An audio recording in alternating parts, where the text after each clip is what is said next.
The following programs were originally aired live, long before the advent of high fidelity, and they were recorded using a variety of means, from direct recording onto early audio tape and glass records, to simply placing the microphone of a wire recorder in front of the speakers of a radio playing the program.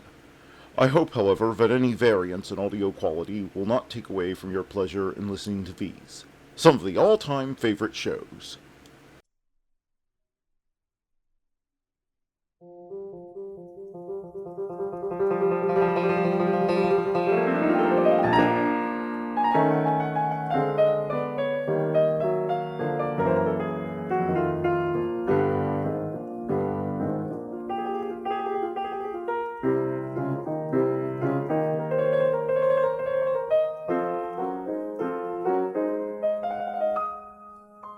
Hello, this is Matt from the past, hoping you had a happy Valentine's Day and welcoming you to another broadcast of nightly old-time radio shows.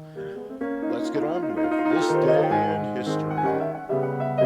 In 1014, Pope Benedict VIII crowns Henry II Holy Roman Emperor.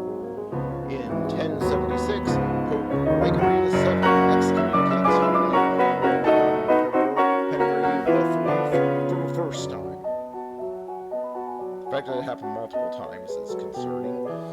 In 1797, Battle of Cape St. Vincent, British fleet under Admiral Sir John Jervis defeats the larger Spanish fleet under Admiral Don Jose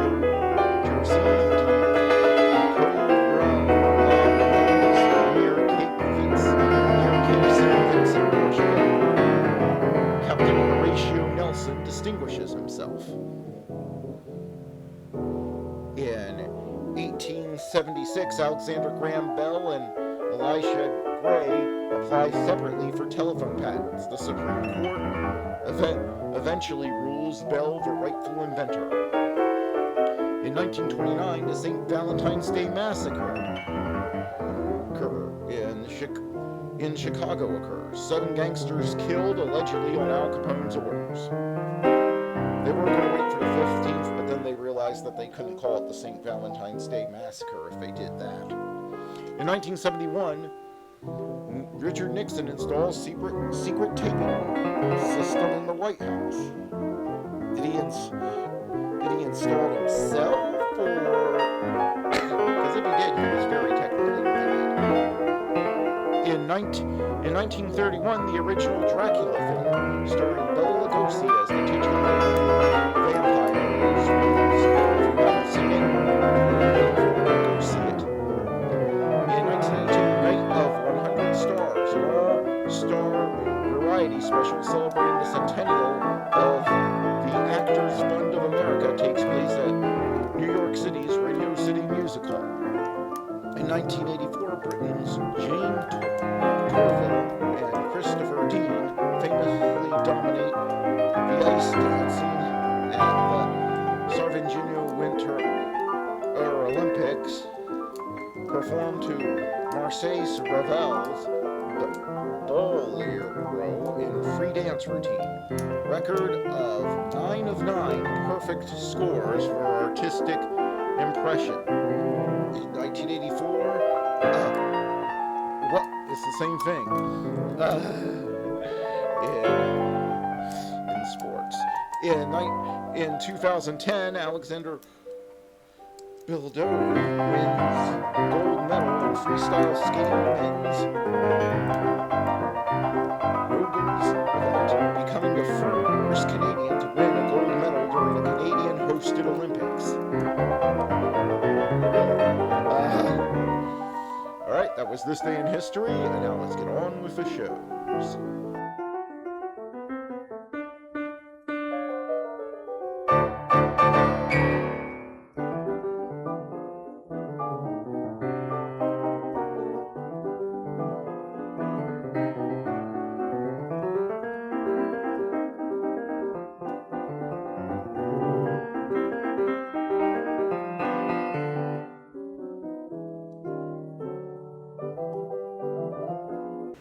Who's on first? Why, it's Bud Abbott and Lou Costello. Coming up next.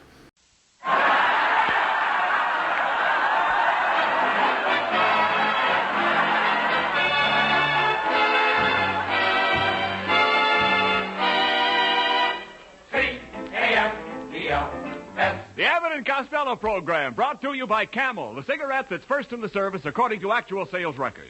See if your throat and your taste don't make Camel a first with you, too. Find out for yourself. Listen to the great rhythms of Freddie Rich and his orchestra, the swingy singing of Connie Haynes. And that roly-poly little road hog who, whenever he's stopped by a traffic cop, always says... Hey!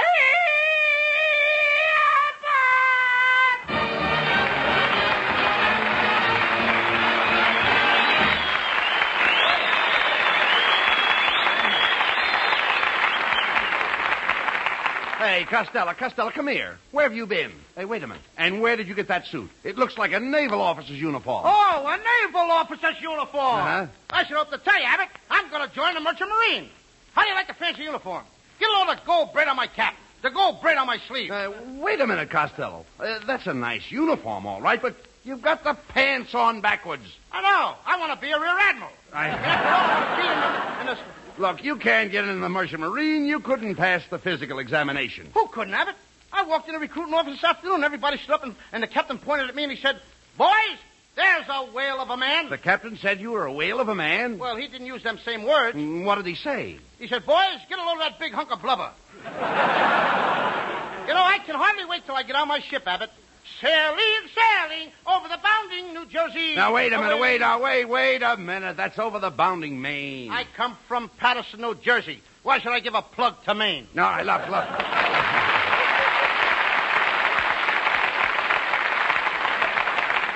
Well, there you are. That shows you know nothing about the sea. You're not a nautical man. I'm not what? I said you're the least bit nautical. Oh, I have my moments. Oh, I no, really you do, don't. Abbott. No, I no, do. no. After all, a fella can't be nicicle all the time. There's no sensical in being nicicle when you meet a little cuticle who wants to be nautical. Oh, what are you talking about? What am I talking about? Yes. Well, last nighticle, I met a cuticle riding a bicycle. I bought her a popsicle, and just as she was going to give me a kitsicle, a copsicle on a motorcycle blew his whissicle and gave me a slapsicle in a pussicle and sent me homesicle.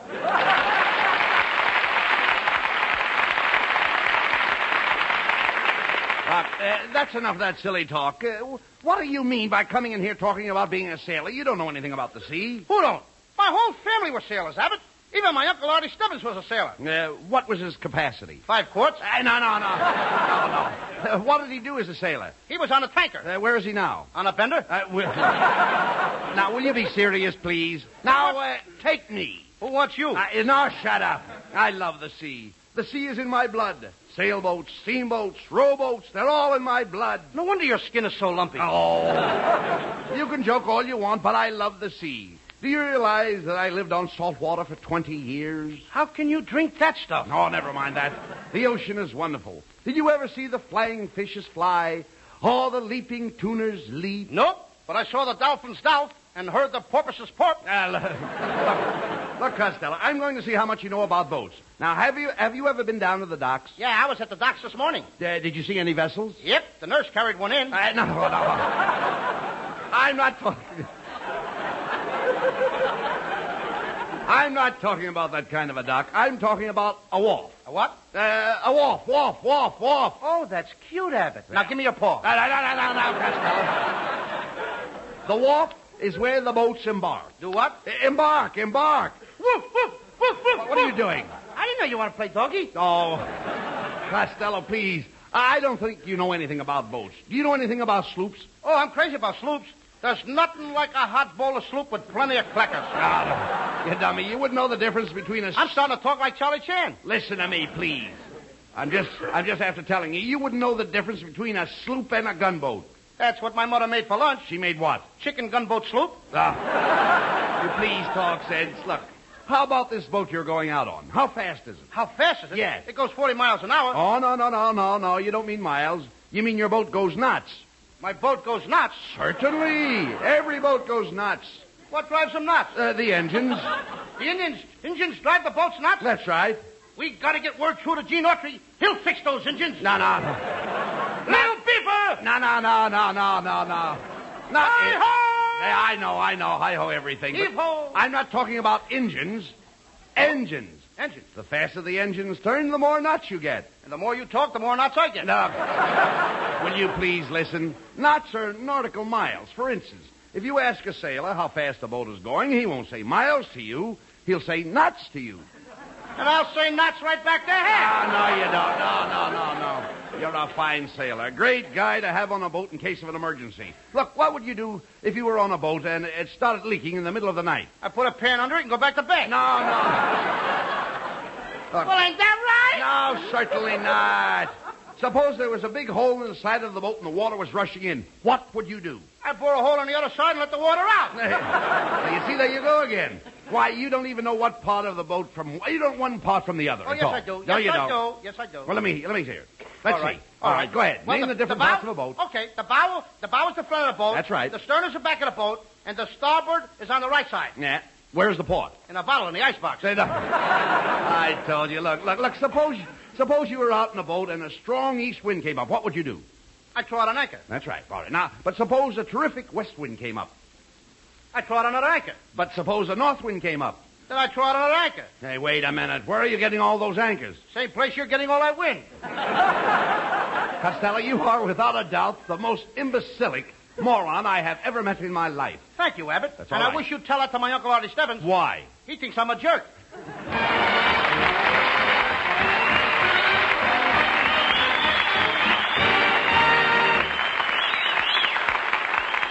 You know, you hear all sorts of rumors about the cigarette shortage. Theories are tossed around like confetti at a New Year's Eve celebration. Well, I'm not going into all the whys and wherefores, but I can speak for the makers of Camels. More Camels have been made than ever before in our history, and still the demand can't be met. But when you do get Camels, they are Camels. Still a cigarette of costlier tobaccos, blended in the time-honored Camel way. Not one shred of tobacco that isn't properly aged is being used. Camel's reputation will not be sold down the river, no matter what the pressure of these times. Ask for Camels every time you buy cigarettes. Their rich, full flavor and cool mildness make them worth asking for again. And again. C-A-M-E-L-S. War or peace, Camel is still Camel.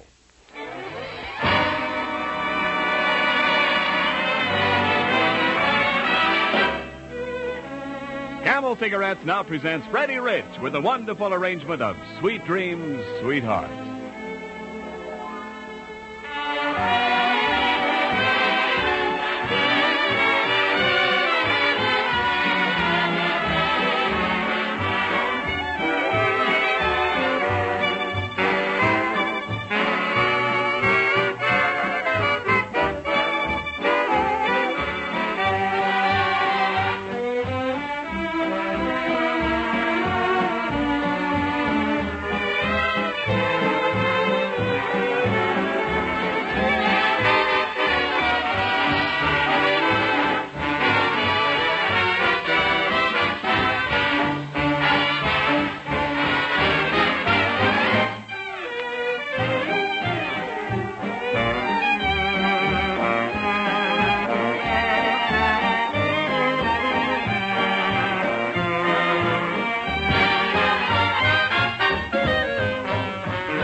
Hey, Abbott, What? what's the idea of dragging me down here to the shipyards? Well, Costello, if you're going into the merchant marines, you've got to learn something about boats. Now, see right over there, tied up to that pier, you see 2 schooners and a skiff. Oh, this must be the place where my Uncle Artie Stebbins was last night. What do you mean? He had 2 schooners and he come home skiff. No. Will you cut that out, please? Hey, Abbott. What? Look. What? What's that funny-looking boat over there without any top on it? Oh, that's one they're just building. That's a hull of a ship. You're telling me. But what kind of a boat is it? Hey there, fat boy, step aside. We're about to christen a ship. All right, lady, break that bottle of champagne over the stern. No! Lady sorry. In all this fog, I couldn't tell one tub from another. Let me at the day. Get away from there, Costello. It's not her fault. She mistook you for a ship. I hope I didn't hurt you. Oh, no, you didn't. You just cracked my boilers and my engine room is flooded. I shouldn't let girls around shipyards, Abbott, I'm telling you. Oh, I have a perfect right Kid to looks be like here. a blood transfusion. All right, never mind that now. I said that, didn't I? Perfect right to be here. In fact, they named this boat after me because I have such graceful lines. My friends tell me I look just like a streamlined ship. Well, don't look now, kid, but your cargo has shifted. Hey, wait a minute. What are you two guys hanging around here for? My friend Costello here wants to be a sailor. Oh, he does, huh? Yes. Well, come on, fat boy. Grab that duffel bag and follow me. Okay. Oh, put me down, you fool! I'm sorry, Lee. In all this fog, I couldn't tell one old duffel from another. Costello, come on, let's go. Come on, please. Let's get going. Come on. Yeah, step right into this office and we'll examine you. Now, that's it. Now, open your shirt, Costello, and let me see what kind of a chest you've got. Oh, I couldn't do that. Oh, come on, Costello. Open your shirt. Abbott, I can't. I feel too embarrassed. Embarrassed to show your chest? I forgot to comb it this morning. Come on, here. I'll help you off with your shirt. Come on. Say, you got some nice tattooing there. What's that picture of that lady on your back? Oh, that's Whistler's mother. Whistler's mother? Well, what are those two sailors doing there with her? Those are the guys she whistled at. Hey, Costello. I see you've got General Eisenhower tattooed on your chest. Yeah, and I got General Montgomery on one shoulder and General Patton on the other shoulder. Have you got any more? I wish I could show you Hitler.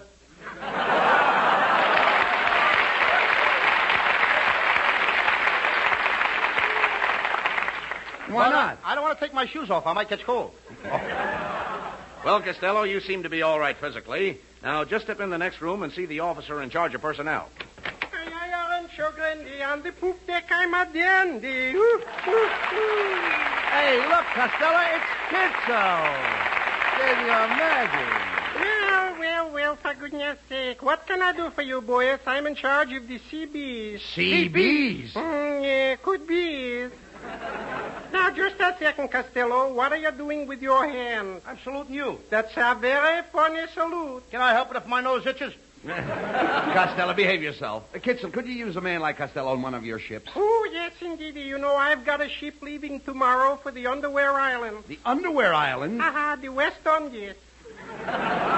Oh, I was down there last summer with a picture company. In the West Indies? I was making shorts. He was making shorts. Oh, I get it.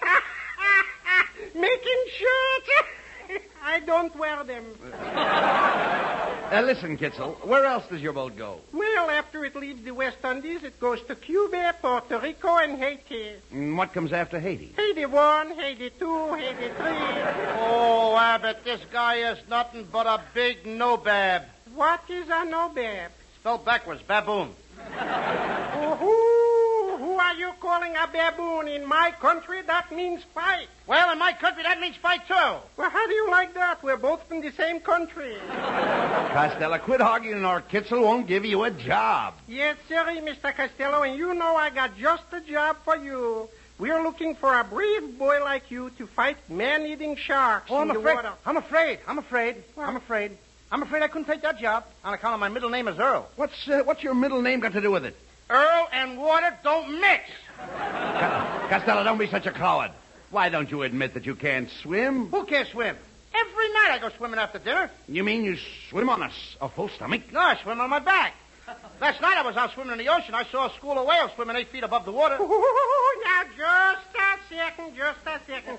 How could a school of whales swim 8 feet above the water? This was a high school. Oh, for goodness sake, a high school. Well, we're going to see how much you know about swimming. I challenge you to a swimming race right now. There you are, Costello. Kitzel is calling you bluff. Yeah? All right, Kitzel. Tell you what I'll do. Do you see that little red light way out in the water? Yes. Well, we'll swim out to that red light and back. And the guy who makes it in the fastest time wins. Okie dokie, I'll go for you. Go ahead. Well, there he goes, Costello. He's swimming straight for the red light. You'd better be ready to try it when Kitzel gets back. Kitzel ain't coming back. Isn't coming back? What do you mean? That red light is on the back end of a boat going to China.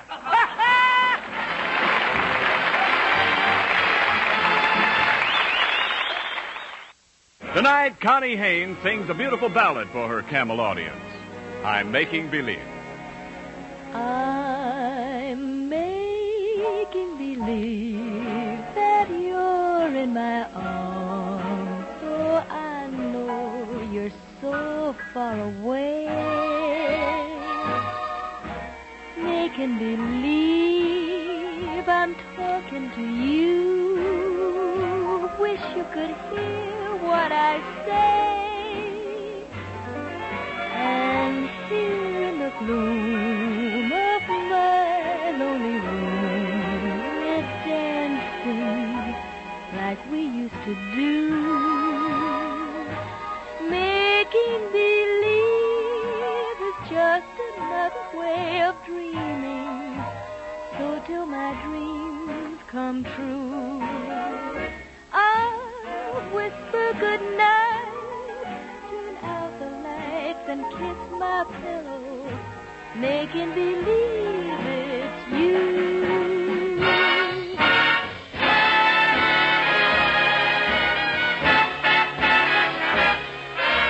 Making believe that you're in my arms. I know you're so far away. Making believe I'm talking to you. Wish you could hear what I say. And here in the gloom of my lonely room, we're dancing like we used to do. Making believe is just another way of dreaming. So till my dreams come true, I'll whisper goodnight, turn out the lights and kiss my pillow, making believe it's you. Nobody else but you.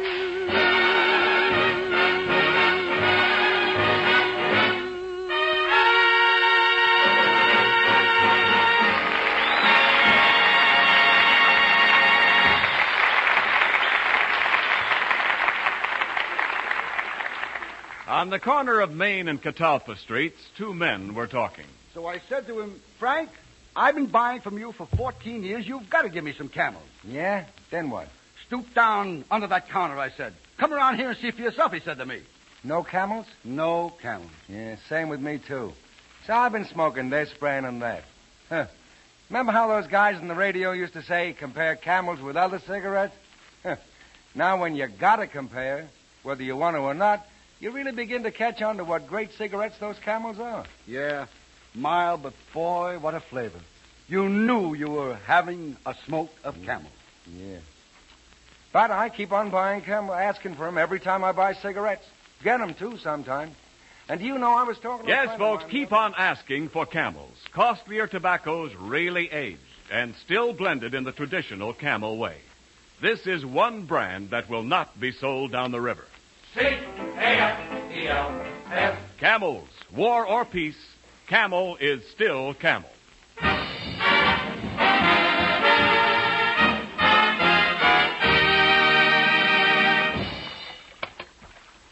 Costello, this is ridiculous. We've been rowing around this harbor in the dock for over an hour. And they've chased you off every ship. Nobody wants to hire you as a sailor. And besides, I'm very hungry. Oh, here's a bottle of milk. Catch yourself a fish. What kind of a fish could I catch with a bottle of milk? Catfish. Oh. Look, let's go back to shore. Not me, Abbott. I'm going to every boat in this harbor until I get a job. Hey, look. There's a boat bearing down on us now. Ahoy in there, old boat. Can you spare a dime for a cup of coffee? A dime for a cup of coffee? Who are you?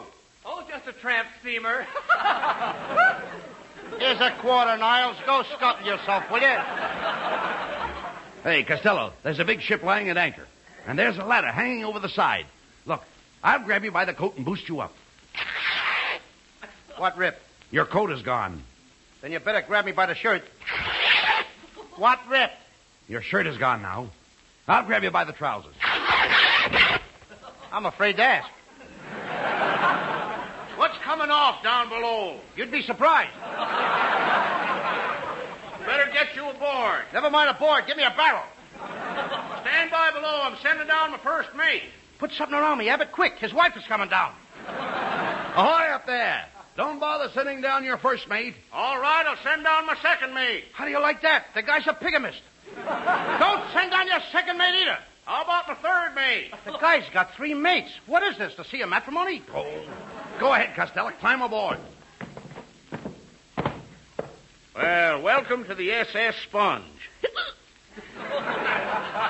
This sponge is soaked. Hey, you must be our new admiral. Just a minute, Captain. Wait a minute, quiet. Hey, what's the matter? Abbott, this guy thinks I'm an admiral. Oh. This is my big chance to run my own ship. Take it easy. Here I go. Watch me put Take it on. Easy. Go ahead. Crank up the ship. Let's get started. Put it in gear.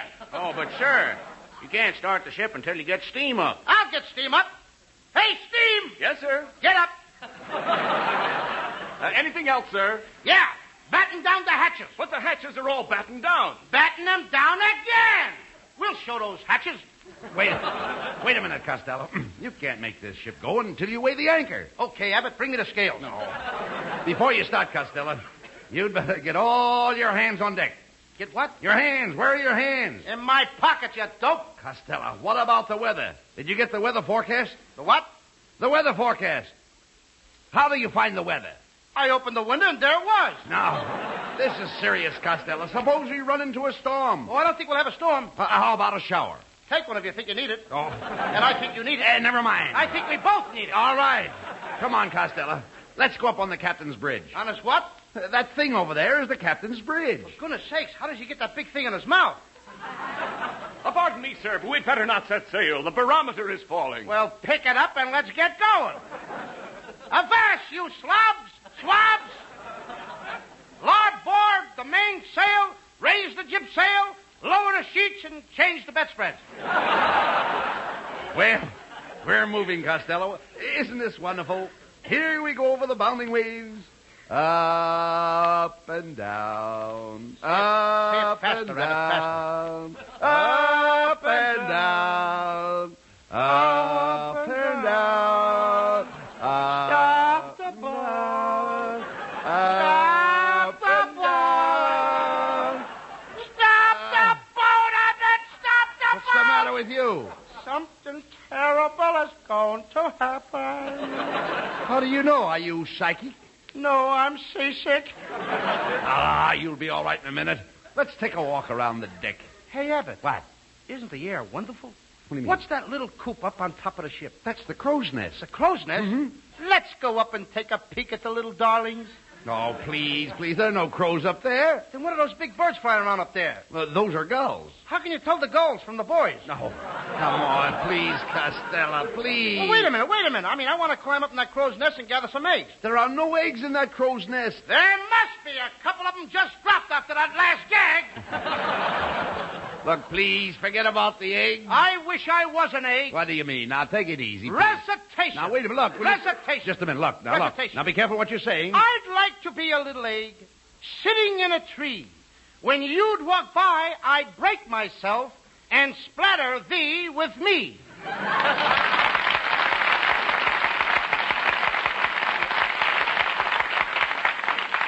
Some yolk. Yes, plenty. Costello, please, cut that kind of stuff out. Well, I think I'll go below and get something to eat. Where do I eat? Well, you can mess with the captain's wife. Not me. I ain't messing with nobody's wife. Oh, pardon me, sir. We'll have to turn back. We're going to run into a squall. A squall? What's an Indian's wife doing out here in the ocean? Costello, look. There's something looming up ahead of us in the fog. Shadow. Hey, do you see it? Something looming up ahead of us in the fog. Yeah. He's trying to run into us. Yes. Hey, you! Don't you know the rules of the sea? Get out of the way. Do you want us to run into us? What do you mean, run into you? This is a lighthouse. Well, get it out of the way. You're on the wrong side of the street anyway. And dim your lights. You're blinding me. Costello, you'd better let me take that wheel before we're all killed. Don't you get worried, Abbott. Don't you worry. I can steer this boat. I know every rock along this coast. That must be a strange one. Hey. Costello. What? I think you struck a reef. A what? Reef. You were barking much better in the first spot. Right. Hey, we're moving again. Look out, Costello. There's a little fishing boat dead ahead. Fresh clams at 25 cents a dozen. Fresh clams at 25 cents a dozen.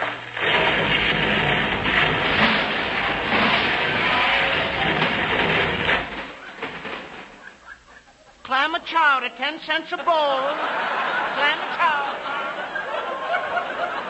Hey, Abbott, give me some crackers. I'm in the sloop again.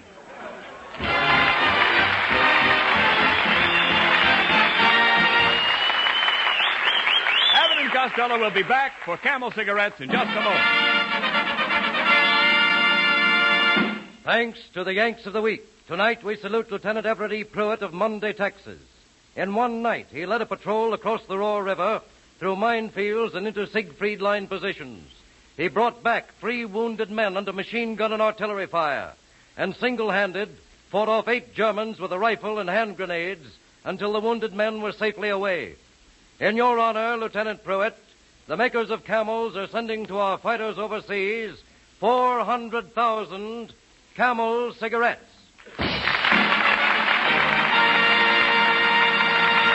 Each of the 3 Camel radio shows honors a Yank of the Week by sending free 400,000 Camel cigarettes overseas. A total of more than 1 million Camels sent free each week. Camel broadcasts go out to the United States 3 times a week, are rebroadcast to practically every area in the world where our men are fighting, and in cooperation with the Good Neighbor policy also to Central and South America. Listen tomorrow to Jimmy Durante and Gary Moore, Monday to Bob Hawke in Thanks to the Yanks, and next Thursday to Abbott and Costello. And now here, Bud and Lou back with a final word. Say, Costello. Yeah. Did you know that your kid brother Sebastian was sitting in the control room all through the show tonight? Yeah? What's he doing in there? I'm going to find out. Hey, Sebastian. Come on out here. Hello, Uncle Bud. Hello, Louie. I came down here tonight to ask you guys to do me a favor. Well, what's on my mind? I mean, what's on your mind? Abbott, if I'm going to play these double parts, I want more money. Come on, Sebastian. What do you want? Well, Uncle Bud, I'm thinking of starting a program of my own. And I got a couple of good guys to help me do it, Midgie Shields and Tommy Lamb. And we want to put on a nice program. Now, you know all the big shots in radio. You can help me. Well, we'd like to help you, Sebastian, but really, we don't know anybody. Don't give me that. I heard this program tonight. You must know somebody. Now, look, Sebastian, I'm surprised at you to think that you would come out here on this microphone and deliberately try to discredit the acting ability of your brother Lou and myself. How can you be so ungrateful? What in the world is the matter with you? Oh, I'm a bad boy. Good night, folks.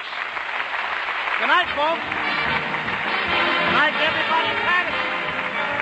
Be sure to tune in next week for another great Abbott and Costello show. And remember, Camels are worth asking for every time. See for yourself how Camel's mildness, coolness, and flavor click with you.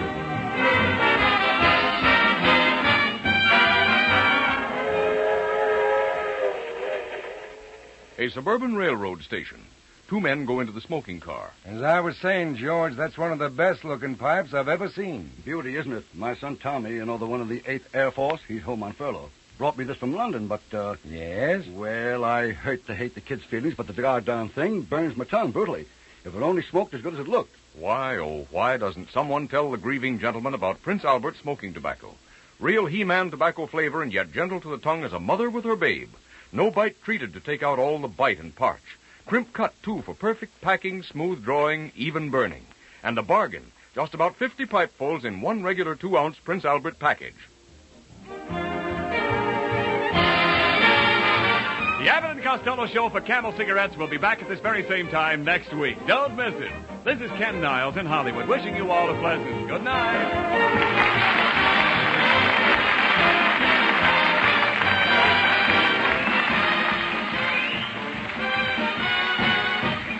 This is the National Broadcasting Company.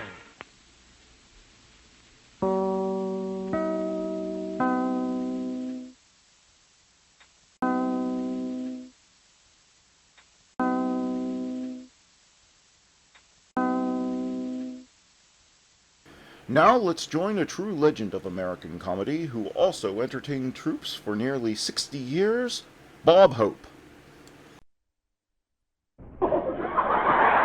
For the safety of your smile, use Pepsodent twice a day. See your dentist twice a year. Again this week, the Pepsodent Company presents another in a series of broadcasts to our men in the armed forces throughout the United States. Tonight, for the women of the Navy, the waves, and the nurses at San Diego, California, the Pepsodent Show, starring Bob Hope and our special guest, Cary Grant.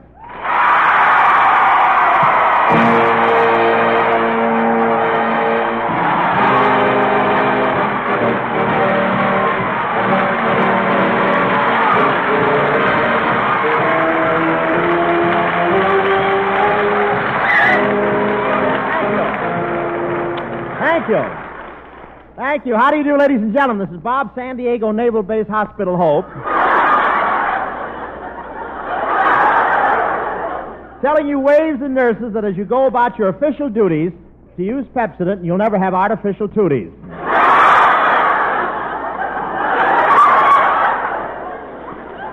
Well, here we are at the San Diego Naval Hospital. What a great reception I got when I arrived here today.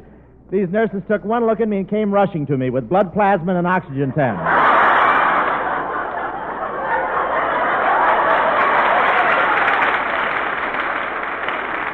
And I don't know whether these girls all got a chance to have dates over Christmas or not, but when I arrived, one of them said, "Look what's coming through the gate. Too little, too late."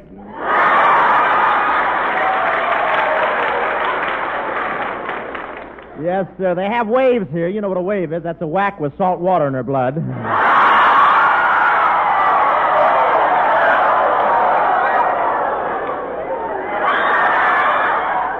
And it's very hard to choose between the whacks and the waves, but the waves are very pretty.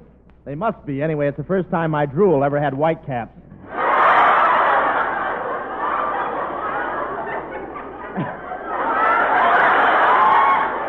These waves come from every state in the Union. There's a lot of northern girls here and a lot of southern comfort, too.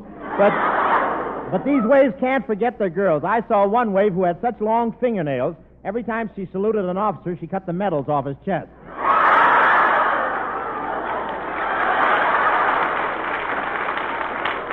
I called up a wave I used to know here, but I found out she's married now and has 4 little ripples.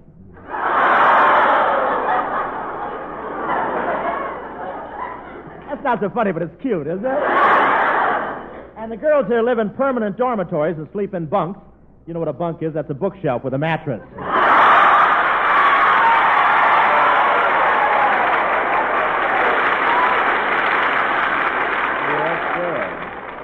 And it's wonderful in those dormitories. The service is like in a good hotel. Yes, sir. If you want breakfast in bed, you press a button and an arrow points to the nearest psychiatrist.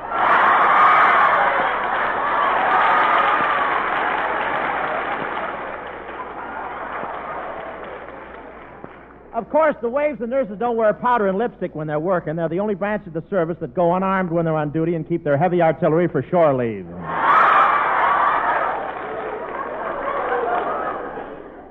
And the waves here had a wonderful Christmas party. You should have seen it. It was the first time I ever saw a Santa Claus with legs like Betty Grable. And the girls did all right on Christmas gifts. I don't know what they got, but one truck turned over bringing presents down here, and in 2 minutes it flooded 7 miles of Highway 101 with Chanel number 5. The driver of the truck felt bad about it, too. He couldn't go home to his wife for 3 days until he got the dreamy look out of his eyes.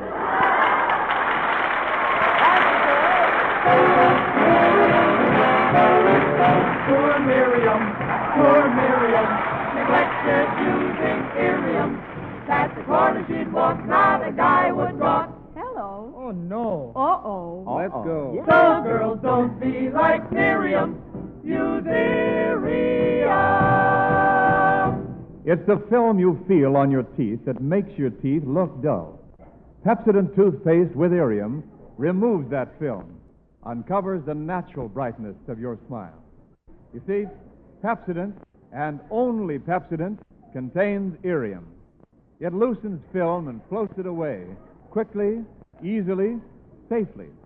And when film is gone, Pepsodent toothpaste brings new brightness to your teeth. No wonder more people than ever before use Pepsodent toothpaste today. No wonder it's number 1 with the men in the service. Try Pepsodent toothpaste for just 1 week. See if your teeth don't feel cleaner, look brighter. See if it doesn't uncover that natural brilliance of your smile. get a tube of Pepsodent toothpaste. And remember, Pepsodent, and only Pepsodent, contains Irium. Dear Miriam, sweet Miriam, now she's using Irium. Up and down the street, all the boys repeat. Some smile. Well, naturally. Well, of Some course. smile. Thank you. When Wendell now said Pepsodent, that's what he meant. And here comes Francis Langford.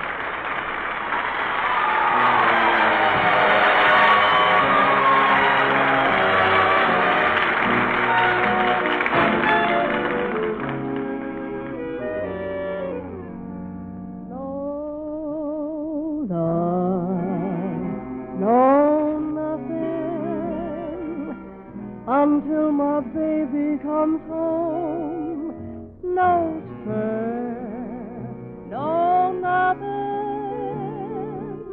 As long as baby must roam, I promised him I'd wait for him till even Hades froze. I'm lonesome, heaven knows.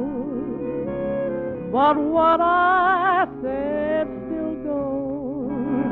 No love, no nothing.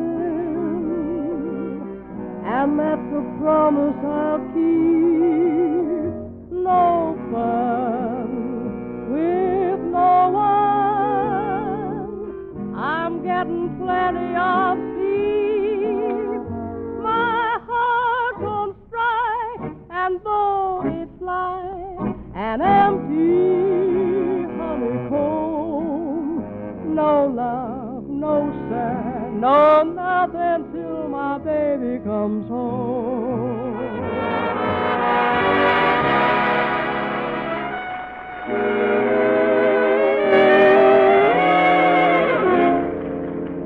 No love, no nothing, and that's the promise I'll keep. No fun with no one. I'm getting plenty of sleep. My heart's on strike, and though it's like an empty honeycomb, no love, no sir, no nothing, till my baby comes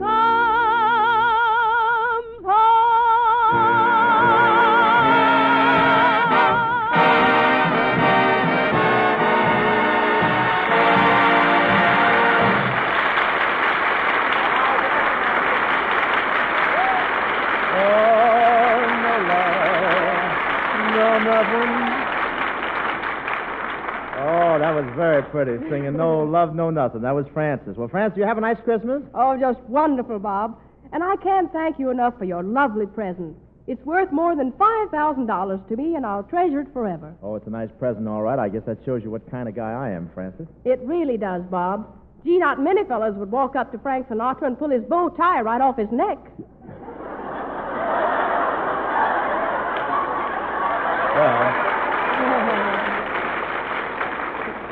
Well, that Crosby will do anything for money, you know.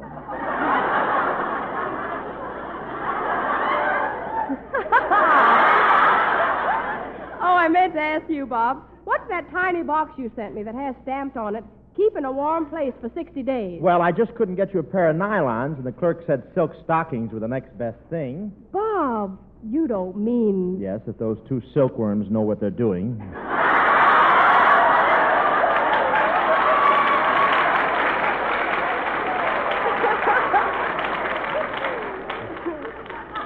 Say, Chuck. I haven't heard from their agent lately, but I imagine. Tell me, Francis, did you like that party at my house Christmas afternoon? Oh, it was wonderful, Bob. But there's a point of etiquette I want to make. At the entrance to the dining room, you should have had a butler. A butler? Yes. not a cashier.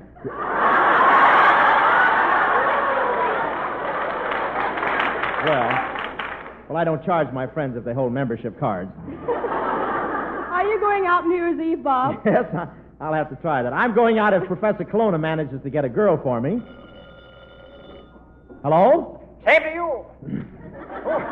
Who is this? This is Hope Colonna. Who? Hope Colonna. Hope Colonna. Didn't know I had a sister.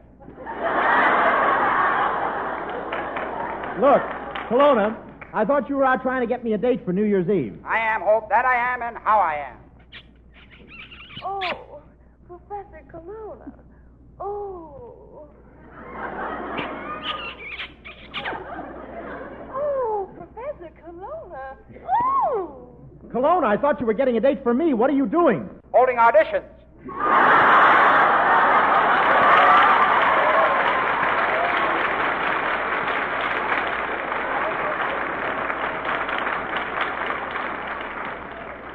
You get pretty good parts, don't you, huh?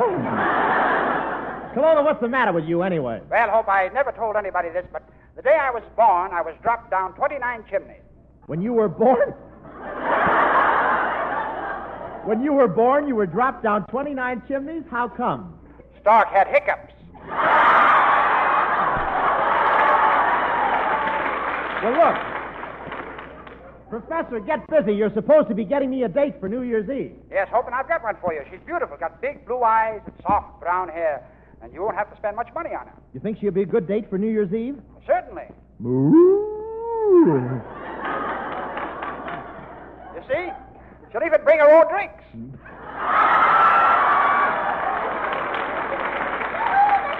Well, Miss Vera Vane.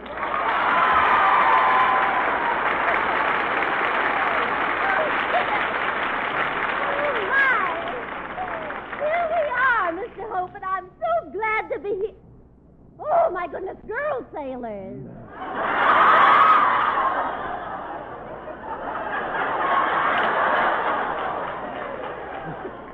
Yes, what about it? Double-crossed me, didn't you? No, really, I'm very interested in these wonderful young waves and nurses, Mr. Hope. You know, I was once a nurse myself. I was. And Robert Taylor was my patient. Really? Did you recover? Say, with all these waves and nurses in San Diego, Miss Vega, it looks like you'll have to take a back seat while you're here. Oh, I don't mind. You don't? Well, that's the first time I ever saw you willing to take a back seat. Well, why shouldn't I? There's not a back seat in town that hasn't got a sailor in it.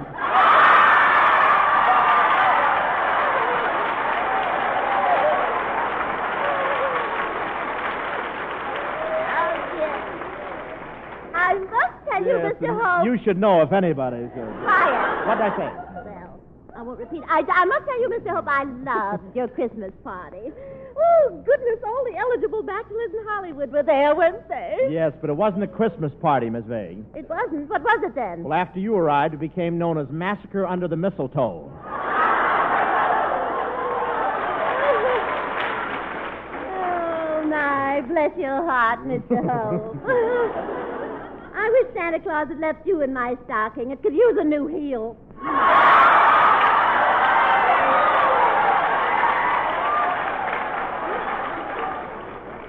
Well, Miss Vega, have you made any of your New Year's resolutions yet? Oh, yes, I have, Mr. Hope. 1944 will see a different Vera Vague. Cool, aloof, waiting for the men to come to her. Well, what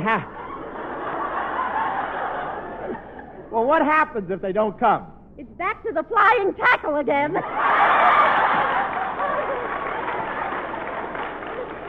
Really, truly, I've made some wonderful resolutions. I've positively decided to quit whistling at men. You have decided. Yes. You've decided to quit whistling at men. Huh? Oh, yes. It's hard enough to run them down. Why should I give them warning?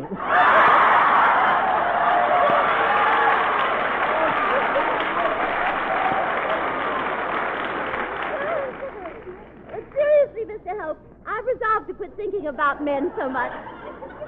What's that? Here's my other ear. Did this fall out of your nose? I'll do that.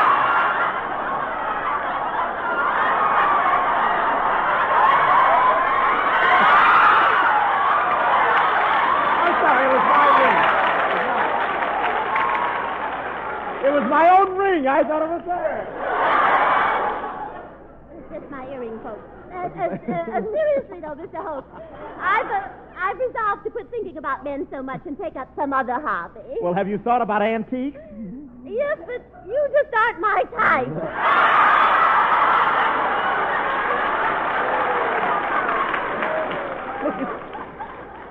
Oh, but I don't care. I'll still take my boyfriend, Waldo. Oh, Waldo, tell me, Miss Vague, how is that little drink blotter, huh?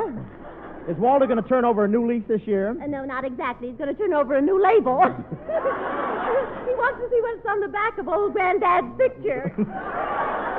It'll probably be him, Miss Vague. I'm afraid Waldo is getting in a rut. Oh, Mr. Hope, Waldo never gets in a rut. Waldo never gets in a rut. Of course not. If he can't find a gutter, he just stays up all night. We had a wonderful Christmas Eve, though. I sat up with Waldo and we played gin rummy. I just died laughing. I guess Waldo isn't very good at gin rummy. That's why you were laughing, huh? Yes, I told him he was a pigeon. You know what he did? He flapped his arms and flew out the window. Of course, at that time, he was more ginny than rummy.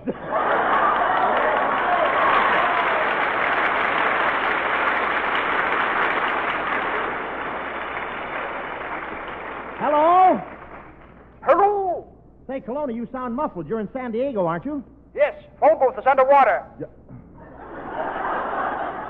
Well, Kelowna, you're supposed to be finding me a girl. Where are you? I'm in the burlesque show. You're in a burlesque show? How are you getting me a girl there? Got a bear trap on the runway. Kelowna, 2 weeks ago you told me you were at a burlesque show. I know, Hope, and I'm still sitting here. 2 weeks sitting at the same burlesque show? How do you explain that? Gum on my seat. But I'm really here trying to get you a girl, Hope. Here comes one toward me now. What do you know? She's a Ubangi. Kelowna, what makes you think she's a Ubangi? Using her lower lip for a fan. Stop fooling, Kelowna, and get me a girl for New Year's Eve. Just find her and bring her to me. She must be beautiful, blonde, about 5'2", and very, very affectionate. Beautiful, blonde, 5'2", very, very affectionate. And when I find this girl, Hope, you expect me to turn her over to you? Yes, Kelowna. Always glad to meet a tourist. Thank you, Jerry. Thank you, boy. And now, by request, Professor Jerry Kelowna singing Conchita. He was a handsome young Irish lad, and she was a Mexican beauty. It was fiesta, and I might add, romantically he was on duty. A boy and a girl, and neither the Hasataras a hum. I can't tell it in the simplicity for a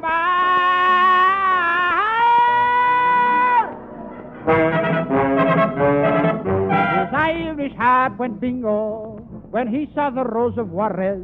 Oh! Conchita, Marquita, Lalita, Pepita, Rosita, Juanita Lopez. Oh, you're a lovely thing, oh. For me, there's but one girl, he said. Oh! Conchita, Marquita, Lalita, Pepita, Rosita, Juanita Lopez. Yes, she won her heart one night with a serenade beneath the moonlight.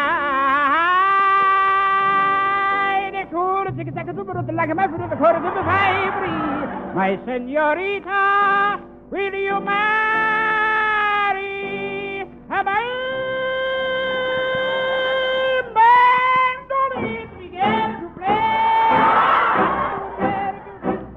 As they danced, I heard him say, New Jersey was never like this. The bells began to ring, oh, and they rode away on a mule. To prove I'm not joking, if you're in Hoboken, drop in for a minute and you'll meet Conchita, Marquita, Dalita, hip hip, here be Pita, Rita, Juanita,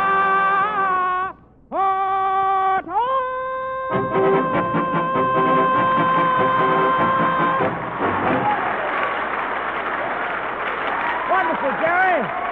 Take it, Wendell.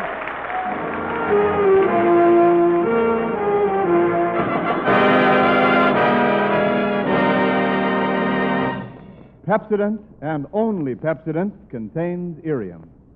And Pepsodent toothpaste with Irium removes film that makes teeth look dull. It loosens film and floats it away quickly, easily, safely. And when film is gone, Pepsodent toothpaste with Irium brings new brilliance to your teeth. uncovers the natural brightness of your smile. So get a tube of Pepsodent toothpaste with Irium. Remember, Pepsodent toothpaste, because only Pepsodent contains Irium. Dear Miriam, sweet Miriam, now she's using Irium. Up and down the street, all the boys repeat. Some smile. Thank you. Some smile. Thank you. When Wendell now said Pepsodent, that's what he meant.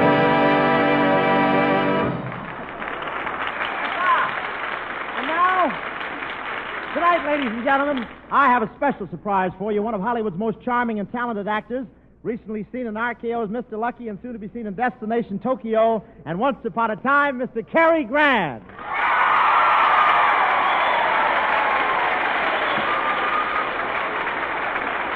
Oh, look it!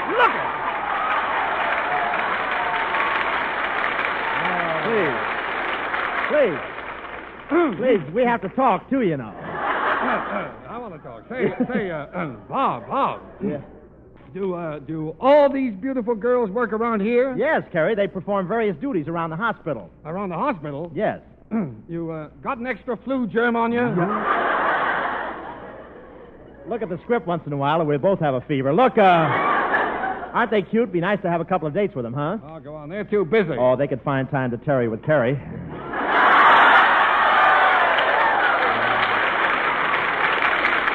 Yeah, but they'd be wasting their time to mope with Hope. Yeah.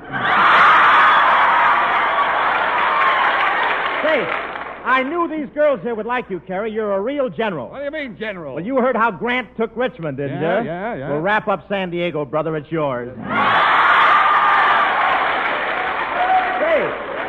I've seen you on the screen, Cary. Tell me, how did you learn to kiss like that? Practice, Bob, practice. Constant practice. Yeah? What do you do with your old targets?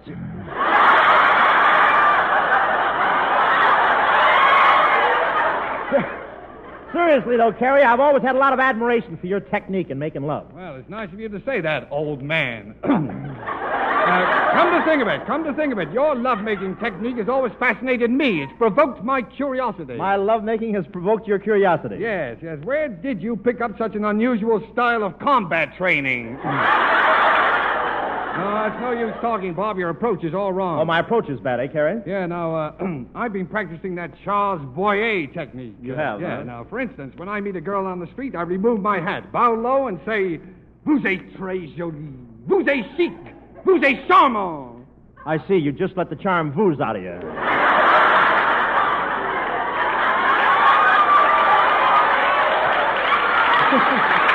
Say, so that's the way you go about it, huh? Nice and slow? Sure. You work too fast, Bob. Girls don't know what you mean when you run up, grab them by the hair, and yell, Boy, what a hunk of cheesecake!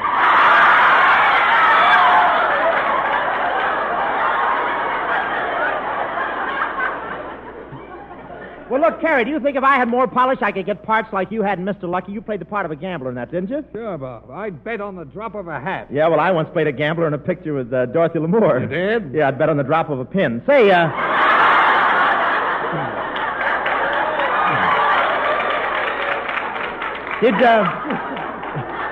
Did you enjoy playing the part of the gambler? Bob, gambling doesn't pay. Let's just show the girls what happens when two country boys come to town. Oh, that's a swell idea. Wendell Niles will play the part of the gambler, and you and I will play the part of the two Hicks. Okay, Bob, but don't bother changing your clothes. No. Stan, play a little gambling music. You know, something like All or Nothing at All. Anything.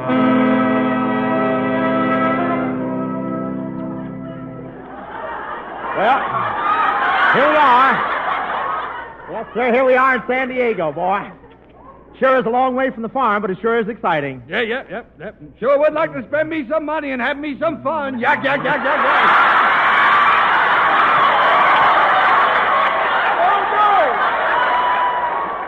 no! He does it better than me. Say, you know, Lem? Yep. You know, Lem, I don't care for these here city girls. Why, what's wrong? Don't you like their looks? Not the ones they give me. You're not doing so good yourself, Lem. You need a shave. I know. I didn't have a chance this morning. Ma was using the bread knife. You shave with a bread knife? Yeah. I'm kind of ashamed. We ain't got no good silverware. Yeah. You look bad tonight, Elmer. You're so pale. How come you're so pale?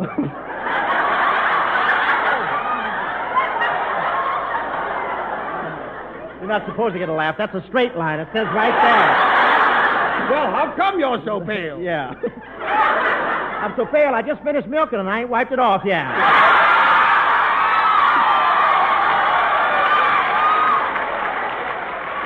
Well, don't tell me. Don't tell me. Is that milk on your face? Yeah, Bessie's getting too old to aim good anymore.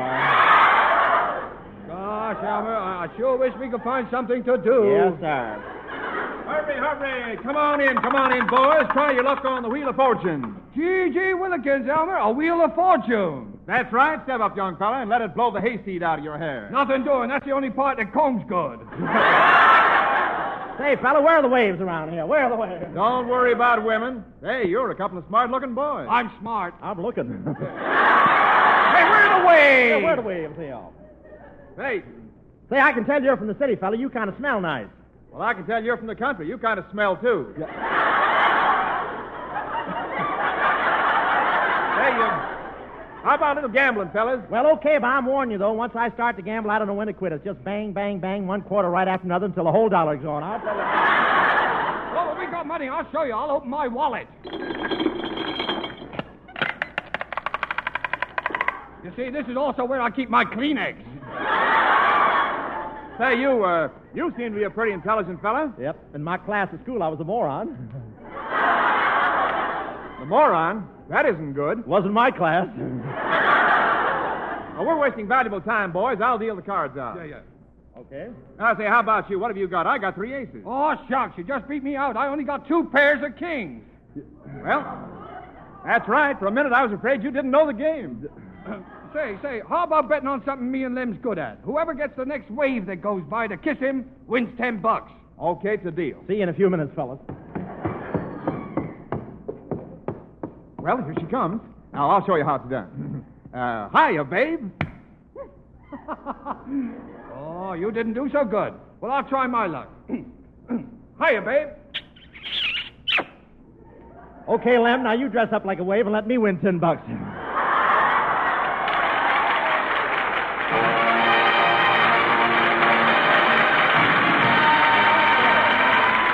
All thanks to the memory of 1943, prepared for victory, as waves who are on the job replace a gob to fight a sea. And we thank you so much. Well, folks, old Father Time is balancing the books for 1943 and opening up a new American ledger for 1944. So let's enter a few resolutions. In 44, when work seems to leave us so little time to play, let's remember a kid from our town who has no time to play, who's doing nothing but fighting. Let's save our fuel and food and gasoline and not waste American lives by wasting our raw materials of victory. Let's avoid inflation with more war bonds and bigger savings accounts. Let's always remember that in foxholes, the sons of laborers and the sons of capitalists are united against the real enemies of free enterprise. So let their fathers swear to do as well here at home. Yes, sir, let's resolve, each one of us, to do our very best to make 1944 the new year of victory and the last year of war. I want to thank Cary Grant for appearing with us tonight. Cary, have you anything to add? Yes, Bob. I went through this hospital today, and I want to congratulate all these girls on the wonderful work they're doing in helping to heal the boys to whom all of us are so indebted. Right, Cary. These waves and Navy nurses here tonight should be an inspiration to all young women who want to contribute their efforts toward an early victory. Good night. Good night, Cary. Our thanks to the commanding officer, Captain M.D. Welcott, and Chaplain H.G. Gatlin for their help here tonight. Again, the Pepsidan Company is presenting another broadcast for the women in the armed forces throughout the United States. Cary Grant is currently appearing in the Columbia picture Once Upon a Time. Next week, Pepsidan will present Bob Hope from the Marine Corps Air Station at Santa Barbara. Wendell Niles speaking. Since the Navy Department does not endorse any product, this broadcast is not intended as an endorsement of our product. This is the National Broadcasting Company. Your station is KFI Los Angeles. Orson Welles and his supporting cast of Academy Award-winning actors present yet another classic tale in The Campbell's Playhouse, coming up next.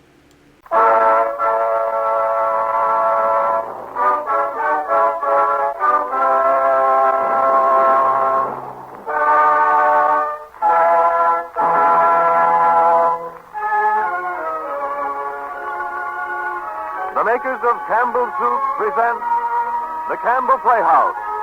Orson Welles, producer.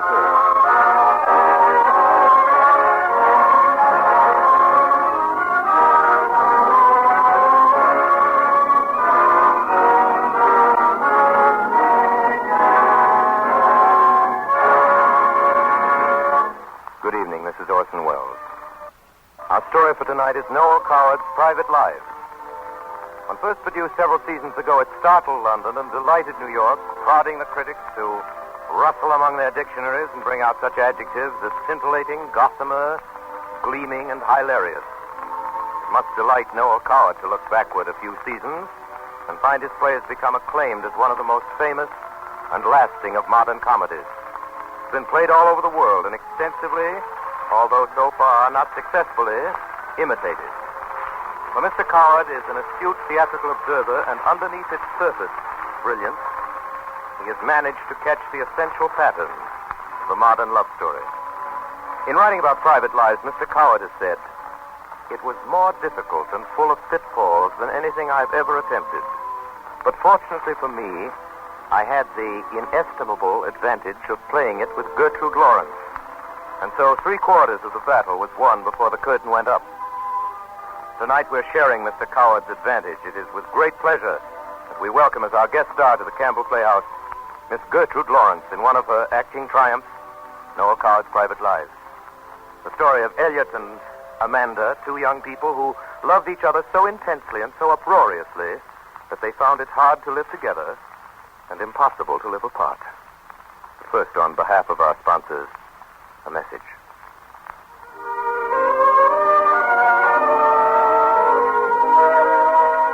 At this very moment, if you could peek into thousands of ice boxes all over America, you would see cans bearing the familiar red and white label of Campbell's. But these cans would be Campbell's tomato juice. Yes, Campbell's tomato juice, made by the makers of Campbell's tomato soup, and made with the same care and pride. In spite of the fact that Campbell's has become the largest selling tomato juice of all within a few short years, there must be many of you who have not yet tried it. If you are one of these, may I suggest that you get acquainted at the first opportunity. What a perk-up drink it is, especially at breakfast. It has a tang and liveliness all its own to open your day with a smile. Your first sip of Campbell's tomato juice confirms the bright promise of its glorious red color, the red of vine-ripened tomatoes picked at their very peak of flavor. Have you tried Campbell's tomato juice? If you haven't, won't you order a few cans tomorrow? Still them thoroughly and give the family a treat with their Sunday breakfast.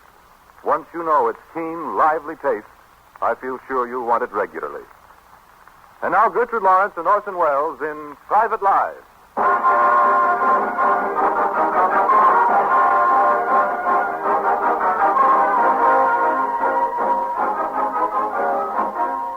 My name is Dupont, Jean-Paul Casimir Dupont. I am a hotel manager. 26 years in the hotel business. Cannes, Menton, Saint-Maurice, and now the Hotel Normandie Deauville. Ladies and gentlemen, in this time I have made a most sensational discovery. It is very confidential.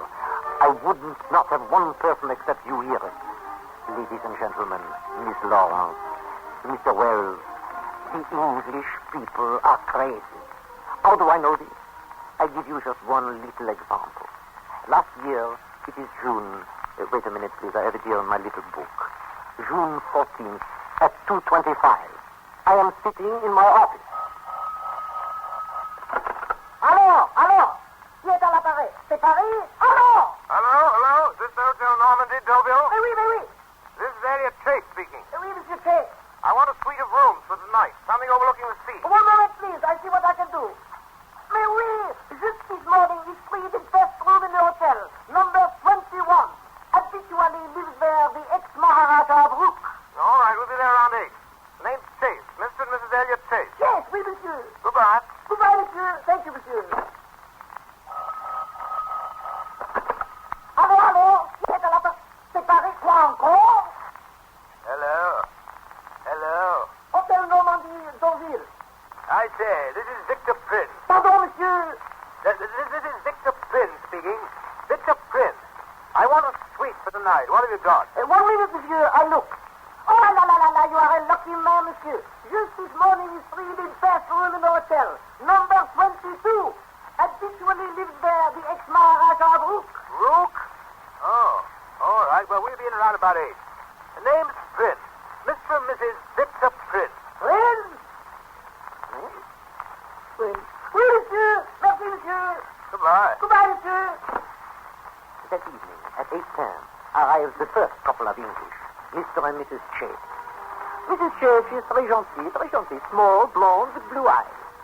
Mr. Elliot Chase is tall, is thin, is dark. Do sit here. Oui, monsieur. Oui, Monsieur Chase, number 21. This is our best suite. This is the suite of the ex-Maharaja Rook. Voila. We put your bags here in the corner, no? Thank you. That'll be very nice. And here, madame, is your balcony overlooking the sea. Oh, isn't that lovely? Yes, it all seems very fine, very fine. Now, if you send us 2 champagne cocktails, everything will be perfect. Parfaitement, monsieur. 2 champagne cocktails, tout de suite, monsieur. Elliot, dear, do come out. Out here on the balcony. It's so lovely. Just a minute. It's not so bad, this place. Oh, it's heavenly in the moonlight. And so private. With its own little rail and that band playing downstairs at the casino. Oh, Elliot, I'm so happy. Are you, Sybil? Aren't you? Of course I am. Tremendously happy. Just to think, here we are. You and I married on our honeymoon. Yes, things have come to a pretty pass. Well, don't laugh at me, Elliot. You mustn't be blasé about honeymoons just because this is your second. Oh, that's silly. Have I annoyed you by saying that? Just a little. Oh, darling, I'm so sorry. Kiss me. There. Not very enthusiastic. Is that better? 3 times, please. I'm superstitious. You really are very sweet, Sybil. You glad you married me? Of course I am. How glad? Incredibly, magnificently glad. How lovely. Sybil, we ought to go and dress for dinner. Gladder than the last time. Why do you keep harping on that? She was pretty, wasn't she? Amanda. Very pretty. Prettier than I am. Much. Elliot. She was pretty and sleek, and her hands were long and slim, and her legs were long and slim, and she danced like an angel. You dance very poorly, by the way. Could you play the piano as well as I can? She couldn't play the piano at all. I love you far more than Amanda loves you. I never make you miserable like she did. We made each other miserable. It was all her fault, Elliot. You know it was. Yes, it was entirely her fault. She was a fool to lose you. We lost each other. She lost you with her violent tempers and carryings on. Oh, will you stop talking about Amanda? You do hate her, don't you? She had some very good qualities. Do you think you could ever love her again? Of course not, Sybil. I love you. Oh, kiss me, darling. Sybil, once and for all, will you stop talking about Amanda? Yes, Elliot, dear. I don't wish to see her again or hear her name mentioned ever again. Very well, darling. Is that understood? Yes, darling.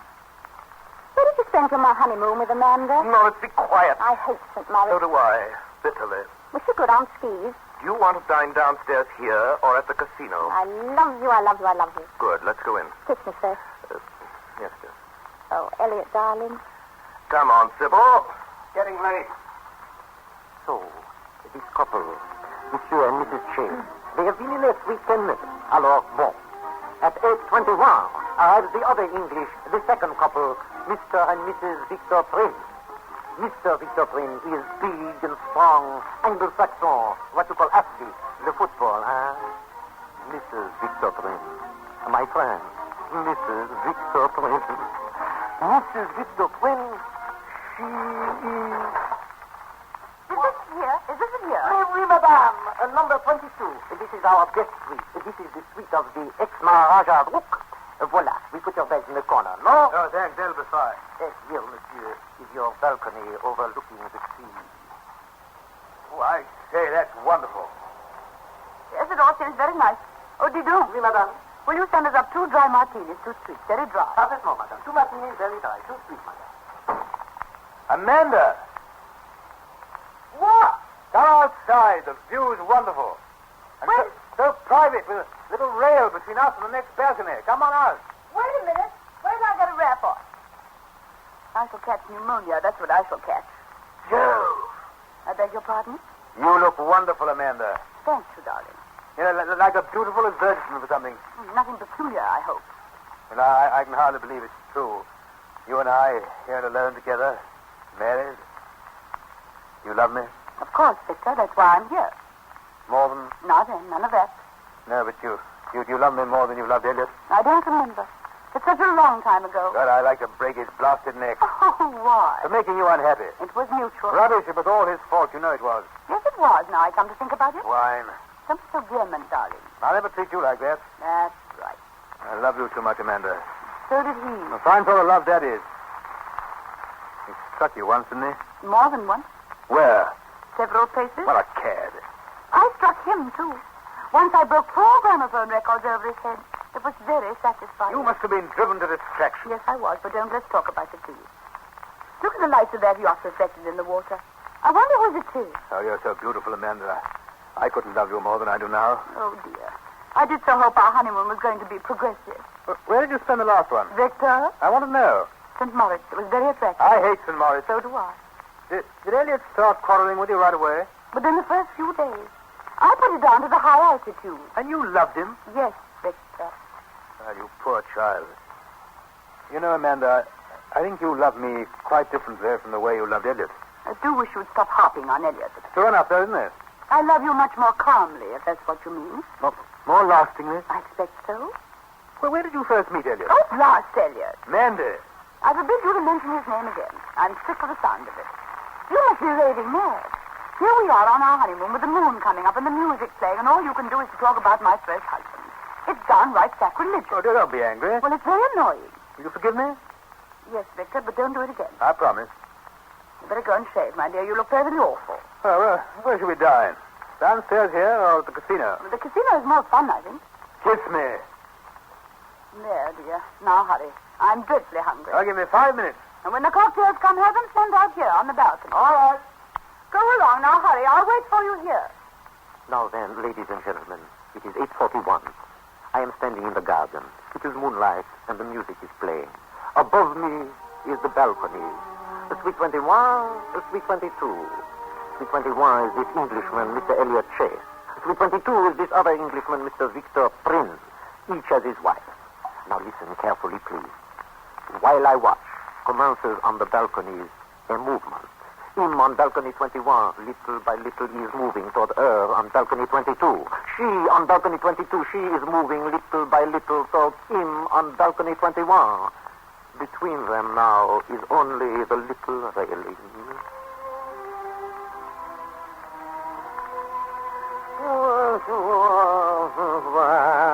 I am now in the moonlight, my friend, above my head.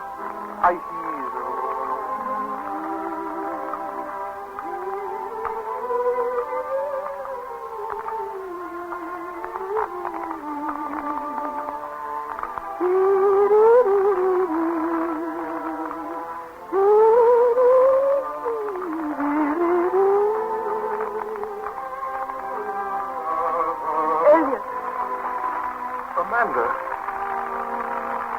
to play that tune, wasn't it? Amanda, what are you doing here? I'm on my honeymoon. Oh, interesting. So am I. Are you happy, Amanda? Perfectly. Good. That's all right then, isn't it? Are you? Ecstatically. I'm delighted to hear it. We shall probably meet you again sometime. Au revoir, Elliot. Goodbye, Amanda.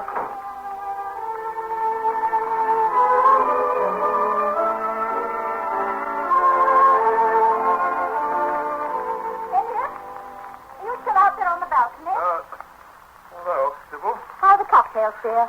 Elliot, what's the matter? Wasn't I quick? Sybil, I feel very odd suddenly. Odd? What do you mean, ill? Yes, ill. What sort of ill? You must leave at once. Leave? Yes, Sybil. Leave this place immediately. He's only just come. I know that, but it can't be helped. What's happened? What has happened? Nothing has happened. Elliot, you've gone out of your mind. I haven't gone out of my mind, but I tell you, if we stay here another hour, I will. But, darling, everything's on pace. Now, please, Sybil, I know it sounds crazy to you, but I've got a second sight over certain things. I'm almost psychic. If we stay here, something appalling will happen. I know it. You mean there's going to be an earthquake or something? Very possibly indeed. They don't have earthquakes in France. Don't quibble, Sybil. I'm asking you, imploring you to come away from this place now, tonight. But I love it here. There are thousands of other places far nicer. Well, it's a pity we didn't go to one of them. Sybil, if there's one thing in the world that infuriates me, it's sheer wanton stubbornness. I should like to cut off your head with a meat axe. How dare you talk to me like that on our honeymoon? Mother was perfectly right. She said you had shifty eyes. Well, you don't love me one little bit. I wish I were dead. Will you or will you not come to Paris? No, I won't. Well, I will. I'm going now, this minute. Elliot! Wait for me! Elliot! Goodbye. Amanda, you're behaving like a lunatic. Not at all, Victor. All I've done is to ask you a little favor. Little favor, indeed. If we left now, we could be in Paris in a few hours. If we cross Siberia by train, we could be in China in a fortnight.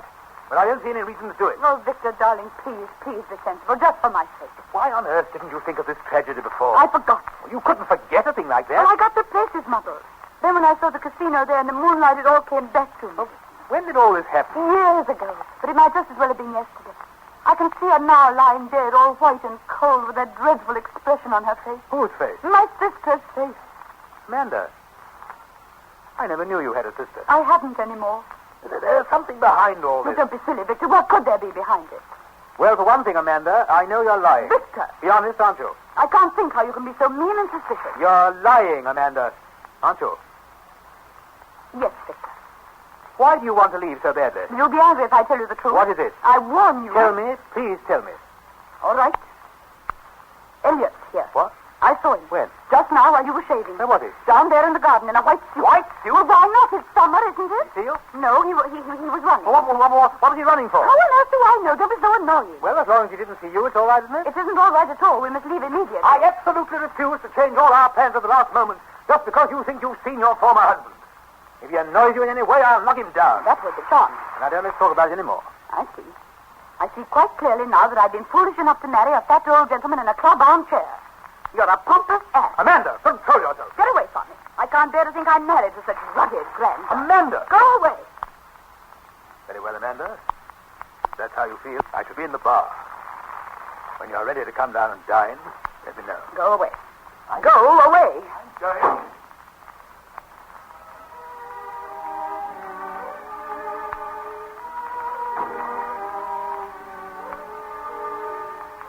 Hello, Elliot. Hello, Amanda. I'm in such a rage. So am I. What are we going to do? I don't know. Whose yacht is that down there in the harbor? Duke of Westminster's, I expect. It always is.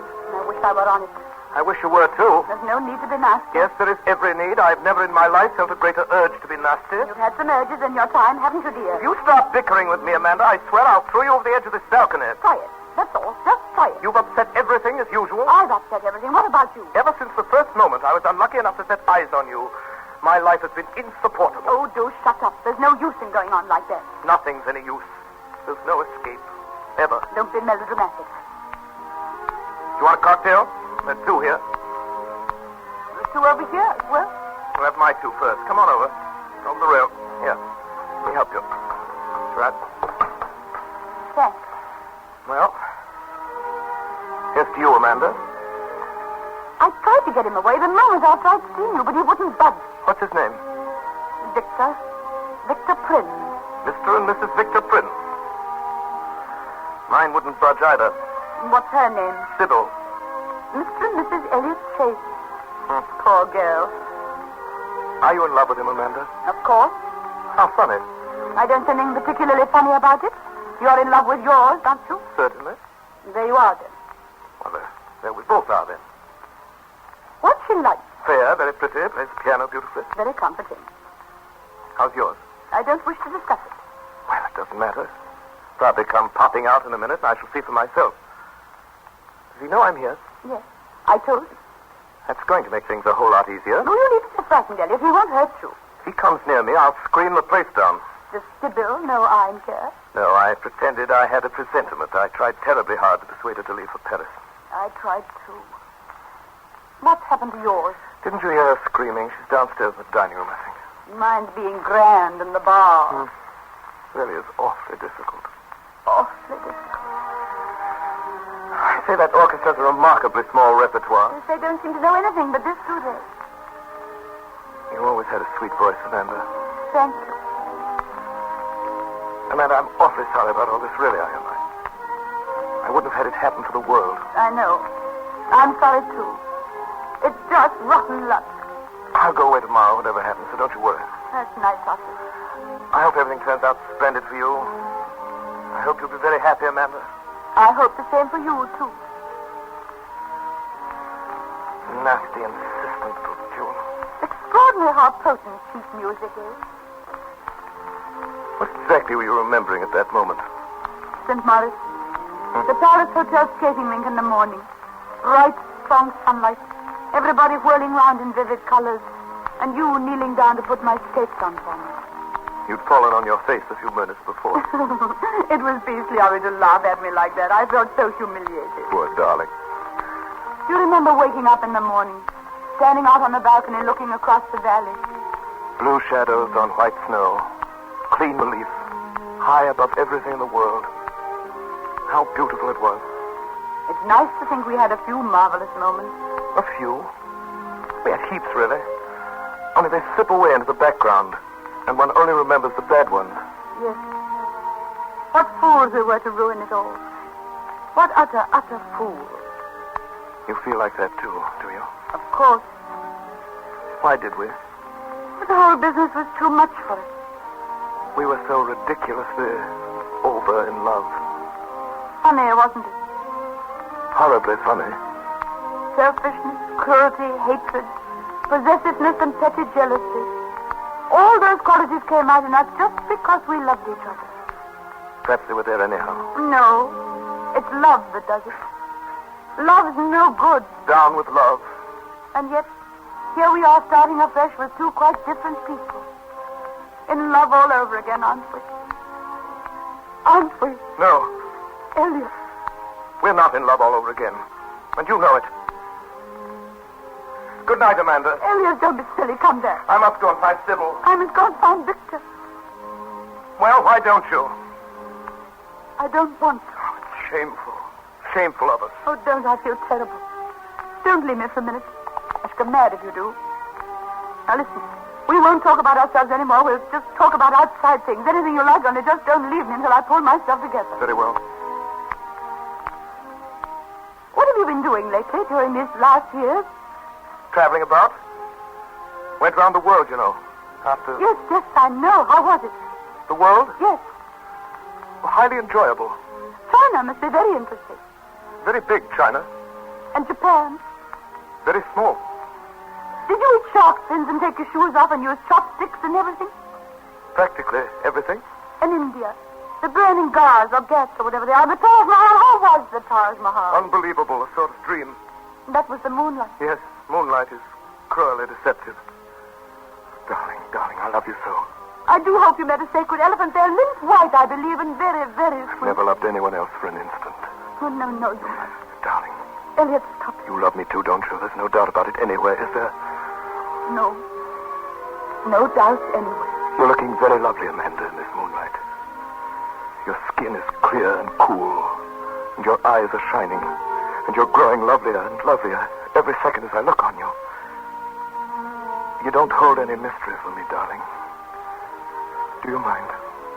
I'm glad, my sweet. More than any desire anywhere, deep down in my deepest heart, I want you back again. Please. Don't say any more. You're making me cry so that... Amanda. What now?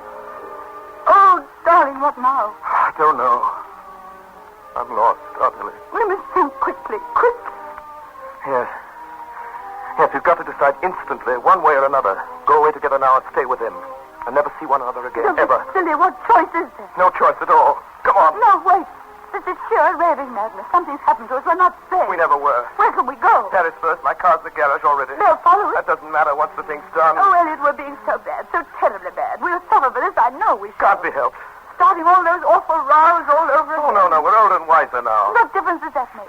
The first moment either of us gets a bit nervy off, we'll go Now, again. stop shilly-shallying, I'm Amanda. trying to be sensible. You're only succeeding in being completely idiotic. Idiotic indeed. What about Now, you? look here, Amanda. Elliot. Darling. I didn't mean it. I won't move from here until we have a pact. A sacred pact never to quarrel again. Easy to make, but difficult to keep. No. It's the bickering that does it. The moment we notice we're bickering, either of us, we must promise on our honor to stop dead. We'll invent some phrase or catchword which, when either of us says it, automatically cuts off all conversation for at least 5 minutes. 2 minutes still, with an option of renewal. Oh, very well. What shall it be? Solomon Isaacs. Solomon Isaacs. All right, that'll do. Come on. What do we do if we meet either of them on the way downstairs? Run like stags. Oh, darling, I daren't. It's too wicked of us. I simply dare. Solomon Isaacs. But Elliot, darling. Solomon Isaacs. Come on, Amanda. Quick, someone's coming. This way on the rail. Hurry. Hurry up, darling. Oh, but darling.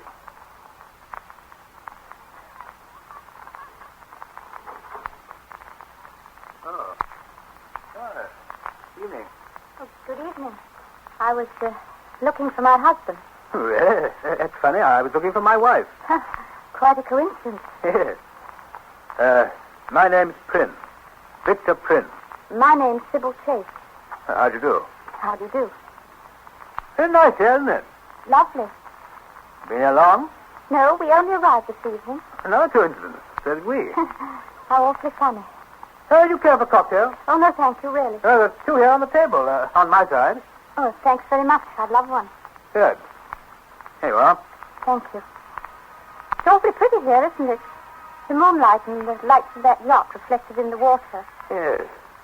I wonder who it belongs to. Oh. To absent friends. To absent friends. Yes. Ladies and gentlemen, the life of the hotel manager, it is a torment, a living inferno. And always, nearly always, this is so, ladies and gentlemen, the hotel manager dies young. It is the fault, almost entirely the fault of the English people. I give you now an example. On June 14th of last year, I lose from my hotel suddenly in the night 4 customers. At 6 minutes after 9 departs Mr. Elliot Chase. At 31 minutes after 11 departs Mr. Victor Prince. But this is the strange thing. Mr. Victor Prince does not depart with Mrs. Victor Prince. Why does he not depart with his wife, Mrs. Victor Prince? Aha! Because Mrs. Victor Prince is not here anymore. And why is Mrs. Victor Prince not here anymore? Because Mrs. Victor Prince is on the way to Paris. And with whom is she on the way to Paris? With Mr. Elliot Chase. It is as I have said. You see what I tell you. These people are crazy.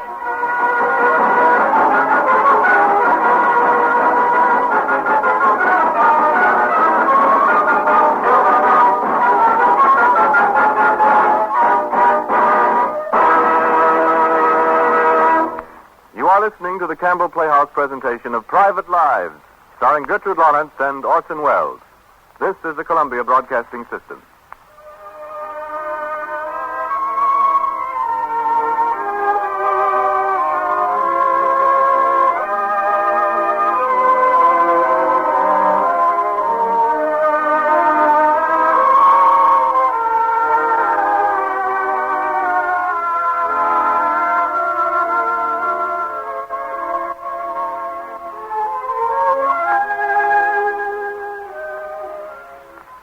This is Ernest Chappell, ladies and gentlemen, welcoming you back to the Campbell Playhouse.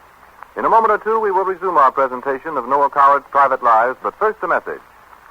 I imagine that Campbell's soups are used in your home just as they are in millions of homes across the country. But tonight I want to ask you about something else which Campbell's make. Campbell's tomato juice. Have you tried it? A great many people have, because Campbell's is the largest selling tomato juice in America. Shortly after Campbell started making it, just a few years ago, women saw it in their grocery stores. Being acquainted with the goodness of Campbell's soups, many of them decided to try Campbell's tomato juice. At first taste, they must have liked it and then told their friends and neighbors about it, for its popularity has spread from coast to coast. There are those who have orange juice every morning for breakfast. Still others have tomato juice every morning. Perhaps the largest group of all have orange juice one morning and tomato juice the next. On your tomato juice mornings, I'd like to urge you to drink Campbell's tomato juice. Now we resume our Campbell Playhouse presentation of Noel Coward's Private Lives, starring Gertrude Lawrence and Orson Welles.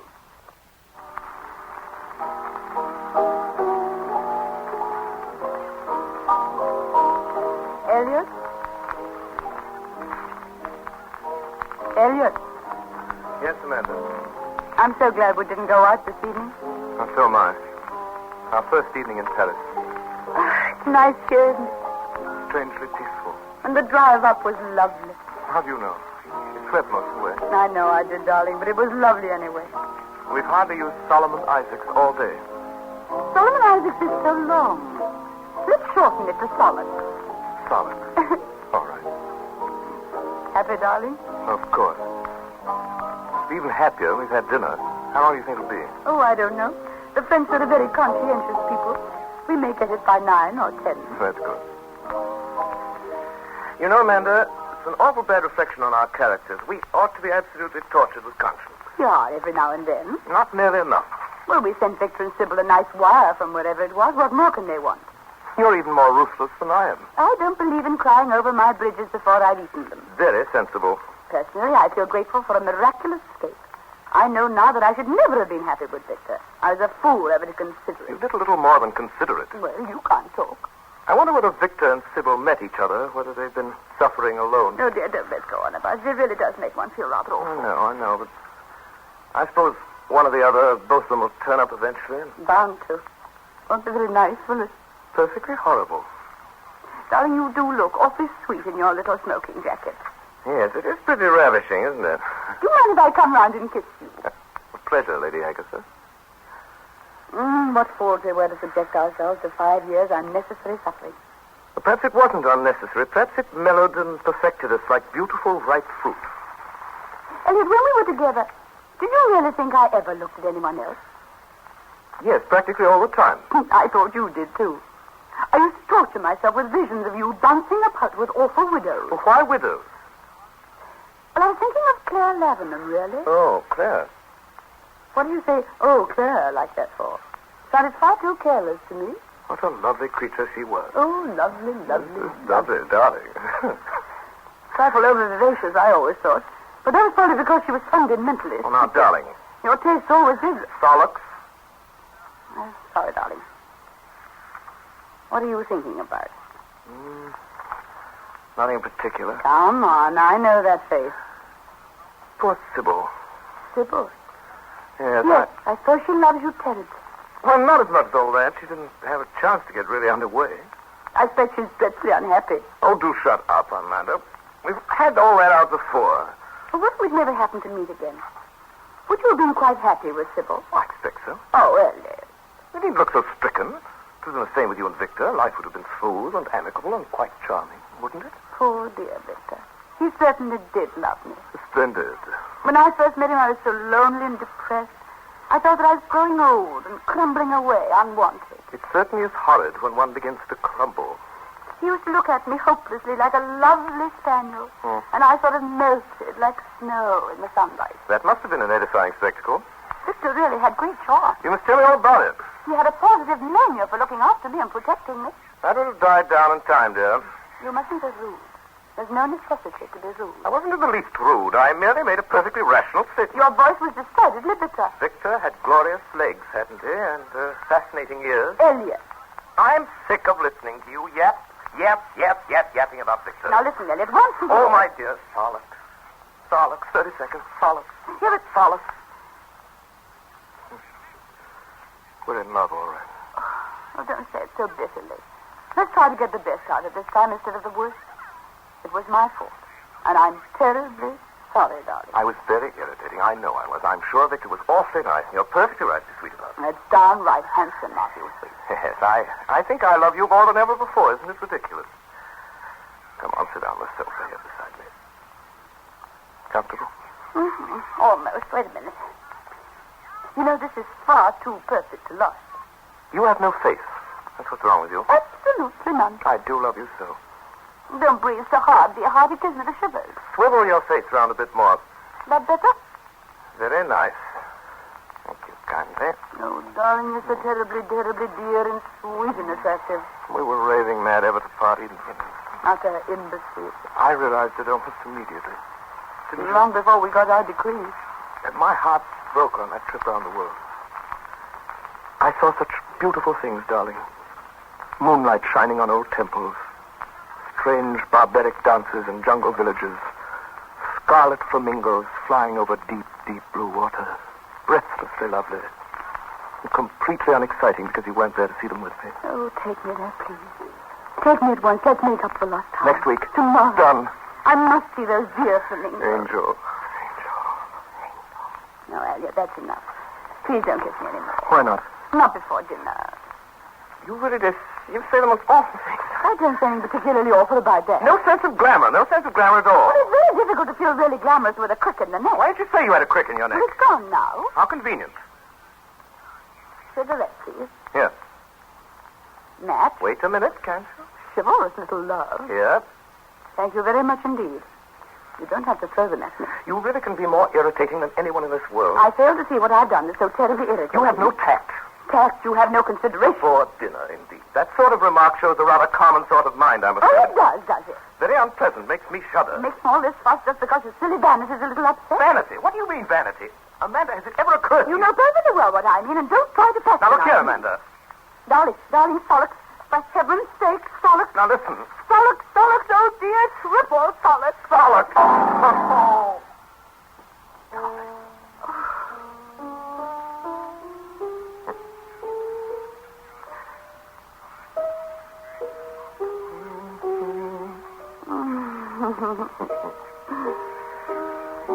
Big romantic stuff, this, darling. Yes, big romantic stuff. You're the most thrilling, exciting woman that was ever born. Dearest heart. Oh, good heavens. Do you think it's them? I wonder. Does Victor know this number? Of course he does. Nobody else knows I'm back in Paris. Must be them, then. What are we to do? We're all right, darling, aren't we? Whatever happens. Now and always, my sweet. I don't care, then. It was bound to come sooner or later. Hello. What? Como? Madame qui? Hello. What's that? Oh, Madame Duvalon. Oui. Sorry, somebody wanting to talk to the dear Madame Duvalon, dear. Who's she? I haven't the faintest idea. Je regrette beaucoup, monsieur. Madame Duvalon vient de partir cet après-midi pour Madagascar. Oh, it gave me a fright. What did you say? I said Madame Duvalon sailed today for Madagascar. Amanda, what should we do if they suddenly walk in on us? Behave exquisitely. With the most perfect poise. Certainly. I should probably do a court curtsy. You know, things that ought to matter dreadfully don't matter at all when one's happy, do they? What's so terrible is that one can't stay happy. Darling, don't say that. It's true. The whole business is a very poor joke. Meaning that sacred and beautiful thing, love. Yes, meaning just that. Don't laugh at me, I'm serious. You mustn't be serious, my dear, when it's just what they want. Who's they? Say all the dull and stupid people who try to make life unbearable. Laugh at them, laugh at everything. If I laugh at everything, I must laugh at us, too. Certainly you must. Well, figures of fun, all right. How long will it last? This ludicrous, overbearing love of ours. Elliot, should we always want to bicker and fight? Who knows? It all depends on how well we've played. What happens if one of us dies? Does the one that's left still laugh? Oh, yes, with all his might. I believe you're talking nonsense. So is everyone else in the long run. Darling, do you remember that awful scene we had in Venice? Which particular one? When your curling irons burnt a hole in my new dressing gown. That was a rouser, wasn't it? That was the first time you ever hit me. I didn't hit you very hard. We were very much younger then. And very much sillier. Matter of fact, the real cause of that row was Peter Burton. Oh, you knew there was nothing in that? I didn't know anything of the sort. You took presents from him. Presents? A trivial little brooch. I remember it well, bristling with diamonds, in the worst possible taste. Not at all. It was very pretty. I still have it and I wear it often. You went out of your way to torture me over Peter Burton. I didn't. You worked the whole thing up in your own stupid imagination. You must admit that he was in love with you, wasn't he? Just a little, perhaps. Nothing serious. You let him kiss you. You said you did. Well, what of it? What of it? Well, it gave him a lot of pleasure and didn't hurt me. What about me? Well, if you hadn't been so suspicious and nosy, you'd never have known a thing about it. Now, that's a nice point of view, I must say. Oh, dear, I'm bored with the whole conversation. So am I.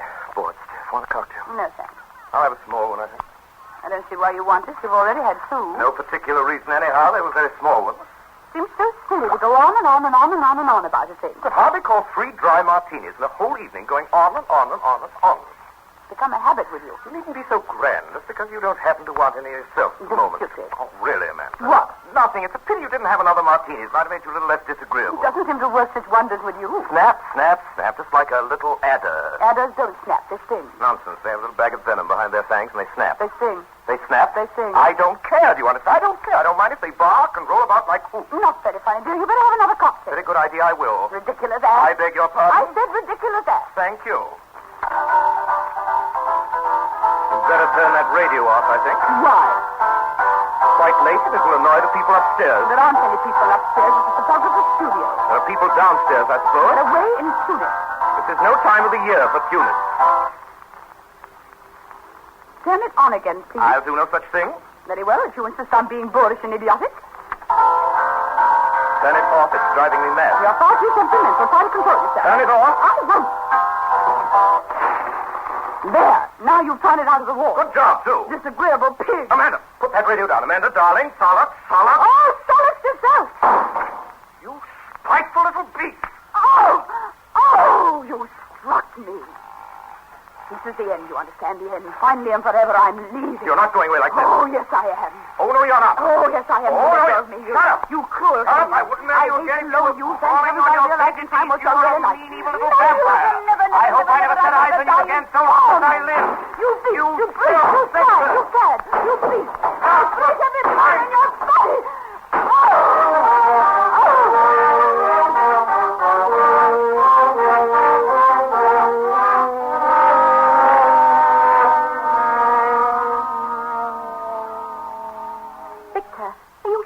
The right place? Of course I am. This is the man of the apartment.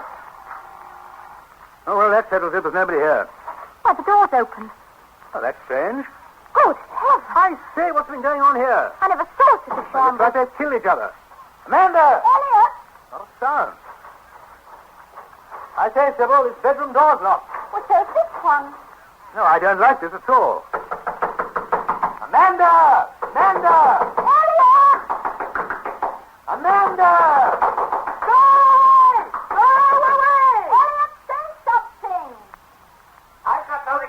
Amanda! It's me, Victor! I know it is. Go away! Dear, this is awful. Oh, I say, don't cry, Sybil, old girl. I can't help it, Victor. Oh, please don't. I say, please, Sybil. But why don't they come out? It's all so squalid. I wish now we hadn't come. Oh, what's the use? Well, we've got to see him before we go back to England. We must get things straightened out, Sybil. Oh, dear, I wish I were dead. Oh, I'll try to control myself, honey. I'm so tired. That was such a long drive, and I haven't slept properly for ages. Well, neither have I. If we hadn't arrived, we did. They'd have killed one another. They must have been drunk. Amanda hit him. He probably hit her, too, earlier on. I had no idea anyone ever behaved like that. It's so disgusting, so degrading. Elliot, of all people. Oh, dear. What an escape you've had. What an escape we've both had. Good evening, everybody. Elliot, how could you? Look here, old man. Does it occur to you that some sort of explanation... How do you do? I don't think we've met before. Hello, Sybil. Oh, Elliot, how could you? Sybil, I'm awfully sorry. Well, it's easy enough to be sorry. On the contrary, I find it extremely difficult. I seldom regret anything. This is a very rare and notable exception. Sort of red letter day. We must all make the most of it. I'll never forgive you. Never. I wouldn't have believed anyone could be so careless and so cruel. Sybil, I absolutely see your point. I am sorry, but I simply cannot discuss this any further before dinner. I don't want any dinner. Oh, yes, you do. You must be famished after that long drive from Deauville. Now then, where's Amanda? I'm sure she's simply dying to see you both. Where'd she go to? She's in there. In here? Amanda! Amanda! Good evening, everybody. Amanda, we have guests. Please don't address me. I don't wish to speak to you. Splendid. And what's more, I never shall again as long as I live.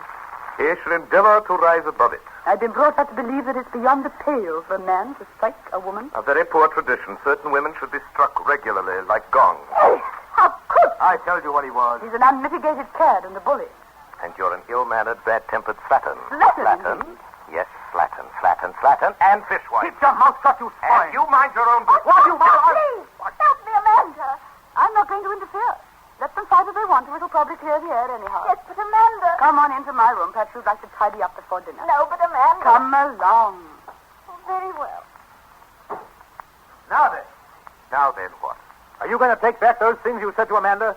Certainly, I'll take back anything if only you'll stop bellowing at me. They're a coward, too. They want us to fight, don't you see? No, I don't. Why should they? Primitive feminine instincts, warring males, very enjoyable. You think you're very clever, don't you? I think I'm a bit cleverer than you, but apparently that's not saying much. What? Oh, do sit down. I will not. Well, if you'll excuse me, Victor, I will. I'm extremely tired. Oh, for heaven's sake, behave like a man. Listen a minute. All this belligerence is very right and proper and highly traditional, but if only you'll think for a moment, you'll see that it won't get us very far. Devil with all that. I should like to explain that if you hit me, I shall certainly hit you, probably equally hard, if not harder. I'm just as strong as you. And you'd hit me again, and I'd hit you again. We'd go on until one of the others knocked out. Now, if you'll explain to me satisfactorily how all that can possibly improve the situation, I'll tear off my coat and we'll go at it hammer and tongs immediately. But ease my mind. Only if you won. I should win all right. Want to try it? Yes. Oh, go then. Just a moment. Well? What did you mean about them wanting us to fight? It would be a balm to their vanity. Do you love Amanda? Is this a battle or a discussion? If it's the latter, I shall put on my coat again. I don't want to catch a chill. Answer my question, please. Have a cigarette? Answer my question. If you analyze it, it's rather a silly question. Do you love Amanda? Not very much at the moment, to be perfectly frank. I'd like to wring her neck. You're apparently even more of a cad than I thought you were. You are completely in the right over the whole business. Don't imagine I'm not perfectly conscious of that. I'm bad. Oh, very unfortunate. Unfortunate? Might have been worse. I'm glad you think so. I do wish you'd stop being so glad about everything. What do you intend to do? That's what I want to know. What do you intend to do? I don't know. I don't care. I suppose you realize you've broken that poor little woman's heart. Which poor little woman? Sybil, of course. Oh, come on, it's not as bad. If you get over it, forget all about me. I intend to divorce Amanda. Very well. And Sybil will divorce you. Quiet. And the sooner you marry Amanda again, the better. Who said I was going to marry Amanda? What? She's a vile-tempered, wicked woman. I used to thought of that before. I did think of it before. Good heavens, man, you've got to marry her. I'd rather marry a ravening leopard. Now, look here, old man, I'm sick of all this shilly-shallying. You're getting off a good deal more lightly than you deserve. You can consider yourself lucky I didn't shoot you. Well, if you had a spark of manliness in you, you would have shot me. You're all fuss and fume. You're one of those cotton-wool Englishmen. I despise you. You despise me? Yes, utterly, utterly. You're nothing but a rampaging gas bag. Goodbye. Hey there! Come back here! Come back, you hear me? You open the door! Oh, hello. Amanda. What's happening, Victor? Nothing's happening. Now, you ought to be ashamed to admit it. Where's Elliot? He's locked himself in. How did you and Elliot get on? I told him what I thought of him. That's good. What did you say? I told him he was beneath contempt. Good. That's just what he is. Amanda, I think you must have been mad to go off with him. I've often thought that myself. Well, I feel completely lost, completely bewildered. I don't blame you. I don't feel any too cozy myself. Amanda, all this tonight. Have you been drinking? Certainly not. Had Elliot been drinking? Yes. Gallons. You seen it drink before, when you were married to Yes, him? terribly. Night after night he'd come home roaring and hiccuping. Disgusting. Yes, wasn't it? Amanda, Yes, Victor? did he strike you this evening? Repeatedly. I'm bruised beyond recognition. Amanda! Oh, Victor. I'm most awfully sorry to have given you so much trouble. Really, I am. You know, I can't understand it at all. I've tried to, but I can't. It all seems so unlike you. No. It isn't really unlike me. That's the trouble. I ought never to have married you, Victor. I'm a bad lot. Amanda! Don't contradict me. I know I'm a bad lot. I wasn't going to contradict you. Victor! Why did you come here? Find out what you want me to do. Divorce me, I suppose, as soon as possible. I shan't make any difficulty. I shall go away. Far, far away. Morocco or Tunis or somewhere. I'll probably catch some dreadful fever and die out there all alone. Oh, dear. Well, it's no use pitying yourself. I seem to be the only one who does. I might just as well enjoy. Amanda, do you love this man? I hate him. You want to marry him? I'd rather marry a boa constrictor. Amanda, I can't go away and leave you with a man who drinks and knocks you about. Oh, you needn't worry about leaving me as though I'm a sort of parcel. I can take care of myself. You said just now you were going away to Tunis to die. Well, I've changed my mind. It's the wrong time of the year for Tunis. I should go somewhere quite different. I believe Alaska's very nice in the summer. Oh, Victor, I'm thoroughly unprincipled. Sybil was right. Sybil's an ass. Yes, she is rather, isn't she? I can't think why Elliot ever married her. Oh, you can't count. Well, I must say. I beg your pardon. Oh, Sybil, you haven't met, have you? This is Sybil Chase, and this is Amanda. Amanda. How do you do? How do you do? I heard every word you said. It's all right, my dear. You're young and inexperienced, so I forgive you freely. Seeing the depths of degradation to which age and experience have brought you, I'm glad I am as I am. That was exceedingly rude. I think you'd better go away somewhere. I will not. Very well, and I will. Sybil, how dare you speak to Amanda like that? Oh, that's right. Take her side. That's what I might have expected. That's right. Stand up for him.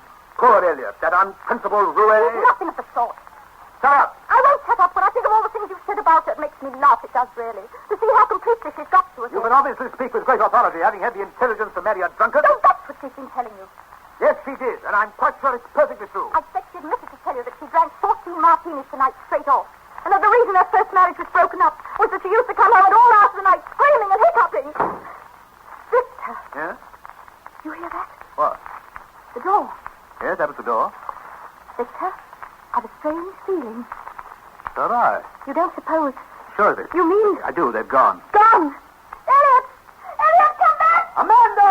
Amanda! Amanda!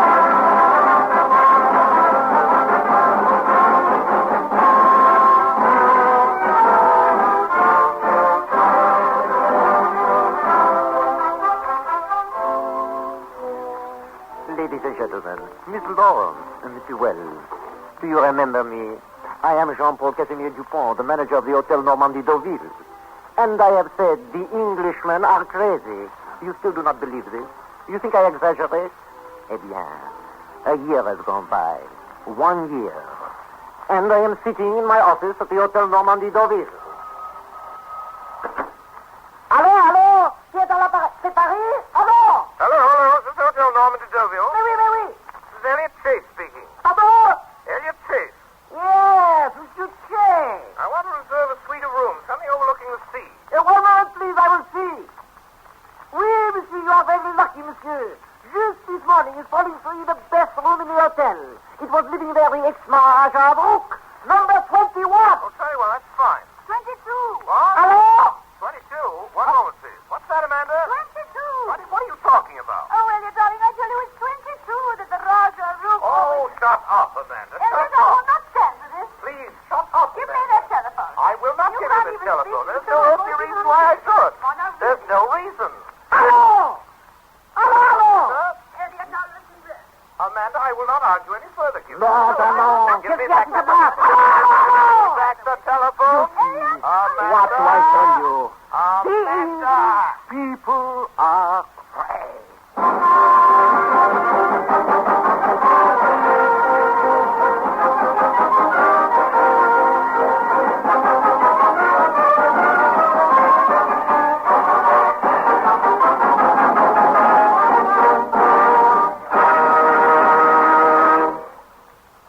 This concludes the Campbell Playhouse presentation of Private Lives by Noel Coward, starring Gertrude Lawrence and Orson Welles.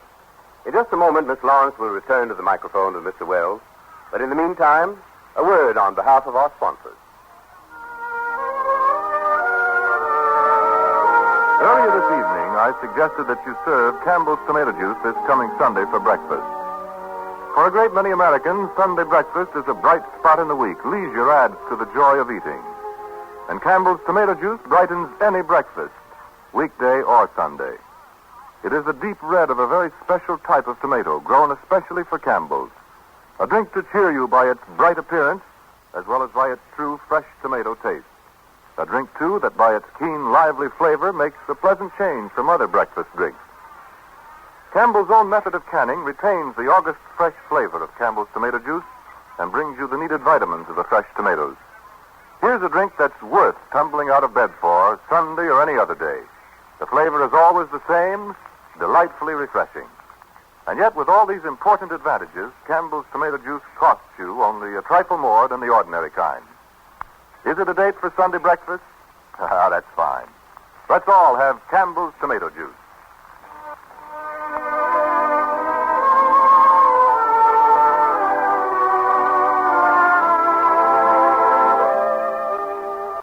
And now, here is Orson Welles. Somebody once said that every man in New York is or has been in love with Gertrude Lawrence. Which, under pressure, I might admit was somewhat exaggerated, but it would serve to indicate how audiences react to her. Miss Lawrence is that rare phenomenon, rare in life and just as rare in the theater. A person with the ability to inject the rich glamour of her own person into whatever situation she happens to be in. Not the least part of this wonderful gift of hers is the grace and effortless ease with which she does it. I'm sure some of that quality of personal magic has come over to you tonight. Certain it is that we are all deeply susceptible to it here in the studio. Thank you for those kind words, Mr. Wells, but I must rush to my own defense. Too often the life of an actress is reported in rainbow colors, a sort of dream world of continual admiration and excitement. Actually, there is more to it than this. An actress has to be a businesswoman, and it is probably the hardest working business in the world. That's particularly true in your case, Miss Lawrence, since you could hardly be described, certainly be described as the most hard-working star on the stage in America. Of course, if you've only yourself to blame in this matter, since you insist on appearing only in smash hits. I mean specifically tonight at 8:30, Susan and God, and now this new comedy of yours, the Skylark. That takes care of about 3 years of packed houses, doesn't it? And now, Miss Lawrence, dark rumors have reached us here of your doings as a young child. Oh, but just what is this wild tale of you and Noel Coward making your debut together at the advanced age of 11 in London? Is there any particle of truth in this allegation? Yes, you're quite correct. Absolutely correct. Good. Mr. Coward and I were in dramatic school together, and we did, on one occasion, appear in the same play. It was a Christmas story in London. And what did you play? We played Little Angels.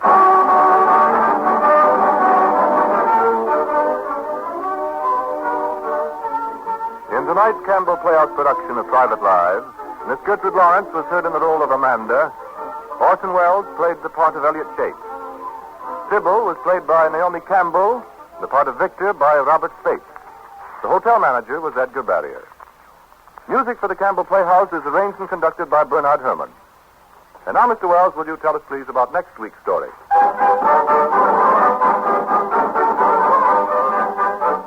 Next week, ladies and gentlemen, we go back 100 years to the early days of the American Union, when the first paddle steamers puffed their sooty way up the Hudson River, and ox teams were busy pulling senators' carriages out of the deep mud of the Washington streets. Next week, we bring you Black Daniel, from the book by that distinguished novelist, Honore Wilson Morrow. The story of the great Daniel Webster and of his love for the beautiful Carolyn Leroy, which brought him from his New England farm to the service of his country and the defense of the Union. Our guest this evening will be that lovely motion picture star, Miss Joan Bennett. And now, until next Friday, until Black Daniel, our sponsors, the makers of Campbell Soups, and all of us in the Campbell Playhouse, remain obediently yours.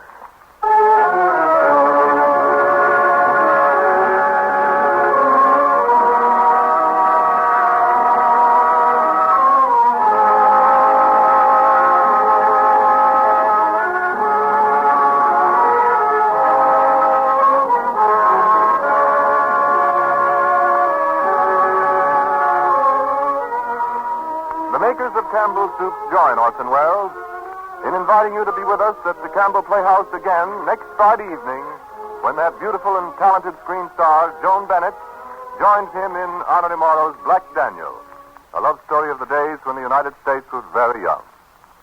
Meanwhile, if you have enjoyed tonight's Campbell Playhouse presentation, won't you tell your grocer so tomorrow when you order Campbell's tomato juice? This is Ernest Chappell saying thank you and good night.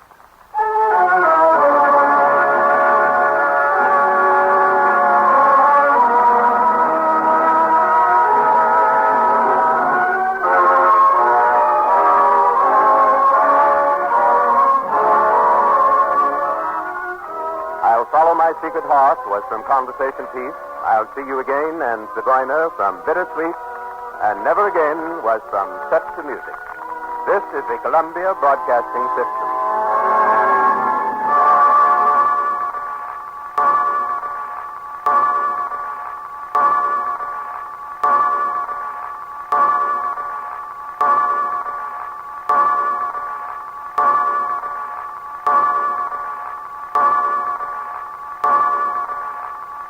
True crime stories of the 1940s and 1950s are up next with Jack Webb's Dragnet.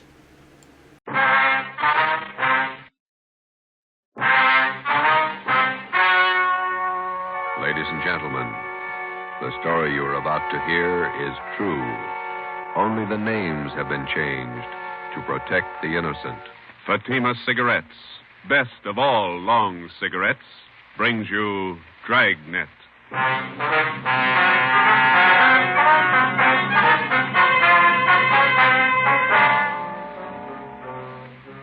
You're a detective sergeant. You're assigned to robbery detail. 2 armed bandits have robbed a large jewelry store in your city. One of the suspects escapes. One is apprehended. He's identified as a friend of yours. Your job, send him to prison. If you want a long cigarette, smoke the best of all long cigarettes. Smoke Fatima. Fatima is the long cigarette, which contains the finest Turkish and domestic tobaccos superbly blended to make Fatima extra mild. And that's why Fatima has a much different, much better flavor and aroma than any other long cigarette. That's why Fatima is doubling and redoubling its smokers. So If you want a long cigarette, smoke the best of all long cigarettes. Smoke Fatima. Dragnet, the documented drama of an actual crime.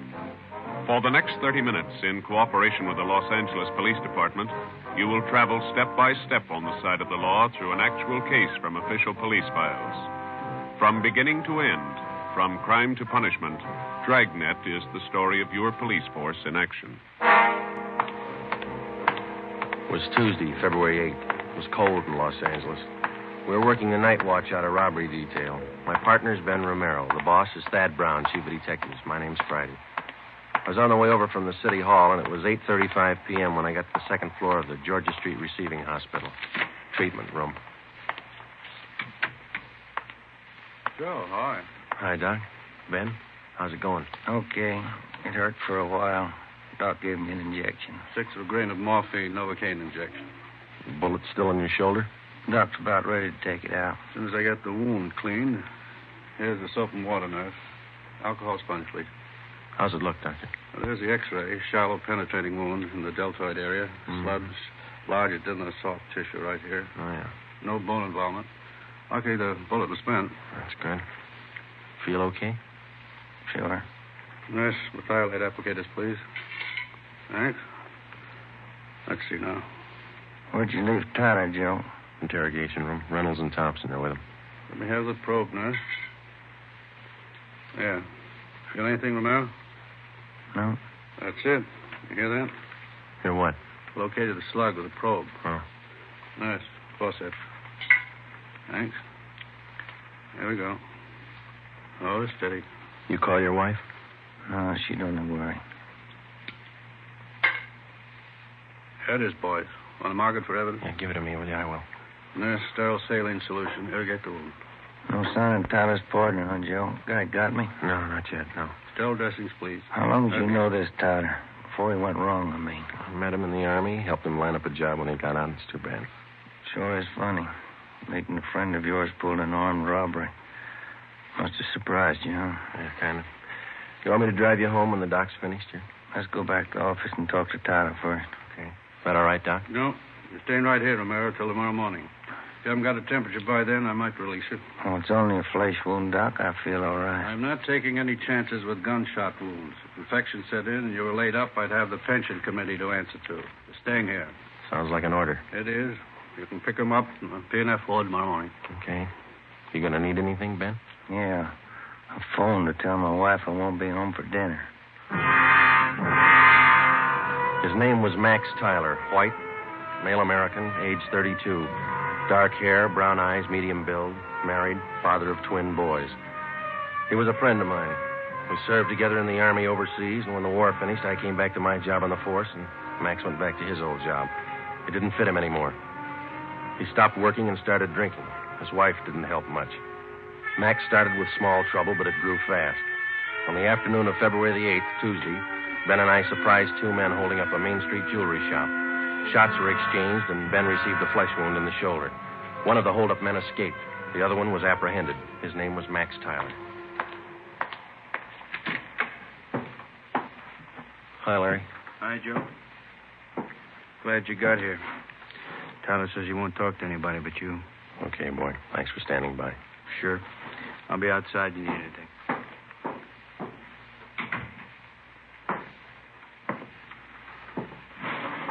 Max? Joe? You're in deep this time. You shot a cop. I didn't. This guy was with me. I didn't fire once. You were in on the job. Yeah. Men don't expect presents. I don't expect anything, Joe. Glad you came back. I don't want to talk to those other cops. I work in the same department they do, same job. Well, it's easier to talk to you. What's your story? I was crazy to try it. No alibis, Joe, but I didn't know what I was doing, believe me. I just didn't realize. I won't buy it, Max. You told me the same thing 14 months ago when they picked you up for those bum checks you were passing. Sure, I hung some paper, but I'm no hood, Joe. You know that. I was drinking. I needed dough for Dorothy and the kids. You gotta believe me. I need a break. You said that before, too. I went to bat for you, got off with 6 months and 3 years probation. Now you turn up with another caper. I know, Joe, I know. I'm sorry. You're sorry once, Max, and it works, but one free ride's enough for anybody. Now, that's it. Did I say I wanted that kind of a break? I'll serve my time, Joe. I'll serve every day I owe. And then what can you tell me you couldn't have told the other cops? I want to ask you a favor. Yeah? I know you're going to hook me on this. So while I'm doing my time, Dorothy and the kids are staying with relatives out in Inglewood. If you'll... Well, just keep an eye on them, you know, Joe. I don't mean Doe. Dorothy can work with. Kind of watch out for him, huh? Give him a break, Joe. It's not their fault. Will you do it, Joe? Yeah. Sure, I'll take care of it. Now, you do something for me. Anything you want, guy. Let's have the straight story. Who was the guy with you on that holdup this afternoon? Cresta, George Cresta. You know him. Out of Folsom? Short guy, black hair? Yeah. He's got a room above the Red Owl Bar down on East 3rd near Broadway. That's where he hangs out. Where can we find Cresta now? Oh, maybe there. I don't know. I'll give you a list of the places he goes. Some of his friends I've met. He sure roped me in. Said there wasn't going to be any rough stuff. You were carrying an S&W 38? Sure. When they got outside the jewelry shop, Cresta jammed the gun in my hand. I had to put it away, get it out of sight. Believe me, Joe, he roped me into this. It sounds like an alibi, I know, This but is your second time around, Max. It sounds like one. Okay, I got nothing coming. Don't forget about Dorothy and the kids. Huh? I promised you. Now, you want to give me a full statement on the holdup now? Anything you say, Joe. I'll call for a stenographer. Joe. Yeah. I'm sorry. I am. I believe you. You got the feeling too late, that's all. Max Tyler was arraigned in municipal court 2 days later. Bail was set at $10,000. 3 days after that came his preliminary hearing in municipal court. At his arraignment in Superior Court, 5 weeks after he'd been apprehended, Tyler entered a plea of not guilty. A date was set for his trial in Superior Court. Meantime, the hunt for George Cresta, Max's accomplice, went on. There wasn't a sign of him. Our informants had no lead on him, and the all-points bulletin containing all the information we had on Cresta brought in nothing. On Monday, March 22nd, the trial of Max Tyler was held in Superior Court. Ben and I were subpoenaed to appear. The victim of the holdup, the jewelry store manager, was the first to testify. He was questioned by both the prosecutor and the counsel for the defense. He left the stand at 11:25 a.m. If it please, Your Honor. Counsel for the defense. Before the next witness testifies, I'd like permission to approach the bench. Permission granted. Counsel for the prosecution may also approach. Wonder what that's all about, Joe. Something's up. Hello. Judge is shaking his head. Public defender's going back to the counsel's table. Counsel for the defense. Your Honor, it's my client's desire to change his plea to guilty. Defendant rise and face the court. Max Tyler, is that your true name? Yes, Your Honor. On the 12th day of March of this year, in Superior Court, Department 83, City and County of Los Angeles, State of California, you have heretofore been arraigned on the charge of robbery in the first degree. At that time, you pled not guilty to the charge in question. Is it now your desire to change that plea? Yes, sir, it is. You've reached this decision of your own free will? Yes, I have. There's been no force employed, no promise of gratuity or reward to induce you to reach this decision? No, sir. Counsel for the prosecution. Yes, Your Honor. Max Tyler, on the 12th day of March of this year in Superior Court, City and County of Los Angeles, State of California, you are arraigned on the charge of robbery in the first degree. That time you entered a plea as set forth in this information. How do you now plead? Guilty or not guilty? Guilty. Is it stipulated that at the time of the commission of the robbery, the defendant was armed with a deadly weapon, to wit, a revolver? So stipulated. Court will fix the degree of robbery at robbery in the first degree. Your Honor, in the interest of justice, the people move to dismiss count 2, assault with a deadly weapon. At this time, Your Honor, the defendant waives time for sentencing and asks that he be sentenced immediately. Just a moment. Max Tyler, it's the judgment of this court that on the 8th day of February of this year, you did enter the premises at 23108 East Main Street in the city, and there did attempt the felonious taking of personal property in the possession of another from his person in immediate presence and against his will. Further, said attempt was made while you were armed with a dangerous and deadly weapon. Max Tyler, this court finds you guilty of robbery in the first degree. Count 2 is dismissed. Does it, Joe? Decision of this court that you be returned to the county jail. Sheriff will transfer you to the state penitentiary where you will serve the sentence as prescribed by law. Court recess for 15 minutes. Hey, Joe. Miss Tyler over there, she's taking it pretty hard. Yeah, come on, we better go see her. Hello, Dorothy. I love him, Joe. What am I going to do without him? Children. I'll give it to you straight, Dorothy. You didn't do much to keep Max out of this. You drank right along with him. You don't Joe. deserve those kids. That's my opinion. Please, I know it. Don't make it any harder. Don't. I'll do anything I can for the kids, Dorothy. That's all. What am I going to do without him? I can't be all alone without Max. It's not right. It's not right. Neither's armed robbery. Goodbye, Dorothy. Before the end of March, Max Tyler was delivered to San Quentin State Penitentiary, where he started serving his term. His wife, Dorothy Tyler, got a job as a telephone operator. She and her children continued living with their relatives down in Inglewood. I helped them out whenever I could. 6 months went by. Every 2 weeks, faithfully, Tyler wrote me a letter from prison. I answered most of them. While Ben and I worked on other jobs, the search for George Cresta went on. We failed to uncover a single lead. 10 months passed. Tuesday, January 16th, 1949, 4 p.m. I checked in for work as usual. Hi, Joe. Cold out, huh? Yeah. Did you pick up the mail? Mm-hmm. There's a letter in your box from San Quentin. Tyler, huh? How's he doing anyway? Good. Clean record. Got himself a pretty fair job in the prison library. Yeah. I talked to the warden up there. Says Tyler ought to be eligible for parole in about a year if he keeps his nose clean. You going to bat for Tyler again? I don't know. See what happens. How can you see anything in that guy? He's giving you nothing but trouble. Oh, a lot of people are giving him the same. Maybe that explains it. Not for me, it doesn't. I wouldn't trust him with dirty laundry. I get it. Robbery Friday. Joe, this is Dorothy Tyler. I got to talk to you. Yeah, Dorothy, what's the matter? I found Cresta. I saw him. What? George Cresta. I know where he is. I saw him downtown. I followed him to his place. You sure it was him? I'm positive. He's staying at 134 Jesse Street. It's a rooming house just off Alameda. 134 Jesse. Got it. Thanks, Dorothy. Come on, Ben. 8 minutes later, Ben and I were interviewing the landlord at 134 Jesse Street, a cheap rooming house down on the south end of the city. The landlord's name was Peterson. We showed him Cresta's mug shot, and he told us he was in room 11. We went up a dark, narrow stairway to the second floor.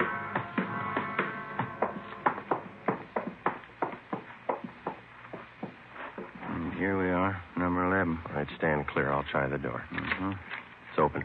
Yeah. Joe, have a look. He's asleep. He's passed out. Come on, slip the cuffs on him.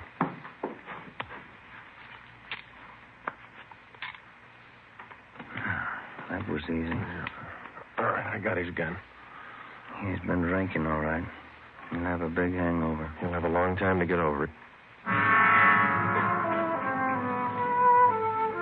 George Cresta was booked at county jail on suspicion of robbery. 2 months and 3 weeks later in Superior Court, he was tried and convicted of assault with a deadly weapon and first-degree robbery and sentenced to the state penitentiary.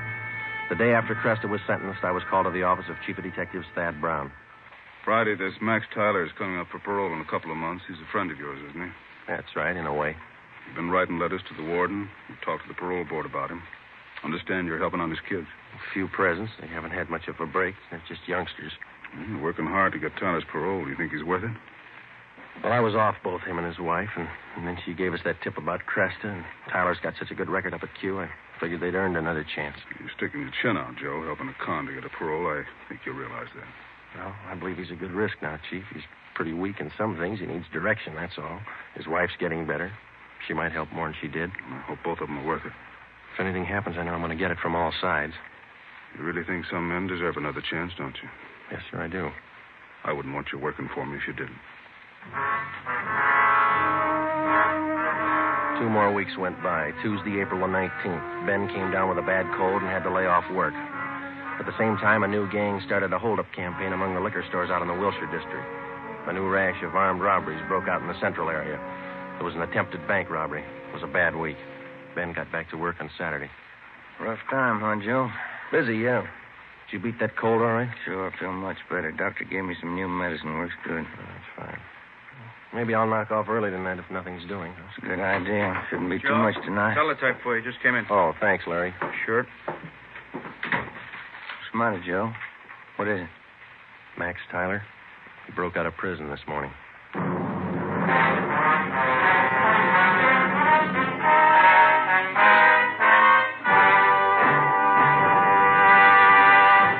are listening to Dragnet, authentic stories of your police force in action. And now, here's an authentic report from Fatima Cigarettes. In 1949, Fatima doubled, tripled, and quadrupled its smokers. In 1950, enjoy Fatima yourself. You'll find Fatima extra mild. Because Fatima is the long cigarette which contains the finest Turkish and domestic tobacco superbly blended to make Fatima extra mild. You'll find Fatima tastes much better. Fatima's superb blend gives you a much different, much better flavor and aroma than any other long cigarette. You'll find Fatima tops in cigarette quality. Fatima has always stood for the best in cigarette quality. For a new year of great smoking enjoyment, buy Fatima in the appealing gold and yellow package. You'll agree, Fatima is the best of all long cigarettes.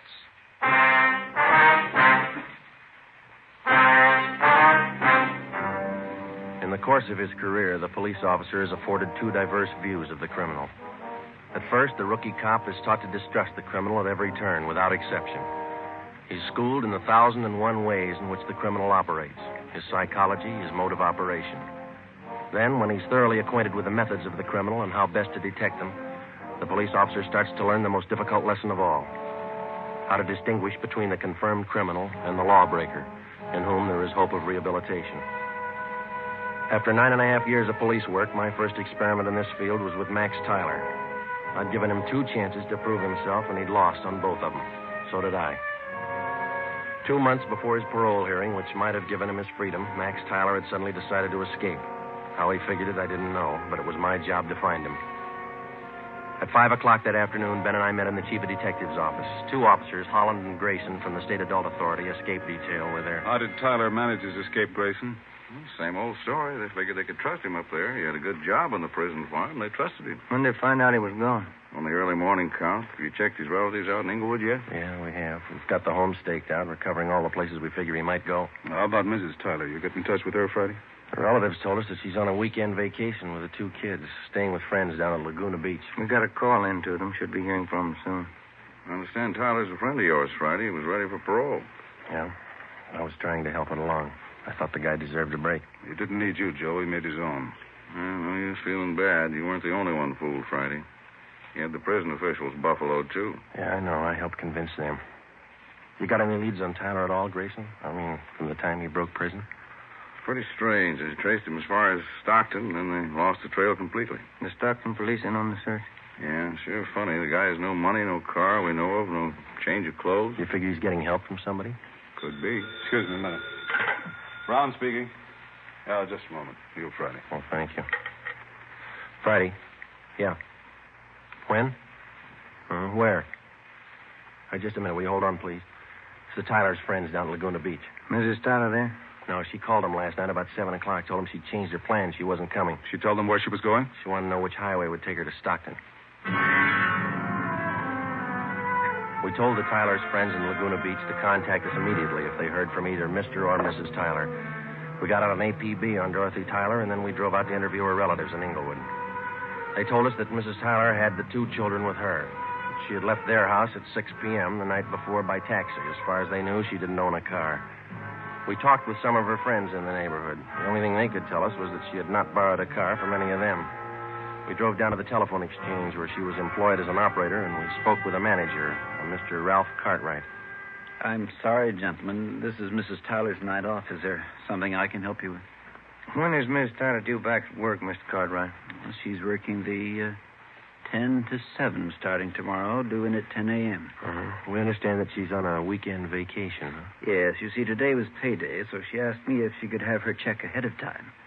Said she had to have the money for the weekend. Did you give her the check?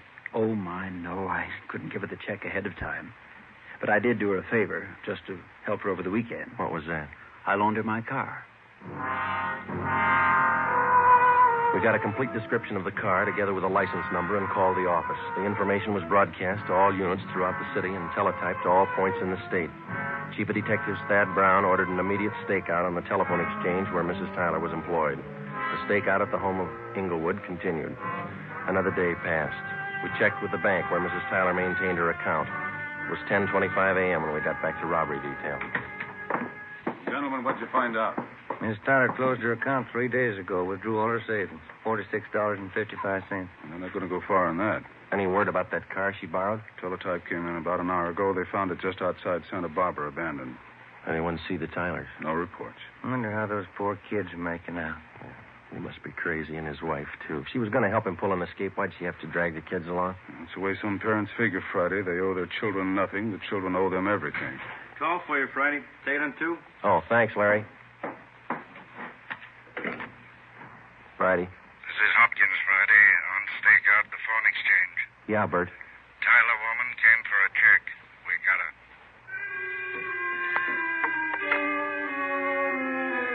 Dorothy Tyler was brought into the city hall. With her was one of her children. He was delivered to the juvenile authorities for the time being. Mrs. Tyler was brought to the interrogation room. She refused to admit anything to the officers from the adult authority. She said she wanted to talk to me. I went in. She threw her arms around me and started crying. Joe, you won't let him get Max, will you? You won't let him. I'm after him as much as they are, maybe more. Where is he? I can't tell you. Why'd you do it, Dorothy? Why? Oh, you know why, Joe. You know why. I had to see him. I had to be with Max. It's a bum deal. You traded days for years. They can't get him. If I don't tell them where he is, they won't find him. They'll find him. He's got to eat, so do you and the kids. He has to go to work, and working with a gun is all he knows. He'll leave a trail. We'll find him. Children. What have they done with the children? Where's Jimmy? They're taking care of him. That's more than you did. Where's your other boy, Vance? Max. Max has him. Oh, that's fine. You and Max ought to be real proud of yourselves. I had to see him. You know that. I had to see Max. Has he got a gun? Has he? Has he used it? No. He just thought he might need it. He hasn't hurt anyone. I swear it. You helped him escape, is that right? You helped him. He needed help. I met him at San Rafael. We drove all night. He didn't hurt anyone, Joe. He hasn't hurt anyone. Where is he now? Where is he? All right, Dorothy, we'll find him. Joe, if I tell you, will you go alone? I can show you the way. Will you go alone? Yeah. All right. I'll take you to him, Joe. I trust you. Yeah, I trusted him once, too. 5 p.m., Monday, April 25th. Dorothy Tyler, Ben, and I got in the car and headed north for the coast town of Santa Maria. Acting under orders of Chief of Detectives Thad Brown, Larry Thompson from Robbery Detail followed in another car. Holland and Grayson from the State Adult Authority were with him. It was 10 minutes past 8 when we drove through the town of Santa Maria. Just outside the city, Dorothy Tyler directed us to turn off onto a dirt road. We drove about 2 miles. She told us to pull up. Across that field. Shack by those trees. Lonely out here. I'll go with you, Joe. Maybe Max won't understand. Oh, you stay here. Joe, that car stopped here. It's cops, Dorothy. It had to be. They won't shoot unless Max does. But you promised. You said you'd go alone. I'll go alone. Friday? Hello, Grayson. Where is he? She tell you? That shack over there across the field by that clump of trees. He's got one of the kids with him, that right? Yeah, he won't be any trouble. He's armed. The cons up at Quentin say he won't be taken alive. They say he'll shoot it out. They talk a lot. You better let us take him. You're not getting paid for this one. I'll take him alone. I made a promise. That guy in the shack's in the habit of breaking promises. I keep mine. Keep an eye on Miss Tyler, will you, Ben? Thompson's watching her. I'm coming with you. I told her I'd go alone. There's 2 doors, front and back. Which one you going in? Front. I'll be around back. Careful, Joe. Yeah. I'll be right back, Grayson. I started to cross the field. The shack was about 100 yards from the road. The field was uncultivated, and I wasn't sure of my footing. I stumbled over a tree stump. Halfway across the field, the lights in the shack went out. Who's that? Who is it? It's me, Max. Joe Friday.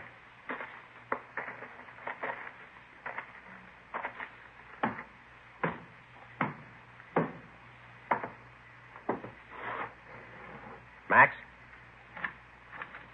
Come on, open up. All right, Max.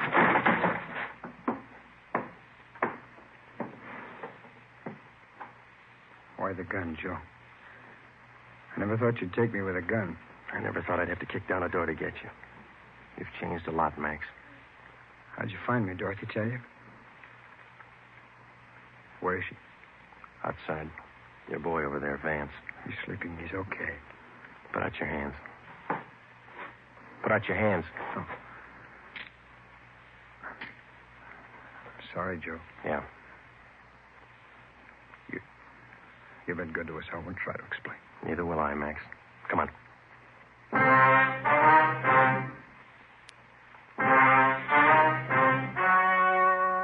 The story you have just heard was true. Only the names were changed to protect the innocent. On June 2nd, trial was held in Superior Court, City and County of Marin, State of California. In a moment, the results of that trial. It's amazing how many long cigarette smokers are changing to Fatima. Here are the actual figures. New York Division. Fatima sales up 132%. Los Angeles Division. Fatima sales up 545%. St. Louis Division. Fatima sales up 548%. Yes, in 1949, more and more smokers discovered that Fatima is the best of all long cigarettes. They found Fatima extra mild. They found Fatima has a much different, much better flavor. They found the name Fatima means the best in cigarette quality. In 1950, enjoy Fatima yourself. Best of all long cigarettes.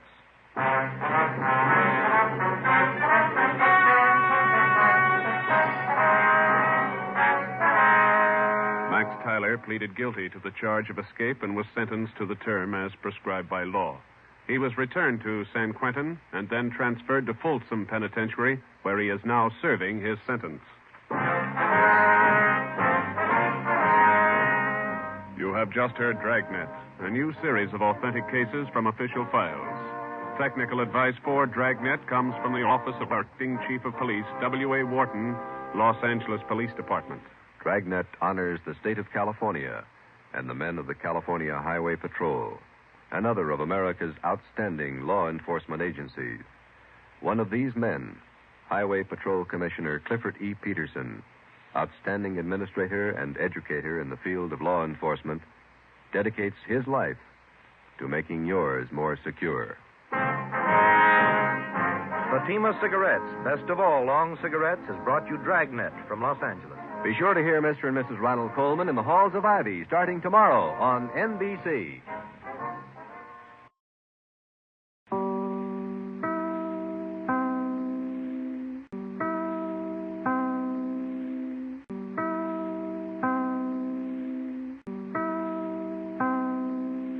Now it's time to pay a visit to Duffy's Tavern.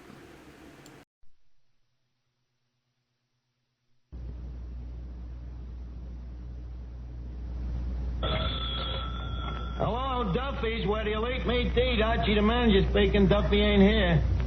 Hello, Duffy. Tonight, Clifton Fowlerman.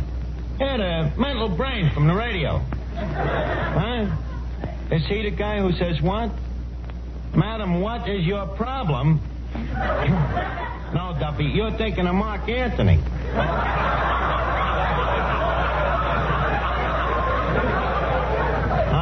This is the guy that asked the questions on information, please. Very brainy guy. Huh? Yeah, maybe you're right at that, Duffy. What brains does it take to ask questions? Yeah. Well, anyways, we're stuck with him. Yeah. He's coming down to lecture to the Lord Byron Ladies Literary Society. Well, don't worry, Duffy. I'm writing the lecture for him, so he can't louse us up. The crowd here? The usual gang of crumbs.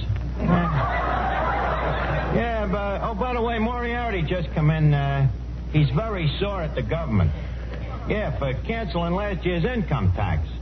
Well, you remember when he filled out his return, he chiseled so much he didn't pay nothing? Now he figures he's losing money. Yeah. Well, I'll call you back, Duffy. Okay.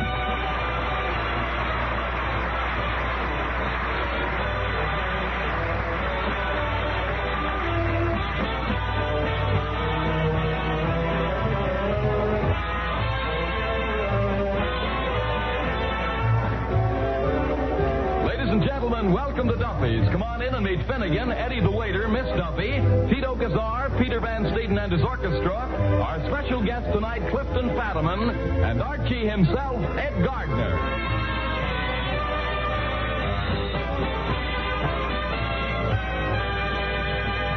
Hey, Mr. Archie. Yeah? Well, what happened to the sign? What sign, Eddie? The watch your hats and coats sign. There it is, only I rephrased the words so that Clifton Fadiman will feel more at home here. Read it. Let me see.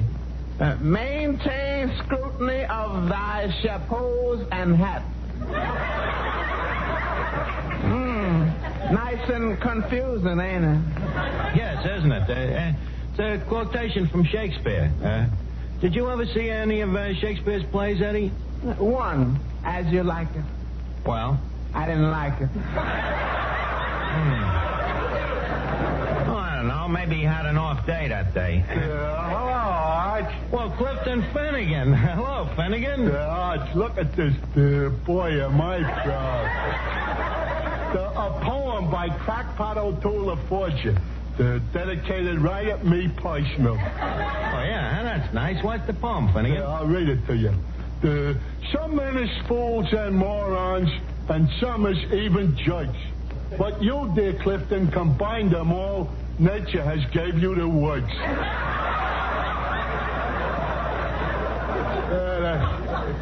Well, the guy must really like me, huh? Yeah, he must. You may not know it, Finnegan, but that poem is written in pure cubic centimeter. Centimeter? You mean he's going to charge me for it? No, Finnegan, if he charged you, you'd have to pay at least a nickel a meter. Oh.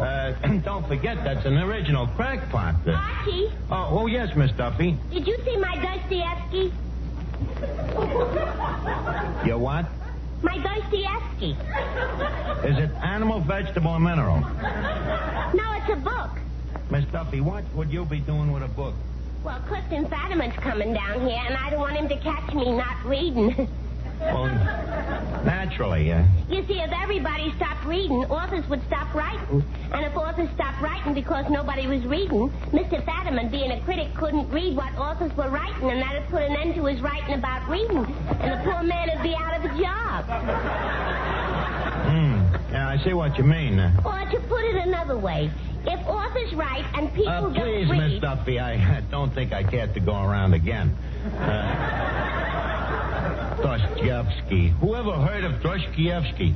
Oh, you probably never even heard of Shakespeare.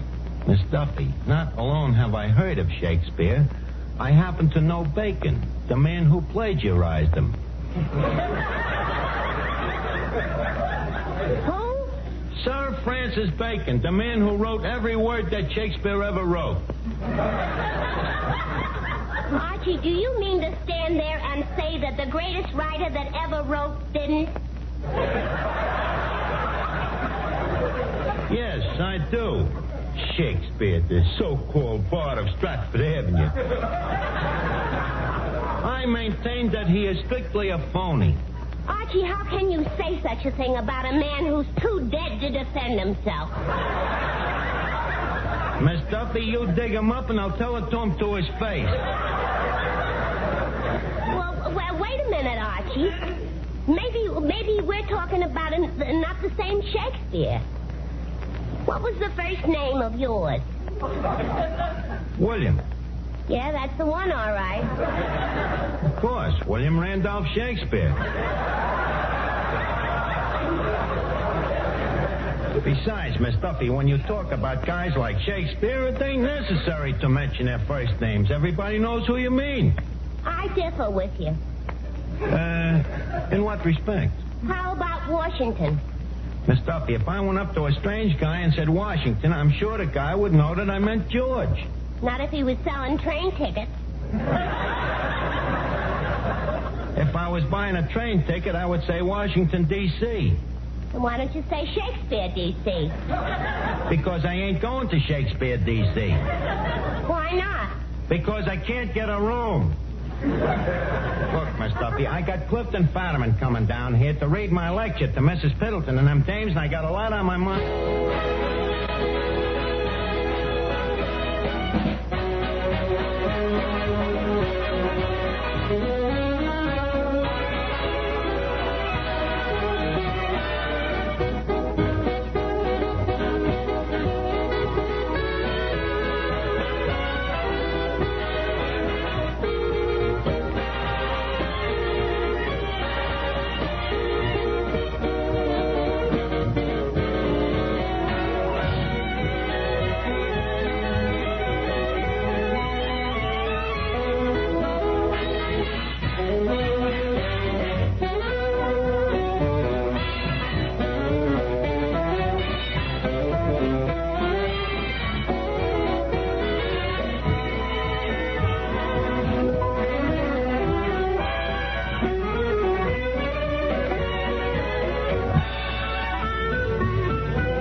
Folks, pending our waiting for the arrival of Clifton Fadiman, Mrs. Pilton, and Lord Byron Ladies Literary Society, you'll be simply enchanted to know that we will now hear a song by Mr. Tito Gazar, Mexico's answer to the Andrews sisters. What is the song, Tito? I will sing that beautiful song entitled Si Bonet. Well, that's your own prerogative. Go ahead and sing it. Ladies will please swoon. Si Bonet de mi sueño, si no oyes la queja de mi voz. Si Bonet, si no vienes, ay, moriré de amor.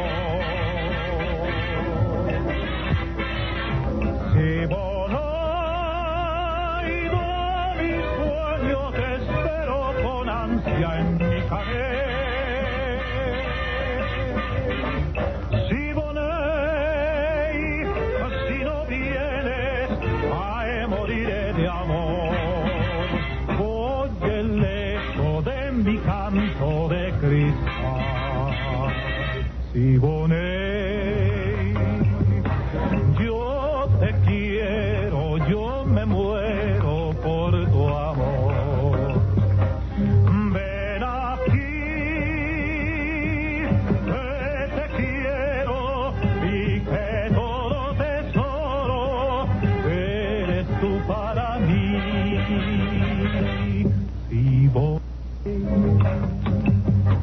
Al arrullo de tu palma pienso en ti.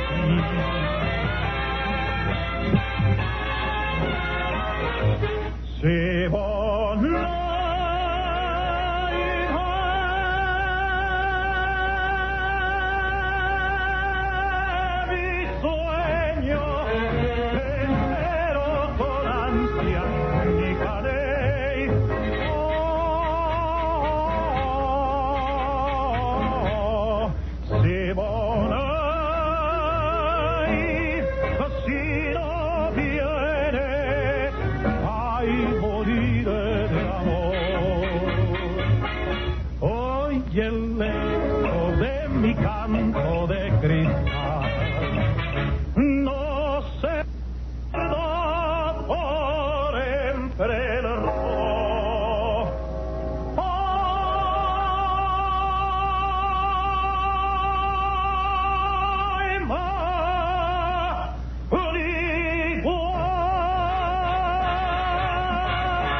Tito, simply bravado. Mucho groucho. Say, Mr. Archie, did that Mr. Fadiman drink coffee? Coffee? I guess so. Eddie, why? Well, we're running a little short. Well, add some chicory to what you got. Okay. But chicory added to chicory is going to taste a little like... Well, he'd probably be reading a book anyway. He won't notice it. Oh, Archie, dear boy. Well, Mrs. Piddleton, how are you? You're looking great. Archie, you know I look a fright. All right. What makes you look like such a fright? Oh, I've had a terrible experience. Terrible. I had to come down here by subway. Good gracious. The subway? How ghastly. Well, there was no alternative. You see, my limousine is hors de combat. Yeah, what year? Hors de combat, Archie, a French expression, out of action. Oh, you mean like OPA? OPA? An American expression. Out of gas. That subway must be simply livid for one to ride in, huh? Oh, yes. One encounters such a bourgeois class of society. Oh, simply bourgeois, yeah. Makes one sorry one went to the trouble of ducking under the turnstile. Archie, then you have been in the subway. Only in London. Of course, over there we refer to it as the lift. But So much for conversation. I'm glad to see you. Well, it's a delight to be here again on the same. Except poor Mr. Duffy. He seems to have aged considerably. Mrs. Piddleton, that's the moose head you're looking at. Moose head? Oh, Archie. Archie, I'm afraid you'll have to remove it. Why? My doctor's orders. I'm allergic to stuffed animals. Oh, yes, Mrs. Gribb. We're waiting for you and Mrs. Allen. Well, Mr. Fadiman isn't here yet. Clifton Fadiman.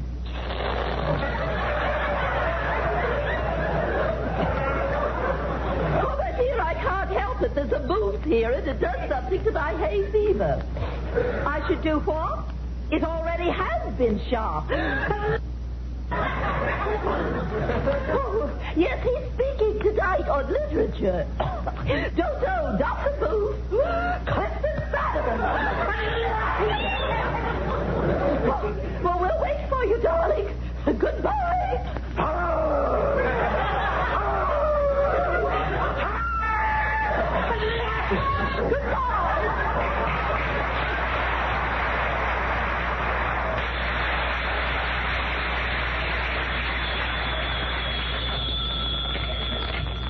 Hello? Oh, well, thank you. Mrs. Piddleton, the operator says Gesundheit.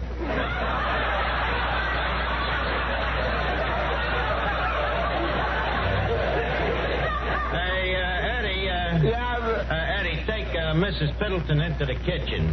There, she won't smell the moose. I see what you mean. What, Miss Duffy? Ain't that Mr. Fadiman coming in? Oh, sure, Clifton Fadiman.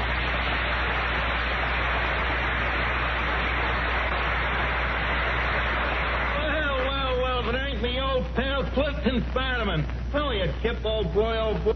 I'm looking for someone named Archie. Just a minute. I'm Archie. You had the pleasure of meeting me just a short nonce ago. Oh, I'm sorry, but I'm wearing my wife's glasses. Your wife's glasses? Oh, that's different. I can't expect your wife to know me. By the way, Mr. Fadiman, this is Miss Duffy. Plaza 59970. I beg your pardon? Well, you're always asking questions, so I thought I'd give you the answer first. Miss Duffy, Mr. Fadiman is an intellectual. He don't go out with dames. Well, that intellectual I ain't.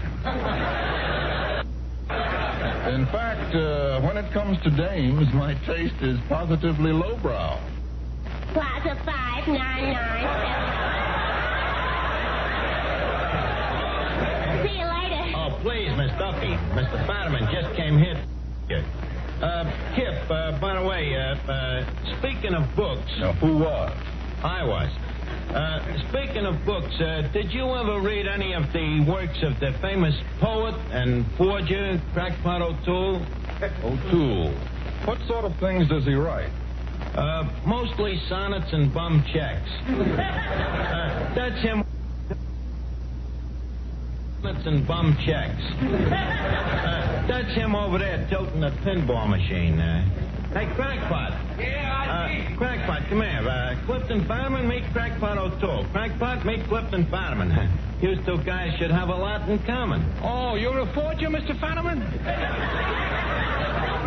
Crackpot, Mr. Fadiman is from information, please. Kip, you'll pardon Crackpot's ignorancy. He's been upstate, up to Ossining. Oh, you mean in the clink? In the clink, yeah, in a manner of speaking, yes. We can talk about it, can't we, Crackpot? Why not? It was nothing. Only a few years for forgery. I made a little innocent mistake when I signed a check. I put 2 T's in Vanderbilt. The whole thing was laughable.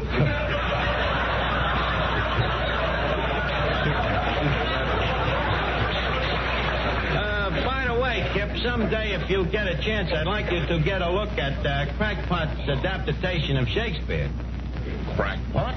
You rewrote Shakespeare? Yep. I rewrote 23 of his plays. How long did it take you? 23 minutes. 23 minutes, Crackpot.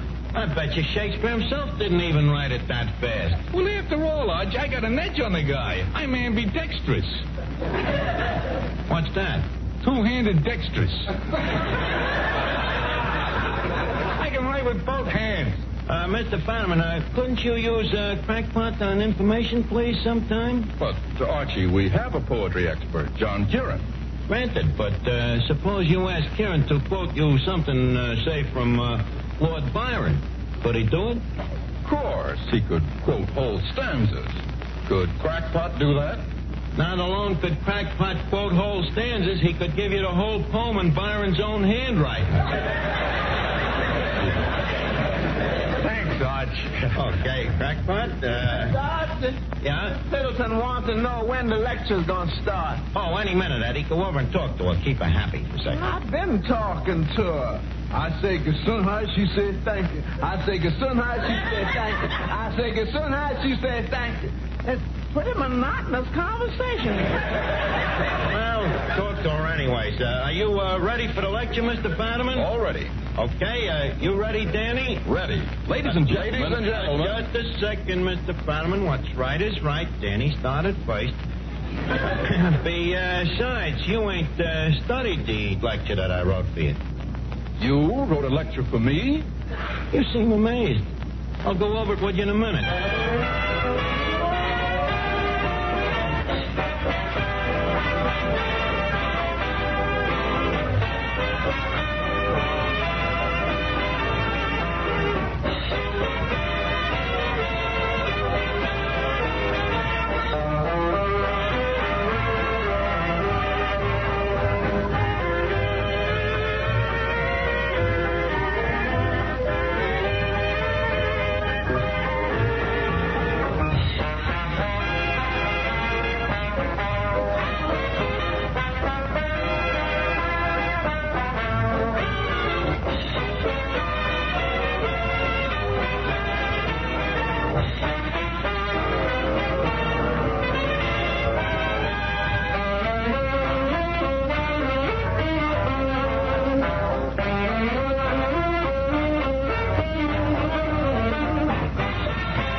Mr. Fetterman, leave us get started, huh? Archie, did I hear you correctly? You wrote a lecture for me? That's right. And you expect me to read it? Don't worry, there ain't many big words. And what ones there is, I wrote out in capital type. Here it is. But I brought my own lecture. Your own lecture? Look, Fetterman, suppose you was in my spot. Would you let every Tom, Dick, and Harry come in off the street and read his own stuff? How do I know it's clean? How do I know it makes sense? Well, I was just going to talk about the rudimentary forms of iambic pentameter. You see? Listen, in this business, we got to protect ourselves. Well, all right, I'll read your speech, but there's one thing. What? If I get fired from information, please, can I eat here? That I wouldn't advise. Now, please, leave us get going, huh? Oh, Archie, when is the lecture going to start? Any minute, Mrs. Piddleton. Mrs. P., this is Clifton Fetterman.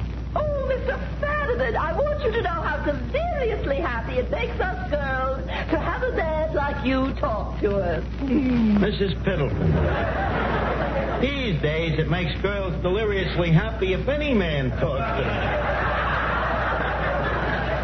Leave us get on with the lecture, huh? Trumpets, please. Thank you.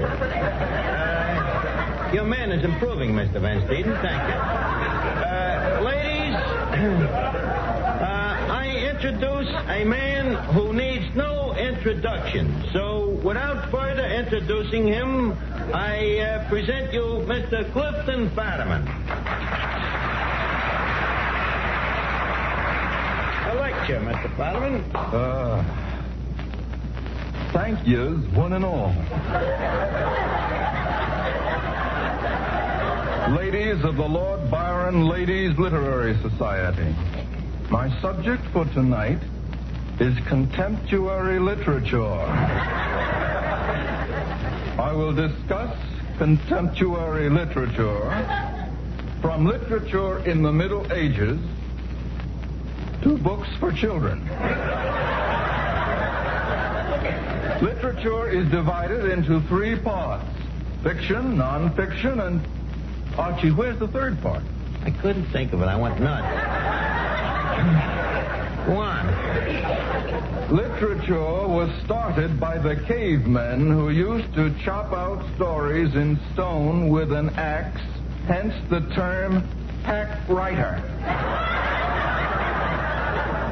This, however, was very hard on the circulating libraries, as people got tired carrying home them stone books. Besides, many times the stones would fall on the author, crushing him, hence the expression pulp writer.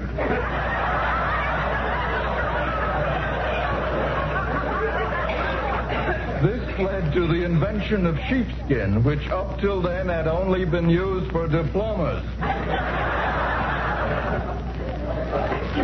Literature has gave birth to more writers than any other profession.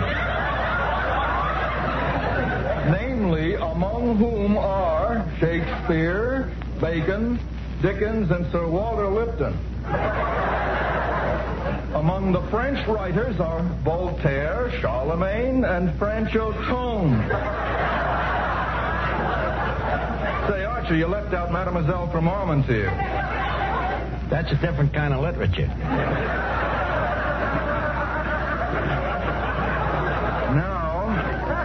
Now, among the American writers is also a great assortment of literary authors. Just as music has its three B's, Bach, and Beethoven, American literature has its three O's: O'Neill, Odette, and O'Toole.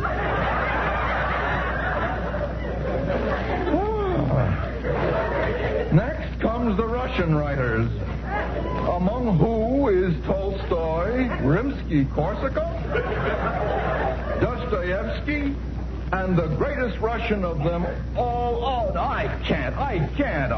Go ahead, Fetterman. Ivanhoe.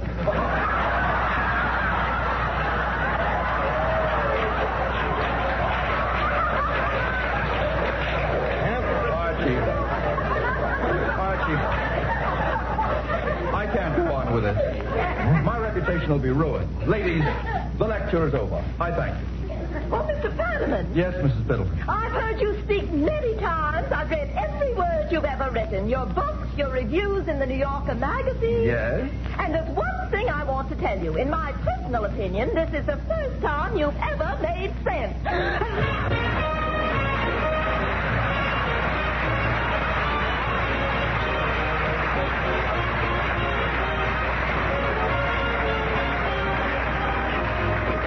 Time to leave Duffy's for the evening, but let's all meet again at Duffy's next week when our guest will be Monty Woolley. You have a half hour next Tuesday evening at this same time. Remember, Duffy's where your late mate date. Yeah, Duffy, next week, Monty Woolley. Hey, yeah, the guy with the beard. Huh? The hot weather? Don't worry, Duffy. Nature takes care of them things. In the summer, he sheds.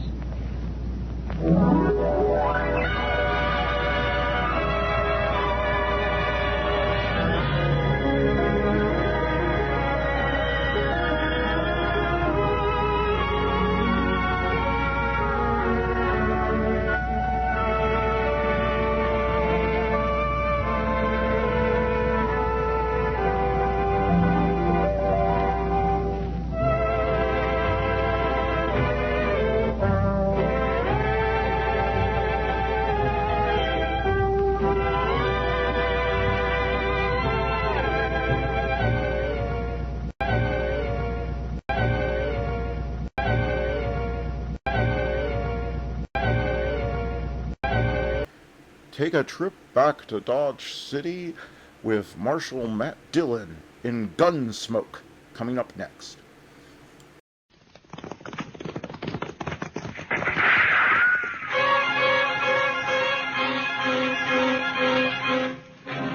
Around Dodge City and in the territory on west, there's just one way to handle the killers and the spoilers, and that's with a U.S. Marshal and the smell of gun smoke.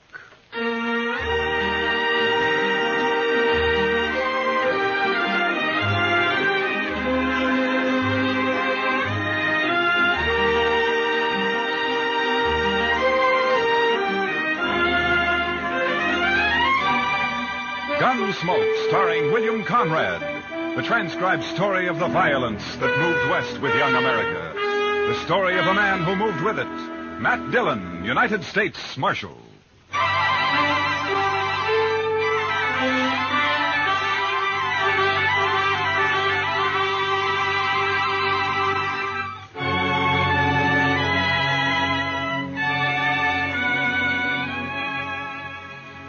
A stranger named Joe Beaudry killed a man in Dodge and then got on his horse and rode 90 miles northwest. He made it across the Smoky Hill River before his horse played out and fell behind a small knoll. Beaudry put a knife in him and settled on to wait. Half-hour later, he shot my horse out from under me and crippled Chester's with a slug in the shoulder. And then he gave up. He just threw down his guns and walked toward us across the prairie, his hands in the air. You think it's a trick, Mr. Dillon? I don't know, Chester, but if he makes a move, I'll kill him. Yes, sir.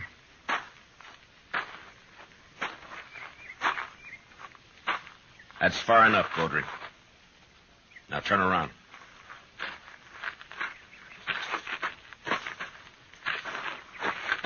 I ain't armed, Marshal. No.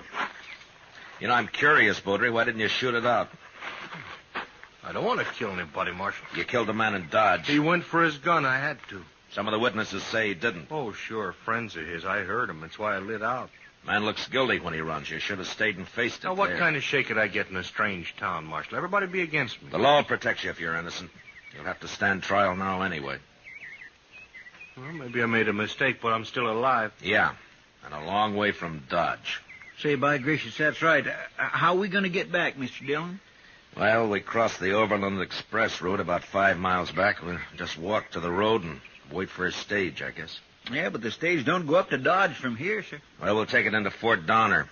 Maybe the Army will lend us some horses there, and we can turn them back at Fort Dodge. Marshal. Yeah. Well, I know you don't owe me no favors, Marshal, but I never been arrested before. I'd be kind of ashamed in front of everybody on stage. Well, that's tough, Beaudry. What do you expect me to do? Well, only a little thing, Marshal. Won't make any difference to you. Just don't let them know that you're taking me in is all. All right, Beaudry. I guess it doesn't matter. Thanks. I'm not wearing a badge anyway. But you make one move, and I'll hog tie you, and you'll ride on the roof. Or you'll be dead. Well, it's a deal, Marshal. You'll get a fair trial, Beaudry. If you're innocent, you'll go free. Well, if it is a fair trial, I'm going back to California. I don't know why I ever left it. You come from California? Yeah.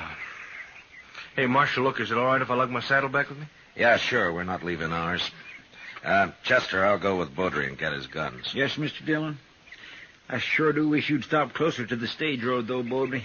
5 miles is a long way packing a saddle. Go take care of your horse, Chester. Let's get out of here. Yes, sir.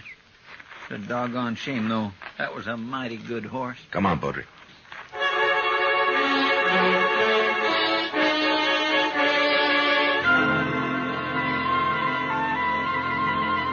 I sure hope the stage hasn't gone by already, Mr. Dillon. Why don't you get off your back and look down the road, Chester? Well, I declare. Look yonder, it's a-comin'. And it's painted bright red, too, Mr. Dillon. Hey, what if they don't stop for us, Marshal? Road agents don't usually carry their saddles. The driver will notice that if he's awake. Driving a 6-horse hitch ought to keep him awake. Yeah, but not sober.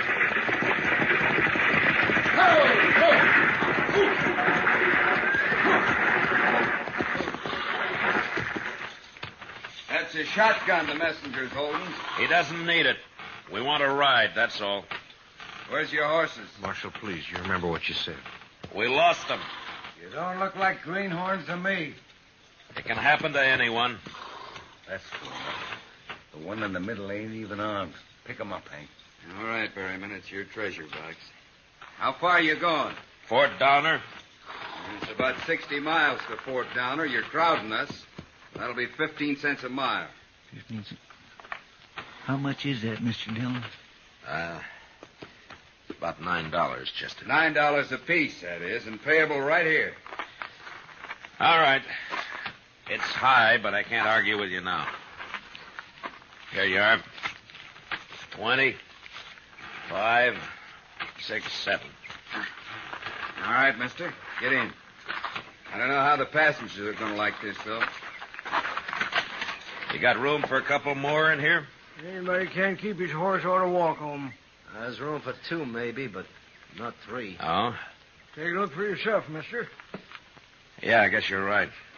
Chester? Oh, now, sir, I can't. I don't want Beaudry on top. You'll have to get up there, Chester. Well, I guess you're right, sir. But I think you fellas ought to charge us less if I can't ride inside. The Overland stage guarantees a ride, mister. Comforts the passengers' problem. Get in, Beaudry. Yeah. Now get fixed somehow. You've held us up long enough. Give me a hand.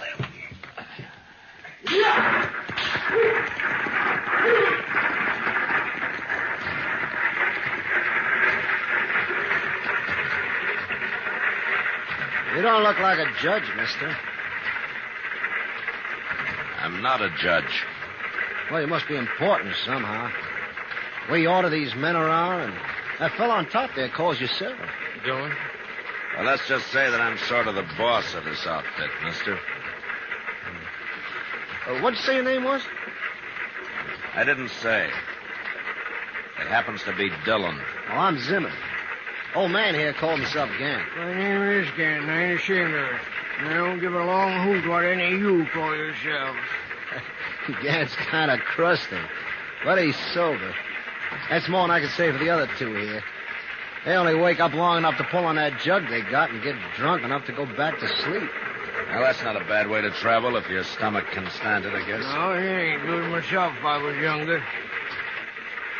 What business you in, Dillon? You ask too many questions, Zimmer. You ain't got no manners. Nobody's asking you, old man. Good. Then I don't have to listen to your gobbling. Now, listen here, Gant. Any more out of you, and I'll tear you apart. You can't spook me. I'm too old.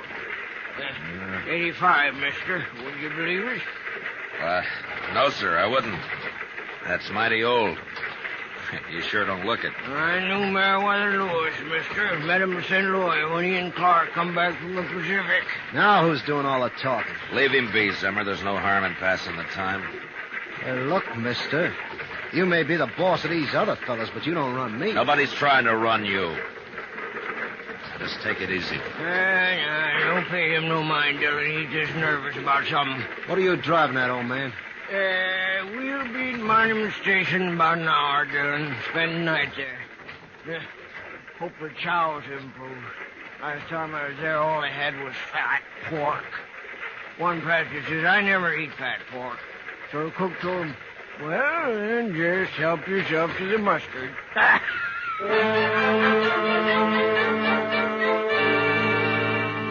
Monument Station was a long, low hut made of sun-dried, mud-colored bricks with a flat roof thatched and then sodded. The one building served as an eating room in the daytime and a bunkhouse at night. There wasn't much air inside, and after dinner, fat pork and mustard, Chester, Beaudry, and I went out to the corral for a smoke. My gracious alive, I hate to think of sleeping in there. All those men, why, a fella could suffocate. And I'll bet that stock tender hasn't washed himself since he left home. He said he washed his blankets anyways, just this morning. Yeah, sure. You know how?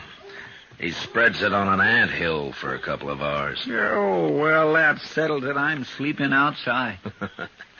All right, Chester. We just don't get too cozy. Half the night you're standing guard over Beaudry here. I'll watch him the other half. Well, I'm not going to run away, Marshal. You ran once, Beaudry. All right, I'll tell you something, and maybe you'll trust me a little then. Tell me what? Would you like to know who Zimmer is? Zimmer, he that real testy fella, I don't like him at all. He's always on the prod about something or other. Wait a Just minute, little bit Chester. ago, Wait a minute. What about Zimmer, Baudry? His real name is Chess Rhine. So? Well, at least that's the name was under his picture.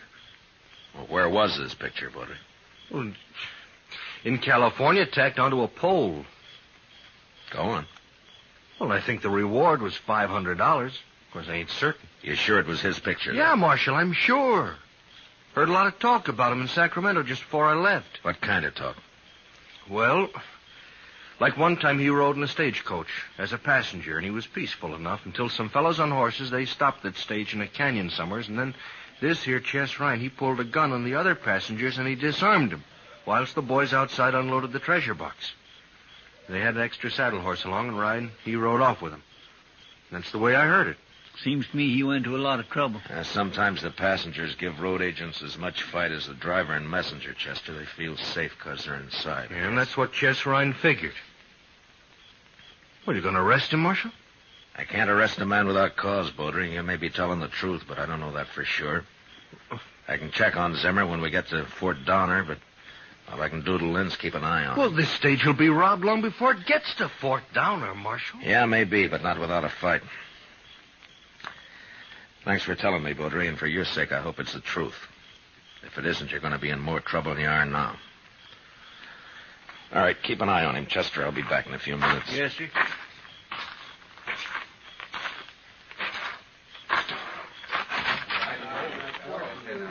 Berryman? Yeah? Out here a minute, will you? What's up, mister? I want to talk to you, that's all. Alone. Come on outside, huh? Be right back, Hank. Save some of that whiskey for me. Right, Barry.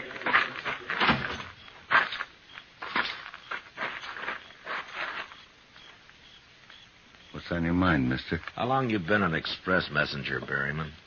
2 years? Not that it's any business of yours. Did you run into any trouble in that time? Some? Why? I just want to know if you can handle yourself, that's all.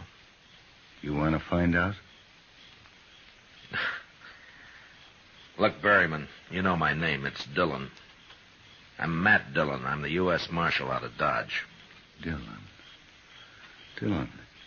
Yeah, I think I remember seeing you there. Good. Now tell me this.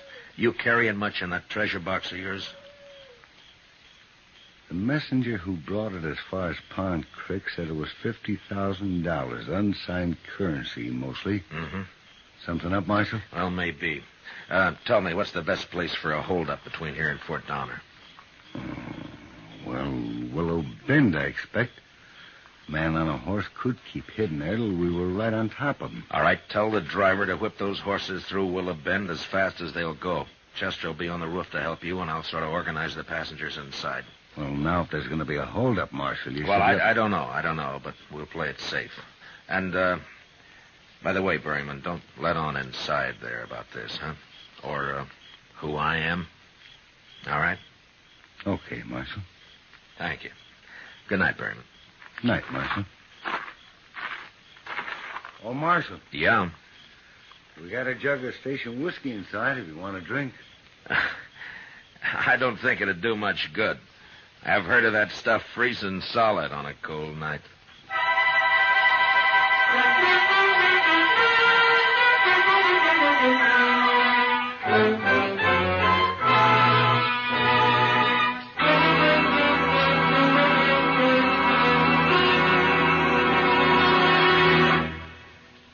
We will return for the second act of Gunsmoke in just a moment.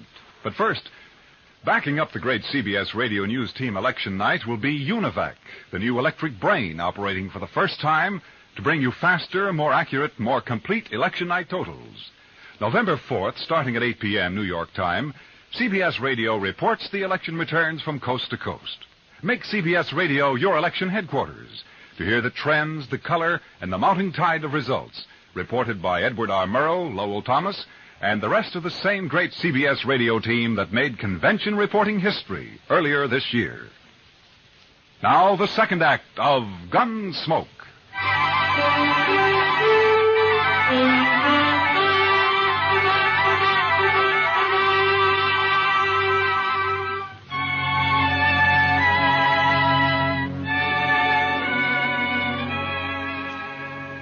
Next morning, just after sunup, the stage left Monument Station. It was 10 miles to Willow Bend and 12 miles to the next change of horses at a small swing station run by a lone stock tender. Zimmer, or Chess Ryan, if that's who he was, seemed nervous. Too nervous for an experienced road agent, but maybe he had figured me for what I was, and that gave him the jumps. Anyway, I sat next to him so I could handle him faster if and when the time came. We drove at an easy pace until we neared the bend. Then the driver popped his whip over the teams, and they began to run hard. But suddenly he was pulling them in and braking at the same time. One move by Zimmer at that point, and I'd have killed or crippled him. What are we stopping here for? Hey, driver, what's up?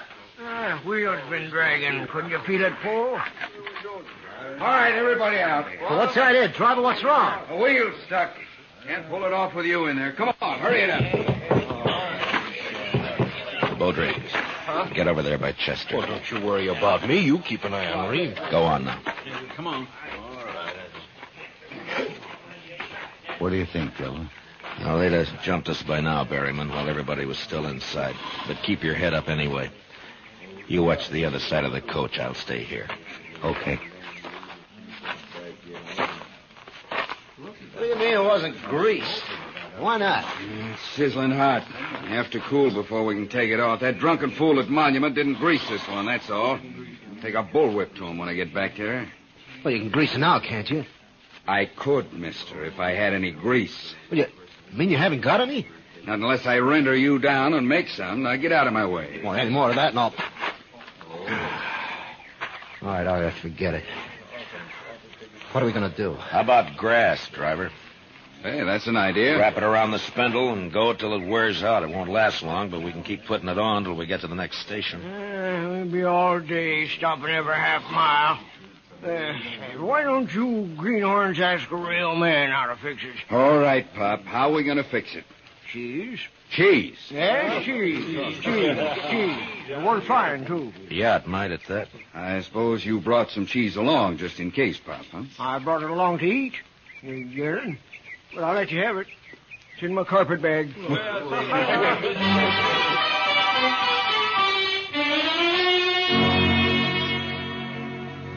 Old Gant's cheese worked fine, and we left Willow Bend without more trouble. I began to figure Beaudry for a liar, but he just sat there, staring out at the prairie, and said nothing. A few miles further on, as we approached the swing station, I heard a shout from the messenger, and then Beaudry pointed ahead, and I leaned out to take a look. The station was a small one-room adobe hut with the usual corral at the rear, but there wasn't a horse in sight. And out of the two windows facing us poured thin streams of white smoke. As the stage pulled to a stop, I saw two arrows embedded in the half-open door. Come on, look at them there. Wait a minute. Let me take a look in there. Let's all take a look, Zimmer. Where's the stock tender? They kill him? They tried to fire the place, but it just smoldered. Who are those two men? I don't know. But this one's still alive. Well, that's the stock tender. But who are those two? Never mind them. They're dead. Scalp. Indian sure must have surprised him. Sneaked right up. All right, Berryman, let's get the stock tender out of this smoke. Take his head there. Yeah. They scalped him, too. And he ain't even dead. Never mind that. Just pick him up easy.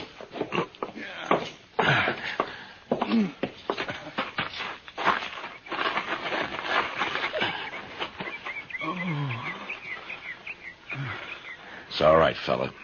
Stage is here. Indians, Comanches, they scalped me. Never even heard them. Ask him who those other men were. What were they doing here? Leave him be. The man's dying. Water. Give me a drink. Chester, get the water bag. Yes, sir. Can't you let the man alone, Dillon? Scalped 3 men and stole the horses. That's Comanches for you. Here's the water, sir. Oh, thanks. Here, fella. Here now. Take a drink. There we go. Road agents. Those two. They held me up. They said they'd hide till the horses were unhitched, and then hold up the stage. Had a partner on the stage to keep the passengers out of it. What was his name? Their partner, I mean. Put my head down, mister. It's bubbling over. The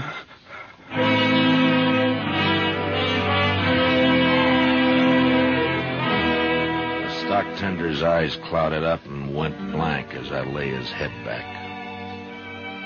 And then there was a scuffle behind me, and before anybody could move, Zimmer grabbed Gant, and using him as a shield, he walked backward toward the stage. The old man stopped struggling when he felt Zimmer's gun in his back, and the rest of us just stood there watching, helpless. First man draws a gun, Gant'll die. You gave yourself away, Chess Ryan. Take it easy, man. Take it easy. This fool's nervous. Shut up. You, driver. Lead those teams down the road a piece, and then come back here. Gant and I'll take the stage alone. Come on!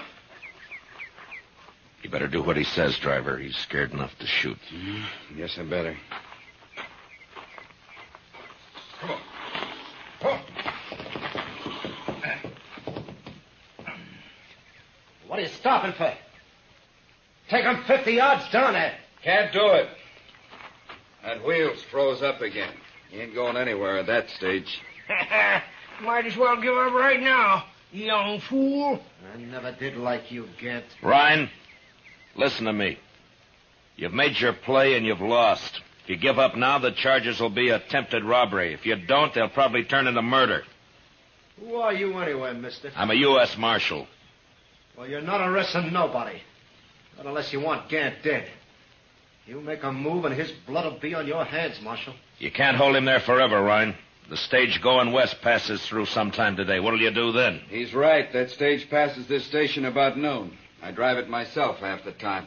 I'll think of something. First, I want all you men to unload your weapons. Line up and throw them in a pile there. One at a time. But you even start to try anything and I'll blow a hole in the old man.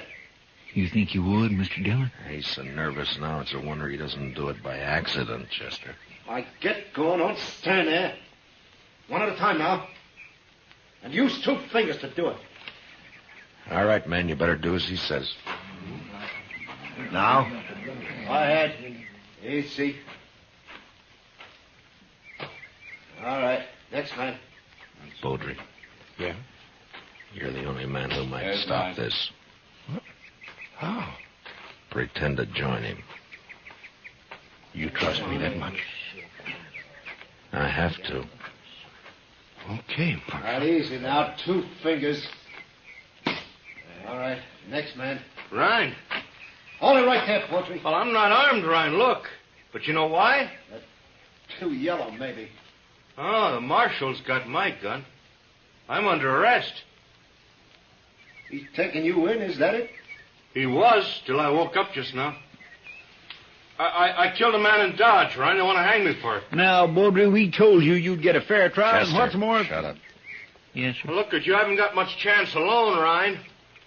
But you and me, we can disarm these men, throw away their guns, and ride off on those horses without the coach. You do that, Beaudry, and I'll quit my job and run you down if I have to chase you all the way to Oregon. I couldn't show up in Dodge after this anyway. Well, I'll be watching for you, Marshal. It beats hanging. Well, how about it, Ryan? Make a fool out of Dillon, huh? I like that. All right, pick up a gun, Beaudry, and get over here. I'm warning you, Beaudry. Sorry. I figure I'll live longer this way, Marshal. Here. You hold the old man, Beaudry. I want a free hand. Yeah. I'll kill Gant quicker than Ryan would. If any of you men try anything. You heard him. Now, let's get this over with. Fast.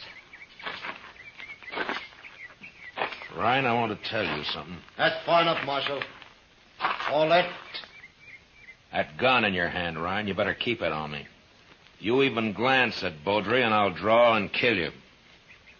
What are you talking about? You shoot me and Baudry will kill you from behind. What? That's right, Ryan. Jack, you walk back over towards the hut so he can see I'll let you go.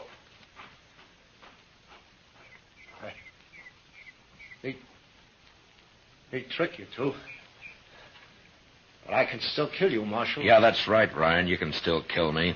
But I'm paid to die. I settled that in my mind when I took this job. It's only a matter of time. But what about you, Ryan? You ready to die? You can't do this. I'm doing it, Ryan. I'm doing it now. I'm going to walk right up to you, and you're going to give me that gun. Stop, Marshal. I'll put a slug in your spine if you shoot, Ryan. Let me have the gun, Ryan. Easy, No. Ryan. Now! Did he hit you, Mr. Dillon? No, he waited a second too long. Worked, Marshal. Well, you worked. Yeah, you did fine, Baudry. I'm going to remember it. Yeah. Now, give me back that gun. You still gonna take me in? Of course. No, that don't seem fair, Dillon. I'm only a marshal, Baudry, not a judge. Oh. I'm not sure I wouldn't rather die right here. Wait, Baudry. Now, I'll testify at your trial, and I promise you it'll be a fair one, but that's all. Now, give me the gun. You don't make it easy, Marshal.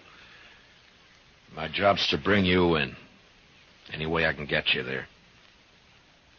Dead or alive? That's right.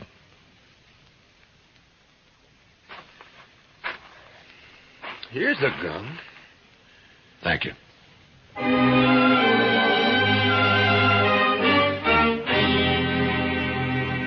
The next day, I turned Chess Ryan over to the Army at Fort Donner. The colonel wanted credit for sending him back to California, and I wanted to be rid of him. Took us 3 days to ride back to Dodge. On the way, we got to be real good friends with Joe Baudry. I wouldn't let him have his gun back. But even so, he managed to supply us with antelope steaks every morning. I made him borrow Chester's gun.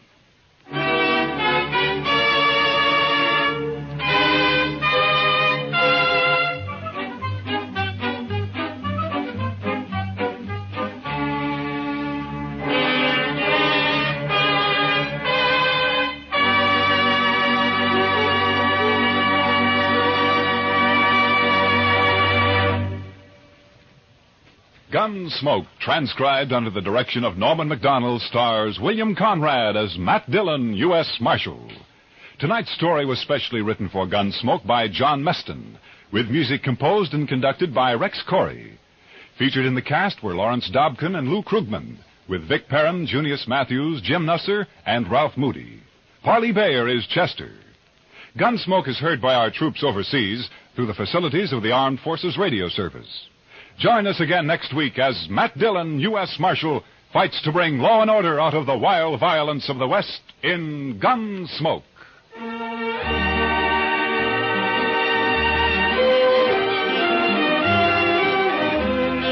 Thousands of acres of timber are afire in the Midwest, New England, Far West, and Southern areas. This is a word of warning to all who may be in or near woodlands. Take every precaution to avoid setting fires with cigarettes, matches, campfires. Timber is vital to America's defense. Human lives and property are at stake, too. Hunters especially are urged to exercise caution. Any further damage may result in suspension of the hunting season indefinitely. Clancy Cassell speaking, and remember Edgar Bergen and Charlie McCarthy open fire on your funny bones Sunday nights on the CBS Radio Network.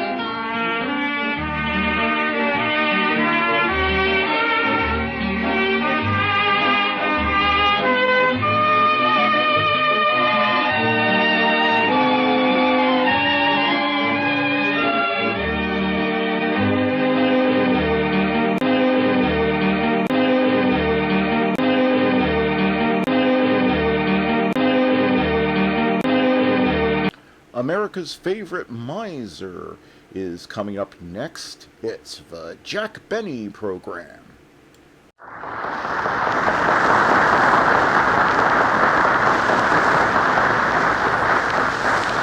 Hello, everybody. This is Don Bester speaking. Jack Benny hasn't arrived yet, but we have finally located him on the 20th Century train, nearing New York. So we will now take you to the 20th century, to Jack Benny and his 19th century joke.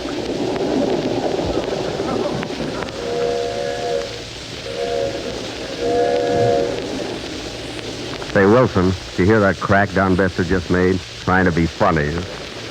I wish we were in already. Well, Jack, we'll soon be in New York. Are you glad to get back? You bet I am, Don. I like New York. You know, the first thing I'll do is take a nice, cool ride in the subway, get a home-cooked meal in the automat, and then a dip in the ocean. What beach do you go to, Jack? Coney Island. Very exclusive there, you know. Where do you go to cool off, Don? Oh, I generally hop in the bathtub in my apartment. You like exclusive places, too. Books, magazines, and newspapers. Say, Don, where's Parker? Oh, there he is, sitting about 5 seats behind us. Oh, me, oh, oh, me. When Irish eyes are smiling, truth is like a morning spring. In the little of Irish laughter, Hey, say, quiet, please. I'm trying to sleep. Yeah. Well, I'm very sorry, mister. You know I have to broadcast tonight. I'm getting my voice in shape. All right, but can't you sing Love Thy Neighbor? Sure. Sure, I can sing Love Thy Neighbor. Me, oh, keep on, me. When Irish eyes are smiling, truth is like a morning spring. Hey, you can have the whole seat. Goodbye.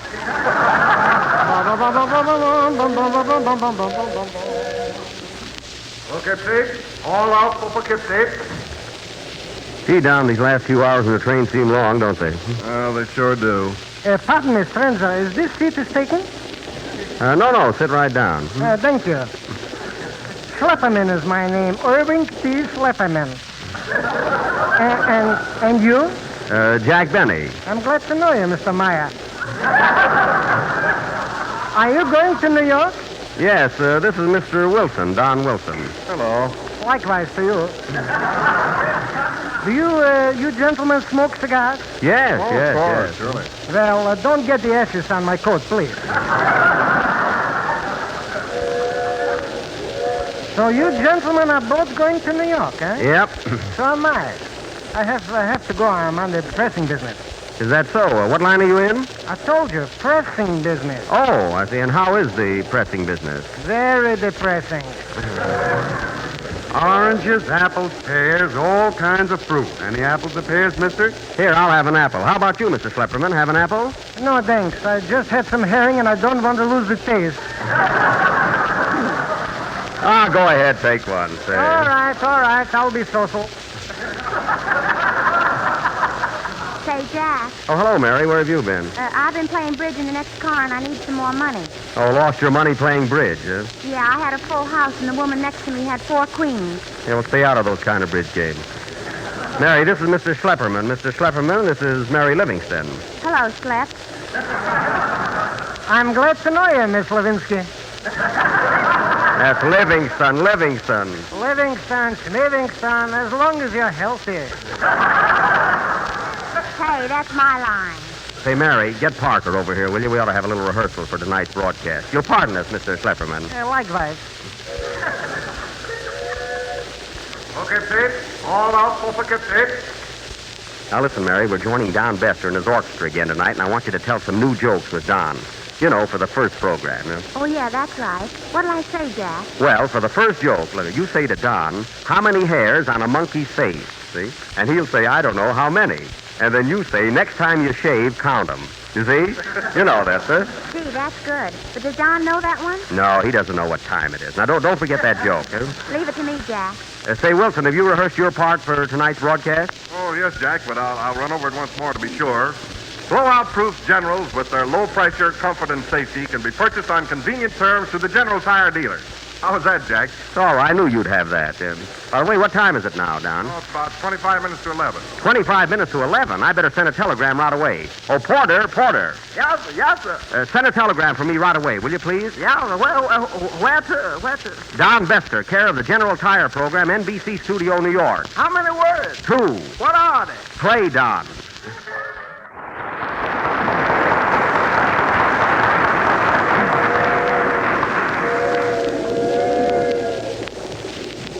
Hey, Porter, what time do we arrive in New York? 10:45, daylight saving time, sir. That's 9:45 Standard Time, isn't it? Yeah, sir, but we're an hour late, and that gets you right on time. Has he got a dialect?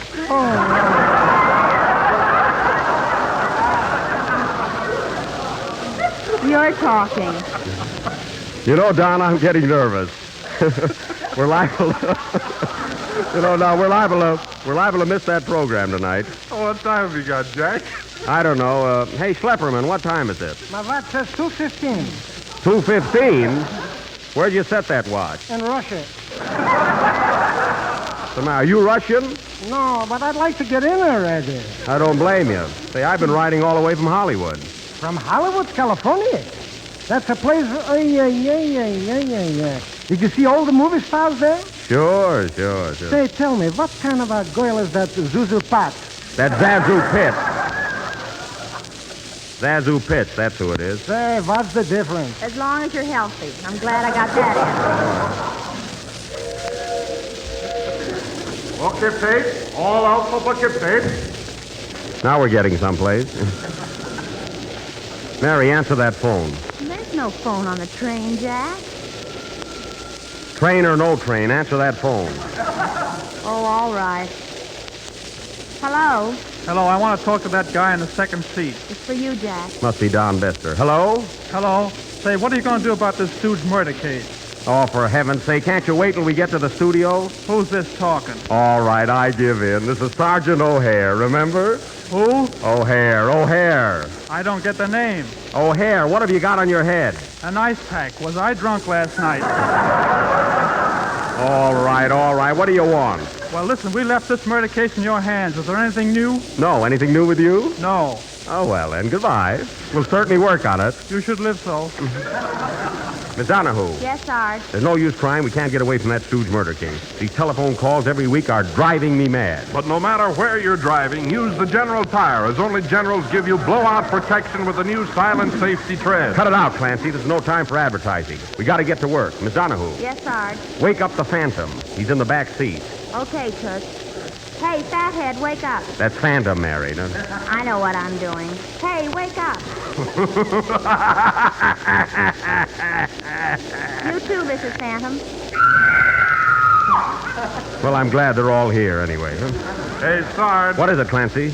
Oh, there's several suspicious-looking characters in this train, but they know it. That's the trouble. Well, if we can only get a stool pigeon. That's it, Clancy. Where can we find a stool pigeon? Here's a stool, Sarge. Now, if we can only get a pigeon. Magazines, all the late murder mysteries, the green room murder, blue room murder, murder at the vanities, and just plain murder. Murder, mister? No, thanks. We've got one. Hey, boy, how much for the green room murder? $1. That's murder, too. Okay, Pete. All out for bucket, Pete. Are we here again? I've got an idea, Clancy. What is it, Sarge? I'll have this guy here get some information for us. Now, listen, you. Are you talking to me? Yes, I'm talking to you. I'm Sergeant O'Hare from Police Headquarters. You get me? Likewise. Now, listen, everybody on this train knows me, so I want you to stay here and mix with these mugs and get the lowdown. You understand? Okay, Sergeant. Clancy and I'll be in the back seat, and if you get any clues, just holler, yoo-hoo! But don't let anybody hear you. I got you, Stevie. Come on, Clancy. Can I go too? Yes, Miss Donahue, and keep your eyes wide open. With my eyes wide open, I'm dreaming. Dum dum dum dum dum dum dum dum dum dum dum dum. Answer that phone for me, Slep. Quick. Hello? Hello, who is this? Sergeant O'Harowitz. Who? O'Harowitz. O'Hara what? Not what, read. Wrong number. Goodbye. Likewise. Okay, Pete. All out. What, again? We'll never get into New York. Don, tune in on our program and let's hear what's going on. We're late. And now Frank Parker, your favorite tenor, will sing I Never Had a Chance. Frank Parker, how did he get there? He got out of Poughkeepsie and walked in. Oh, sing, Frank, sing. That was Frank Parker singing I Never Had a Chance. Say, Frank, isn't Jack here yet? No, he's still on the train. I left him in Poughkeepsie. Well, I guess we'll have to tune in on the train again. Miss Donahue, what station was that we just passed? South Poughkeepsie. Anyone get on the train? Yes, two suspicious-looking characters with long beards. Let them alone. That's the Smith brothers. They were coughing. I know, but we're working for General Tires. Hey, Clancy, who's that fellow walking towards our stool pigeon? I don't know, Sarge, but he's been hiding in the baggage car since Chicago. Oh, yeah? Looks like a tough egg. What nationality do you think he is? He looks like a Slav. Well, that should help us solve this murder case. He's falling right into our trap of the stool pigeon. Shh. Quiet. Quiet. Next station, Poughkeepsie, and all is well. Quiet. Bum, bum, bum, bum, bum, bum, bum. Hey, buddy. Is this seat taken? No, sit right down. Thanks. Nice day, ain't it? Who knows? We're going through a tunnel. Hey, what line of business are you in, partner? In the pressing business. But at present, I'm a stool pigeon. That's right, Schlepp. Get to the point. Say, what business are you in, stranger? Well, you look like a fella I can talk to. Can you keep a secret? Sure, with me it's in one ear and on top of the other. Clancy, I think he's getting someplace. Well, buddy, I tell you, I croaked a guy in New York about 10 weeks ago, and I ducked out of town till the heat cooled off. But don't tell nobody, see? Me tell? Don't be foolish. Yoo-hoo! Yoo-hoo! Quiet, Mary. Get ready, Clancy. That's us. Hey, what are you hollering yoo-hoo for? Do you play pinochle? I want you to meet a couple of friends of mine. Now, be careful what you do around here, or I'll take this 38 of mine and I'll plug you. Yoo-hoo!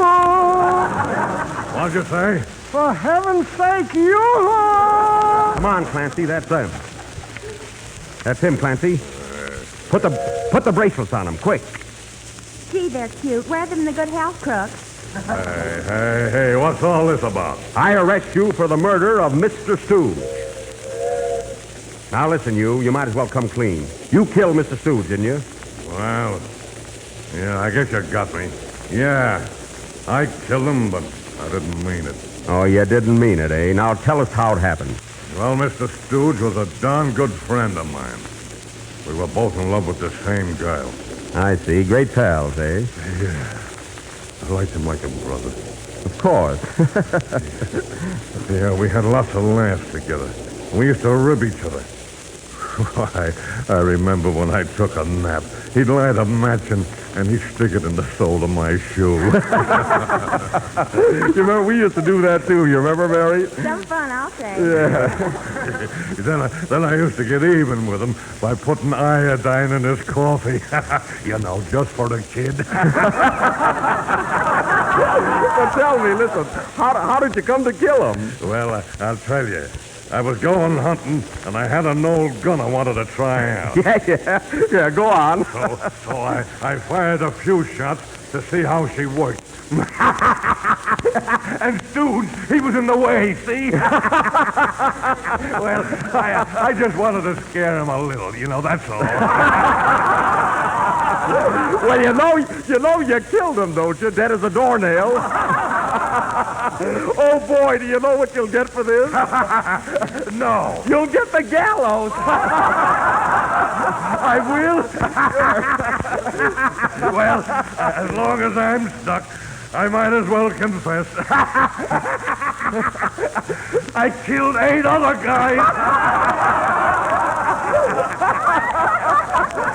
Well, what are you laughing about, Mary? Huh? Imagine him with 9 ropes around his neck.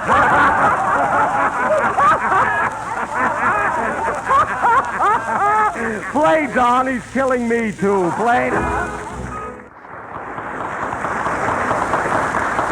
That was Ooh You Miser You, played by your master of ceremonies, Don Besser, and his orchestra. And now, ladies and gentlemen... Stop, Don, stop. I'm here. That was Don Besser and his Russian Yankee. Why, hello, Jack. Hello, Mary. Hello, Don. How are you, boy? How are you, Don?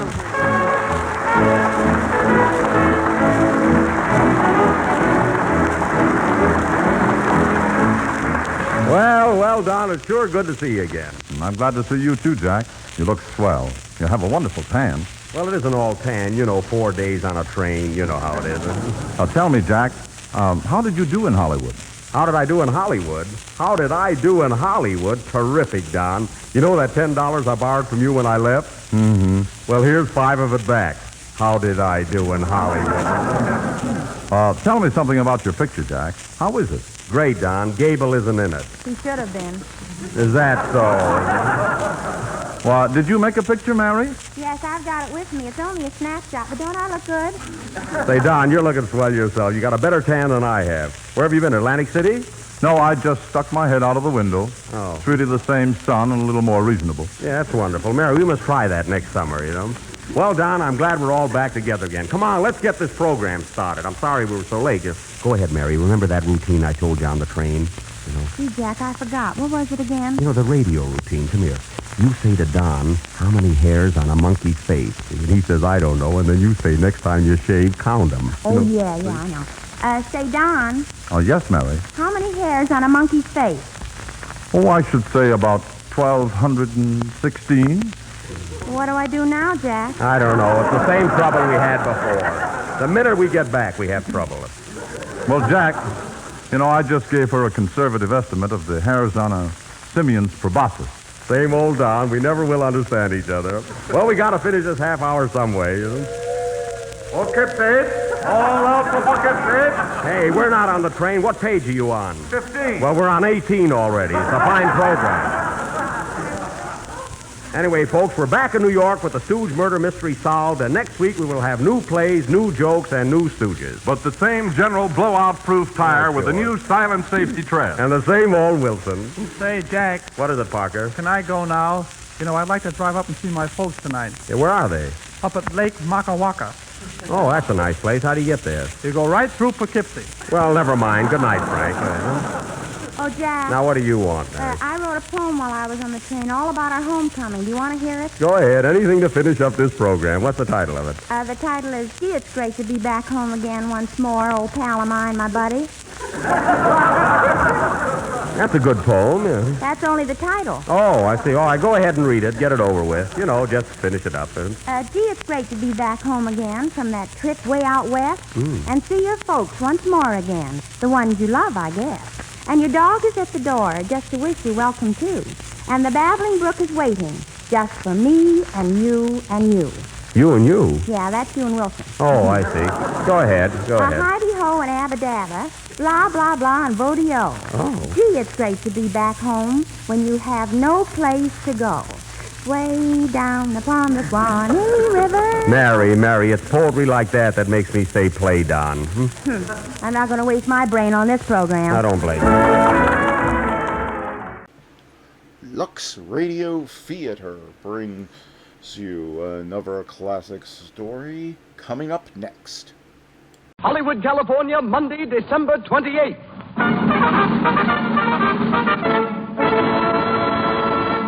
The Lux Radio Theater presents Herbert Marshall and Madeline Carroll in Cavalcade with Una O'Connor, David Niven, and Douglas Scott.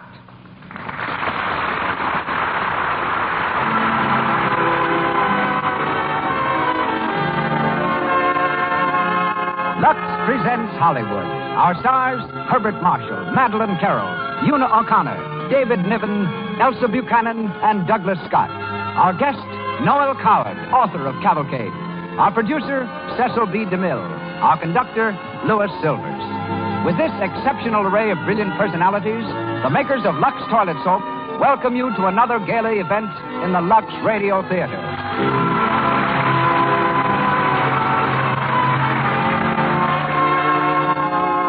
Don't let cosmetic skin bar your road to romance.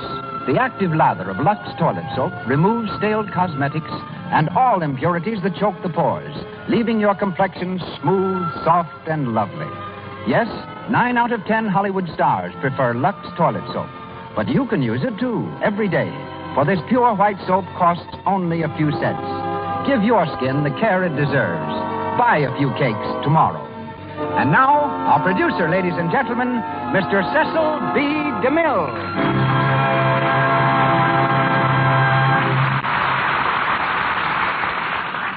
Greetings from Hollywood, ladies and gentlemen. On time's eternal stage where scenes are marked by passing years, another curtain soon will fall. With Cavalcade, the Lux Radio Theater says farewell to 1936. A play, I think, that not only crowns a year of what we hope were notable productions, but sets a standard we shall strive to meet through 1937. As we turn to England for our story, so we turn to England for our stars.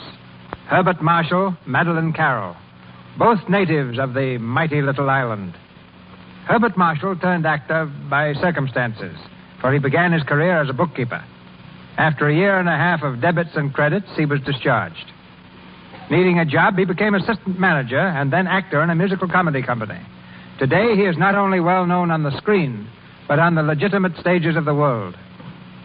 Madeline Carroll, daughter of an Irish professor and French mother, became a school teacher to earn money enough to take her to London and the stage. Oddly enough, Madeline's first Hollywood offer was to play in Cavalcade, but she refused it to remain in England with her husband, Captain Philip Astley.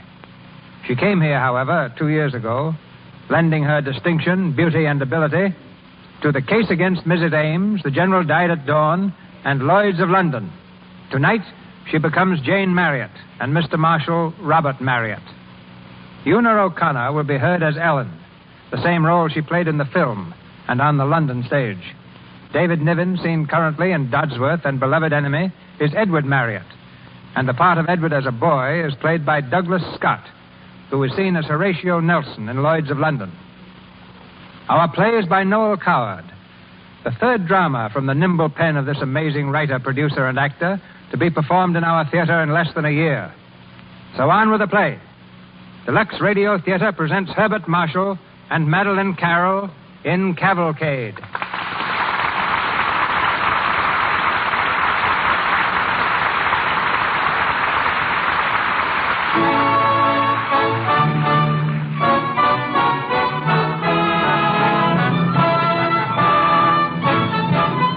December 31st, 1899. Despite the Boer War, then raging in South Africa, all England celebrated the most momentous New Year's Eve in modern history. The turn of the 20th century, the beginning of a new era. In a charmingly furnished drawing room of a house in London, Ellen, the maid, is setting the table for a light supper. As she turns to the door, her husband, the butler, enters, carrying a bottle of champagne. Did the master say they'd have champagne too, Bridges? It's a celebration, ain't it? And it wouldn't be a celebration without champagne, would it? There's hot punch. It's wiser to be on the safe side, is my way, Ellen. If hot punch fills the bill, they have hot punch. If it's champagne, it's here, too. How was cook when you come up? Flighty. Running round the kitchen like a cat on a griddle. New Year's Eve's gone to her head and no mistake. She's been queer all day. Has she ever been quite right? Less than an hour ago, she told me she feels like it was the end of everything. Oh, so do I, for that matter. Oh, come now, Ellen. It ain't necessary to start that all over again. Well, you ain't losing a husband. Oh, you ain't losing me, Ellen. A man's marching off to war ain't staying home with his loved ones, is it? Well, no, not exactly. Oh, it's horrible, Bridges. I can't bear to think what it's going to be like when you're gone. Then don't think about it. Well, I can't help thinking. It's a bad habit, Ellen. You ain't no different from the missus. Master Robert's going too, you know. You're in the same boat as all the other soldiers' wives. But you ain't cut out to be a soldier. Ellen? Well, what's going to happen to me and Fanny if anything happens to you? Oh, you'll carry on. Oh, dear. Oh, girl, you married me for better or worse, didn't you? Oh, I did, but... Well, if it turns out for worse, so much the worse it'll be. And if it turns out for better... Fat lot of comfort that is. And what's the war for, anyhow? We've got to have wars every now and then to prove we're top dog. This one don't seem to be proving much. How can you tell what our brave boys are suffering out there in darkest Africa? Giving their life's blood for their queen and country. Oh, if this wasn't New Year's Eve, I'd lose my temper, and that's a fact. Well, 'twouldn't be the first time. You better go and get the hot punch. They'll be here in a minute. Oh, listen, there they are now. Draw the curtains. Why, it's almost New Year's. At least they wants to be cheery. Yeah, hurry up now. Go on, get the hot punch. You mark my words, Ellen. If we didn't give them boys a lesson, they'd be over here wreaking havoc and carnage before you could say Jack Robinson. I'll get along with you. Good evening, Bridget. Your cloak, ma'am? Thank you. Your coat there, tin stick, sir? Here you are. Very good, sir. May I have the honor to wish you both a very, very happy New Year? Thank you, Bridges. Same to you. Ellen, how nice the table looks. Oh, thank you, Mum. Where did those flowers come from? They're from me and Bridges, Mum. With our very best wishes, I'm sure. That was sweet of you, Ellen. Oh, not at all, Mum. Well, it's a pleasure indeed. Well, I'll go and help Bridges with the hot punch. It was sweet of them, Robert. I feel I want to cry. Then by all means cry, dearest. This evening was planned sentimentally. To say hail and farewell. It isn't farewell yet. Soon, Robert. Dreadfully soon. When it comes, then we'll take it. You looked so beautiful at dinner, Jane. I'm glad. You're beautiful now. Oh, I expect it's only that dress, really. Dresses can be very deceiving, darling. Of course. That's perhaps how we wear them. And that ornament in your hair. Yes. And the fact that I love you so dearly. You might be hideous and ill-dispositioned and tedious, and I would never know it. You're a darling. And I'm going to believe every word you say, even though I know I shouldn't. Kiss me, Robert. Sweetheart. A goodbye to the old year. I wonder if the boys are asleep. Snoring, I expect. Oh, no, Robert, not snoring. They both have perfect tonsils. Dr. Harrison said so. Inherited from their mother, my dear. Oh, Robert, why must you leave me? It takes men to fight wars. What does it matter about the Boers? It matters about your brother Jim, doesn't it? He's out there. That counts. Yes. Give my love to him if you ever see him. If he's alive. Of course he's alive. They're all alive. They're bound to be relieved soon. Baden-Powell's a fine man. How long will it last? The war, I mean. A few months. God willing. In a few hours you'll be sailing. You'll be going on board. Perhaps it'll be all over when you get there. Perhaps. I suppose you'd hate that, Robert. Bitterly. Edward and Joel want to see you off. No. No, they'd better be here. They're your sons. No, they're children. They'd better be here. It's rather horrid even thinking about it, isn't it? Thank heaven for one thing. They won't have to fight. Peace and happiness for them. Oh, please, God. Peace and happiness for them. Always.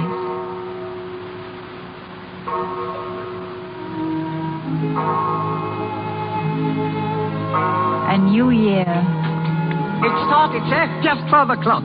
Happy New Year to you both, Mum. Bridges, open the windows.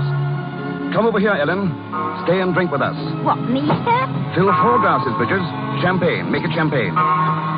We'll be toasting the new year and all it means to us. The new year. Here we are. Now, raise your glasses. Jane, Ellen, Bridges, 1900. 1900. 1900. Listen. What is it? The children. I thought I heard.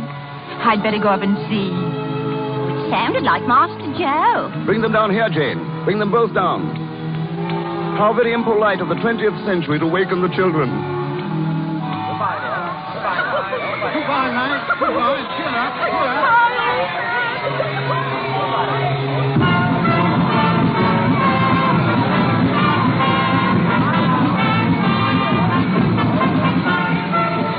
Well, I think I better be getting aboard. Yes. We're almost ready to sail, I imagine. Yes. It's come at last, hasn't it, Robert? This moment. You'll be very brave, darling, won't you? I'll try to be. Take care of yourself, my dearest. I shall probably be seasick. Lie down flat on every possible occasion. I'll try to remember.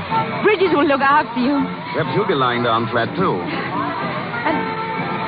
And you mustn't worry about me being unhappy when you've gone. I'm going to keep myself very busy. I shan't give myself time to think of anything. Except that I'm so proud of you, darling. I'll write and telegraph whenever it's possible. Please do.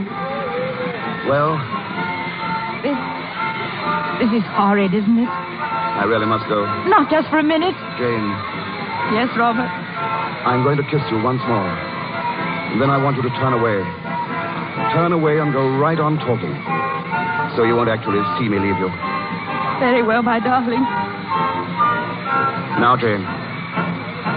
Edward and Joe were terribly anxious to come, but I'm glad I didn't bring them, really. Joe gets overexcited, so you see. He's had a very bad cold, anyhow. Edward could have come, I suppose, but that would have upset Joe so dreadfully. Being left alone. Take care of yourself, my own dear. You're not here anymore, so I can break down a little. I felt you go when I said about Joe being overexcited. Robert.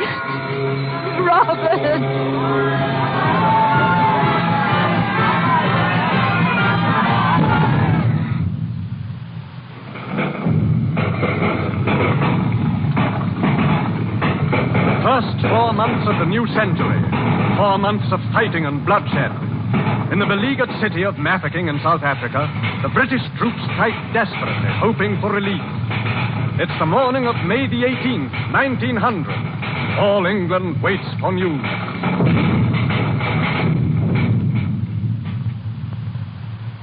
Bang, bang, bang, bang, bang, bang, bang, bang. There, Edward. How many boars did I kill that time? 27. Set them up again, Cousin Edith. This one's got his leg knocked off. Then he's wounded. You've got to put him back in the box. I wonder how many boars Father has killed, Edward. Oh, hundreds, I expect. I wish these were real boars instead of tin ones. Bang, bang, bang. Dirty old Kruger. Bang. Shut up, Joe. How dare you fire without orders? Excuse me, sir. There, that is very much more like it. Put your army up again, will you, Cousin Edith? Edward. Well, what is it? Need I always be the boss? Yes. Why? Because you're only a girl. Watch out. Bang, bang, bang. I'll teach you, you mean little pig. I have a cannon of my own, even though I am a boar. Bang, bang, bang. How do you like that? Bang. Take the old cannon. Don't throw it at Joe. I'll smash all of his soldiers. It's not fair. Stop walking all over my soldiers. Edith, that was cheating. I'm sick of being the boss. I'll never be the boss again so long as I live. I won't be the boss. Edith. I won't be. Children, why on earth are you making such an awful noise? Aunt Margaret and I could hear you right down the hall. It's Edith, Mother. What's the matter with Edith? She doesn't like being the boss, Aunt Margaret. She's mutinied. I don't blame her. Bang, bang, bang. Here's your cannon thrown back. Oh! Ouch. Joe, you're a naughty, wicked little boy. You go upstairs this minute. I only meant... Upstairs. But, Mother, men fight. I don't see why I can't. Come over here, Edith, and stop crying. He hit my knee with his cannon. Well, she got angry because we killed her soldiers. Oh, stop it! Stop it! Stop it! Can't you play any other game but soldiers? Soldiers hurting each other, killing each other. Go away from me! Go away! Jane, don't. Run along now, all of you. I'm sorry, Mum. It's all right. Run upstairs, dear. Yes, Mum. Come on, Cousin Edith. Come on, Joe. I'm sorry, Cousin Edith. I didn't mean to hurt you. Jane, I'm all right. It's just nerves. Listen, soldiers of the Queen. There's no escape from it anywhere, is there? Shall I throw them some money and ask them to go away? I don't care. If it isn't them, it'll be somebody else. Oh, Margaret, will these days ever end? Robert said it'd be only a little while, and then it'd be all over. That was nearly 4 months ago. News will come soon. You must have courage, Jane. I don't believe I shall ever see Robert again. Be brave, dear. It's much easier to be brave when there's something to hear, something definite. I can't go on smiling through long, dragging weeks. I can't do it, Margaret. You're not in it alone, Jane. 2 people I love best in all the world, down there suffering. I don't hear a word. It's dreadful. Madigan is bound to be relieved within the next few days. And then it's all over. All the papers say so. That's what they've said for months. But they're dying down there. Please, dear. Dying. I can't bear to think of it, and yet I can't stop thinking. I can see it at night. Come in. Pardon me, Mama. I just thought that some nice hot tea... Splendid, Ellen. Tea does help, Mum. Has any news come? Not yet, Ellen. No news. None. We've been standing outside the War Office for hours. Then we went to Fleet Street to the newspaper offices. Well, here's a nice cup of tea, Mum. That'll make you feel better. Thank you, Ellen. Well, there ain't no cause to worry about the master, Mum. He's all right. He's got my bridges with him. And if anything happened to either of them, we'd be bound to hear from one of them, if you know what I mean. You must be fearfully worried too, Ellen. Oh, well, on and off I am, but I says to myself that no news is good news, and what must be, must be. You'd never believe how that cheers me up, Mum. Ellen, find out what the news is. Yes. It's about Mafeking. Oh, Margaret. Here's direction the front. Wait a minute. Boy, wait. There's Ellen. She's down there. She's speaking to him. Ellen, what news? Are the lists of the wounded? Ellen, what is it? Nothing but what we've been hearing, Mum. Nothing. Always the same. Jane. Yes? You're going to rest. Rest? How can I? Then we're both going out. Out? I'm going now. She'll be back at 6:45. Why? We're going to dine at the Cafe Royal, Jane, and then go to the theater. I couldn't. You could and you will, Jane. It's senseless sitting at home by yourself, fretting and worrying. Doesn't do any good. Robert wouldn't want you to. What you need is life and music. I can't go. You are going. It's a gesture, Jane. You've got to make it. Be ready at 6:45. I'll be here. Margaret, wait! A gesture for men who are dying. Keep on. Go on playing. Play louder. Soldiers of the Queen, wounded and dying and suffering for the Queen. Play louder, play louder, play louder.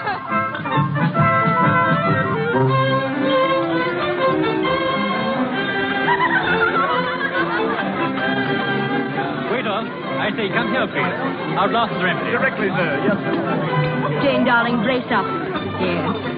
This is a party, isn't it? Of course. Let your mood fit your gown. You are beautiful, Jane. Robert said the same thing New Year's Eve.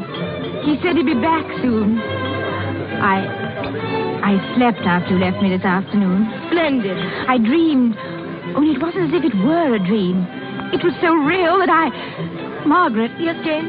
I saw Robert. I was with him, Margaret. I don't know where it was. I couldn't tell somehow. It was a place I'd never been before. Lovely, peaceful, and Robert was there. Come now, drink your wine. Robert spoke to me, tossed his hat aside, and came running to me as if he were a boy, like Joe or Edward. He laughed, cold as he came running. He called me by name.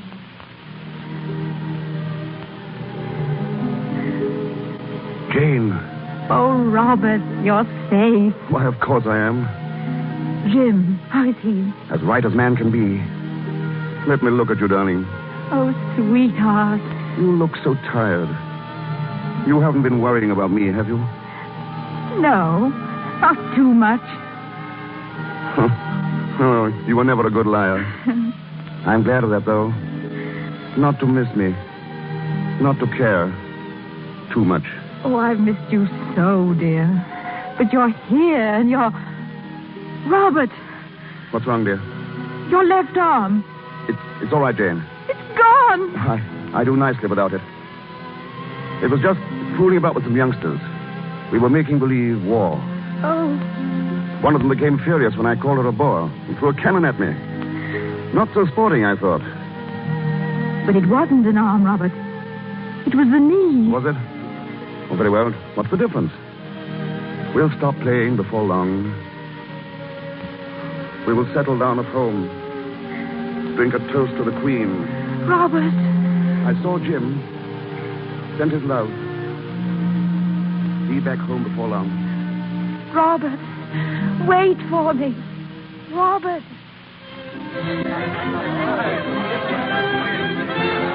I know what that dream means. Shadows. Jane, dear, don't be absurd. My arm coming back, Margaret.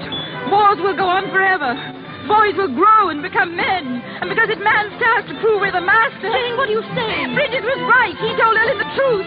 We must prove we're top dog. Men must be born and live, die. What was that? Quiet, quiet, please. Ladies and gentlemen, we have news from the front. Mafeking has been relieved. Jane, you hear? It's over, Jane. The war is over. Oh, please, God, let it be true.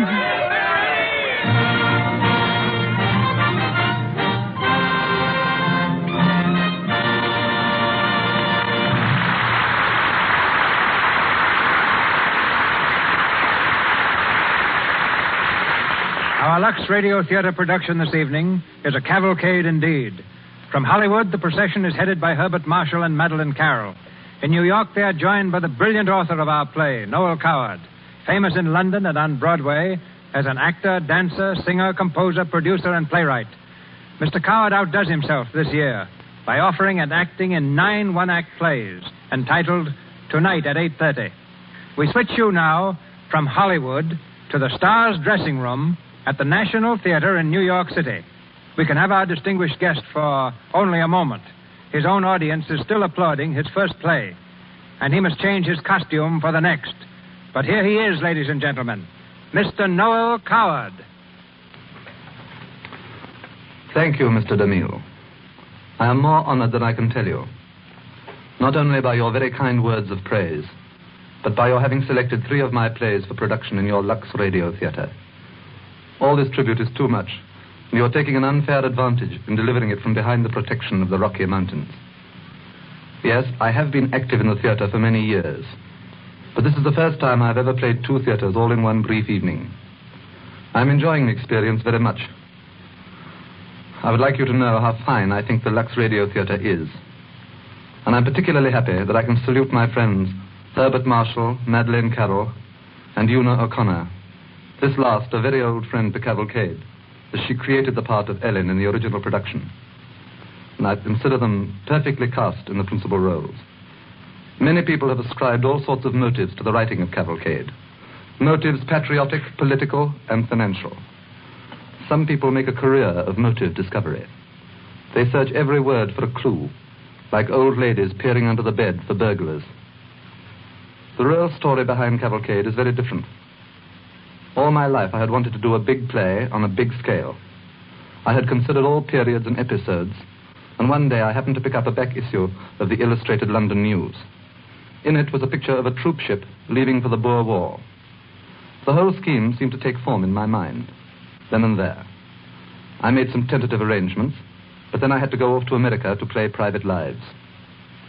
All of a sudden, early in April, Charles B. Cochran wired me from London. I had to set an opening date for Cavalcade in order to get Drury Lane Theatre. So I took a chance for the end of September. There I was, no play, no cast, no costumes or sets, just an opening date. But we finally succeeded in opening the show just 2 weeks after the original date. Then came the critics. One of the most amusing remarks was the reference of the press to my canny, shrewd political sense. A strong patriotic play just 2 weeks before a general election. The truth is that I'd been so busy I had completely forgotten that there was to be an election at all. People have asked me what parts of Cavalcade I like best. My own choice is Queen Victoria's funeral scene and the outbreak of the war in 1914. Tonight, we are all approaching another New Year's Eve. The first scene of Cavalcade, you remember, was on that same occasion. The last scene also takes place on New Year's Eve. At the close of that scene, a toast is proposed to England. As you hear it tonight, I should like you to feel that I am proposing a toast to each of you and to your country.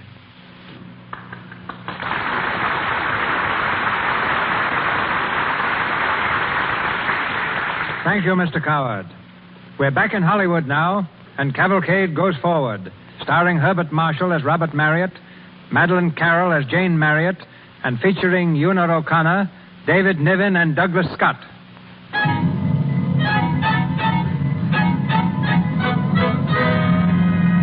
January, in the year 1901, Mafeking has been relieved, and the soldiers of Queen Victoria start back to England and home. Robert Marriott and the butler Bridges were among the first to return. In the basement kitchen of the Marriott home, Bridges enters. He waves a newspaper excitedly.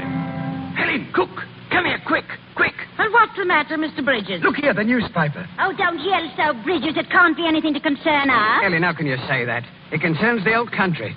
Look here, the Queen. It says she's sinking. What? The Queen? There, now, I told you so. Oh, let's have a look. Well, and she's very old, isn't she? Old? What's that got to do with it? Well, and I've never seen her, have I? I have. Driving along Birdcage Walk once, years ago. England won't be the same place without the Queen.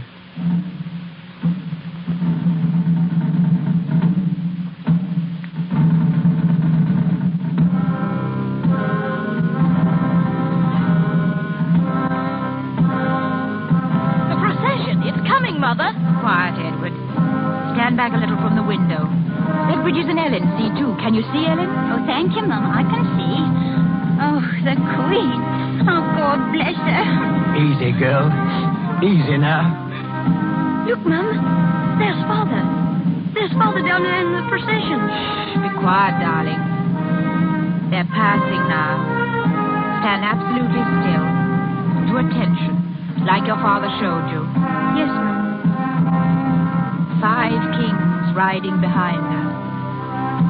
Mum, she must have been a very little lady.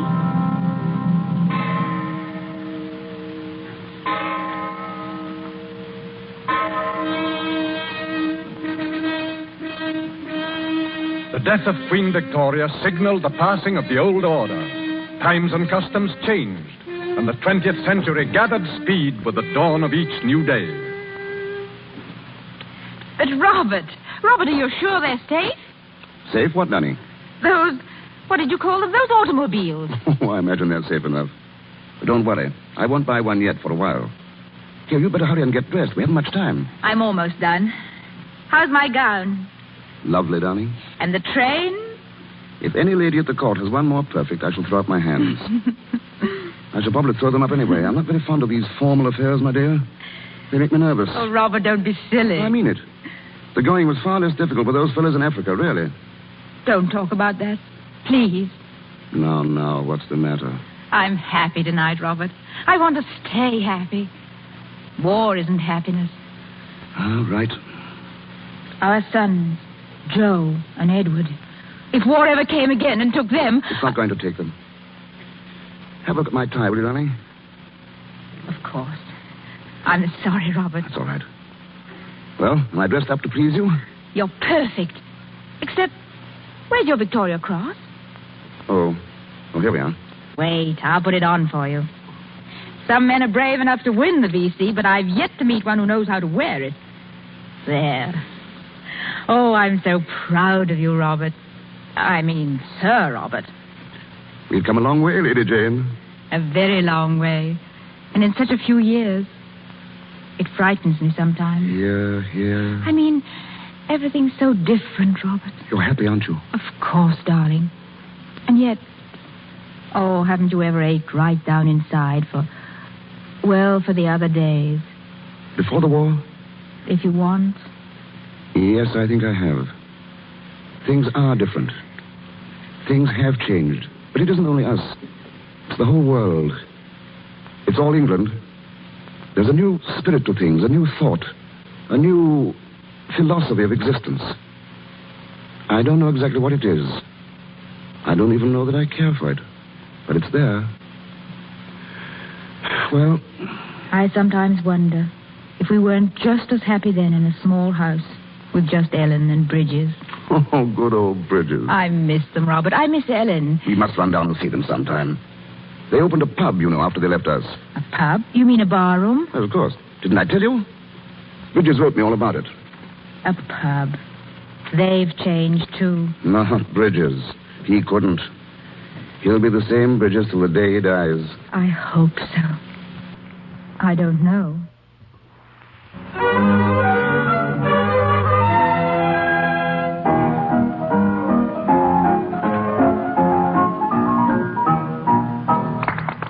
She dances beautifully, Ellen. Oh, thank you, Mum. Bridges and me has been giving her lessons now for 2 years. Very talented, if you ask me. Thank you, Sir Robert. Come here, Fanny. Yes, sir. I don't suppose you remember me. You were just a baby when I knew you.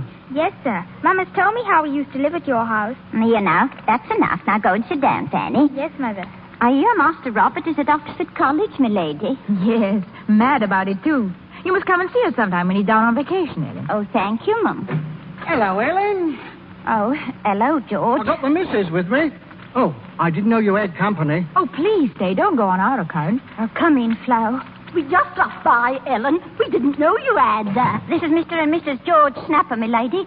Sir Robert and Lady Marriott. Oh. How do you do? Oh, sit down, Flo. Sit down, George. Well, thanks. A nice day out, Sir Robert. Yes, it's really spring now. Yes, sir. By the way, Ellen, I'm sorry to hear Bridges is ill. Bridges ill? What's wrong with him, Ellen? Well, before you and Flo come, George, I was explaining to her ladyship and Sir Robert about poor Bridges' bad leg. We were so sorry to hear about it. Bad leg? Ellen explained that he's been in horrible agony ever since Sunday. Where is he? Stop kicking down my shins. Where is he, Ellen? Upstairs in bed. I'll pop up and see him. He's asleep now. Well, my eye. By the way, Ellen, you didn't tell us how he came to have the accident. Oh, well, he was cycling, Sir Robert. He was cycling and he fell off. I didn't know he had a cycle. He hasn't any more. Will you tell him how sorry we were not to have seen him? Yes, Sir Robert, I'll do that. Goodbye, Ellen. Oh, it was so kind of you, Mum, to come all the way down here to see us and to bring Fanny that lovely doll and everything. I wanted to see you. Goodbye, Mrs. Snapper. Happy to have met you, I'm sure. Goodbye, Mr. Snapper. Goodbye, sir. Goodbye, Ellen. Goodbye, Ellen, again. Don't fail to remember me to Bridges. We miss you both. It seems as if it were only yesterday that you were with us. We miss you, too, Mum. Time changes many things, but it can't change old friends, can it? Oh, no, Mum, no.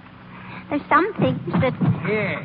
Yeah, what's going on here? Oh, my Lord. My eye. Bridges. I thought you was in bed. Bed? Who said anything about bed? Oh, you better go back, Bridges. Oh, remember your leg, dear. Ain't nothing wrong with my leg. Oh, Bridges. Oh, so you're why she was trying to get me out of the way. Hello, Bridges. Pleased to meet you again, Sir Robert. Welcome to our oval. I think we better go, Jane. Oh, so that's how it stands. I see. Proud and haughty, are we? Oh, Bridget, stop it. No, please, stop it. Oh. Ellen, I'm so sorry, and I quite understand. Please don't be upset, and let me come and see you again. Come along, dear. Come along, dear. Come along. Who does he think he is? Oh, you drunken brute. Shut your mouth. You mind yours, and I'll mind mine. Look here, old man. You better come up and have a lie down. Take your paw off my arm. Lot of snobs, that's what. Lot of bloody snobs. I'm not good enough to be home when the quality comes. I'll see who's good enough. Who'll give Fanny that doll? Her noble ladyship? Oh, you let it alone. I'll look after the truck quality brings to my home. I'll look after him, I will. I'll hand it right back to him. George! I'll go and fetch him. Don't worry. He's a bit woozy, that's all. He's gone down the street. He may go up to their own. Can't stop him. George, let him go. Bridges, come back here, you blighter. Mind your own business. Come back out of the street. There's a bus making towards you. I'm not good enough for him. In God's name, look out. I'll show him who he... Don't come out. He's been hit. Oh, he's run over. He's dead. He's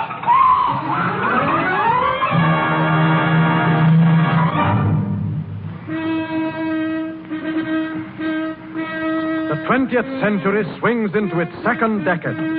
March 1912.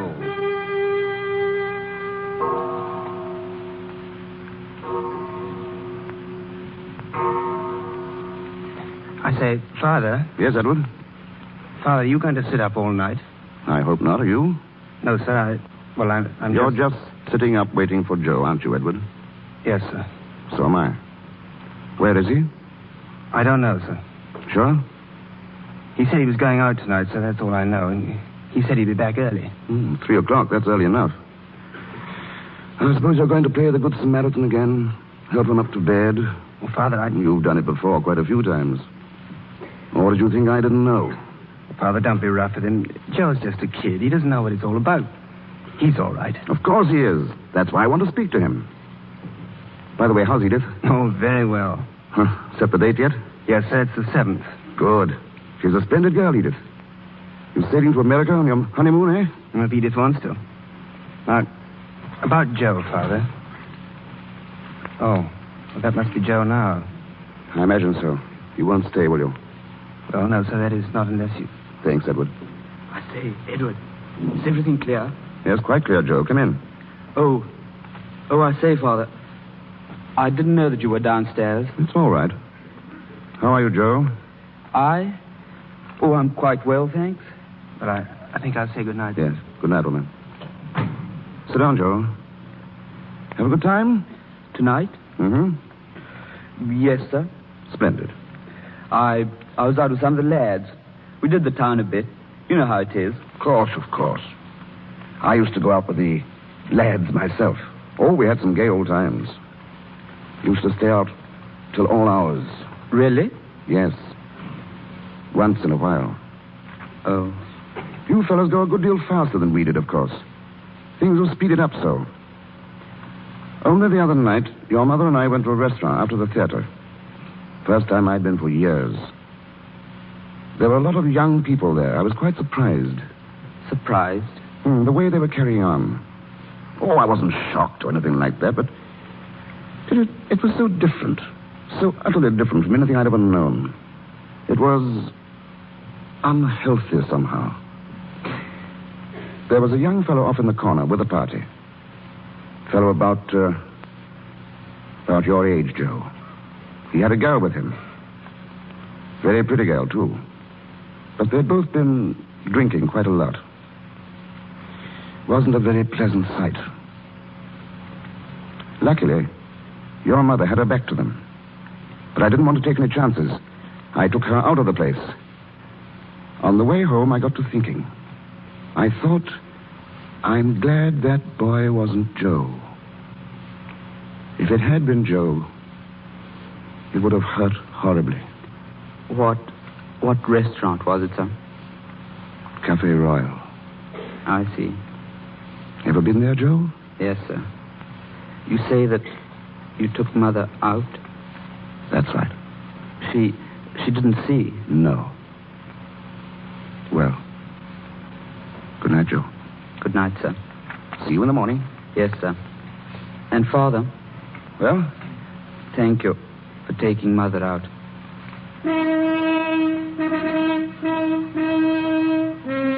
April the 14th, 1912, on the high seas off Newfoundland.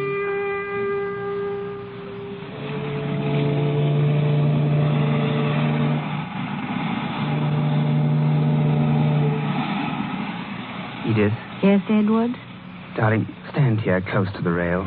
Oh, it's glorious. But it's too big, the Atlantic, isn't it? Far too big. And too deep. Much, much too deep. I don't care a bit, do you? Not a scrap. Wouldn't it be awful if a magician came to us and said, unless you count accurately every single fish in the Atlantic, you'll die tonight? And we should die tonight. How much would you mind dying, I mean? I don't know, really. A good deal, I expect. I don't believe I should mind so very much now. You see, we could never in our whole lives be happier than we are now, could we? Darling, there are different sorts of happiness. This is the best sort. Oh, sweetheart. Don't, darling. We don't want any more of the stewards to know we're on our honeymoon. Why not? Most of them forgot what a honeymoon's like. Did you ever think when we were children, going to the pantomime and going to the zoo and playing soldiers, that we should ever be married? Of course I didn't. Was I a nice child? Horrible. So were you. So was Joe. Vile. You always used to take sides against me. And yet we all liked one another, really. I think I liked Joe better than you. But then he was younger and easier to manage. He was awfully funny at the wedding, wasn't he? Yes, he has no reverence, I'm afraid. Absolutely none. He's passing gallantly through the chorus girl phase now, isn't he? Gallantly, but not quickly. You had several love affairs before you married me, didn't you? Light of my life, please shut up. You'd be awfully cross if I'd had, wouldn't you? Did you? Hundreds. Liar. Oh. I rather wish I had, really. Perhaps I should have learned some tricks to hold you with when you begin to get tired of me. Oh, I never shall, darling. Oh, yes, you will. One day. The loveliness we feel now will fade, and the guilt wear off the gingerbread. Tell me, have you ever seen gingerbread with guilt on it? Never. Then that's settled. Mm-hmm. Anyway, look at Father and Mother. They're perfectly happy. They had a better chance at the beginning. Things weren't changing so swiftly. Life wasn't so restless. How long do you give us? I don't know. I don't care. This is our moment, Edward. Complete and heavenly. This is our own. Forever. Wireless message for you, sir. Oh, thank you, Stuart. I'll take it here. A wireless message for us? Nobody else, darling. Look here. Mr. and Mrs. Edward Marriott, on board the steamship Titanic.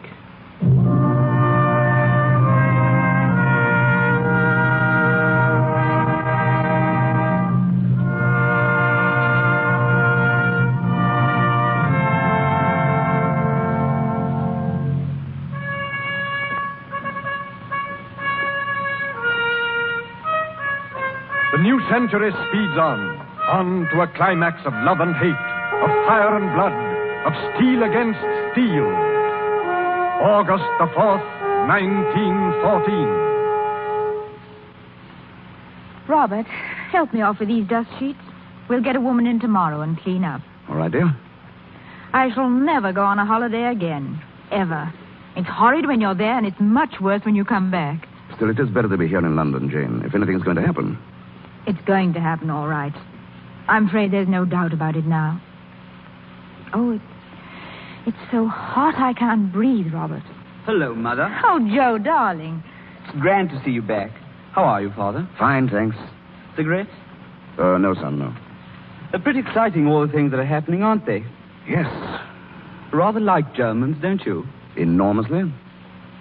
There is a war. How long do you think it will last? 3 months at the outside. I suppose we shall win, shan't we? Robert, What's wrong, dear? I'm going upstairs for a minute. I shan't be long. All right, darling. I say, the war might last for 6 months, don't you think? Oh, impossible. Have you any idea, Joe, what a war costs in actual money? I suppose quite a lot. Yes. And the Germans can afford it even less than we can. Are you glad you left the army, or sorry? Absolutely delighted. Will you go back again? I expect so. I'll go, too. You want to? Terribly. Why? I don't know. I just want to. I wish Edward was still here. We could have started off together. Now, don't be too impulsive, Joe. Think of your mother. Think of me. You're all we have left now. Piper, war declared against Germany. Piper! Father, do you hear? Robert, what is it? England is at war, my dear. War.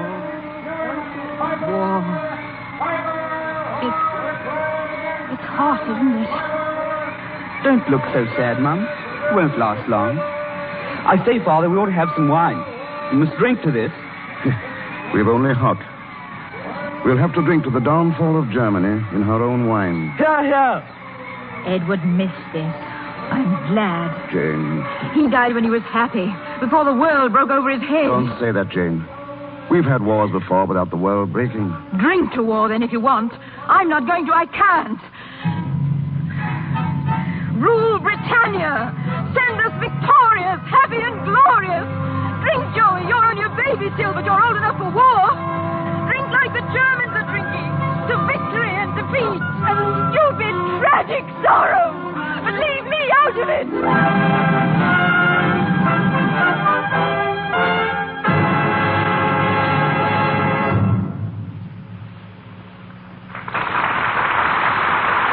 We pause for station identification.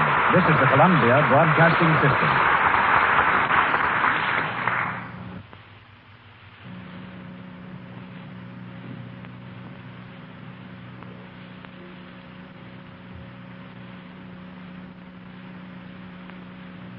Herbert Marshall, Madeline Carroll, and our all-star cast will be back in the Lux Radio Theater presentation of Cavalcade shortly. For the moment, let's drop in at Universal Studios. It's after closing time for Sally B., secretary to a famous producer. But Sally won't go home. She's still hoping for that invitation out on New Year's Eve. The telephone rings. She picks up the receiver hopefully. Hello, yes? Oh, hello, Alice. I thought it might be somebody else. New Year's Eve? Guess I'll go to bed. What? Oh, no, I have something to wear. Just remade my old blue velvet. Well, I can't dance alone, can I? Oh, I'm sorry. It does seem everybody's going out but me. Oh, I'm not bitter. You'll be fed up, too. What are you driving at? Oh, don't be silly, Alice. If you have something to say, say it. Complexion? What about it? And now, on the other end of the wire, Alice is telling Sally, and truthfully so, that a girl is out of the picture where men are concerned unless her complexion is lovely. Important to guard against cosmetic skin. Its dullness, tiny blemishes, enlarging pores spoil good looks, ruin your chances for romance. Begin the new year right. Use for your complexion the care screen stars use, Lux Toilet Soap. Its active lather removes dust and dirt, stale rouge and powder thoroughly. Prevents the pore choking that causes cosmetic skin. You can use powder and rouge as much as you like, but before you put on fresh makeup, always before you go to bed, remove your stale makeup the Lux Toilet Soap way. This year, Lux Toilet Soap has kept many thousands of complexions lovely. Next year, let your complexion grow soft and smooth with this gentle care. Remember, 9 out of 10 screen stars use Lux toilet soap. Once again, Mr. DeMille. Cavalcade continues, starring Herbert Marshall, Madeline Carroll, with Una O'Connor, David Niven, and Douglas Scott.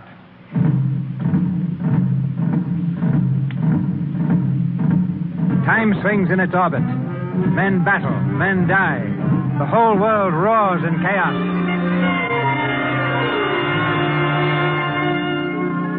Once more, we're in the Marriott drawing room. It's the morning of November 11th, 1918. Ellen has just entered. Jane goes to her with outstretched hands. Ellen, oh, I am glad to see you. I couldn't believe my eyes when you first walked in. Sit down. I just thought I'd call, madam. I'm glad you did. So glad. These are lonely days, aren't they, Ellen? My call's rather important, as a matter of fact. How's Fanny? Oh, very well. I'm never going to forget how she danced the last time we saw her. She's dancing in Over the Moon now, you know. Yes, I went the other night. She was splendid. I felt very proud to know her. It's about her I've come to see you. Is anything wrong? Well, no, not exactly. What is it? About her and Joe. Joe? Yes. I don't understand, Ellen. Well, they've been what you might call in love. Yes. My Joe? Yes, your Joe. His last 2 leaves, he spent a lot of time with Fanny. Oh, I see. I wouldn't have come to see you about it at all, only, well, now that the war's over, or almost over, that is, and he'll be coming home, I thought that... What did you think? Well, I thought they ought to get married. Does Fanny want to marry him? Oh, I haven't talked to her about it. She doesn't know I know. And how do you know? I found a letter he wrote. And you read it? Of course. I brought it with me. I knew you'd want to see it. I do not wish to read it. Oh, I see. I think we'd better let the whole thing stand until Joe comes home. Then he and Fanny can decide what they wish to do. Oh, I didn't wish to upset you. I'm not in the least upset. It's been on my mind. But you didn't tell Fanny before you came here. I think I know why. In any case, I never interfere with my son's affairs. Well, sure, I'm very sorry. That's all. Goodbye, Ellen. I suppose you imagine that my daughter isn't good enough to marry your son. Well, if that's the case, I can assure you that you're very much mistaken. Fanny's received everywhere. She knows all the best people. How nice for her. I wish I did. Oh, things aren't what they used to be, you know. Oh, no. It's all changing. Yes, I see it is. Fanny's at the top of the tree now. Oh, she's having the most wonderful office. Oh, Ellen. What is it? I'm so sorry, so sorry. Don't know what you mean. Oh, yes, you do, inside. You must understand, Ellen. Something seems to have gone out of all of us. Goodbye, Ellen. Your pardon, milady. Yes? What is it, Belden? A telegram. Thank you. It's all over, milady. The war's over. It's 11 o'clock. Milady. There's no answer, Belden. No answer. Milady, is anything wrong? Oh, ma'am. Oh, quick, what's happened? What's in that telegram? You needn't worry about Fanny and Joe, Ellen. He won't be able to come back anymore. Because he's dead. Dead? Oh, God. Oh, dear God.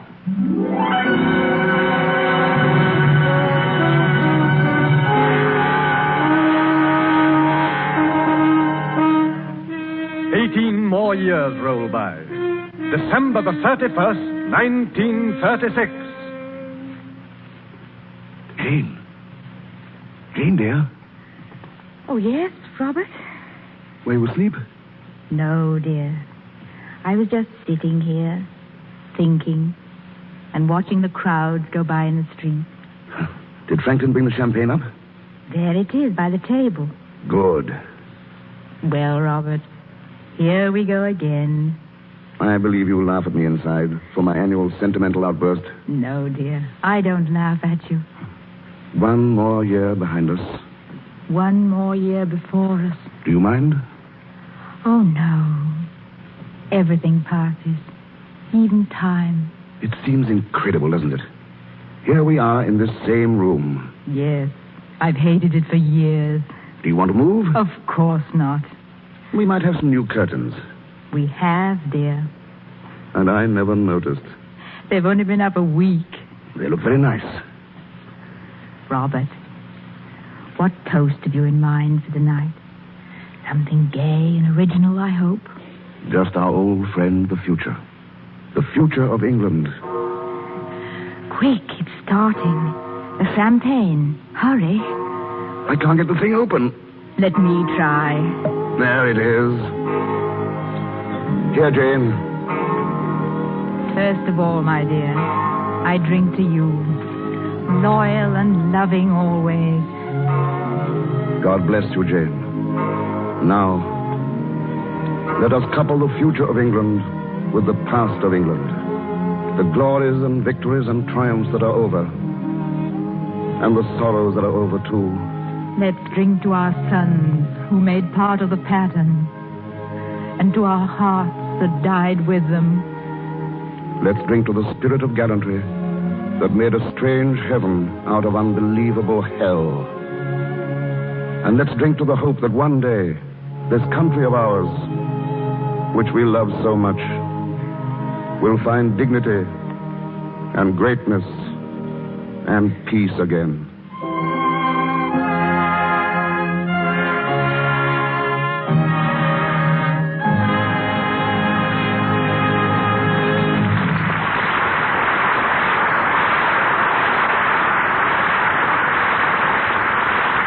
Herbert Marshall and Madeline Carroll have a word for us in a few moments.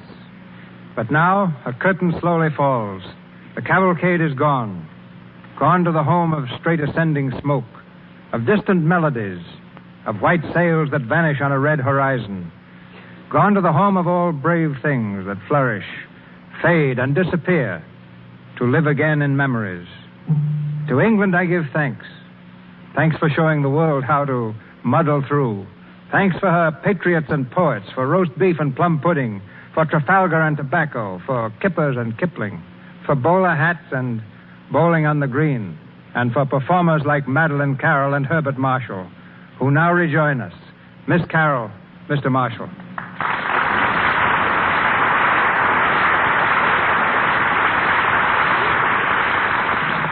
Many thanks, Mr. DeMille. And to paraphrase the words of Gilbert and Sullivan's Mr. Gilbert, I might have been a Russian, a Frenchman, Turk, or Prussian, or perhaps Italian. But in spite of all temptations to belong to other nations, I remain an Englishman. Then perhaps you or Bart can tell me why it is that only mad dogs and Englishmen go out in the noonday sun. I refer to you, Mr. Marshall. You're putting me nicely on the spot. I can't answer that, Mr. DeMille, but I can tell you what happened when a mad dog bit an Englishman. That's hardly news, Bart. But go right ahead. It's a tale related by another English poet, Oliver Goldsmith, and runs something like this. The dog and man at first were friends, but when a pique began, the dog, to gain some private ends, went mad and bit the man. The wound, it seemed, both sore and sad to every Christian eye. And while they swore the dog was mad, they swore the man would die. But soon a wonder came to light that showed the rogues they lied. The man recovered of the bite. The dog it was that died.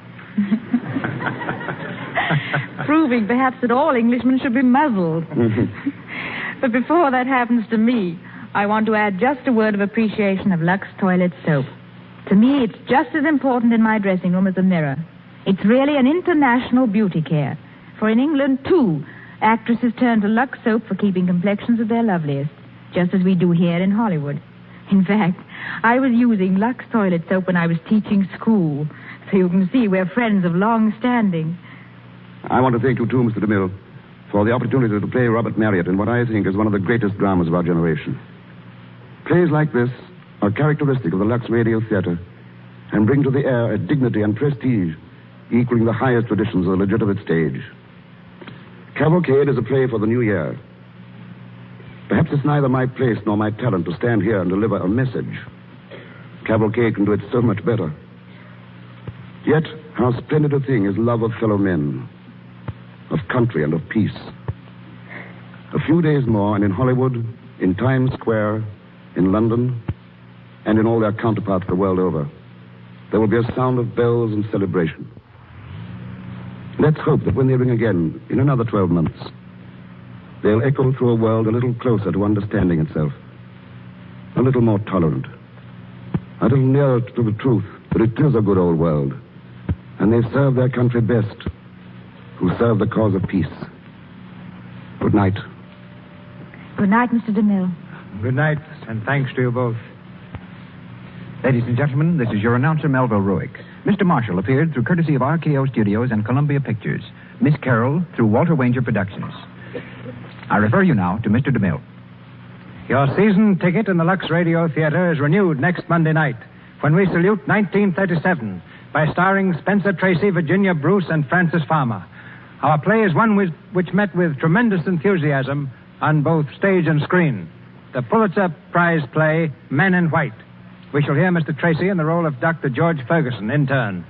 Miss Farmer as Barbara Denon, and Miss Bruce as Laura Hudson, the girl whose love stands between Ferguson and his profession in this gripping story of clashing loyalties.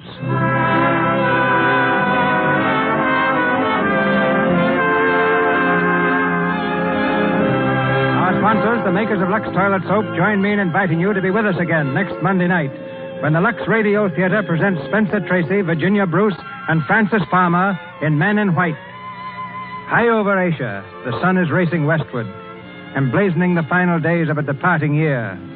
But a new sun shall rise with the new year, and may it make a brighter world for you. This is Cecil B. DeMille, wishing you a glorious new year from Hollywood.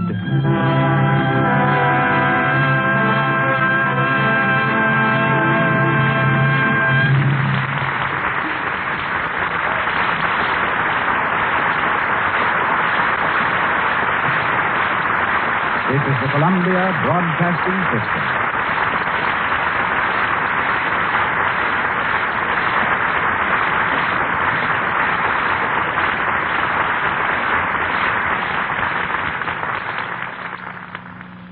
The Warrior of the Woodland, Ranger Bill, is coming up next.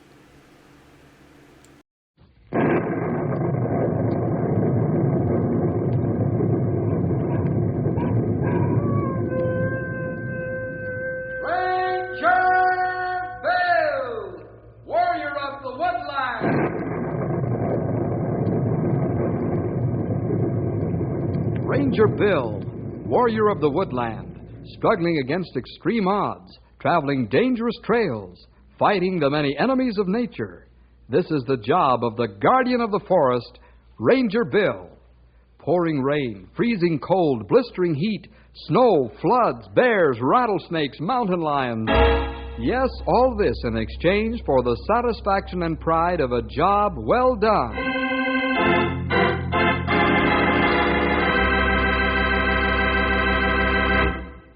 Hello, boys and girls. This is Ranger Bill. Have you ever wondered what it would be like to lose your memory? Yes, I mean, really and truly forget your past, except perhaps for a few unrelated snatches of your life here and there. How'd you feel if you didn't know your name and couldn't remember where you lived or who your family is? I'd be scared to death, wouldn't you? Stumpy, Grey Wolf, and I get involved with a man suffering from amnesia. And this is the story. The Man Who Couldn't Remember. Have you ever seen a hobo jungle? A hobo jungle is a place located near a railroad track where hobos gather around a fire and swap stories and experiences. They also eat and sleep there.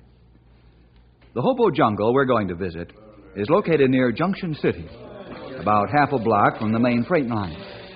Let's find out what's going on there, shall we? How's the stew coming, boxcar? Okay, Rails. Hey, when you going south? Nosy, ain't you? Why you want to know? I ain't nosy. I don't care if you ever go south. Okay, maybe I'm going soon and maybe later. Hey, what's that? Eh? Hey, maybe it's a railroad deck. No, I'm making too much noise. Besides, we ain't on railroad property. What could it be? An animal? I don't know. We'll know as soon as it gets in the clearing. Hey, it's a guy. He's acting kind of funny. He ain't no bull, that's for sure. He got funny clothes on. Them's riding clothes, Wales. I've seen them before. What's he doing here? He looks kind of goofy. What's your name, Bo? I don't know what my name is or who I am. My head hurts. Hey, I don't like this, Rails. Let's get him out of here before the cops find him and blame it on us.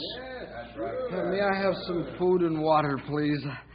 Oh, my head. We gotta get rid of this guy boxcar before the law gets here. Yeah. Hey, there's a freight coming up the grade now. Hey, let's put him in empty, huh? Let's go. I'll put him to sleep. You catch him. Good. Please, may I have something to eat and some water? We don't want no part of you, mister. The law might be after you. Let's get him in an empty.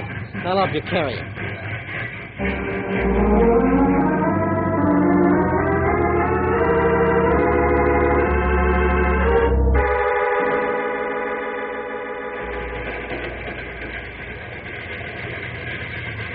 Hey, you know something, Big Joe? Ah, don't bother me, Shorty. I just see I'm trying to get some shut-eye. Yeah, I know, but this is important, Big Joe. Ah, you're worse than a talking machine. What is it? Well, that guy that was thrown in here. Yeah, what about him? He ain't bothering us. Just lays there. Yeah, I know, but well, maybe there's something wrong with him. I lit a match while you were getting the shut-eye. Guess what I saw? Yeah, what did you saw that's so important? Go on, I want to sleep. Well, the back of the guy's head is bloody. It is. Let's take a look. Sure. Yeah, I got a match here. For once you're right, Shorty. Hey, maybe the guy's hot, huh? It could be. Now let's dump him. I don't want no trouble with the law. I'm just bumming a free ride. Yeah, sure, me too. Hey, this guy must be hot. Or why would them guys throw him in here? The guy ain't no beau, that's for sure. First grade we come to, we'll dump him. We're going too fast now. We don't want to kill him. He ain't done nothing to us. Okay. The first grade, and out he goes.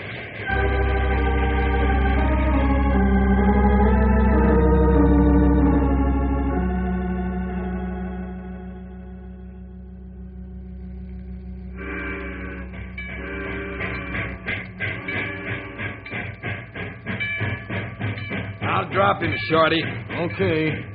But do it fast so the crew don't see you. Yeah.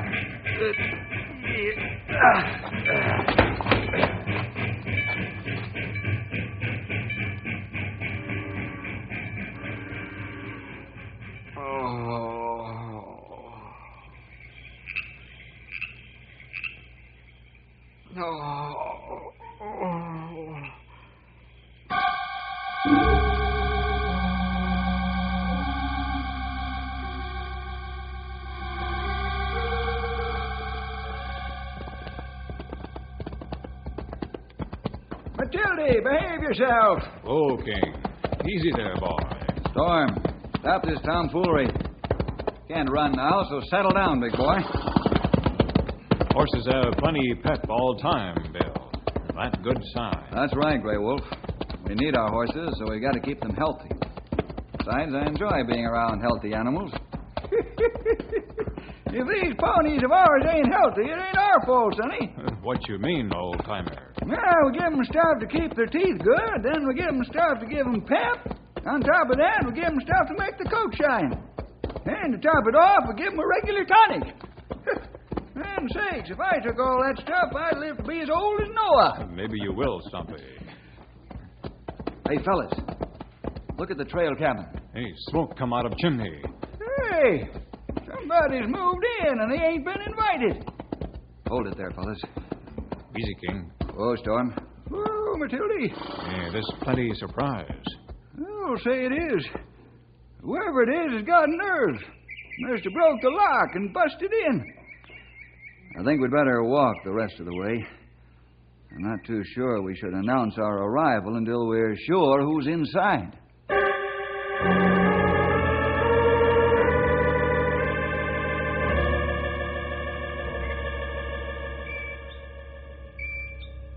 I ain't heard a a sound from the cabin yet, Sonny. Don't let that fool you, fellas. Keep quiet now. Perhaps whoever's inside is watching us right now. Not plenty right. Maybe person what's down rifle barrel. Hold it here, fellas.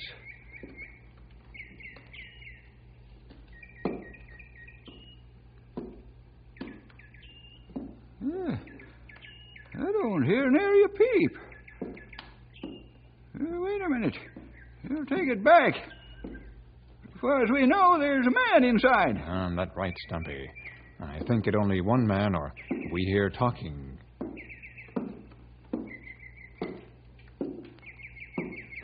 Yeah, I think you're right, fellas. There's only one man inside the cabin. Let's go in and find out what he's up to.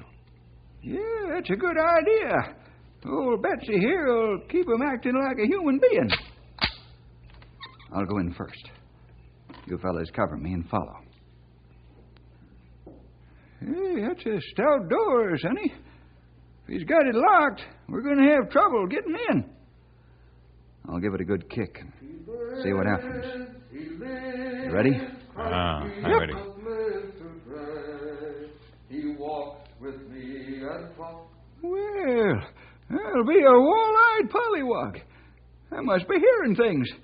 I better stop at the docks and get me one of them there hearing aids. Christ Jesus lives today. You not need hearing aids, Stumpy. That fellow sing gospel song. Put your guns away, fellas. We're going in like gentlemen.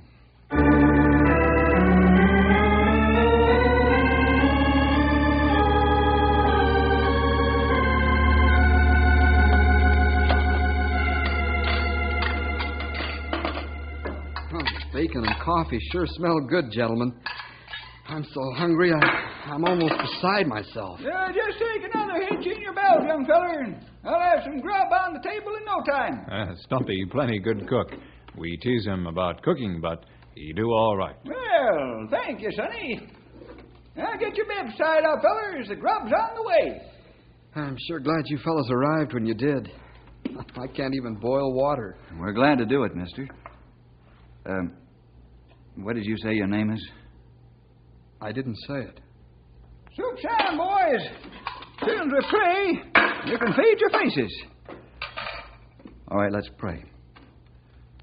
Heavenly Father, we thank Thee for this food. We're grateful to Thee that we have an abundance of food. Use it to strengthen our bodies so that we might better serve Thee. In Jesus' name we pray. Amen. Amen. Amen.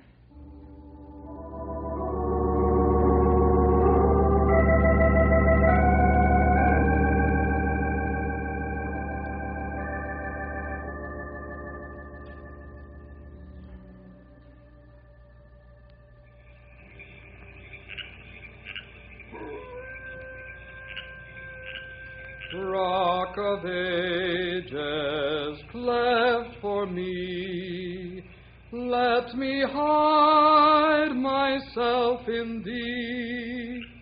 Let the wall. That hymn fits the moment perfectly, friend. Campfire here in front of the cabin, starry sky above, night noises, cry of the wolf. All is peace and quiet.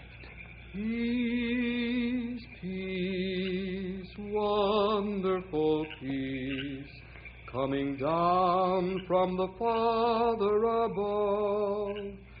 Sweep over. I'm sorry, Bill, Stumpy, Grey Wolf. I can't seem to finish the hymns, as you call them. I get so far, and that's all. I can start from the beginning again, but I can't go on. I don't even know who I am or what I'm doing here. Well, I wouldn't fret about it, my friend. Obviously, from the gash on the back of your head, you've had an accident. You lost memory. Only temporary, we hope. Doesn't look too bad. We'll get you to a doctor after you've rested up a couple of days. There's no immediate hurry because you don't show signs or symptoms of brain injury. That is, as far as hemorrhage or concussion is concerned. You've had some brain damage from your accident, or you wouldn't have amnesia. I think it's wise that you rest for a while, since it's quite a ways to the doctor. Yeah, bet it is. This here is thick forest. Can't get no helicopter in here to pick you up. I see. I hope you'll excuse me. I'm very tired. That all right, Stuart. It's all right. Thank you. You've been very kind to me. Good night. Good night. Good night. Good night.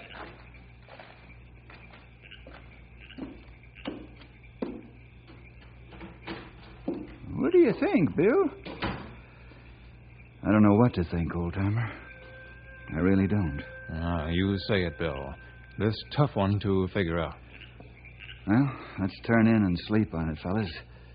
Perhaps in the morning we'll have some answers.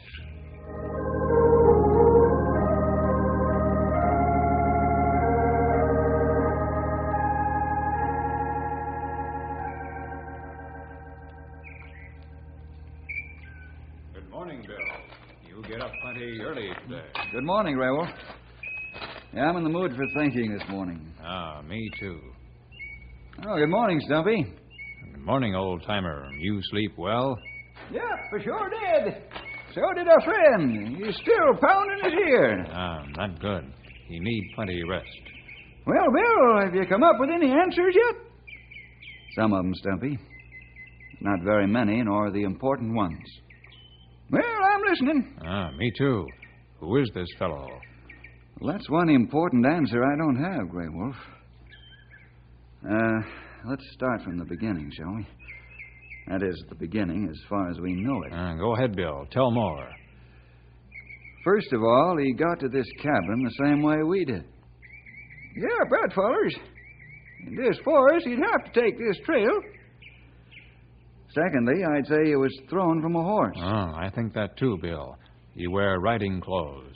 Also, he cracked the back of his head, which means the horse threw him forward and he went head over first. Yeah, I'll buy that, sonny. And I'd say he's a Christian because of the hymns he sang. Perhaps. At least we know he's been around at church sometimes, quite a lot. And I take it you think he comes from quite a ways, Bill? Yes, I do, Stumpy. Why? Couldn't he be from Knotty Pine? Yes, he could, but I doubt it. You ever seen folks around Knotty Pine wear riding clothes when they go horseback?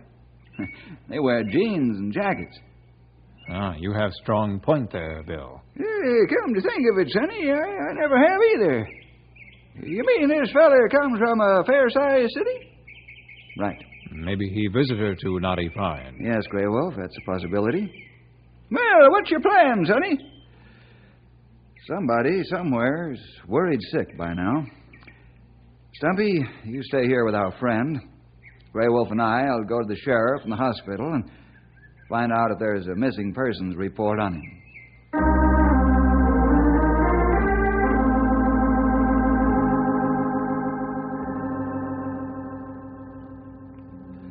That's the story, Cal. I've written down the man's description. Well, I don't have a missing persons here on my desk. Maybe you're too soon. Well, that's possible. Any suggestions? Not offhand, Bill. I always get a missing persons report if one's turned in. I'll be glad to let you know if one does come in. I'm afraid I can't wait that long, Cal. What's your plan to find this fellow's identity? Would you contact the police at Canyon City to see if they have anything? Why, sure, right away.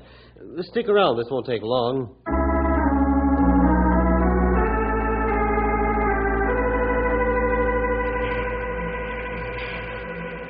Yep, we get missing persons ads to run all the time, Grey Wolf.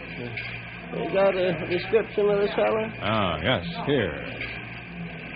No, we ain't had any so far that fits this man's description, Grey Wolf. Will you let us know if you get ad for this man, Frank? Sure, be glad to. I hope you find out who he is. I'd sure hate to have amnesia.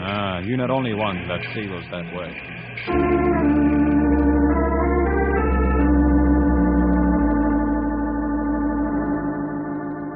All right, Sheriff Hodges, if you hear anything, let me know. That's fine. Goodbye. Not a thing, huh, Cal? No, Bill. Not at Canyon City. Well, that's too bad. Yeah, it makes the job just that much harder. Any more ideas right now, Bill? No, Cal. I'm fresh out at the moment.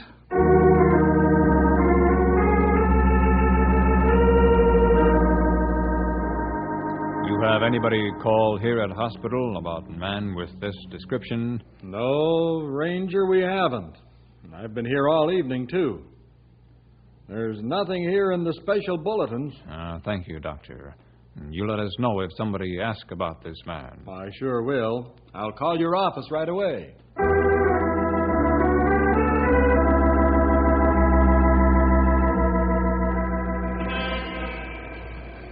Well, Grey Wolf, it's been a dry run all the way around. Too bad. Yes.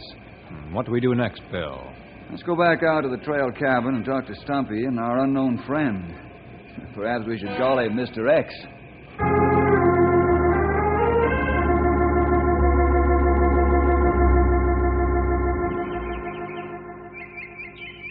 Well, old-timer, how's Mr. X?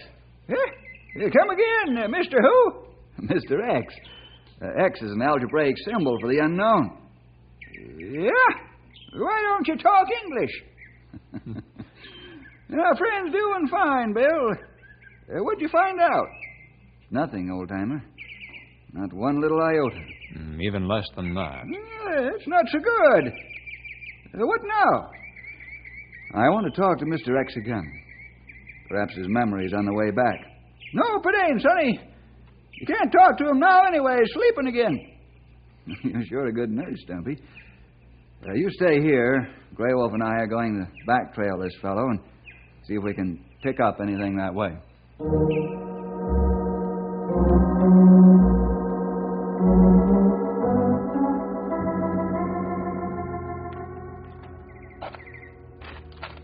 He leave plenty good trail. I'll say he did.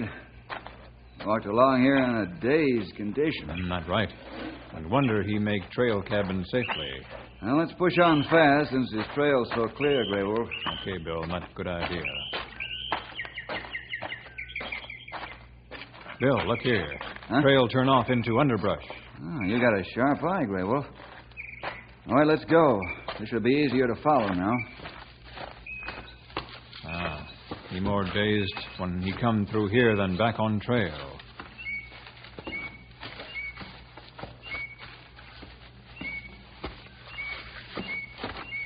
Bill, look ahead where trail lead to. Train tracks. Hey, you don't suppose... Oh, no, he couldn't.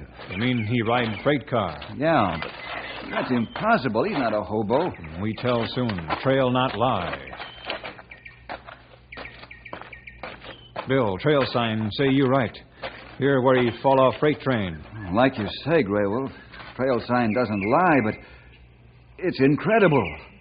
What would he be doing on a freight car? Not good question. Hey, maybe I've got it. Hobos. Perhaps in his dazed condition, he met up with some hobos and they helped him into the empty. It sounds far-fetched. I'll say it does. I know how to check it out. Let's get back to the sheriff's office on the double.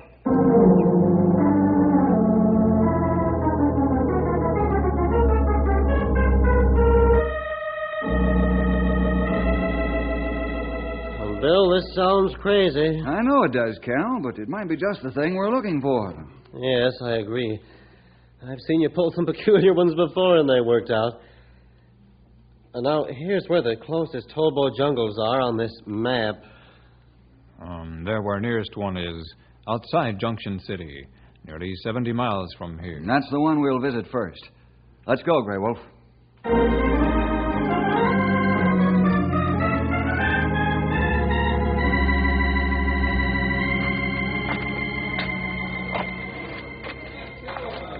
Looks like we'll get right into camp, Grey Wolf, before they hear us. Hey, you guys. Someone's coming. Huh? Hey, cops. Beat it, you guys. Hey, stay where you are! This isn't a raid. First guy that tries to leave gets pinched. Watch him, Grey Wolf. I watch close. Yeah, this guy's a ranger. Yeah, government cop. You can't touch us, Ranger. We ain't done nothing wrong, and we ain't on government property. I'm looking for a man. He's 6 feet tall, weighs about 200 pounds. Wore riding clothes. Oh, him. Oh, he was Shut here. up, Rails. Did you see him, Rails? Okay, if you won't talk, perhaps you'd like the Junction City Police to pay you a visit. Okay, let's have it now and fast. He was here, Ranger. We put him in an empty because we figured he was hot. I guess we was right. He is hot. Which way did he come from? Right through the brush over there. This looks good, Grey Wolf. We've got our man. I think you're right, Bill. Let's try a shortcut and go to Junction City Police headquarters. They no doubt have a missing persons on him by now. Hey, you ain't gonna tell the city cops we're here, are you? No. All right, let's go, Grey Wolf.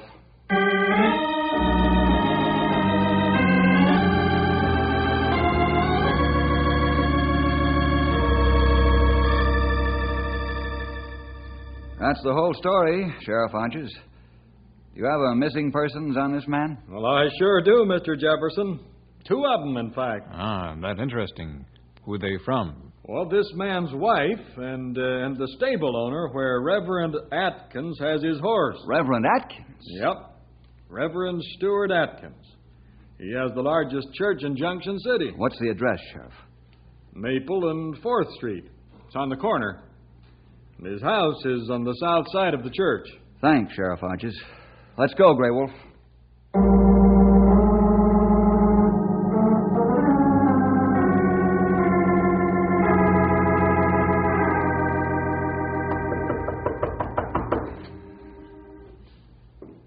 Oh, we not come too soon. Mrs. Atkins plenty worried now. No doubt she is. Somebody's coming. Rangers. Yes, Mrs. Atkins. We have good news about your husband. Oh, yes, you found him. Is he all right? Please tell me. He's fine physically, Mrs. Atkins. What do you mean? There is something wrong, isn't there? Yes, there is. Your husband has amnesia. Amnesia? Now, don't get alarmed. I feel sure that it's only temporary. How can you tell? Well, I'm not a doctor, Mrs. Atkins. I'm only guessing. But I have a plan that will tell us if it's temporary or not. If I have your permission to try it. Oh, yes, anything. Fine. Grey Wolf, will you bring Stuart here? I can go right away, Bill. I'll set up my plan the hours you're gone.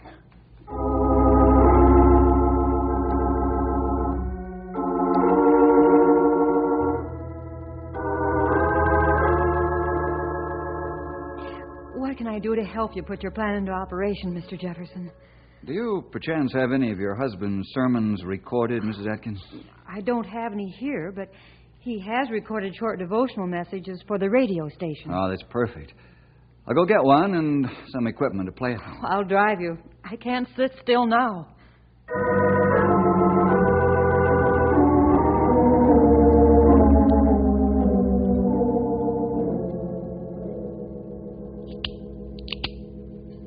There we are. We're almost ready. Is there anything else you want me to do? Yes, Mrs. Atkins. Keep out of sight in the other room until I give you the signal to come in. I hope the shock of hearing himself and suddenly seeing you will be enough to recall his memory. There's a car pulling up out in front now. Well, that's Grey Wolf and Stumpy with Stuart. You better go into the other room, Mrs. Atkins. Yes, right away. Just one question. Yes? What if this doesn't work? Well, then, only the Lord and a doctor can help Stuart.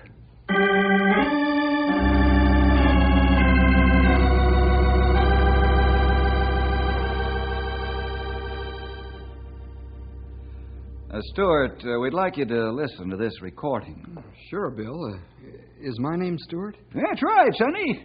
This is your house, too. My home? We listen to recording now. Yes. Go ahead, Bill. I'm listening. Our blessed Lord was speaking to a very religious man, recorded for us in the 3rd chapter of John, when he said, "Ye must be born again." You see, it's my an voice individual preaching a matter that sermon. each one. Yes, Stu, that's your voice. Irene! Now it all comes back to me. Oh, Stu, I'm so Oh, glad. my dear. So glad.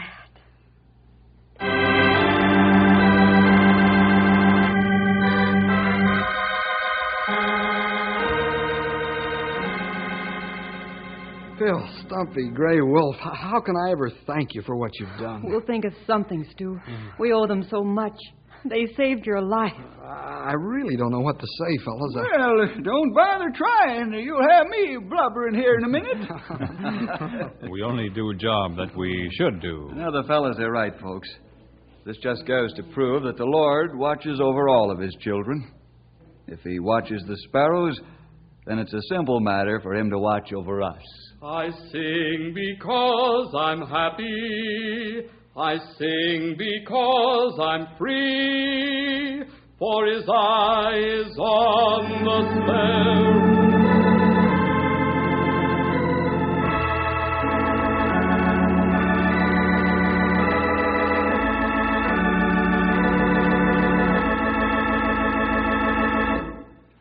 Well, Stuart really went through something, didn't he? But the Lord knew all about it and took care of everything, even to the spot where he was pushed off the freight car. So, I think you'll agree I'm right. See you next week for more adventure with Ranger Bill!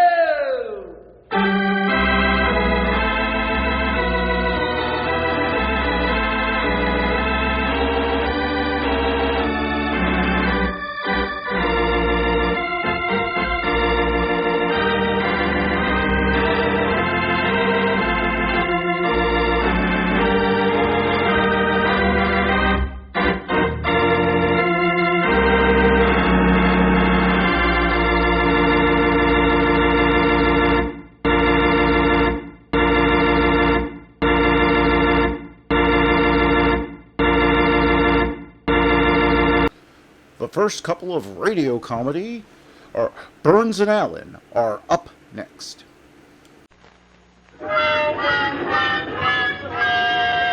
Yes, it's George Burns and Gracie Allen.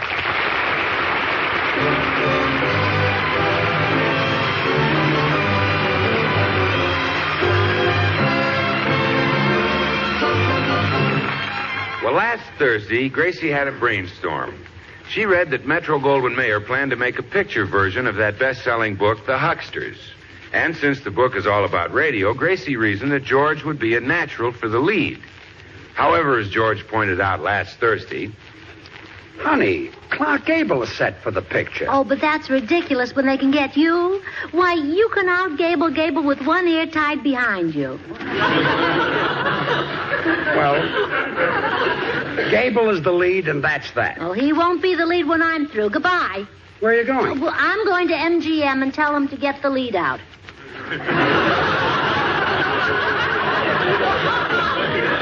Gracie, relax.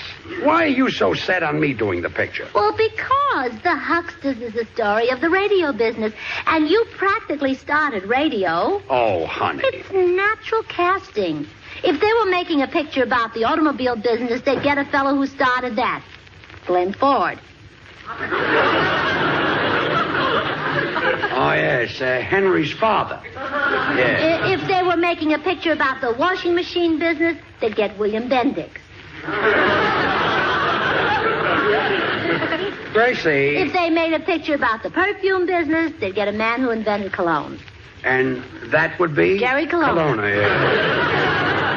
Well, I didn't invent radio, so just forget the whole thing.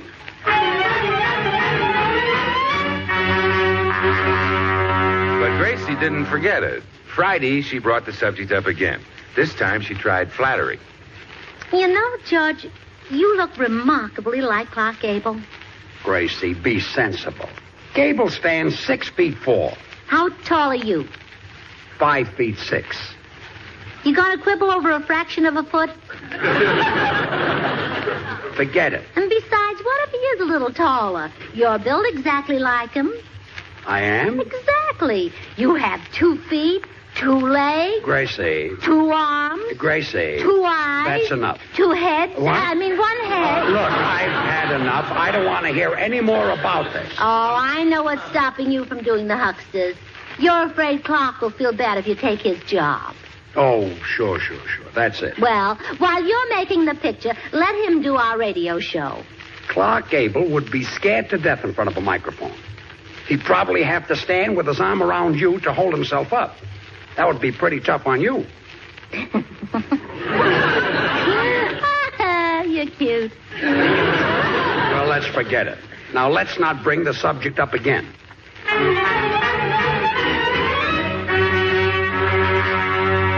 However, on Saturday, Gracie managed to bring it up again. Oh, not directly. This time she led into it ever so subtly.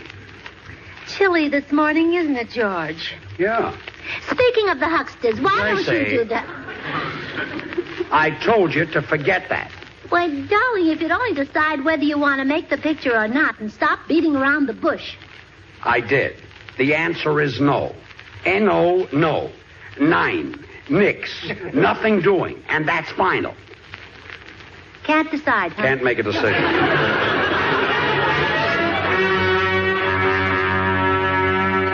Well, Gracie realized that George had reached the limit of his patience, so for the last 5 days there's been no mention of Clark Gable. But Gracie's still scheming. We find her now discussing her scheme with a famous movie star, a star who, though young, has flashed to instant success due to his exceptional looks and talent. The movie star speaks. What's your scheme, Gracie? Well, Bill, I've called a special meeting of my club, the Beverly Hills Uplift Society. Mm-hmm. And they're going to convince George that he can replace Gable. Oh, I bet you had to slip the old babes plenty to do that. Bill, the Beverly Hills Uplift Society is a cultural group of intellectual ladies interested only in the artistic development of the cinema. And I did not, as you so vulgarly put it, have to slip the old babes plenty. Oh, 4 bits apiece, and they jumped at it. I see. The girls will arrive one by one and flatter George. But you can start things rolling right now. How? Well, as you're leaving, you tell George that you're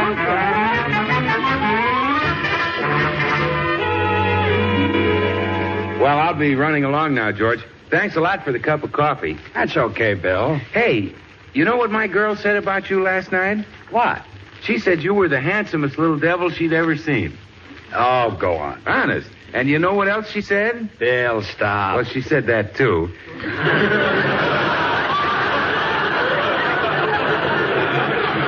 But first she said that you reminded her of Clark Gable. That's silly. Yeah, isn't it, though? Well, I guess women look at things differently than we do. Well, so long, George. Me look like Gable. Always kidding. Still, Bill never goes out of his way to flatter me. It's ridiculous. Gable is 10 inches taller than I am. Come in. Hello, oh, pardon me. I have the wrong house, Mr. Gable. Gable? No, it's me, Mrs. Morton. George Burns. Bless my soul, it is. The way the light struck you there in the doorway, I could have sworn you were Clark Gable. No, it's me. Is Gracie home? Yeah, I think she's upstairs. Go in the den and sit down. Thank you. What a remarkable resemblance. I simply can't believe my eyes. The way the light struck me in the doorway. I wonder where I was standing. But this is silly. Gable is 6 inches taller than I am.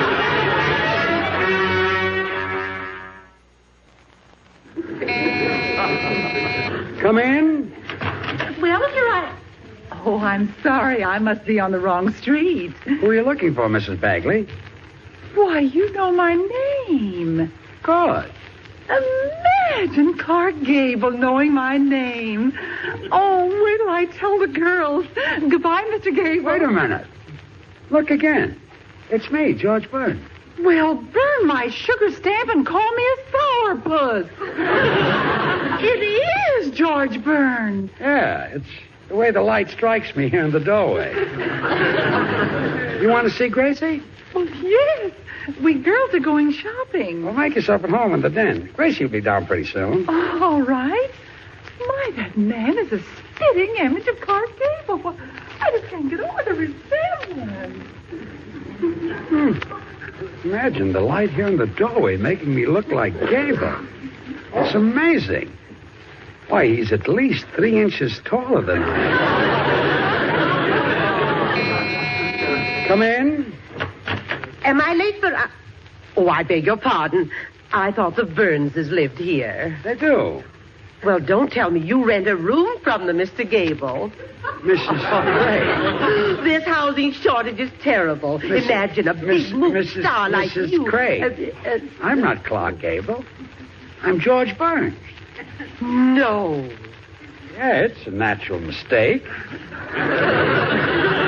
We are about the same height. Why,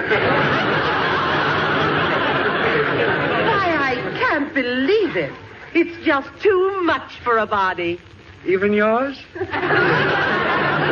Where's Gracie? I must tell her about this. You can wait for her in the den. But don't bother to tell her. She'll see it for herself. She certainly will. Why, I never saw anything amazing in my life. They're alike as two peas in a pod. How can everyone take me for Gable? Why, he's at least an inch or two shorter than I am.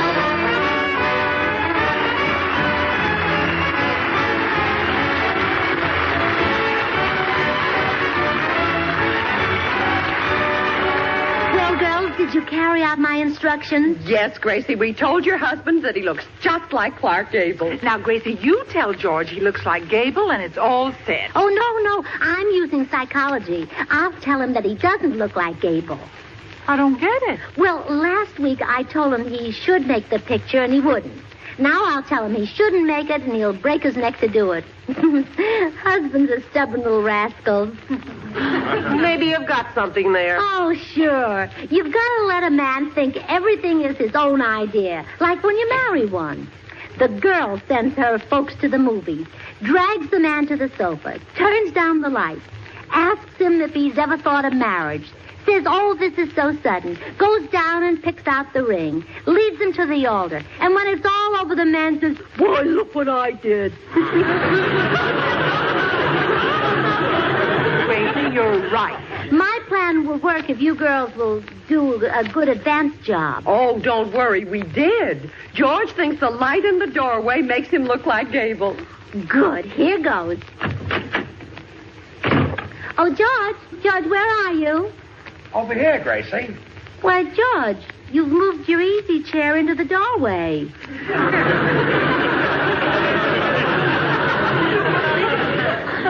I like the light here. Really?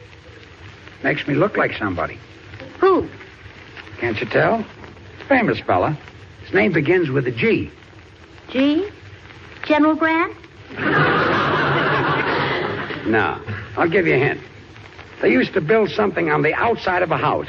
Something I look like. A soup?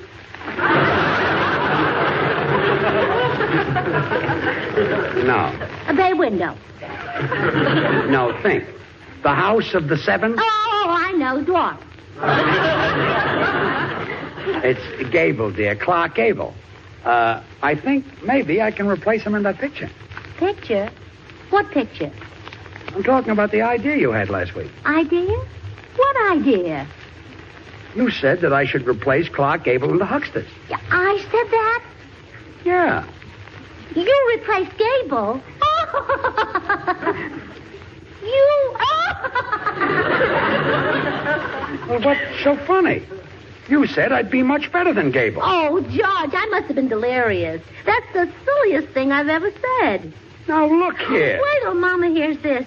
she thinks the silliest thing I ever said was I do. What's so silly about it? Why couldn't I replace Gable? Well, aren't you a little short? Last week you said I was plenty tall. Oh, I must have been dreaming. Oh, fine. So all last week you pulled my leg.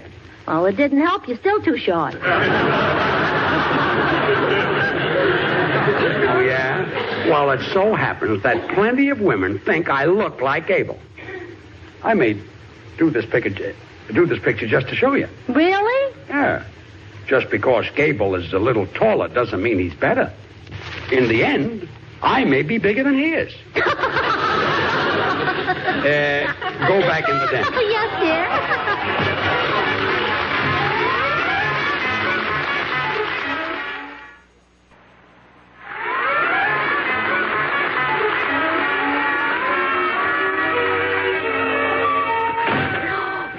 Our plan man is working like a charm. He went for it, hook, line, and sinker. Oh, I hope you didn't discourage him too much, Gracie. Oh, don't worry. Another club member will be along in a minute and tell him he looks like Clark Gable all over again. Another club member? Who? Meredith Wilson. Oh. That's right. We did take him into the club. Well, sure, we made him an honorary woman. But can we trust him to flatter George? Well, of course. As president of the Uplifters, I ordered him to do it. And in this organization, people do what the president says. This isn't Congress, you know. There's the door buzz. It must be Meredith. Well, let's just settle down and wait. Come in. Oh, hello, Meredith. Why, what are you doing here, Clark Gable? Meredith? Have you purchased this home, Clark Gable? Or are you just visiting here, Clark Gable? Meredith, I'm not Clark Gable. I'm George Burns. Good to heavens, can this be true? Sure, it's true. I don't really look like Gable. It's just the way the light strikes me. Well, you certainly look like Gable to us girls. Us girls? Yes, the Uplifters. I'm an honorary woman, you know. Oh, the Uplifters. Come to think of it, every woman who dropped in here today is a member of that silly club. And they all told me I looked like Gable. Oh, we're very loyal. When Gracie gives an order, we obey. Gracie ordered them to tell me I look like Gable? That's right. Golly, if I'm not careful, I'll let the cat out of the bag. It's already out. Darn it, there's been a leak. Yes, somebody told me. But there's no harm done, Meredith. You've convinced me that I look like Gable. Well, good. I'm a loyal uplifter, and I wouldn't want it said that I sold out to the opposite sex. You didn't. Although, at the moment, I'm a little confused as to just which sex I'm opposite. Well, go in and tell Gracie everything is fine. Gee, I'm glad. Well, Meredith, did you tell him he looked like Clark Gable? Yes, Gracie, I accomplished my mission. Oh, wonderful. By now, the little plum is ready to be plucked. I'll go out and admit that he was right and I was wrong. That he's just the man for the lead. George? Yes? George, I've been talking to the girls, and you were right. You should definitely have the lead in that picture. Picture? What picture? Well, you know, that idea you had a while ago. Idea? What idea? Well, you said that you should replace Clark Gable in the Hucksters. I said that? Yes. Me replace Gable? Me? Well, what's so funny about it? You said you'd be better than Gable. Oh, Gracie, I must have been delirious. I'm too short to replace Gable. George, would you try to pull my leg? Who do you want to replace, Dietrich? Now, I mean, are you joking about this? Of course not. Anybody who thinks I could fill in for Gable is nuts. Well, I think so. There's your proof. Then you won't replace Gable? Me replace Gable? Oh, stop cackling. I'm the one who's laid the egg. You're not kidding, sister. This time, your little scheme didn't work. Girls, something has gone wrong. George caught on to our plan. Oh, that's no. I wonder if someone could have let the cat out of the bag. Oh, surely not. We didn't give it away. We girls are too smart for that. We certainly are.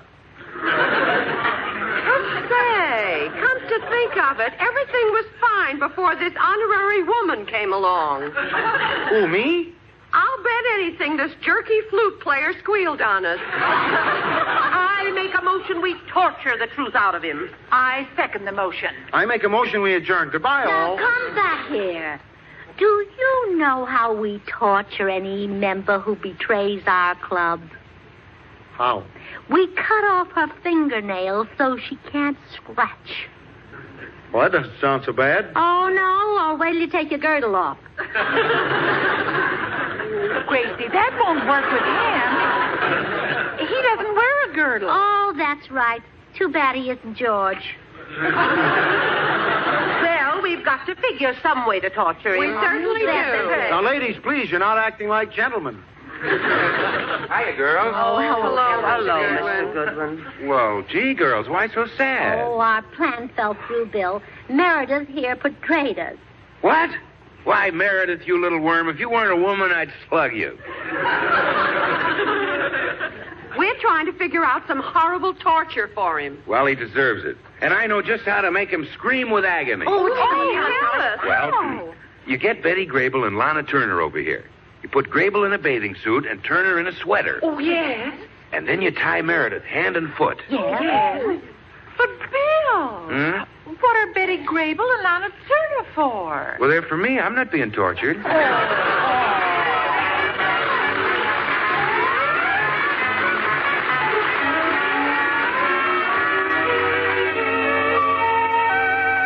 George? What now? More tricks? No, I'm through with trickery. I have to admit defeat. Good. I'm sorry I used such drastic measures, George, but I honestly felt that you were the perfect lead for the Hucksters because of your radio background. Why, you were the first big star on the air. No, Rudy Valley came first. Only by a nose. Yes. You were the real pioneer. When radio started in New York, George Burns was there. When it moved west to Chicago, George Burns was there. And when it came to Hollywood, George Burns was there. That's right. And Kilroy thinks he gets around. But, Gracie. Why, you were in radio when the street singer didn't have a street to sing in. Gracie. I'll bet you taught Jessica how to drag a net. Gracie, I realize that I've got the radio background all right, but I still couldn't replace Gable. Oh, I guess you're right, George. I made a fool of myself. And the girls think so, too. They're in there right now voting me out of the club. Really? You know, I don't blame them. I've got it coming. My love for you blinded me, and We're leaving, Gracie. Yes, and we voted you out of the club. You are no longer an uplifter. That's right. In the opinion of us girls. Oh, shut up. Well, you were right to kick me out of the club, girls. I deserve it. You certainly do. Imagine saying George Burns could replace Clark Gable. Why, he couldn't fill Gable's shoes with a sand bucket and shovel. Blanche, you're right. The very idea. Getting us to say this little shrimp looks like Clark Gable. Ah, he looks like Karloff with Sinatra's muscles. Well, I know, Clara. I lost my head. Replace Gable in a picture. He couldn't replace Lassie in a kennel.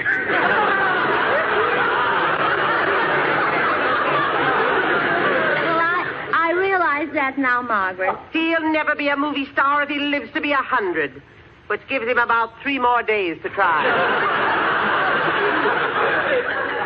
Now, just a minute. I'm not so... Oh, shut up. Well, goodbye, girls. I'm sorry I disgraced us all. Goodbye. Hey, they didn't have to get so tough about it. Idea of kicking you out of the club just because you think I'm as good as Gable. Well, they can't do that to my wife. I'll show them. You stop crying, honey. I'm going right over to the studio and tell them I want the lead in the Hucksters. That's what I'm going to do. Wait here while I get my hat and coat. I'll teach those old crows to make my wife cry. I'll get the lead of it the last thing I do. You girls. Yes, he fell for it hook, line, and sinker.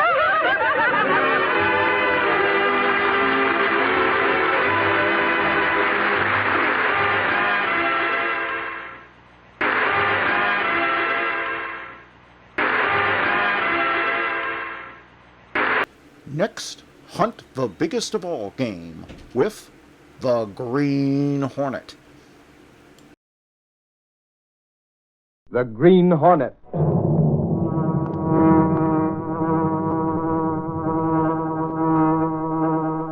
He hunts the biggest of all game, public enemies that even the G-men cannot reach. The Green Hornet.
With his faithful valet, Cato, Britt Reed, daring young publisher, matches wits with the underworld, risking his life that criminals and racketeers within the law may feel its weight by the sting of the Green Hornet.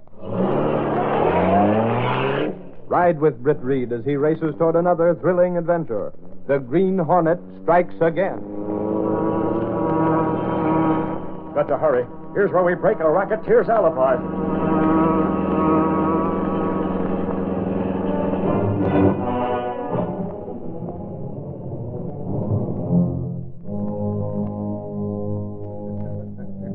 Got an alibi.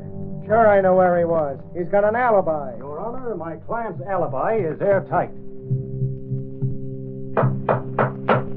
Case dismissed. Well, fellow, how was that for an alibi? You're all right. You're a smart mouthpiece. A real smart mouthpiece.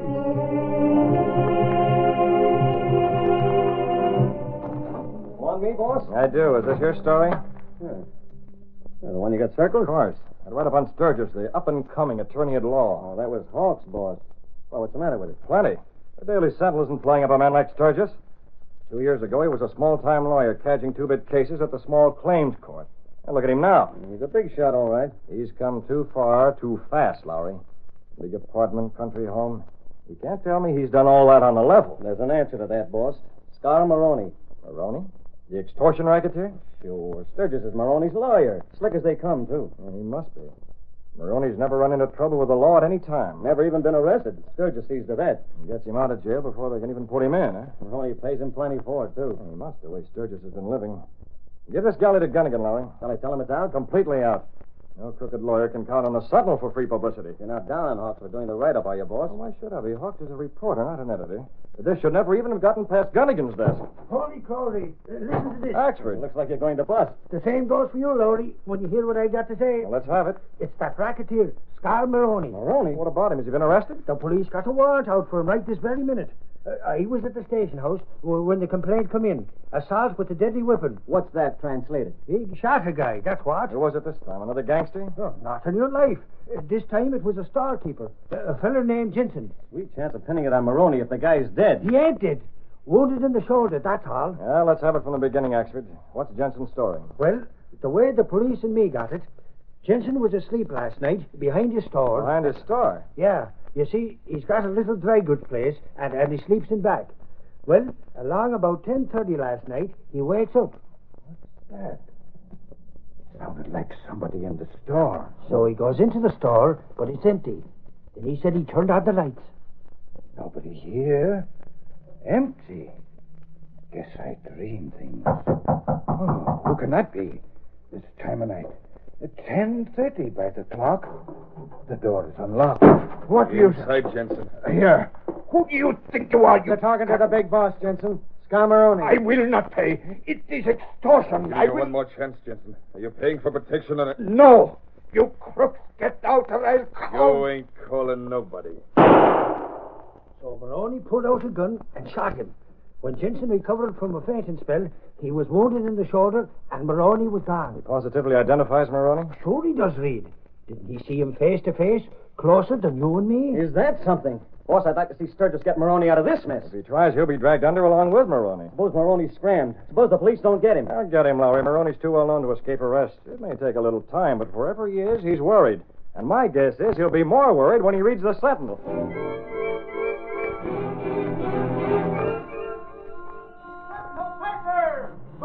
Charged with shooting. Notorious racketeer shot by police. Sentinel X3 Piper. Okay, I seen the paper. The cops ain't never yet, Sturgis. Not yet. You're a fool, Maroney. You can't beat this rap. Jensen saw you. I got it covered. Me and Jigger went into the store first to move the clock back an hour. Move the clock back? What for? So Jensen saw it. After I plugged him, we set it right again. Jensen's going to get his time wrong. So all I got to do for an alibi is prove I was someplace else when Jensen was shot. When he thinks he was shot, that is. Have you got an alibi? Sure. And you're fixing it for me. Not this time, Maroney. You're my mouthpiece, ain't you? Get another lawyer. I wouldn't touch this with a 10-foot pole. It's too hot. I sort of figured you might try that, Sturgis. See this rod? Put that gun away. Don't worry, I ain't plugging you. Take a good look at it. Why should I... Where did you get that gun? Don't bother looking in your desk. It's gone. That's my gun. Sure, I swiped it last time I was here. This is the rod I used on Jensen. You shot him with my gun? Suppose the cops get this rod, Sturgis. You ain't got a permit. They could check it against the bullet from Jensen's shoulder. Give me that. No, you don't. Don't give it to the police. I'm a lawyer. It would ruin me. Yeah, it would. Take your choice, pal. What do you mean? Are you going to handle this case for me? Well, Or do I turn this gad over to the cops? No, I have no choice, huh? What do you think? Well, what's your alibi? Is it airtight? Like a drum. I can prove I was someplace else. It's your word against Jensen. That's where you're wrong. You mean you have others to prove you were somewhere else when Jensen was shot? Plenty, Sturgis. I'm going to give myself up to the cops as soon as I put this gun in a good, safe place. And when the cops learn who some of my witnesses are, you'll be able to get me off this rap like nothing at all.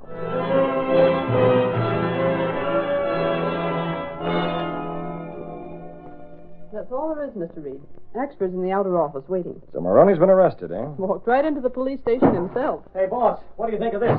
A statement from Maroney's lawyer. Sturgis? Don't tell me Maroney's pleading guilt. According to Sturgis, Maroney had nothing to do with it. But Jensen identified him. That's what makes it odd. Sturgis is too crafty a lawyer to stick his neck out unless he has something very strong. Will Jensen's evidence convict Maroney? It should wipe out his racket. Not now, it won't, boss. He's got an alibi. What of it? Alibis have been broken before. He has witnesses. Witnesses? Lowry, you've been around long enough to know what kind of witnesses crooks usually take up. Yeah? Would you be a good witness, boss? I? Where were you last night? What are you driving at, Lowry? You were at the Gaieties, weren't you? I got the tickets, Mr. Reed. Yes, I was, but what... Maroney. Get it? He and one of his mobsters were sitting in a box right in front of me. Did he leave before the final curtain? No, he stayed. Curtain falls at 11, doesn't it? That's right. Then get this, boss. If Maroney was there until 11, how could he have been in Jensen's place at 10:30? Well, that's impossible. I'm positive he didn't sneak out at any time. How do you like that for witnesses? Say, Reed, there's a man out in Casey's office wants to see you. You should have used the dictograph, Axford. Golly, youngster, you know I can't work that thing. Who is he? What does he want? Well, he said something about a witness. A witness? Axford, is his name Sturgis by any chance? So for snakes, Reed. How did you know? Boss, this is it. You're right, Lowry. 10 to 1, he has a summons for me. A summons? For what, Reed? To be a witness for Scar Maroney. Huh? You heard him the first time. Gosh, Mr. Reed, you can't dodge a summons. Sure not. It's your duty. If you're seeing something, you got to tell it. Even for a rat like Maroney. If necessary, I must be a witness, of course. I can't figure this out. Jensen wouldn't lie about the time. Oh, I'm sure of that. Yet I did see Maroney at the theater. The two don't fit. Well, they will fit. They must. Axford, stall that man off. I'll try, Reed. Lowry, you and Hawk get on this. I want the facts before that summons is served. Say, Reed. Yes? Do I got to handle this Sturgis with kid gloves? Kid gloves? Oh. All I said was take care of him, Axford. I didn't say how. That's all I want to know. Well, will Reed see me now? No, you don't. You're going out the other door, Mr. Sturgis. What?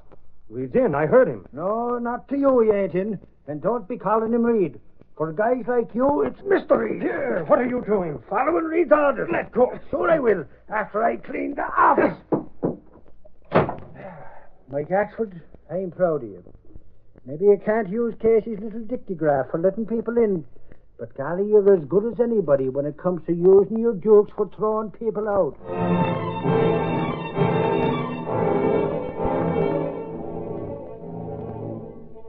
For the last time, Jensen. You made a mistake about the time, didn't you? It was 10:30. When I got in my store, I see the clock. But Maroney swears he was in the theater. He was He's got in, witnesses. He was in my store. Holy crow, Lowry. It don't make no difference who asked the questions, you or the sergeant. It always gets to the same place. Yeah, no place.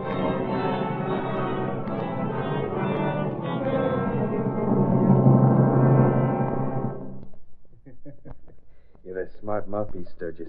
The cops are running around in circles. Jensen's word against your witnesses. Did you get Reed yet? He's been ducking the summons, but he'll be at the trial. He's a public-spirited citizen. Public-spirited. That's good, eh? Better lay off the rough stuff for a while. What for? They can't prove nothing. I said lay off. You and who else? Ludwig, your political friend. Oh, Ludwig, eh? Did he tell you that? He passed the word. Go easy till after this blows over. Yeah, what's the idea? I'm paying Ludwig good dough for his political connections. He's earning it. When he tells you something, he knows what he's talking about. Okay. But make it snappy. It won't be long. It better not. In a week, you'll be clear. This case will be thrown out of court. As your lawyer, I can assure you of that. A smart mouthpiece. That's what you are. A real smart mouthpiece.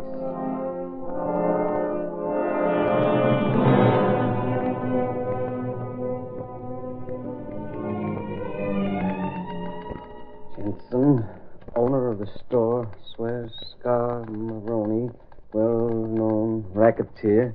Pulled the trigger that sent the bullet. Have you got something, Lodi? Well, the same old tripe, Axford. I don't know why Gunnigan bothers to have me do a rewrite. He couldn't have been in two places at once, could he? Who? This Maroney guy. Jensen must have made a mistake, that's all. If the boss saw Maroney in the theater, Jensen couldn't have seen him in the store. Well, maybe they're both right. What? Well, what I mean is, I've been working on a theory. Now, supposing this here Maroney's got a twin brother. Twin brother? Will you go away, Axford? Well, you ain't so crazy as all that. I was talking to the sergeant about the case coming up tomorrow, and he said... I'm not interested. Coming up tomorrow? Huh? Have you told the boss? No, I ain't. I've been busy with me theory. Give me Mr. Reed. He ain't at the office this late, Lodi. He's home. Then I'll get him there. Charlie, ain't there nobody interested in my theory? Nobody but you, Axford. Hello, operator. Where have you been? Get Mr. Reed's home and make it snappy.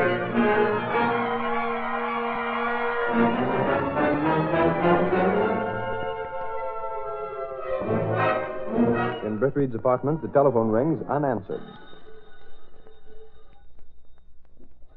Britt Reed had stepped through a secret panel in the rear of his clothes press a few minutes before. Then he went along a narrow passageway within the wall and down a flight of stairs until he stood in a supposedly abandoned building beside the gleaming, sleek Black Beauty, the car of the Green Hornet. Better check carefully. Cato isn't here to tend to the Black Beauty. Gas? Okay. Tires and oil already checked. He pulled a green mask over his head, fastening it securely. A gas weapon went into his pocket. All set. A racketeer, a crooked lawyer, and perhaps a bribed politician.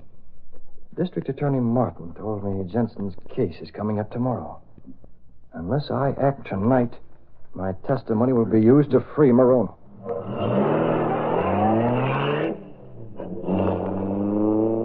Maroney's guilty. I'm positive of it. It's the smart lawyer of his who's the key to this racket.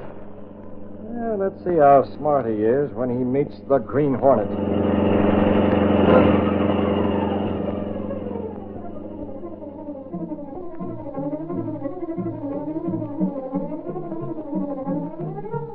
The curtain falls on the first act of our Green Hornet adventure.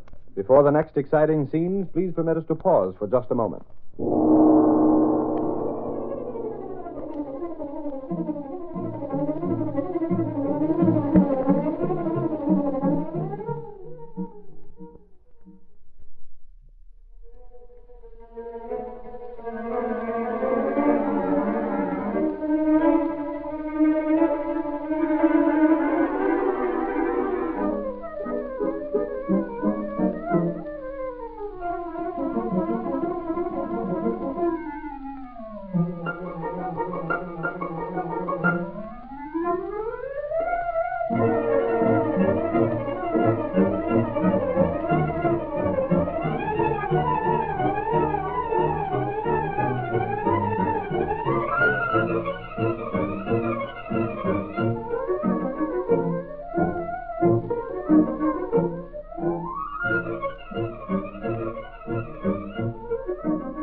Now, to continue our story. The Black Beauty sped through dark alleys until a certain house came in sight, the home of the criminal lawyer Sturgis.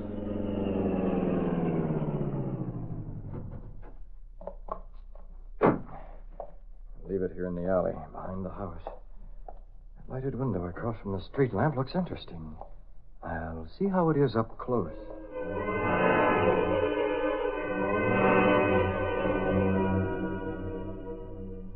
We'll have it settled tomorrow, Ludwig. Maroney will be released. I hope so. Hard enough pulling strings without him getting into messes. He's a fool. Why not drop him, Sturgis? No matter how smart a lawyer is, you're heading for trouble when you deal with him. I can't. Why not? He's got nothing on you. On either of us. He has. On me. What? Do you know whose gun he shot Jensen with? What difference is it? Plenty. He used my gun. Oh. If I could get that gun back, I'd drop him fast. Sturgis. Huh? Look. What's the matter with you, Ludwig? You look at the window. I see. That shadow cast by the street lamp. A man listening. I'll fix it. Wait, Ludwig. Follow me. Around behind him. We'll take no chances on this. Whoever he is, he's not going to escape.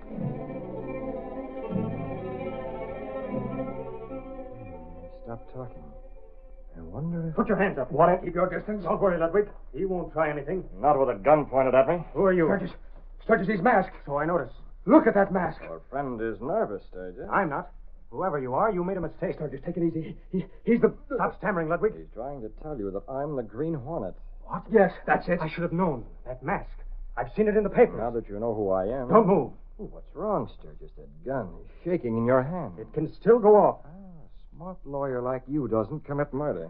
Murder? You can't scare me, Hornet. No, I'm not trying to, Sturgis. I could pull this trigger and call the police. You're the Hornet. There's a reward out for you. Yes, I'll call him now. One moment, Ludwig. I'm giving the orders here, not you. I heard your conversation through the window. I think we will call the police. What about the gun that shot Jensen? Huh? I told you I was listening. You'd like to get that gun back from Scar Maroney. I'm not... Wouldn't you? That's my affair, not yours. I could get that gun, Sturgis. I could bring it here. Don't believe him. He's lying. I'm not lying. The gun will be here tonight. No matter what happens. Robert, look out. Let go. Got the gun. Let me got my arm. The gun. Hold it. Yes, No, you don't. You can't. I'll fix you. Don't touch that gun. Get it, Sturgis. Leave it there on the ground. One move and you get a dose of gas. He's got a gun. I'm leaving, but I'll be back, Sturgis. The Green Hornet keeps his word.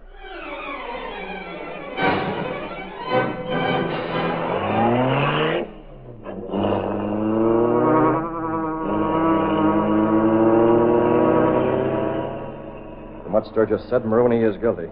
Jensen did make a mistake about the time, but I don't know just how they worked that. Perhaps if I got that gun from Maroney, it might lead to something. Let's see. The clock on the dashboard says... A clock. There was a clock in Jensen's store. That's what he looked at. I wonder if Maroney changed that clock. I wonder if I can prove that.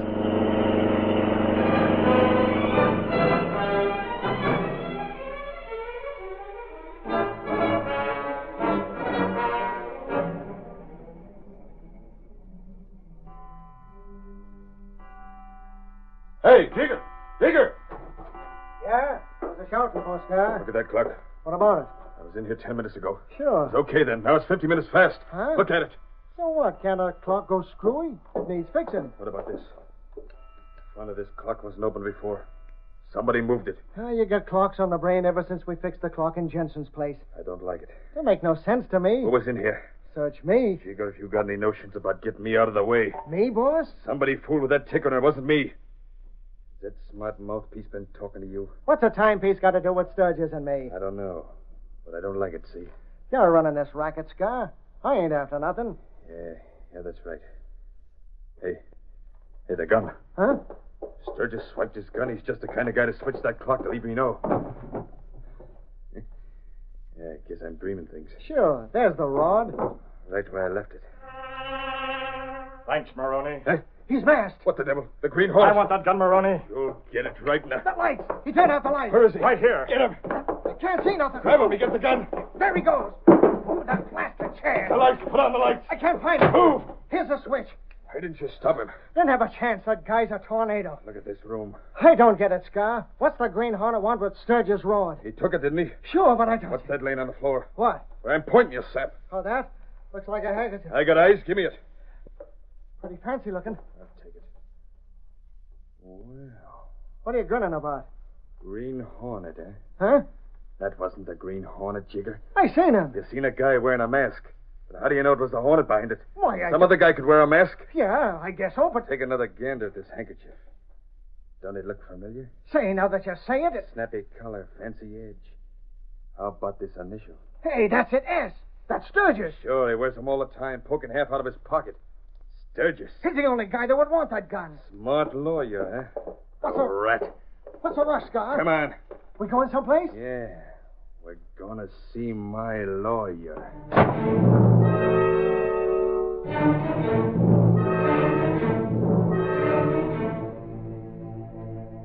Outside in the shadows, Britt Reed saw Maroney and Jigger leave.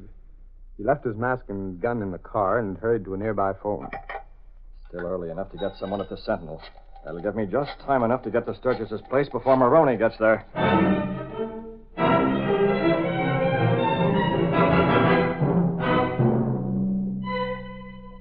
I tell you, Lowry, I'm worried. If Reed ain't at his apartment, Relax, Axford. The boss is probably out enjoying himself. He ain't supposed to gallivant around. Suffering snakes, his old man told me to bodyguard Reed. Yeah, probably him now. Hello? Is Britt Reed there? No, who wants him? He has a reward out for the Green Hornet, hasn't he? The Green Hornet? Well, sure he has. I'll be around later for the reward. The Green Hornet was seen at Sturgis's place. The Green Hornet with Sturgis? Holy Crow, ask him who he knows, Lowry. Is this on the level? Go, though, you'll find out. We will. What's your name? My name? Yeah, for the reward. Oh, never mind my name. You catch the Green Hornet and you'll learn it. Them crooks hate to give their names. How we know it's you? You'll know. I'll describe this phone call. Good enough. Sturgis with the Green Hornet. Criminal lawyer with Master Crook. Sounds like the McCoy. I heard it. Why ain't Reed around? What are you doing? Colin Reed's apartment again. Maybe he's come in. Golly, Lowry, you won't want to miss this. There's no time. Tell the switchboard to call the boss. And the cops. Say, that's right. I want to be there in plenty of time. Holy Crow, not so fast, Lowry. This is no time to loaf, you big lug. But I tell We're you... heading for a page one special. A headline on the Green Hornet.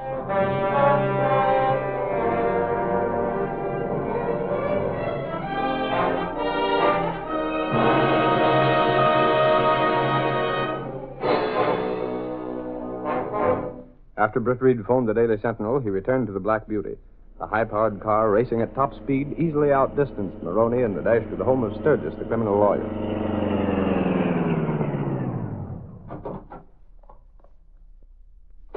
No one here yet. I'm the first. Put on the mask. Again, and oh, yes, a smoke bomb might come in handy.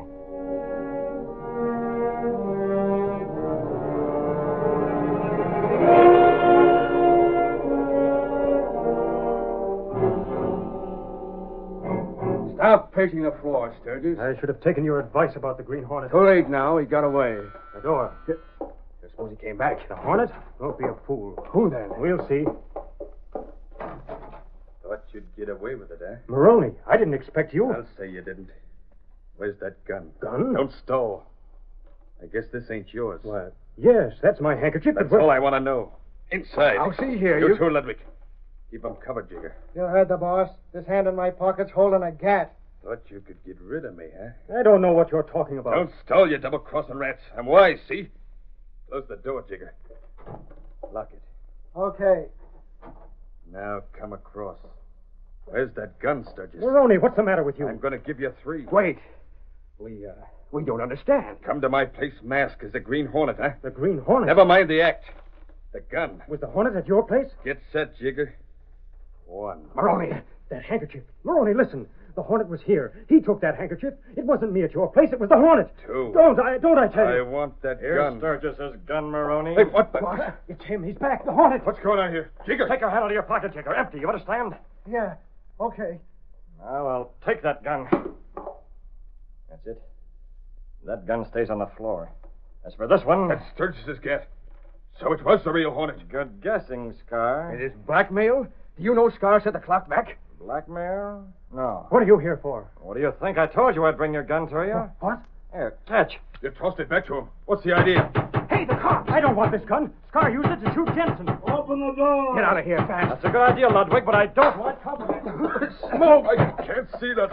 Look out, Scar! What's he doing? Let go the door. Inside, cover him. Something snakes. It's full of smoke. I can't see. Smash the window. Okay, Don't let him out the door. I demand to know what this is all about. Stay here. You'll find out. It's clear enough now.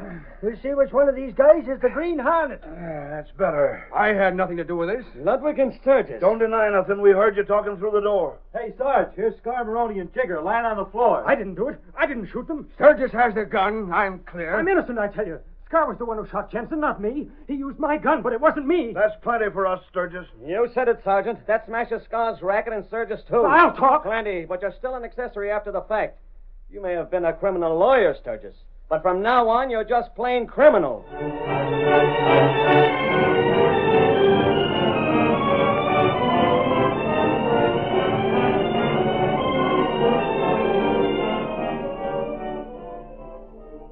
Golly, Reed, I came right back here to the apartment. You missed half the excitement.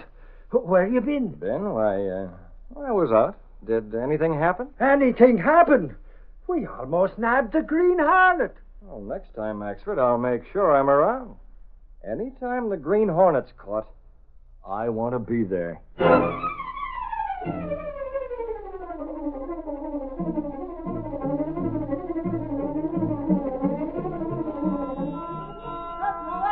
Pepper! Racketeers and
The story you have just heard is a copyrighted feature of the Green Hornet Incorporated.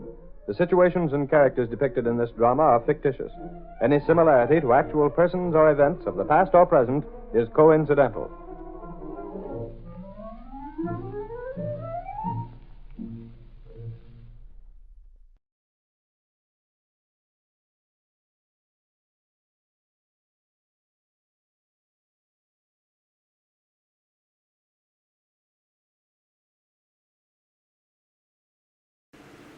Hi-ho, Silver! Away to those thrilling days of yesteryear with The Lone Ranger.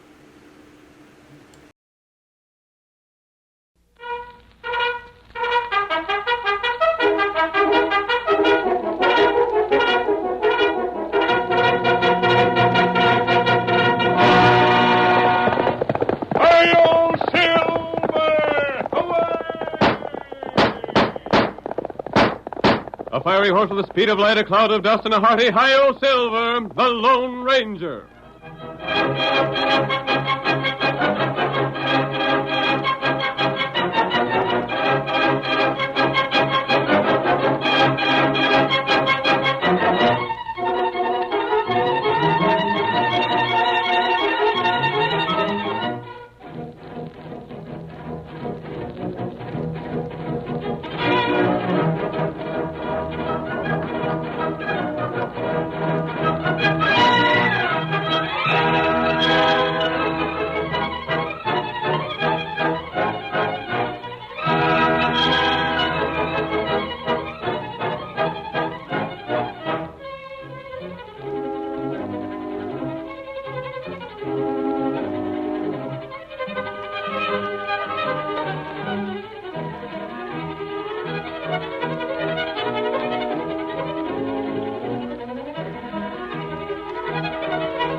The thrilling stories of the masked rider of justice cannot be found in the written pages of history.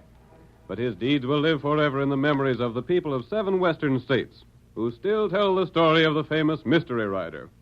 The thundering hoofs of silver bring us adventure on the trail ahead. The Lone Ranger rides again. Hurry, Silver, old fellow! Outlaws are riding down from the hills! Stretch out those great legs of yours! Hi-yo, Silver!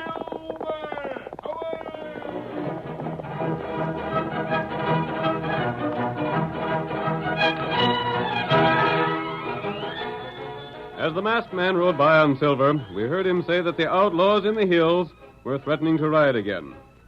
The hills bordering the town of Greenville made a perfect hiding place for the outlaws that operated in that territory. Cavalry troops were garrisoned nearby, but their presence failed to frighten the bandits. Colonel Dawson, in command, frequently rode to town to visit his daughter Sally. And as our story opens, we hear the angry townspeople commenting on the last attack of the outlaws. Why in thunder don't the troops do something? What are we paying taxes for? Them troops could clean the outlaws out of the hills if they'd only get to it. Hi, look at who's here. It's Dawson. Hi there, Colonel Dawson. Who there? Where's the sheriff? Here I am, Colonel. You're just the man I want to see. Sheriff, where's my daughter? Is she safe?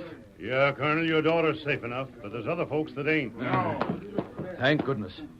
As soon as I heard about the attack, I came here. Yeah, we see that. I don't suppose you're much concerned about Abe Whitcomb's wife. She was killed by them brigands. She was? Yeah, and so was Lige Foster and Lem Bixby and about 5 other men. Was the attack as bad as that? That don't include no mention of 20-odd men that was wounded. Those confounded outlaws. Oh, never mind acting indignant, Colonel. You go see your daughter. Make sure she's safe. Then get back to your camp. Don't order your men to charge them hills and clean out the killers, though. Why not? Might be dangerous work for the soldiers. Some of your men might get hurt. Now, look here, Sheriff. I've told you before what we've done about those outlaws. I'm simply stationed here to carry out orders from Washington. Sure, we savvy. Washington don't care nothing about what happens to the settlers in a place like this. It's a lot cheaper to let us folks get killed off than it'd be to have some of the soldiers get hurt. You feel that we should attack the hills and clean out the outlaws. Well, there's nothing I'd sooner do. But I can't until I get instructions. I can give you instructions. Just ride up to them and blaze away with gunfire. Instructions from Washington. Never mind, Colonel Dawson. We ain't counting on nothing from the government, so we ain't disappointed none. Your daughter's in Ma Tyndall's house there. Yeah. You better go talk to her. Maybe she'll have something to say about how we folks in Greenville feel. Watch my horse. Watch your own horse. Those men only understood. I'd lose my command if I... Oh, it's you. How do you do, Mrs. Tyndall? If you're here to speak to your daughter, you'll find her in the next room. Mrs. Tyndall, 1 minute. Ain't the time to talk. You can let yourself out when you're ready to leave. She feels the same as everyone else. Oh, Dad, Sally, thank goodness you're safe. I wish they'd killed me. What? Oh, you don't know how the folks here feel. The way I'm pointed at because you don't do anything about the murderers in the hills. Here is a town that suffered at the hands of the outlaws 6 times. Those killers stayed right in the hills almost a stone's throw from your camp. And you don't do a thing about it. I know. Sally, I've sent word to Washington. I'm just waiting for a reply. Waiting? That's what you said the last time. That's all you ever say. But, Sally, you know the position I'm in. I can't order my men to leave the fort and ride into the hills. You're stationed here to protect folks. I'm here to keep the Indians controlled. I can't take over the work of the state officials and fight outlaws without federal sanction. Suppose that sanction never comes. Then, dear, I'll have to continue to face the jibes and anger of the men in Greenville. Well, I won't continue to face them. I'll leave here. If those orders come from Washington... Confound those orders, Father. Can't you risk your commission if it means saving everyone here from other attacks? You would have me face court-martial? I'd face court-martial. I'd be glad to. I'd face the firing squad if it meant the cleaning out of all those outlaws. Sally, you're not a soldier. You haven't spent your life obeying orders. Perhaps not, but I'm glad of it. Would you like to ride back to the camp with me and see some of your friends? No. It might be a change. No. You could stay a couple of days and then come back. I don't want to see anything more of you or your men. I don't want any part of the army until this town is made safe. But, my dear... Now you'd better go.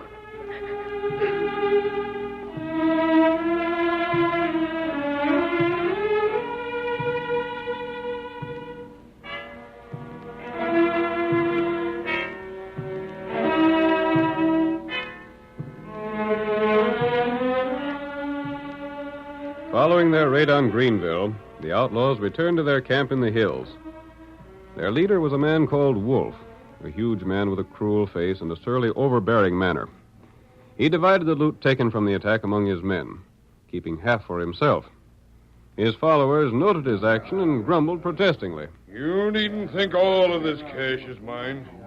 I got a plenty of it to pay out. You pay out a plenty, Wolf. But there's a plenty left. You get as much as all the rest of us put together. And it ain't fair. Oh, so it ain't fair, eh? Well, let me tell you something. If it wasn't for the things I do with my share, there wouldn't none of you be living. How's that? You ain't been attacked by them soldiers, have you? Not yet. You ain't had much trouble getting out of Greenville, the other towns, after you made the attacks, have you? You're getting away with all the raids as slick as wagon grease. And don't you figure there's a reason for it? We hanker to know that reason, Wolf. It's the guys I got in the payroll. I pay 'em out my share. I know just what's going on all the time. I find out when there's a big shindig, where most of the men will be, when we raid the houses in a town. I knowed when Greenville's men was out posse riding so's we got attacked. You mean you got spies working? Sure I have. Look at here. This letter come to Lem Bixby by the last stage. He was killed in a raid. That was too bad, because Lem was working for me. Lem got mail by stage, and that same come from one of my pals in the East. This particular letter tells him that orders are going out from Washington the first of the month. What sort of orders? From Washington? Yep. Orders to Colonel Dawson. He writ to Washington about us? Sure he did. And he asked for permission to make an attack on us and clean us out. Did he get it? He will, unless something's done about it. When was them orders to go out? First of the month. And they already went. Yep, a couple of days ago. And he'll attack us. Now, Jake, you'll see where I spend my money for your protection. I know them orders left, and I know they're coming by the Pony Express. What's more, I know where we can waylay the Pony Rider, get him, and do away with them orders. Well, that puts things in a new light, don't it? It sure does. No wonder we've been so blame lucky. Wasn't luck at all. It's our boss. Now, are you satisfied? All right, then. Now, a couple of you'll have to ride east and meet that Pony Rider.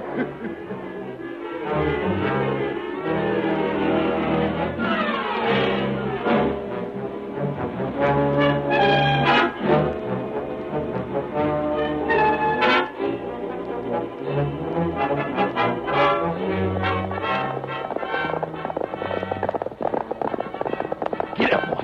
Get up. Get up, boy. Get up. Get up, boy. Get up.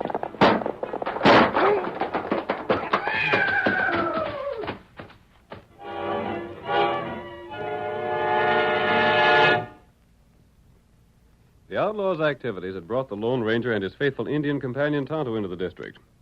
They were riding close to the trail when the Pony Rider was shot. The sharp crack of the rifle caught their attention, and they pressed forward to investigate. The shots came from somewhere near here, Tonto. Me here, horse. Look ahead. Something on trail. Looks like a horse.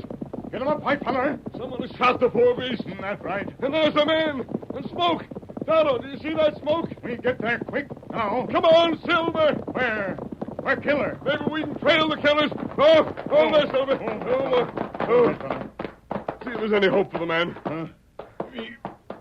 Him Pony Rider. Yes. Help the man if it isn't too late. Horse. Dead. I see it is. How about the Pony Rider? Do what you can for him. I'll stamp out this fire and see if we can save some of the mail. Bullet, get him in back. Other bullet in shoulder. Him gone. Gone? Murdered. That's right. And shot from behind. Him head west. Bullet hit him here. Bullet come from rock over there. Then we'll start from there and try to trail the man who did this. But first we'll take the time to see if any of this mail is worth taking with us. Another couple of minutes and it would have all been burned. That's right. Here's part of a letter. It's addressed to the commander at Fort Greenville. That near where outlaw hide. The hills beyond Greenville are infested with killers. Tonto, I'm going to see what this letter says. It part burned. But some of it's left. I'm going to find out about it. Maybe Tonto go hunt for killer, huh? Wait a minute. Kimosabe, this is an order to Colonel Dawson. What'd it say? It instructs him to attack the outlaws. That's what plenty people want. You know the situation around Greenville. Folks there have been hoping and praying for weeks that the Army would do something about the outlaws in the hills. That's right. This letter is Colonel Dawson's authority to attack. And gun. Down, Tonto. There, killer. They're still behind those rocks, Tonto. We get him to shelter. Behind this rock. Here, Silver. We've got to capture them alive. Get to your horse. Ride to the west. I'll go to the east. We'll move in from both sides of the rock. Get him up, white fella. Come on, Silver. We want them alive, Tonto. Come on, Silver. Throw down your rifle and surrender. Reload and cut him down. My rifle's jammed. Throw down your rifle. Surrender. Don't shoot. Don't shoot. I give up. Oh, there, Silver. Oh, boy. Throw down your rifle. Not while I'm... Put up your hands. You smashed my hand with that bullet. Oh, white fella. Oh. Keep them covered, Tonto. We give up. We surrender. All right. You got us. What are you going to do about it? You killed the Pony Rider. That calls for proof, mister. Maybe we figured you done the same. You're masked, ain't you? You know very well we didn't commit that murder. You shoot Pony Rider from Hind Rock. And you're going to Greenville to face trial for murder. All right, mister. We'll go with you. Reckon it ain't nothing but your word again ours. But, Jake, he got that letter out in the fire. He got it and he dropped it. Oh, where? Where letter? Letter? I did drop it. I dropped it when I drew my guns. Yeah, and it's too late to pick it up. He didn't stamp out all that fire and the letter burned. Now go on, take us to town. We'll stand trial. You'll go to town, all right, and we'll give the commander the information that letter contained. That's all right. Jake, maybe we You might... shut up and stop worrying. It's our word against a masked man and an Injun. Before they're done, they'll be the ones that'll be on trial for murder.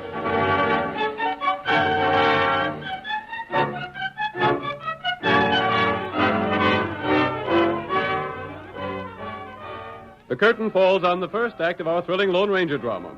Before the next exciting scenes, please permit us to pause for just a few moments.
Now, on with our story. The outlaws near Greenville, knowing that Colonel Dawson could not attack them until he had received orders from Washington, killed the Pony Express rider bringing those orders. The Lone Ranger recovered the letter, but in the battle with the outlaws that followed, it was destroyed. Our next scene takes place in the fort where Colonel Dawson is stationed. He is speaking to his aide. Did you see my daughter when you were in town? Yes, sir. What did she say? She wouldn't speak to me, sir. I saw her and she walked away from me. Then she meant what she said. I beg your pardon, sir. My daughter has been miserably treated by those fools in Greenville. Fools, sir? Yes, fools. If they had an ounce of brains, they'd realize that I can't attack the outlaws without orders from Washington. Even Sally feels that I should violate my instructions. You sent to Washington for permission to attack, sir? Yes. The reply should be here any day now. If I get permission, I'll attack at once. We'll clean out those outlaws in half a day's time. Without that permission, I cannot and will not attack. The people in town think we're afraid, Colonel. They won't give me a chance to explain. Did you explain to your daughter, sir? I tried to, but even Sally won't try to understand. When orders come from Washington, we can vindicate ourselves. What else happened in town?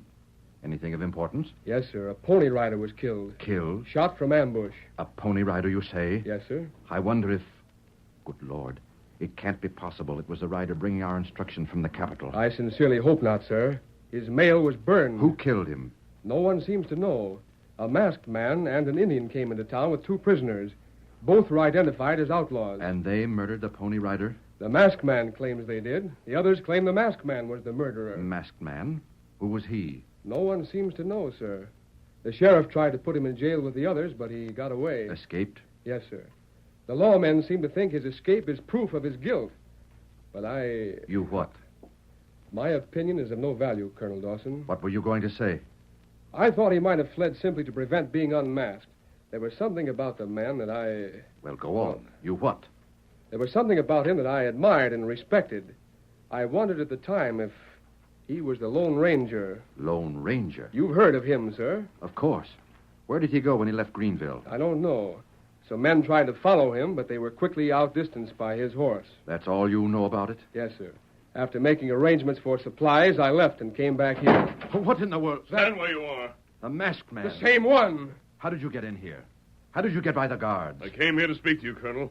You'll find your guards unharmed. It's incredible. It's impossible. How could any man get by those guards? It isn't hard if a man knows this part of the country. You're the man who brought in those 2 killers, the ones who shot down the pony rider. Yes. Colonel Dawson, before the 2 opened fire on Tonto and me, I read a letter addressed to you. It was partly burned. I wanted to see if there was enough left of it to be of any importance to you. The letter was later destroyed when it fell into the fire while I charged the killers. What was it? What did it say? It was an order from Washington. You were instructed to attack the hills and rout the outlaws, taking as many prisoners as possible, but shooting to kill if necessary. How do I know you're telling the truth? You'll have to take my word for it. But I can't attack on merely the word of a masked man. Colonel, if you'll permit me, sir, I'll vouch for this man. Even that won't do. Lieutenant, send another message to Washington at once. Ask for a copy of the instructions sent by Pony Express, explaining the original was destroyed. But it'll take weeks for that message to get back here, and that time the outlaws will kill another score of people in Greenville. Without orders, no attack can be made. There were orders. I must see them. I must have them on fire. Colonel Dawson, sometimes a man can carry his military tactics too far. There are times when a good soldier will throw aside regulations if he knows he's right. I act only on written order. You'll have to act before another 3 weeks, or Greenville will rise against you. They've already said all they're going to say. But they haven't started to act. If those outlaws raid that town again, there's no telling what the people will do. Written order. Very well. And now consider yourself under arrest. Obviously, you attacked the guards. Arrest? People have tried to arrest me before, Colonel Dawson. Get him. Stop him. I'll try.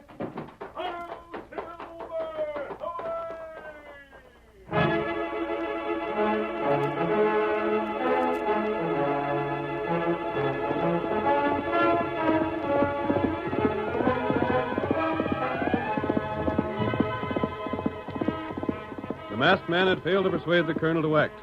The situation was desperate.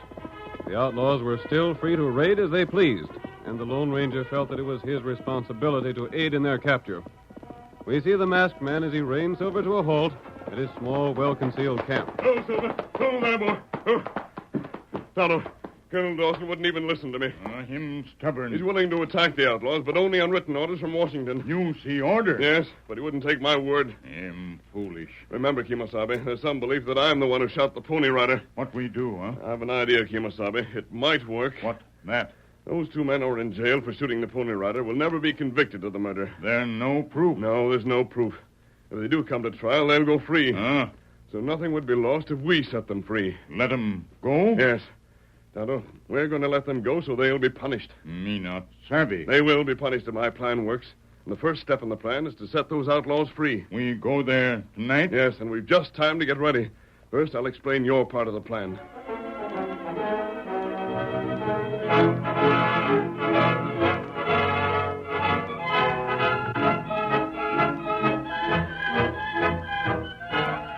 The Lone Ranger and Tonto rode to town where they found the sheriff and explained their plan. The sheriff agreed to help them, and later that same night, the masked man and his faithful Indian friend raced to the jail, brought their mounts to a halt, and dismounted.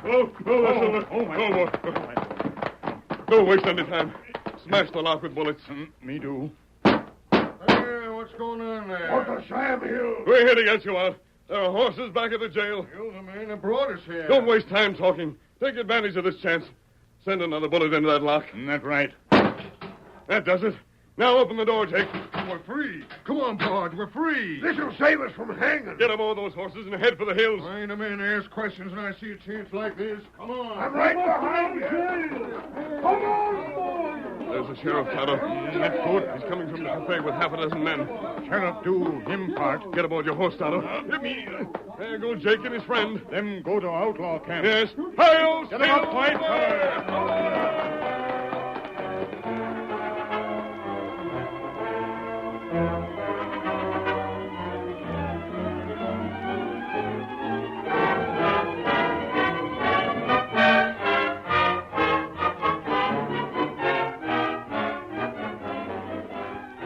Early the next morning, the sheriff and 2 deputies rode swiftly to the fort. They demanded that the guards admit them, and were taken to the colonel at once. The sheriff explained their errand. Dawson, I tell you, you've got to do something. What's the matter now? You know who I am. I'm sheriff over at Greenville. I know that. What do you want here? I have already told you my position. I know, but this is different. Maybe you didn't know about it, but them 2 men busted out of jail last night. That's your responsibility. But they'll be heading for the hills, don't you, savvy? I've already told you that I can do nothing But, Dad, drat it, I'm telling you this because it's your own daughter that's in danger. What's that? Sally? Sure. They'll not like as not take her with them. They'll use her as a hostage. Colonel Dawson, your own daughter. They wouldn't dare do that. Them critters will dare do anything for their own protection. If they get the girl into the hills, you won't dare make no attack on them. If you do, it'll mean that they'll kill her. If they capture the girl, they've got to be stopped before they reach the hills. That's just it. That's why I come here. We ain't got men enough to chase them. I haven't more than half a dozen men to ride with me. We wouldn't have no luck at all. My daughter. I can't believe it. No, they wouldn't do that. They're ruthless, sir. Colonel Dawson. What do you want? The sentry reports a man riding south of the fort, carrying your daughter and his horse with him. Good Lord. That's it. Don't you see? They're already heading for the hills. You've got to do something, Colonel. If you don't, sir, How do you know it's my daughter? The dress and hat. The same outfit she wore when she was here the last time. That settles it, sir. We've got to move. If you don't give the orders, Colonel Dawson, But I'll give the orders to charge myself. Have the bugler sound assembly. We're going into the hills.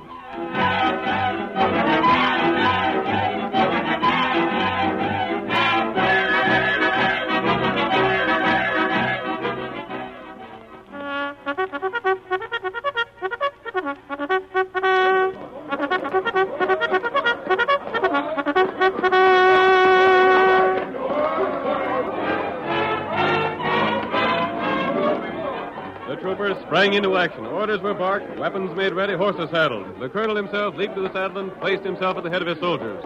A lifted hand, a sharp command, and the troop was racing in pursuit of the masked man whose great white horse was thundering toward the timber at the foot of the hill.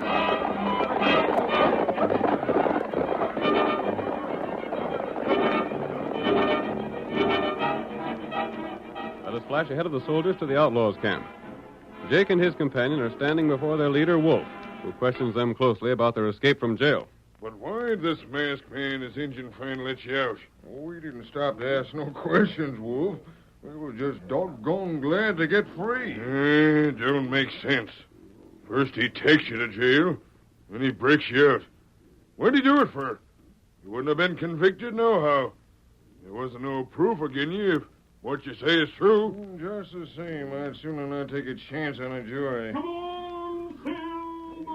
Who's that coming? That's the man that let us out. Coming here? That's it, Wolf. Don't you see? He wants to join up with the gang. He figured to get in good with you by letting us out. That's what he's coming here for. There he is, see him? Coming up the hill. Well, I'll talk to him. Hey, what's he got with him there? Who's that woman in the saddle? Gosh, I don't know. What the Sam Hill is he bringing? There's soldiers coming behind him. They're chasing them here. He led them right to us. I thought you said you destroyed that order for the soldiers to come here. We did. We've seen it burn. Get your guns, boys. Get your guns. We gotta fight for our lives.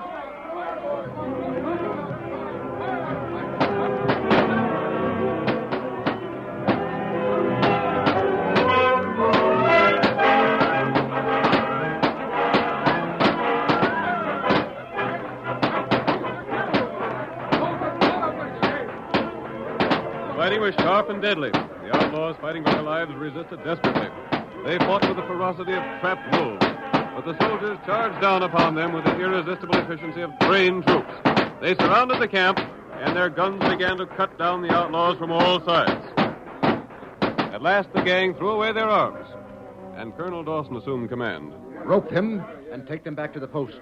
We'll put them on trial there. Doggone, Colonel Dawson. That's where they'll get a trial that'll give them what they got coming. And there's the two who killed the Pony Rider. You can't prove You may not hang for that murder, Jake, but you'll get your punishment for other crimes. And you, sir.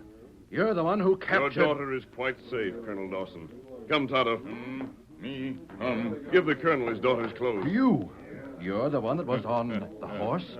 Me, same feller. Sally would be glad to know that she loaned her clothes to help our plan. By thunder, Dawson. There's the time that one was put over on you. You may take my word for it, sir. The orders to attack were sent to you. Hi-yo, Silver!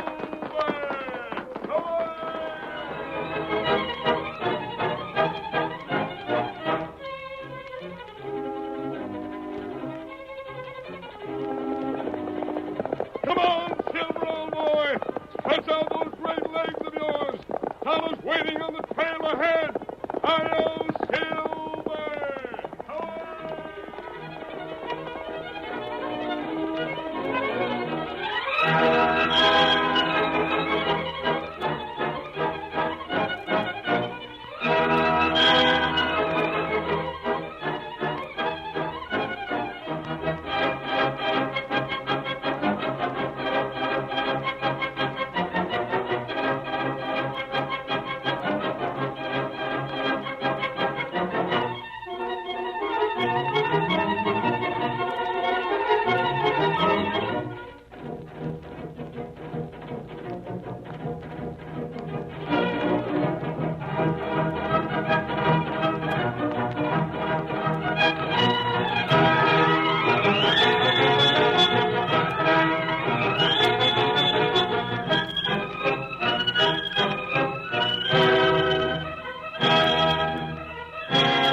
story you have just heard is a copyrighted feature of the Lone Ranger Incorporated.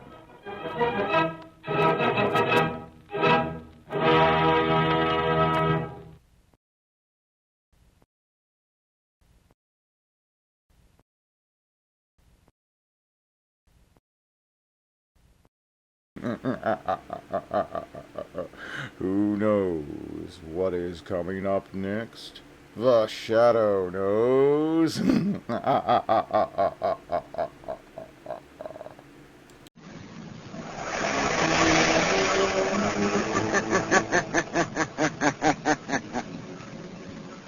knows what evil lurks in the hearts of men?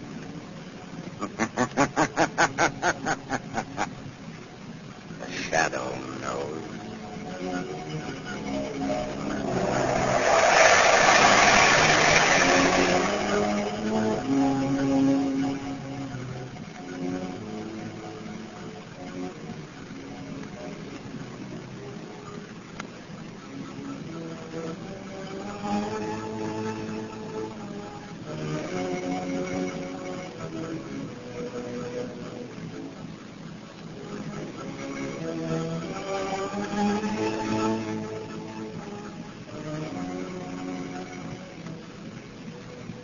Ladies and gentlemen, The Shadow's latest adventure will be on the air in just a moment. Don't miss any of it because it's a thriller from the word go. And if you drive a car, don't miss this. It's the biggest news of the year for motorists. It's the inside story of the safest thing on wheels, the new Goodrich Safety Silvertown tire. This remarkable tire brings you something entirely new in tire safety, the Lifesaver Tread. Developed after 2 years of exhaustive research, after grueling tests of tread designs by the hundreds, this amazing Lifesaver Tread stops you quicker and safer on wet, slippery roads than you've ever stopped before. Its never-ending spiral bars, like a battery of windshield wipers, sweep water from under the tire, force it out through special deep drainage grooves, make a dry track for the rubber to grip. Thus it protects you against skids in all directions, overcomes the hazard zone of motoring. Take my word for it, you'll never know what the word stop really means until you felt the grip of the Silvertown Lifesaver Tread on a wet, treacherous road. And that's not all. Silvertowns are the only tires in the world that give you Golden Ply blowout protection. And think of it, you get both of these priceless safety features, skid protection and blowout protection, at no extra cost. Tomorrow isn't a bit too soon to start riding on Goodrich, spelled Goodrich. Goodrich, Safety Silvertown.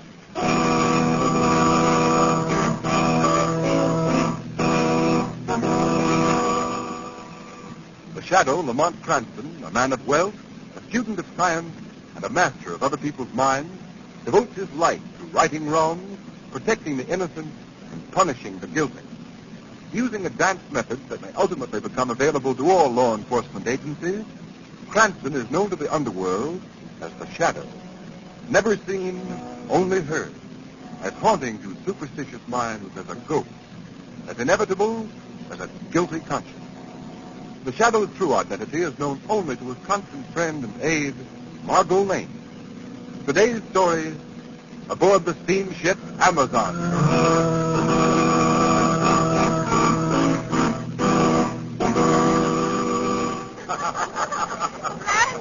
Randolph's on. Oh, come on over, Randy. Join the party. Hey, what's the celebration for? Jane's been lucky. She's in the money. She gets right on the ship's run for the day. Yeah, come on and join us. Can't let Jane take all that cash she wanted to Rick Owana when we dock tomorrow. Don't mind me. I just supply the money. What'll it be, Randy? Oh, nothing now, thanks. I'm looking for my stepmother. Anybody seen her? Oh, sure. She's over there with Dr. DeVista. Oh, yes. See you later. Oh, say, we're going for a swim in the deck pool. Want to come along? Not this afternoon, thanks. Oh, I don't think you'll like her. Hey, it'll be a lot of fun, though, won't it? Hello, Mother. Afternoon, DeVista. Sit down, Randolph. Oh, thank you, Mother. Well, tomorrow we'll be in Rickaguana. From there on, it's going to be one great big party. Lower your voice, my son. Oh, no one can hear us in this corner. Time for the hush-hush is almost over. Well, it will be shortly. Well, I hope your little revolution is half as much fun as smuggling those munitions out of the United States has been. It will be more exciting, I assure you. When the revolution is successful, you will be a hero, Todd. My countrymen will never forget what you have done for them. Oh, just as long as it's fun, I don't mind putting up the money. But you will make a fortune also. The people of my blood will show their gratitude in practical ways. You know, the more I think of it, the funnier it gets. The luxurious steamer Amazon on a pleasure cruise, with enough ammunition and guns down in its hold to overthrow 3 governments. Be careful, Todd. Oh, don't worry. Nobody knows about those boxes marked electric refrigerators. No one but us and Tang Sui. Yes. Your Japanese valet is more practical than you thought. He is interested in the money he is going to make. Sure. Well, Mother, tomorrow should be a great day for you. Yes. To rule the land I was driven out of, an exile. Yes, Marie. The general has promised you great power. Master. What is it now, Tang Sui? Message come to stateroom. I bring a message. It is a radiogram. Well, let's have it, Tang Sui. Here, Master. Oh, that's all, Tang Sui.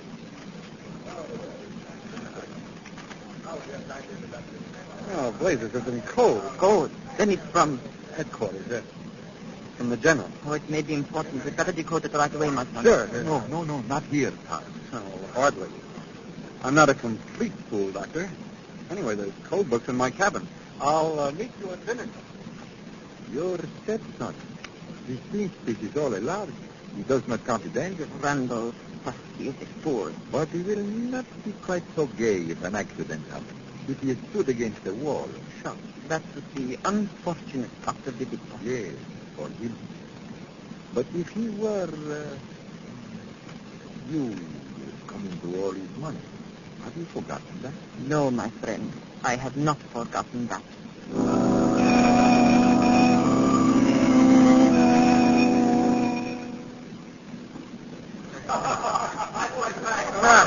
Nice swim, Margot? Fine, Mark.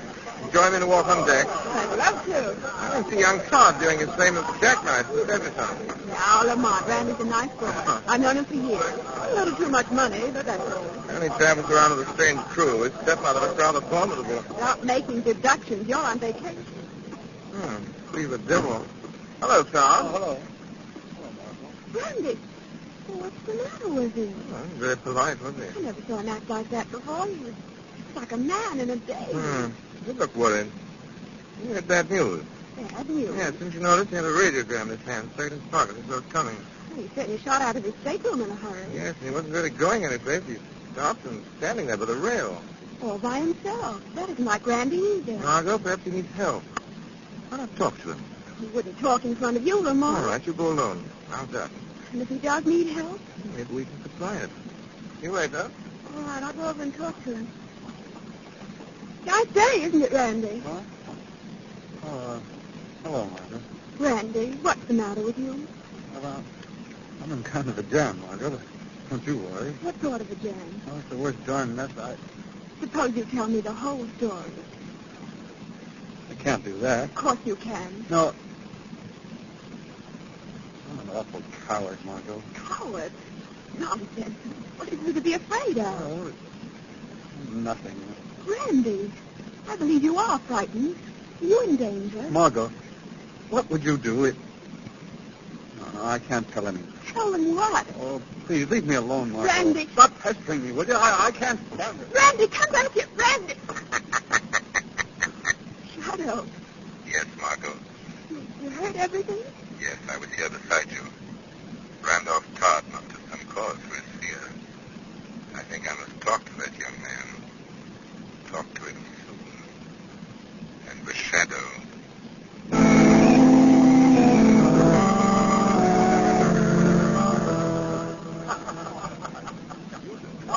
Dr. DeVista, have you seen Randolph? No, Maria. I thought surely he'd be here dancing. No, he did not even come to dinner.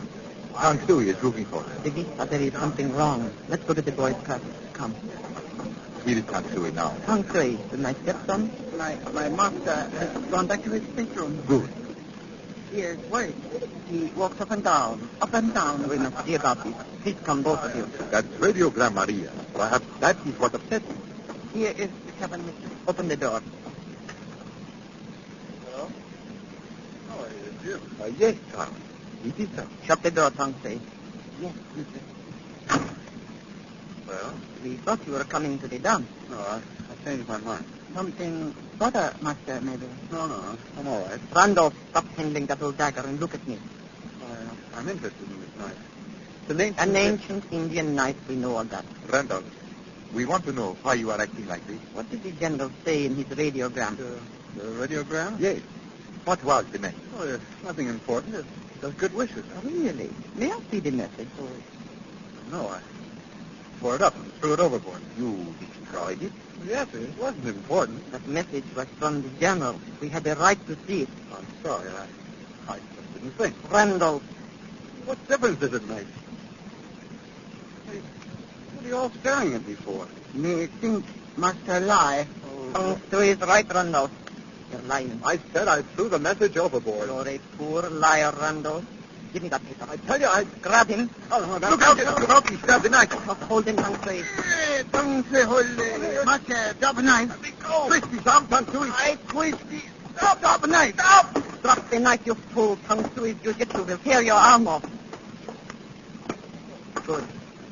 Go through his pockets, Teresa, and pick up the knife. Hold him, tongue to it. No worry, tongue 300. This won't catch anywhere. Find the radio message, Doctor, and the code book. Here it is. In the book. And it's decoded copy. Read it. Entire plan discovered by government. Blow up ammunition to prevent capture. Must I lie? Well, what if I did? Can't take that message seriously. It is an order. It's insane. Think of all the people on this boat. I won't do a thing like that. If you set off the ammunition, they'd all be killed. What is that to us? Fool. We follow the general. This isn't what I joined. This is mass murder. Innocent people. I didn't mind fighting in your penny-ante war, but this... You are a traitor to your people. Your people, Captain. Not mine. The passengers on this boat are my people. I won't let you slaughter them. I'll show up the whole scheme. You dare? Go watch me. Either you call the whole thing off, or I go to the captain. No, Master. You can't hold me forever now. Oh, you would betray. Enrique Guano, this is the fate of traitors. Mother, put down that knife. The knife, it is for the traitors. Maria! You threw the knife. Let him fall, tongue free. Mister, oh, well. He's dead. What? Maria, this is murder. Do not be a fool, Davista. We had to silence him. You cannot hide the murder. It is not murder. The knife is Randall's. His grip alone is on the handle. I threw it by the blade. My poor, distracted stepson killed himself. Suicide? Mistress is very wise. Yes, we shall say when they ask questions that we three left him alone and went to dinner. Later, in the dark, we shall carry out the general's command. Explode the... Yes, my dear Buster. Blow up the ship.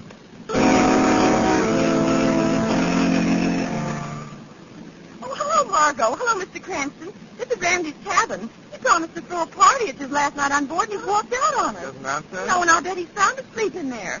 Randy, you lover, let us in. I don't get anyone inside. Oh, Stuart, come here a moment. Yes, sir? Yeah, Butler, sir. You know Mr. Todd in his cabin? He was for the last I knew. His medic said Todd didn't need to be disturbed. There, what did I tell you? I'm going to keep on knocking until he pays some attention. Oh, just a minute, Dan. Mr. Cranston has no idea. Stuart, you have a pass key? Let's open the door first. Well, no, sir, I don't know that. Of course you will. Mr. Todd's playing a joke on the young lady. We mustn't let him. No one will know. You'll let us in. Come on. Oh, thank you, sir. Also, the tall and fun, sir. Oh, it's dark. Randy, where are you? The light switches by the door, sir. Oh, yes. Here we are. Lamont, he isn't here. Oh, yes, he is, sir. Look, he's lying on the floor. Yes, come on, Randy, wake up. Oh, Lamont, that knife in his breast. Yeah. Is he? Randy Todd is dead.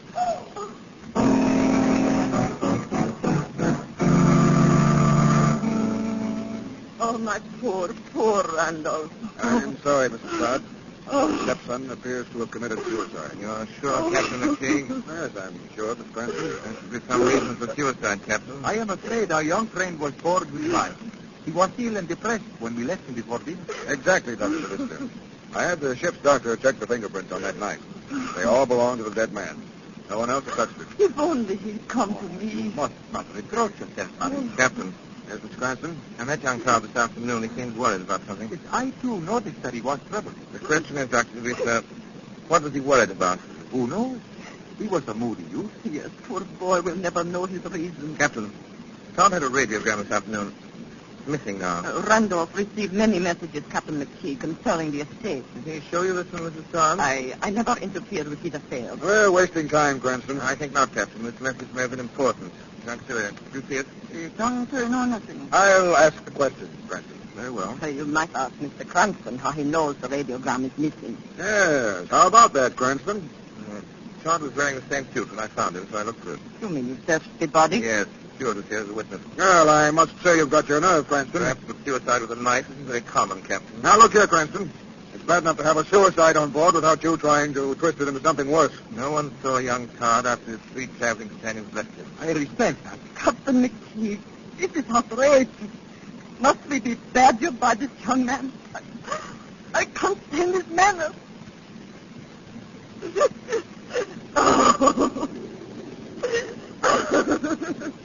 I still say that's enough from you, Cranston. I'm merely tired. I've had more than enough of your impudence. Adams, take this Mr. Cranston to his stateroom and lock him up. Lock me up? Yes, I am holding you as a material witness. Oh, that's ridiculous. And Adams, yes, sir. Put a man on the deck outside Cranston's cabin window. He's to stay in his room. Yes, sir. Coming. I'll see you again, Captain. Very soon.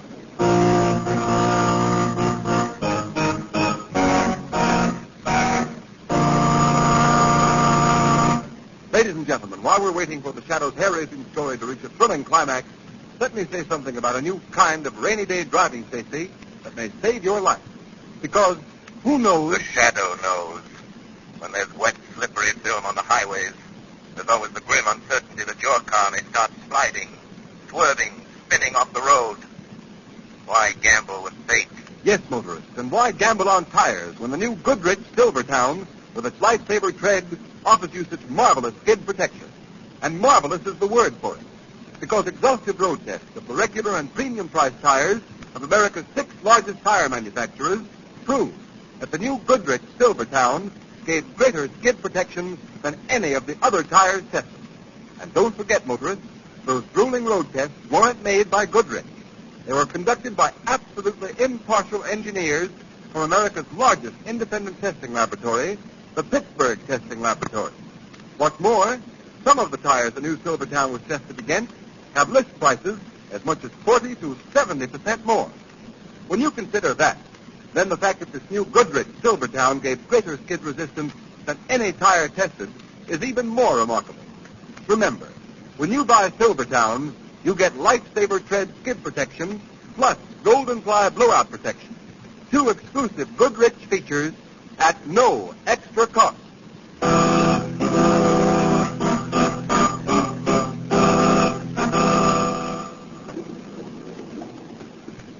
Here, let's go in that bag, Stuart. I like you off. Think that is all. Smart idea, Mr. Sanctuary, packing ahead of time. Most people leave it to the last minute. Boat docks tomorrow. Right you are, early in the morning. That was terrible your boss was to start killing himself. Most tragic. Sanctuary, very fond of young master. Yes, very tough thing. I'll answer. That's funny. Funny? What is? Nobody at the door. No one? Passage is empty. Never mind, Stuart. You can go. Right you are. Shut door, please. Stuart, I said go. Who laughed? I did, Tang Shui. You? Where are you? I cannot see you. I am here beside you, Tang Shui. Only voice. Yes, Tang Shui. The Shadow is a voice.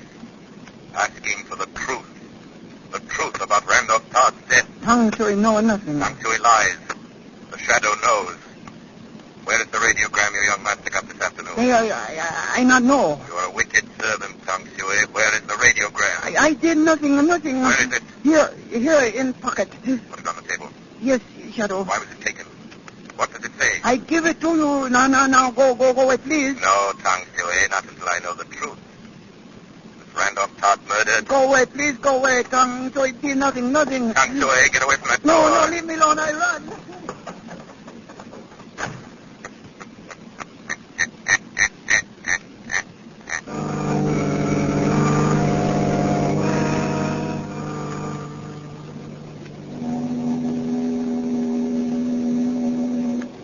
nonsense, Tang Sui. Such a wild story. No, true. Tang Sui talk with Shadow. No, ma'am. Just Shadow. I don't believe it. It's true, mister. Shadow take radiogram from Tang Sui. The radiogram.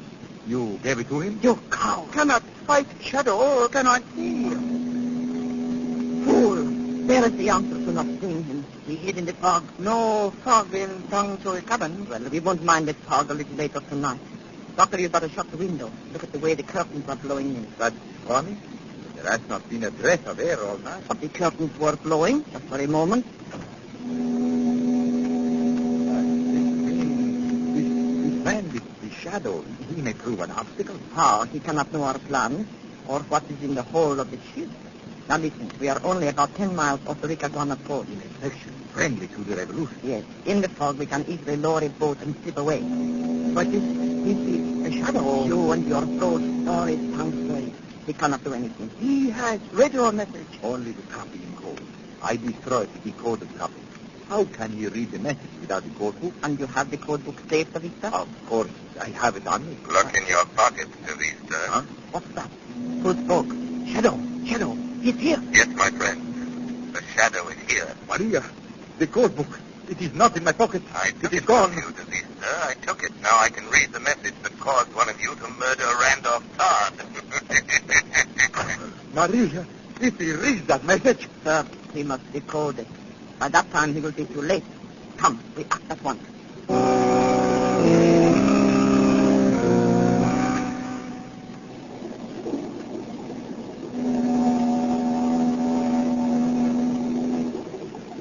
Half speed ahead. Half speed it is, Captain. Very good, Miss Pearson. Keep her on the course and keep sounding that whistle. Yes, sir. Nothing like that. Blasted fog. Watch it doesn't get any closer to shore. There are shoals in there. Aye, sir. Captain McTeague. What was that? I am here, Captain McTeague. Behind you. Where? Get off the bridge. There are no passengers allowed up here. Your ship is in danger, Captain. Listen, whoever you are, get off the bridge. There's no danger. I've brought the Amazon through many a fog. The danger isn't the fog, Captain. It's below decks. Below? Say, come out into the light so I can get a good look at you. You cannot see me, Captain, but you must believe me. There are explosives in the hold. You must be crazy. There are munitions. Disguised. They're bound for revolutionaries in Ricaguana. The plan to blow them up. Hey, who are you? They call me the Shadow, Captain. Believe me, you must go below before it is too late. Randolph Todd knew about the munitions, too. That's why he was murdered. Murdered? If you don't believe that, Captain, at least go down into the hold. Go now. You will learn. Mr. Pearson. Yes, sir. Take over. I'm going below. I want 2 men. Armed.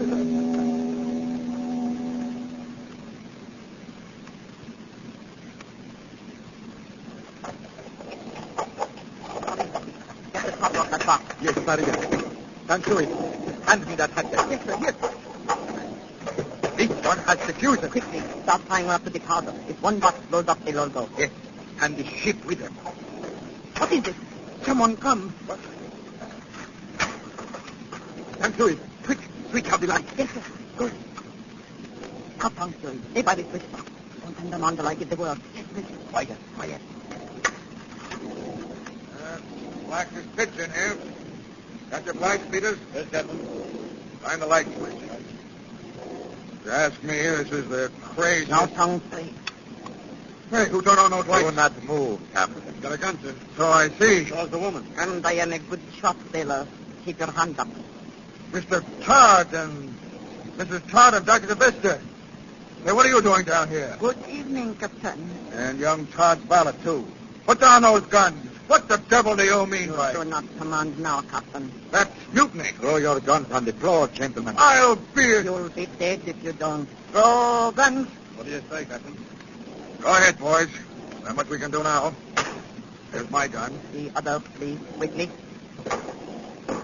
Line up facing the wall, gentlemen. Keep those hands up, Captain. You don't expect to get away with this. But we do. We will. There will be a certain loud noise, and you... But never mind. Tang Sui. Yes, listen. You will shoot the first man who turns around. Yes. Come back to the vista in a hurry. Bring the hatchet with you. Yes, I am coming. You. What's your name? Tang Sui. What does she mean by a loud noise? Are there explosives in this hole? Captain, no talk. If anything happens to this One more word and Captain die. I think not, Tang Shui. Shadow, let go. My arm. Drop the gun, Tang Shui. Trying to hold himself. The Shadow's got him. Softly, Captain. Get the others. I got his gun, sir. Oh, let me go, Shadow. Let me go. Right, Captain. Rush the others. They're laying a fuse. Fuse? Grab your guns, men. Come on. Let go, Shadow. Tang Shui do nothing. No, you don't like your jiu-jitsu when it's practiced on you. On the others. Grab your hand. Grab your man. Hold it there. Now, easy, lady. We got this. Oh, Shadow, this is your doing. No, Mrs. Todd, yours. The Shadow merely helps the cause of justice. Hey, these are munitions, all right. Look at that. Powder. High-explosive shells. Enough to blow the ship right out of the water. That was their idea, Captain. Well, I hope you three are satisfied. Smuggling, piracy, assault with a deadly weapon, sabotage. You'll spend the rest of your lives behind bars. No, Captain, not all three.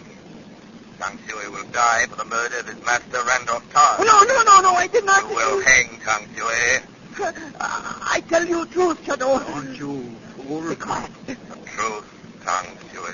Mrs. Todd, one time, Chucker's lady, she throw a knife by blade. Right, look out! The hatchet, sir. Look, we had to shoot them. The hatchet just missed Tang Shui. Oh, she bad. She murder master. The woman is dead. Marty. No, Captain. Mrs. Todd paid for her crime. She killed her stepson. She planned to destroy all the people on the ship. Instead, it was she who perished. Peters and Johnson. Take Dr. Vista and Tang Shui to the brig. Come on, come on. Shadow, I'd like to thank you. Who are you, anyway? Just the Shadow, Captain McTeague. I work in the shadows. Against crime. You saved my ship. I feel the line should thank you publicly. My power would be lost if I were known, Captain. Well, the young man upstairs I owe an apology to. A lad named Cranston. Really? Why?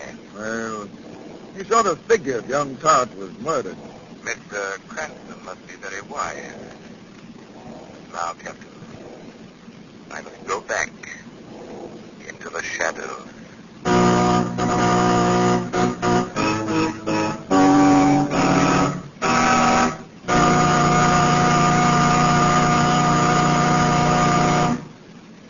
You have been listening to a dramatized version of one of the many copyrighted stories which appear in the Shadow magazine.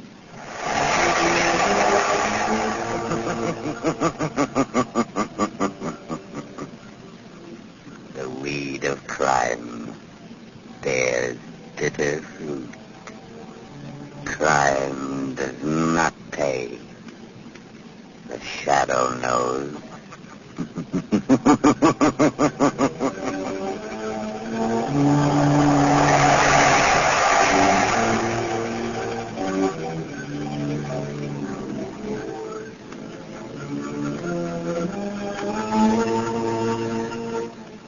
All the characters and all the places named are fictitious. Any similarity to persons living or dead is purely coincidental.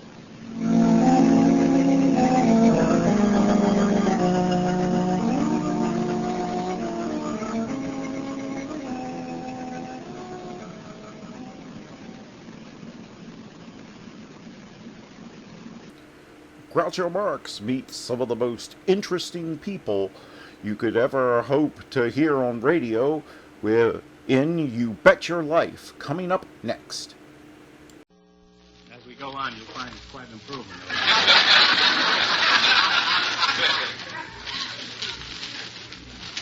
How many hired the show last night?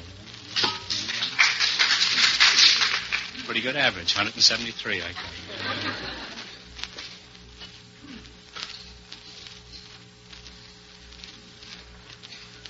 You won't forget. No, I... Oh, me. I thought you were... All right. We all ready? You may fire when ready, Dwan. George is cute looking.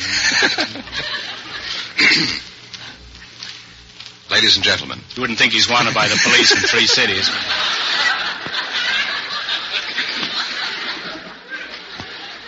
I have a job to do. All right. Don't worry about me. You mind your business, I'll mind mine. I'm no Budinsky.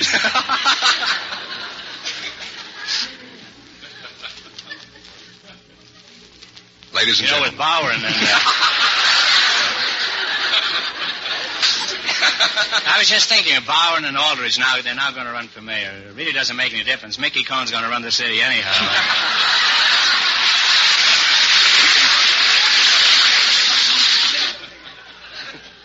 Anyhow, I gave that woman her house back. That was the thing that was underemphasized in this whole thing, you know. They all forgot about this woman. I was lying awake night worrying about her.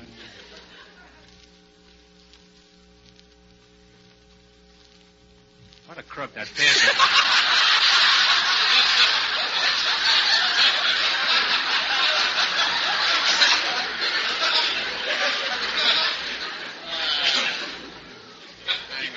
You know, the awful part of it is, that may be going on all the time in this town. I mean, people losing their houses for bills of $8 or $9. If this hadn't come up, nobody would have found out about it. She'd lost her house, and it would have been, go ahead, Joe. Just go ahead, don't bother. Ladies and gentlemen. Calls himself an announcer.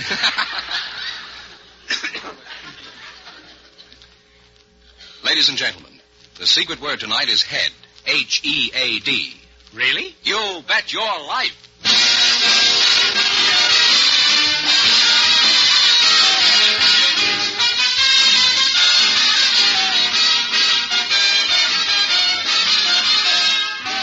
Elgin American, creators of America's most beautiful compacts, smartest cigarette cases, finest dresser sets, present Groucho Marx in the Elgin American show, You Bet Your Life. The comedy quiz series produced and transcribed from Hollywood. And here's that sterling Elgin American, the one, the only... Welcome for Elgin American Compacts, Mr. Marx. Oh, that's me, Groucho Marx.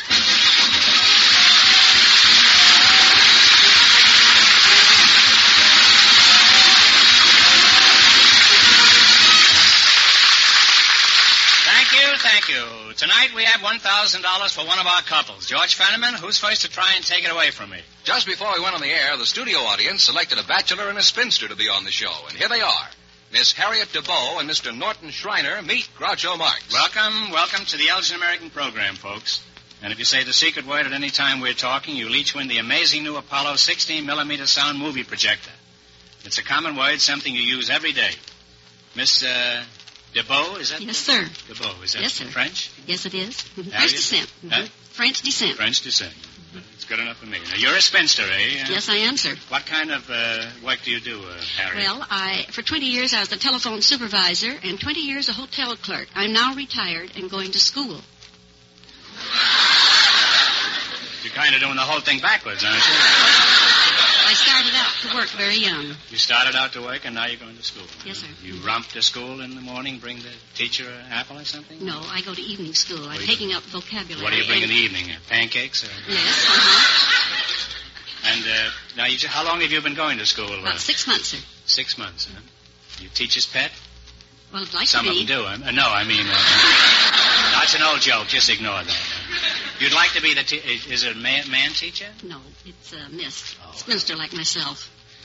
Forget it. You're silly to even go there. You're telling me.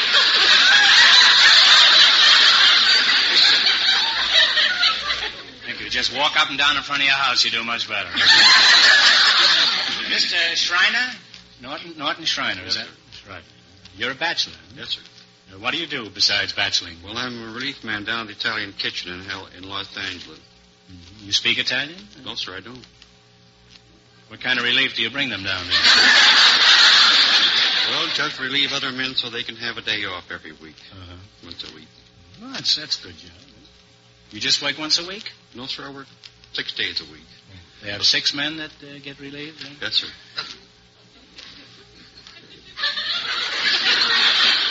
Suppose they had 7 men. You'd be out of a job. Where are you from, Mr. Schreiner? From Seattle. Seattle Wash, huh? Yes, sir. Mighty nice city. Good fishing. You a stranger to Southern California? No, sir, I've been here about 20 years. 20 years, huh? You better make up your mind whether you're going to stay before your round-trip ticket expires. How long have you been a bachelor? 47 years. 47 years? Yes, sir. How old are you? 47. Oh, you were a bachelor even when you were a kid? No, not that long ago. How long have you been a bachelor, Harriet? 25 years. 25 years. Spinster, I meant. 25 years. 25. You're 25 years old? No. 25 years a spinster. You're not born a spinster.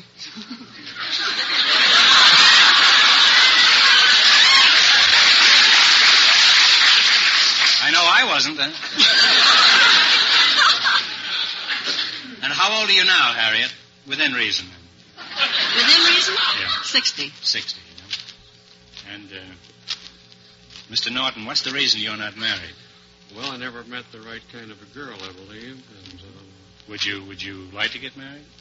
yes, sir, if I met the right person. Why? Why would you want to get married? Well, for love and companionship. And so, Either one, or just...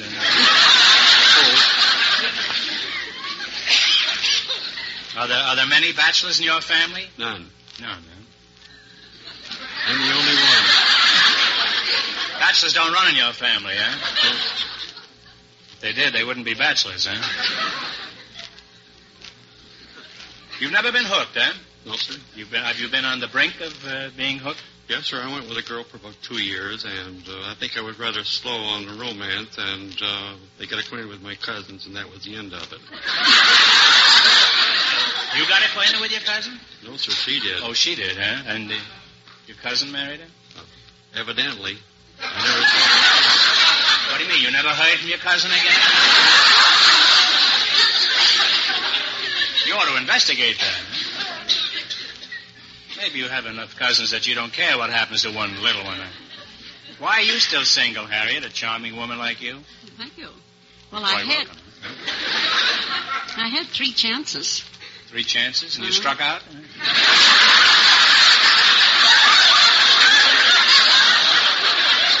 I was too particular, I think. I lost them. Your standards were too high, huh? That's what I think, yes. Now, I mean, would you lower the standards? Indeed, I would.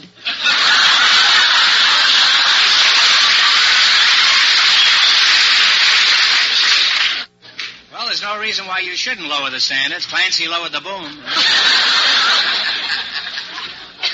So you would get married if the right man came along. Indeed, I would. Mr. Schreiner, what type woman do you prefer? The bold, aggressive type or the sweet, helpless, clinging vine type? I prefer the sweet, helpless, clinging type, but not too helpless. Not too helpless? Not too helpless. You don't mind how much they cling, though, huh? No, sir. You know, you could get a grapevine and you wouldn't have to... You get the same effect and it wouldn't cost you anything. Except that the roots keep getting mixed up with the tomatoes. Now, you know, I haven't much idea what I'm talking about. I think that makes it unanimous. Now, Harriet, which type are you? Are you the clinging vine type or are you the aggressive type? Well, I could be either one, but I'd rather be the clinging vine. But you're not sure which you are, huh? Now, suppose you found a woman you greatly admired, Norton. How would you pursue your courtship? Well, by being charming and polite and taking her candy once a month. There's no danger of that girl getting diabetes.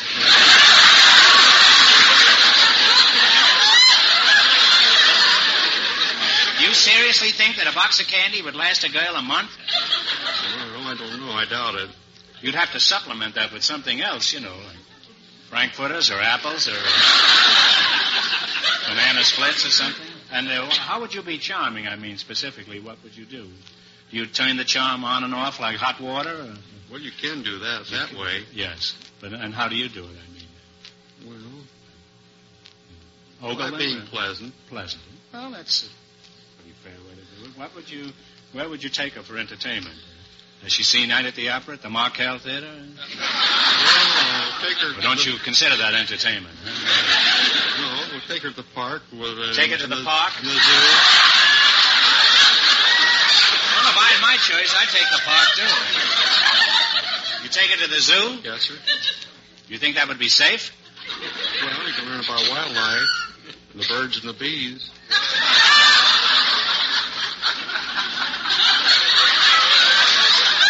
I didn't know they had bees in the zoo. Why don't you take her to a, what do they call it, an aviary? Or something like that. Well, they have that in the park. Oh, they do? Well, you're pretty familiar with the park, aren't you? You're kind of a park expert. How does this all sound to you, Harriet? Would you be interested in a man like Norton here? Well,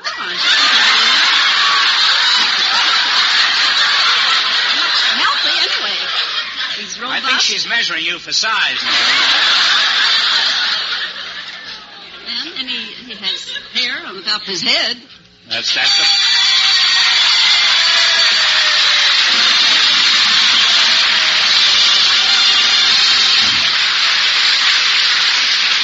Harriet, you said it. You said head, and so you each win an Apollo 16mm sound movie projector. Oh, thank you. Not only that, you could walk out of here with over $1,000 tonight. You're really using your head to good advantage tonight, Harriet. Why, thank you, sir. Well, you're a sweet young lavender blue, dilly-dilly blue. And here are your gifts from Elgin American. For Norton, the silver finished cigarette case. Norton, get a load of all that scroll and gravy there, huh? And for Harriet... Oh, what I've always wanted for my dresser. Well... Isn't that beautiful? Yes. I never could afford to buy myself a beautiful Elgin set like that. Thank you so much. Well, it's a pleasure to give it to you, Well, Harriet. thank you, sir. Don't take it to school with you, that's all. Now, you have this lovely jeweler's bronze dresser set with raised design, and I hope you're very happy with it, Harriet. Thank you, sir. Now, what's the closest you ever came to marriage, Harriet? Well, the second sweetheart that proposed to me was very, very fond of me, but of course I was quite young. And after we were engaged, I went out with other boys. So, of course, he didn't like that. You didn't? No. Some fellows are nuts, aren't they? Yeah, he thought I was a butterfly or something, I guess, and so he didn't want to take any chances. So he asked me to return the engagement ring, which I did. And I've never been sorry for it. No. And what happened to the third one? Well, the third one went away to war. And the first one? Well, the first one, he entered the monastery.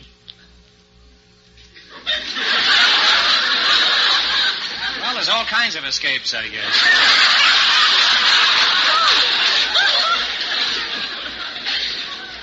Well, would you still marry him today, this one with the butterfly episode, Harriet? Oh, I don't believe I would. Why not? Well, he's married now. He's got about 7 children. He's got 7 children, and you 6 wouldn't or marry 7. him? Huh? No. Mm-mm. Would you marry him if he had 4 children and was married? No, I don't believe I would. You wouldn't. Well, you're a stickler, aren't you? Now, what was your most embarrassing experience, Mr. Shriner? Well, when I was younger, I had a tendency to walk in my sleep. And my folks had company one night, and I walked without any clothes down through the company, and back upstairs and went to bed. And I didn't know anything about it until the next morning. My folks told me. I was very embarrassed.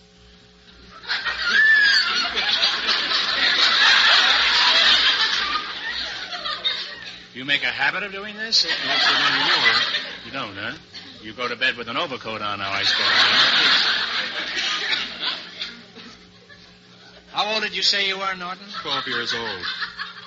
You are now 12 years old? I was 12 years old. Oh, you were 12 years old. Well, that age, it's not so important. Now, let's pretend that I'm your father. Harriet, you pretend you've made up your mind about Norton and you want to marry him.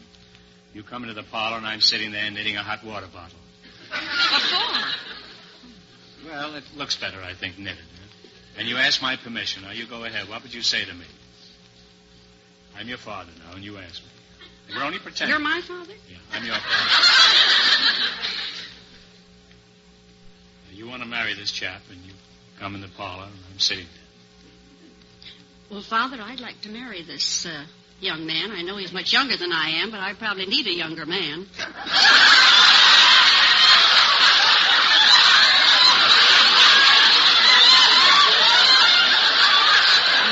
Looking. I think he could earn me a good livelihood.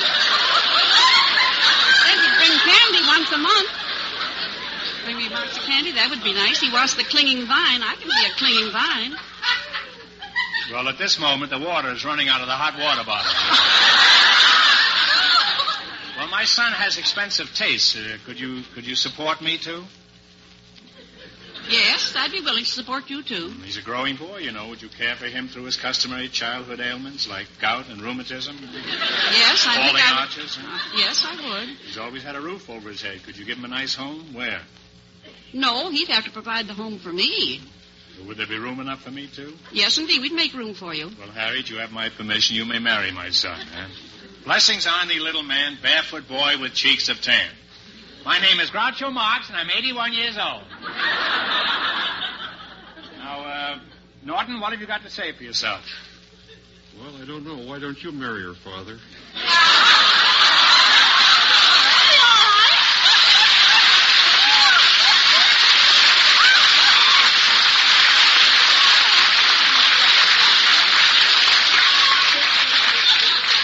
Norton, I'd be only too glad to, but I don't think my wife would let me get away with it. Huh? Now, in just 1 minute, you'll play the Elgin American game for $1,000. You bet your life. But first, Mr. Fenneman. Have you looked at your mother's compact lately? Mother's Day is May 8th, and an exquisite new Elgin American compact is the glorious gift of beauty and utility she'll carry with the greatest pride for a long, long time. Because it's first in fashion, jewel-like in finish, and perfectly made the famous Elgin American way. Tomorrow, see these preferred compacts in smart costume colors, silver finish, jeweler's bronze, and sterling silver at your favorite store. And at the price you want to pay. And see also Elgin American's thrilling new companion line of compacts, American Beauty, priced as low as $2.95. Tell Mother she's number one with you by giving her a superb new compact with America's number one name, Elgin American.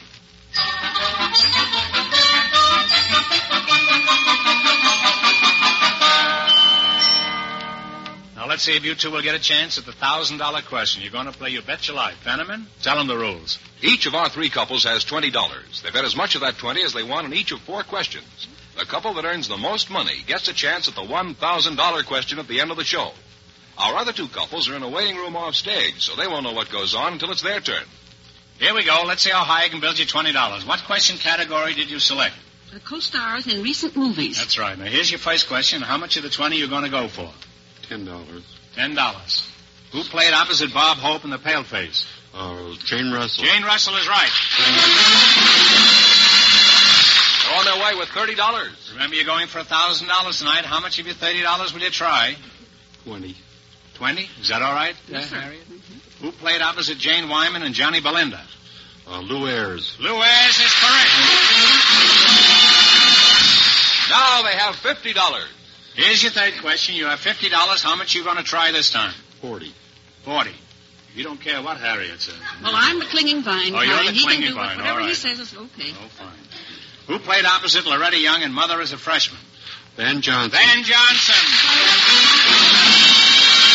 They're really on their way. They have $90. You have climbed up to $90. Here's your last chance to beat the other couples. How much will you try?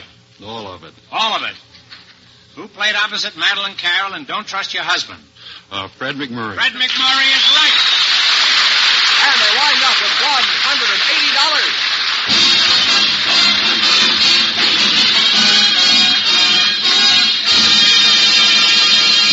Don't forget, you each won an Apollo Sound movie projector for saying the secret word. Thanks and good luck from Elgin American Compacts. Now, don't go away. You still have a chance at the big question. Perhaps the next couple will say the secret word, too, Groucho. Remember, it's head. They've been in a waiting room off stage. Okay, boys, bring them in. Just before we went on the air, our studio audience selected a telephone operator and a housewife, and here they come. Operator Pat Gilbert and housewife Jean Benjamino meet Groucho Marx. Welcome, girls. Welcome to the Elgin American program. And if you say the secret word at any time we're talking, you'll each win the amazing new Apollo 16mm sound movie projector. It's a common word, something you use every day. Miss Gilbert, you're the telephone operator, eh? Yes. Where are you from? Patricia, huh? Patricia Gilbert. The telephone company. You're from the telephone company, huh? That's where you were born? Well, sometimes I think so. Uh-huh. Well, I've been in the hands of the receiver many times. I thought. And now that we're past that persiflage, where are you from, Pat? I'm from Plymouth, Massachusetts. Plymouth, Massachusetts. Yes. Rhode Island Red. Uh-huh. Well, you look much No. better than that rock up there. I'll say that. Oh. Are you married, Pat? No, I'm not. You're not, huh? Pretty happy about it, too, huh?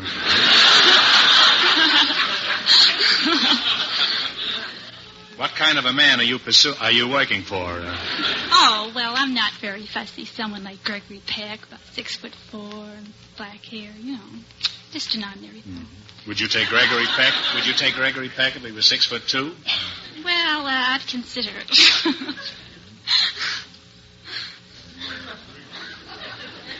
What kind of a man are you working for now, Pat? What kind of a man am I working for? Aren't you working for anybody? Don't you have a boss there? No, there's all women where I work, They're all unfortunately. bosses, Yes. Mrs. Jean Benjamino? Yes. You Italian descent? No, I'm not. You're not? I'm Irish. Irish, Italian name, though. Husband? My husband's Italian. Husband. We've been ignoring you, but I suppose you've been eavesdropping here. Yes, I have. After all, this is a party line, Where are you from? New Jersey. New Jersey. And how many children do you have? One. What does your husband do? He's a civilian patrolman. How many children does your husband have? One.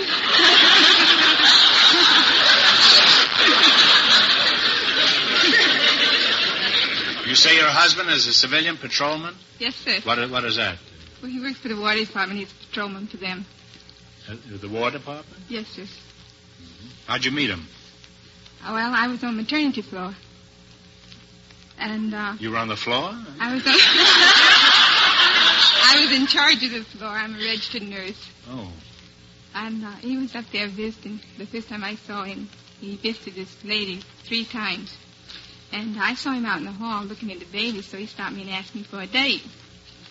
I said no to him, naturally. I told him he had married, he had a wife and baby. He says, oh, no, that's my sister that I've been visiting. Do you believe that? Yes. Yes. So the next night I was... Nurses are notoriously susceptible.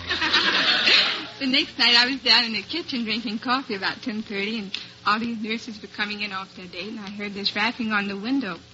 I looked up, and there was this handsome guy that had asked me for the date. So, I'm sorry, Mrs. Benjamino. Your 3 minutes are up. You'll have to deposit another 10 cents, huh? Go right ahead. Don't pay any attention to me at all. Well, nobody else does. He asked me to go crabbing with him. Go where? Go crabbing with him. Crabbing? Yes, sir. Soft or hard shell? Soft.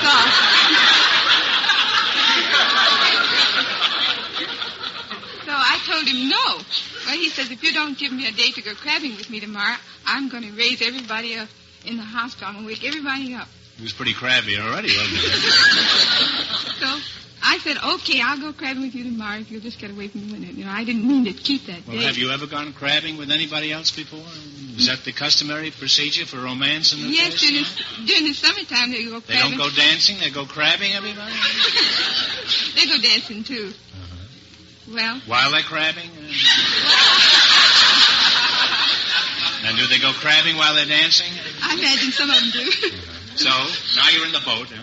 No, I was asleep the next day because I was sleeping. I was on night duty. So I heard this rap on the door, and the matron comes in. And she says, there's a nice young man out here. He wants to go crabbing with him. I said, oh, no. She says, oh, get up. Evidently, he had the source of the matron and convinced him that I should go crabbing with him. So she talked to me and talked me into going crabbing with him. So... He was a very persuasive fellow. He certainly was. And is he still very persuasive? Yes, he is. Talk you into anything? Well, he talked me into 3 months crabbing with him. And when the crabbing season was over, well, we just got ready to Yes, what get did you do married. when the crabbing season was over?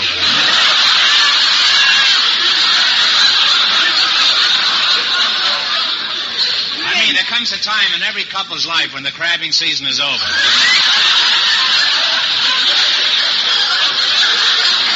Then they get married and the crabbing starts all over again. So? Well, we got married. After the crabbing, the deluge, I know. Yeah. Now, operator, do you mind if I give you a buzz again? What kind of an operator are you? Huh? Oh, a telephone operator. I'm the operator you get when you dial O. Oh, I see. I must dial O more often. Obviously, you're the belle of the phone company, huh? As a phone operator, how many hours a day are you on the phone? Oh, 8 hours. You spend 8 hours a day on the phone, huh? Mm-hmm. Typical woman. Oh. I don't see how you get any work done. Now, housewife, you had an average day. How much time do you spend talking on the phone? Oh, about an hour altogether. An hour. And what do these calls consist of mostly? Social calls. Social calls. Yes. And what do you talk about? Well, my sister calls me up and talks about her boyfriend most of the time, and my arm gets broke. I prop it against the table, and here she goes. She talks. Why? I don't do any talking. She does it all. What does she talk? What is the gist of this? I mean, is she complaining about her boyfriend, or? Well, she's just giving me the whole story of everything that happens. And is there a new story every morning? No, it's the same old story, so that's when I just sit there and listen. I see. Well, you could put stuff in your ears, you know. I guess I could go make the beds up and watch she and come back again. She'd never know I left the phone. Well, try that tomorrow, will you? Well, we have some wonderful gifts for each of you. Elgin American's Jewelers Bronze Compact engraved with flowers. It's perfect for Mother's Day. Thank you so much. Oh, this is beautiful. And, operator, how do you like it? Isn't that a very nice number? Just what I wanted. I hope it has a nice mirror. Now, line is busy. To satisfy my curiosity, why aren't there men telephone operators? Well, we did have them when the company first started, but they were very discourteous to the customers, and they used bad language. And they didn't have the patience that girls have to sit there all day. So finally they decided to have women operators, you know, the voice with the smile. Yeah, a very pretty smile. I thought it was because if a man answered, everybody'd hang up.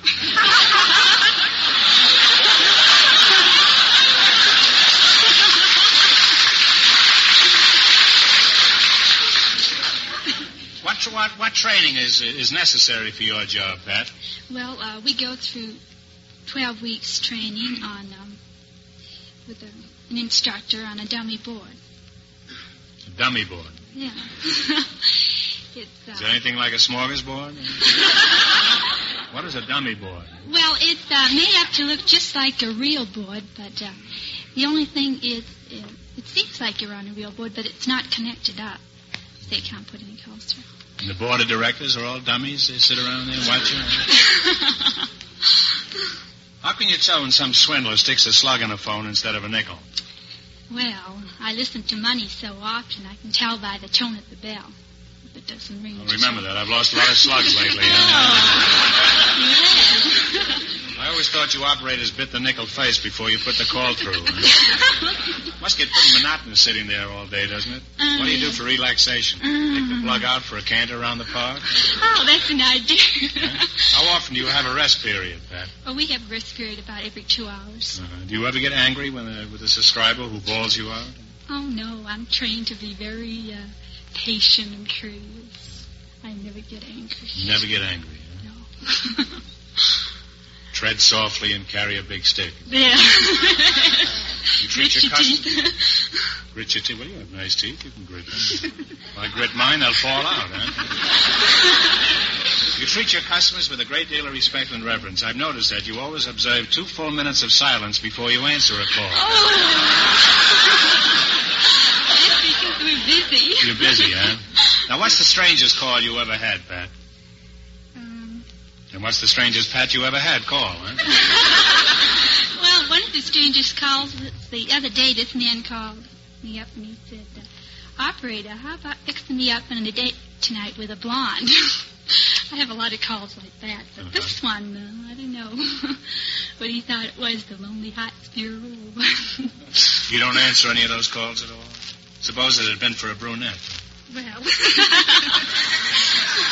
Now, what's the most embarrassing experience you've ever had? The most embarrassing experience? Well, I can't think of any single one.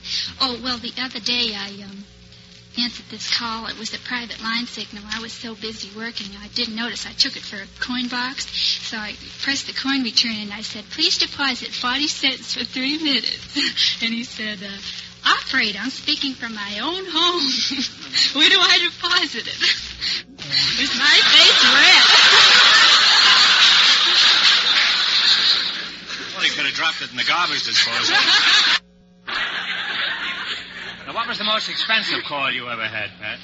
Well, I don't have too many expensive ones, but last year when I worked on long distance, I had a man placing a series of calls, about 3 or 4 to Europe, to England, and places like that. And it must have amounted up to about $400. I think he was a movie producer, something like that.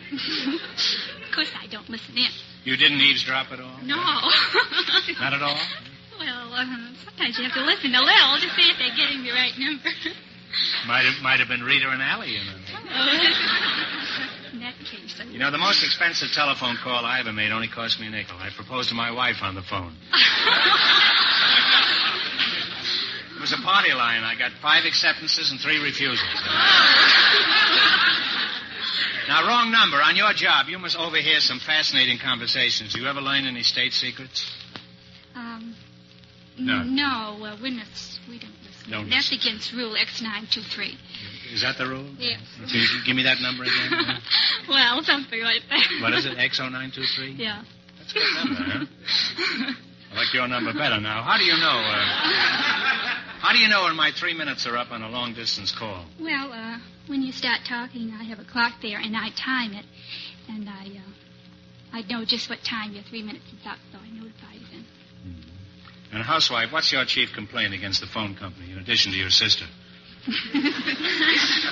Well, when I get my bill, I think they overcharge me, or they charge too much, or they can't count or something, because it seems like they've got more calls on the bill than I can recall making. In other words, you're implying that they're crooks, is that it?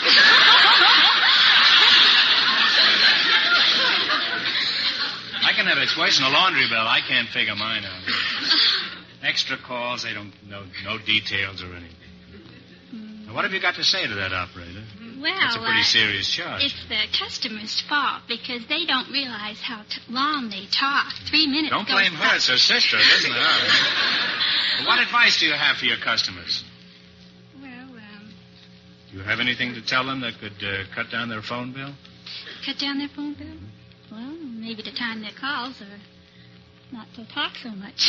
Not to go into such detail. Oh, I see. Now, but suppose I called you up and tried to make a date with you. What would you do? Suppose I'd call you up and say, operator, what are you doing tonight? Well, I've heard your voice over the phone, and it's very musical. That happens all the time. It does, huh? Well, what do you do? How do you answer that? Huh? Well, I try to get around it, give them the brush off, or talk them out of it, or be very businesslike. If I can't get rid of them, give them to the supervisor and let her... And he goes out with you? Well, I don't know. I can't hear. Recently, I was talking to a friend who only lived 3 blocks away, but I could hardly hear him. What would you say was the trouble? Oh, I guess you had a bad connection. Connection? He was hollering out the window.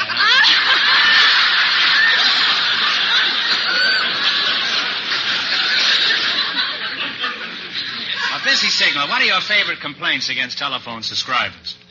Oh, they're not very courteous, and besides that, they treat us like we're a machine, and after all, we're not. You certainly don't look like a machine to me, Pat, huh? Oh, thank you. If that was the way machinery looked, I'd become an engineer in the morning, huh?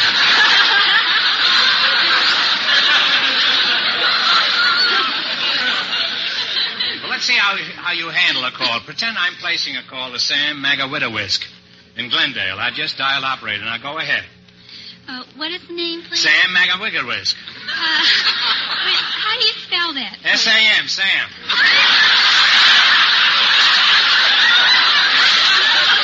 I mean the other name, Mr. Whiskey Whisk. If I could spell it, I'd write him a letter.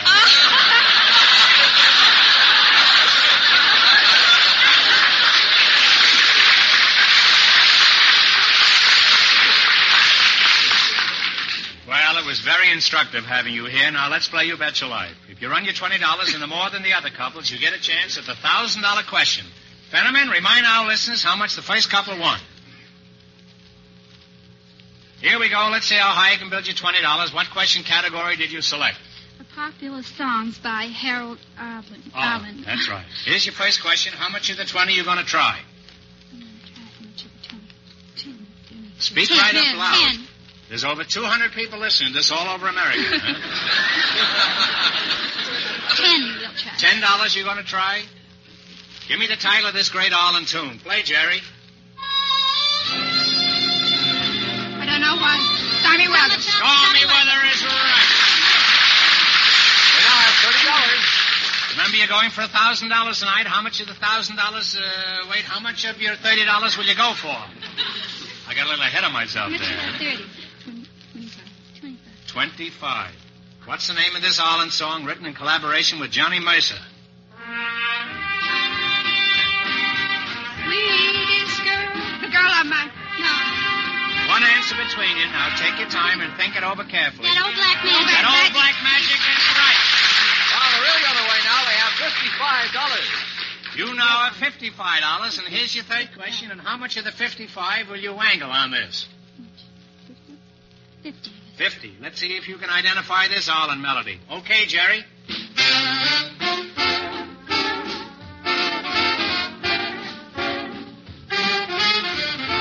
Accentuate the consonant. Accentuate the consonant. That's exactly what they're doing. They now have $105. Yippee! You have $105. Here's your last chance to beat the other couples. How much of the 105 will you nibble at? 105. No, say just a 5. No coaching now. You know how much the other couple won. 90? Okay, well... 90. $90, huh? In German, they call that ausgerechnet. All right, $90, huh? What's the name of this melody by Harold Arlen? Paper Moon, it's only a bit long. And they wind up with $195.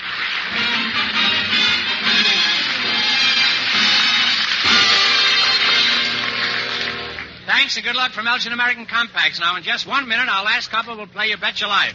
And then we know who gets the chance at the $1,000 question. Fenneman, say something new for a change. How about a nice recipe? A recipe?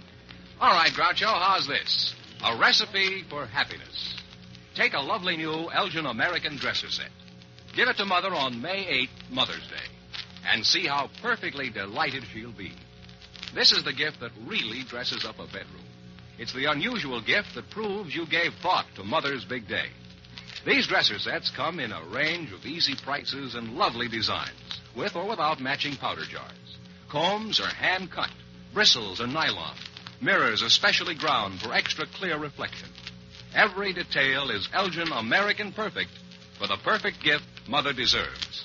See these beautiful, beautiful dresser sets tomorrow. For the Mother's Day gift she'll cherish for the special look it gives her bedroom, for that special cared-for feeling it gives her. Give a charming new dresser set by Elgin American.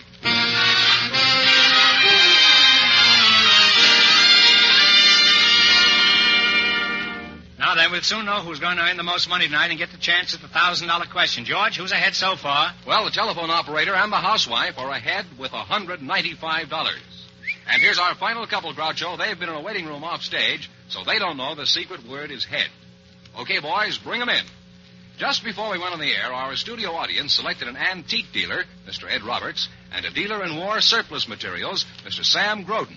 Gentlemen, meet Groucho Marx. Welcome, gentlemen, welcome for Elgin American Compacts. And if you say the secret word at any time we're talking, you'll each win the amazing 16-millimeter Apollo Sound movie projector. It's a common word, something you use every day. An antique dealer, eh? Where are you from? I'm from Boston, Massachusetts, Groucho. Boston, Massachusetts. That's the home of the antique, isn't it? That's right.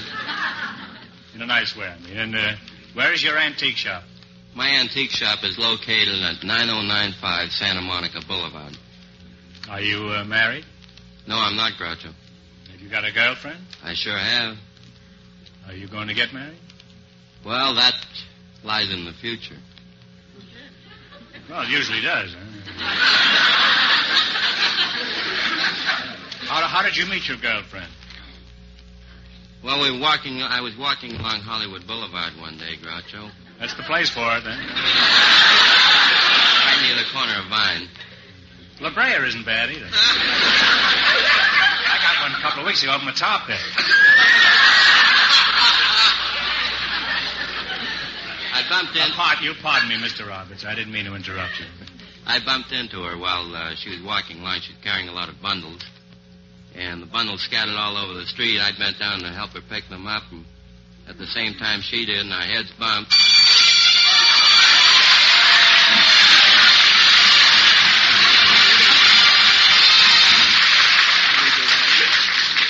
Well, my head is bumping, too, tonight. Here we go again. You said it, head, and that's the secret word.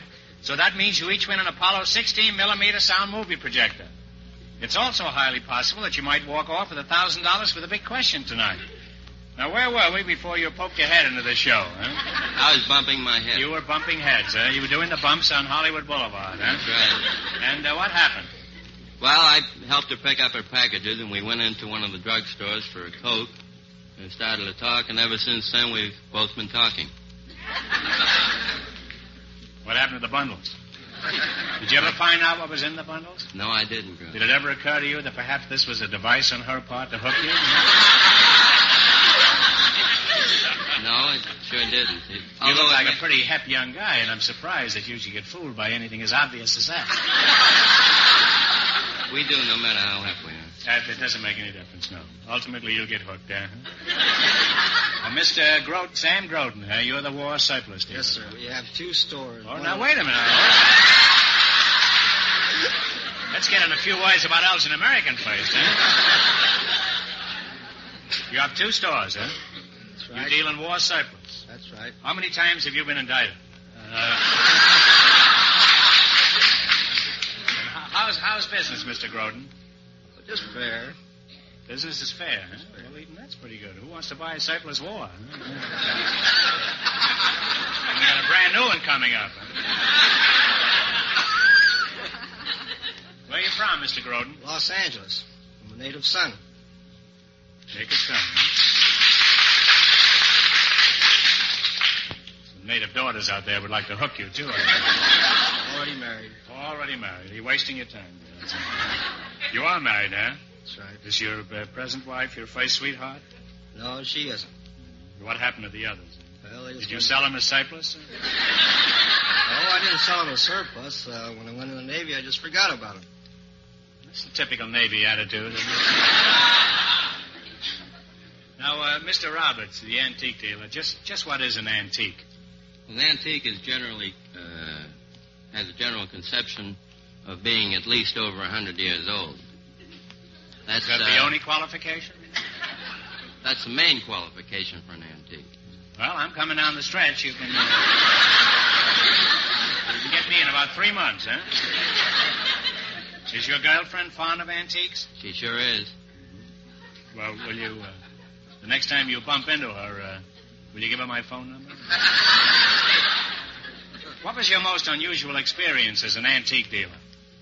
Well, Groucho, my most unusual experience was having a woman walk in the shop, and she was shopping for a soup tureen.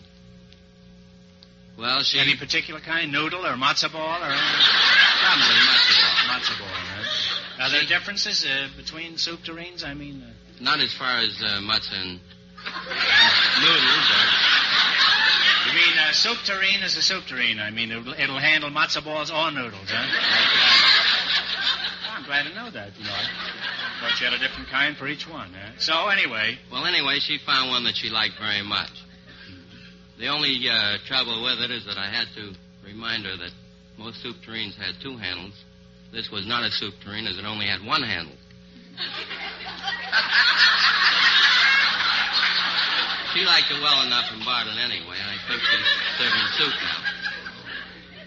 Well, I'll skim over that, huh?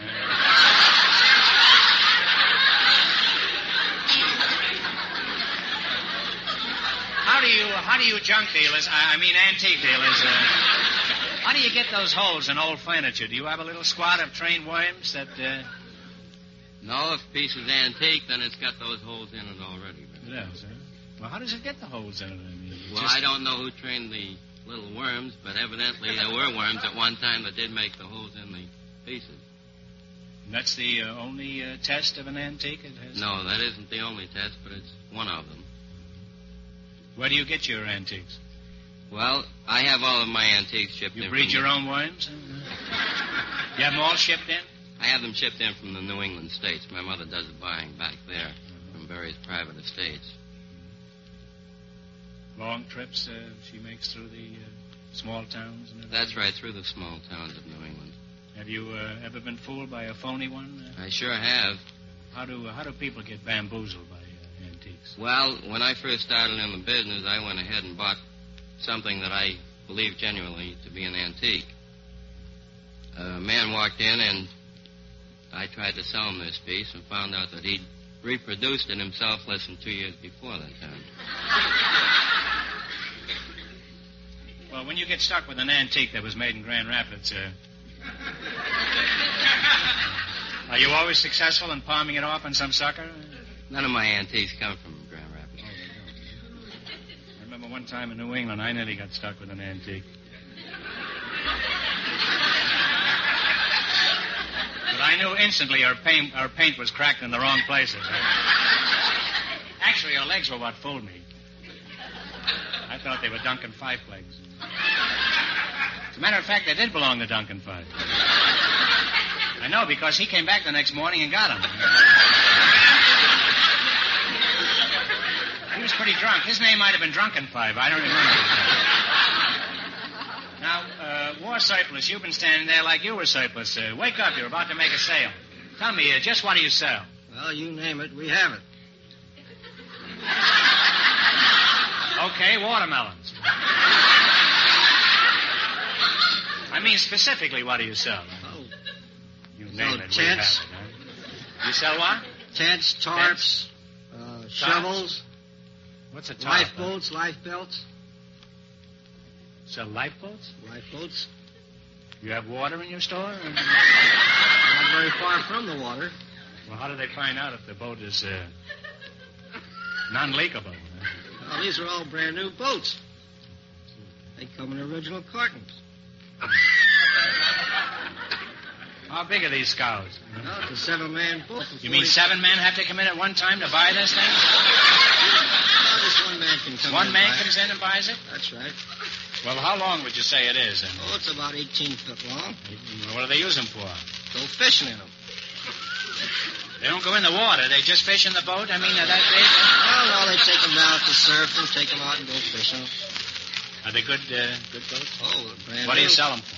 $49.95, and that includes the fishing equipment, anchors, sea anchors, sails, oars. There's Not an outboard motor with it, huh? No. We don't Hey, I supply might buy the one of those. It's a good deal. Yeah. Where would you use it, huh? We'll take it on to the beach. Even road handle one of those, huh? Oh, it's easy. Anything else you sell in your stores? Oh, shovels, May West. How much is May West? I might come in. We sell her for $1.95.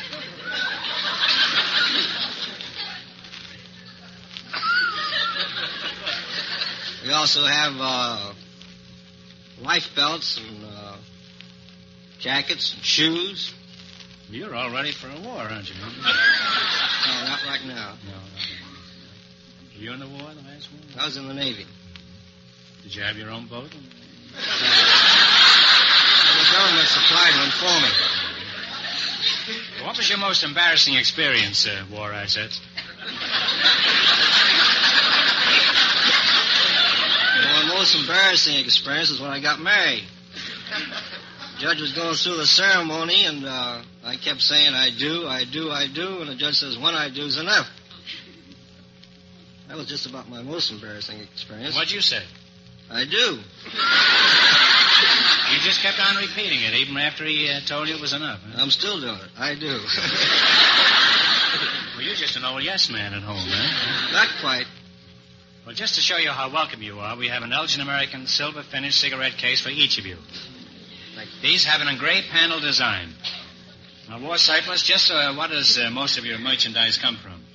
Well, the Army, Navy, and the Marine Corps. You were in the Navy, huh?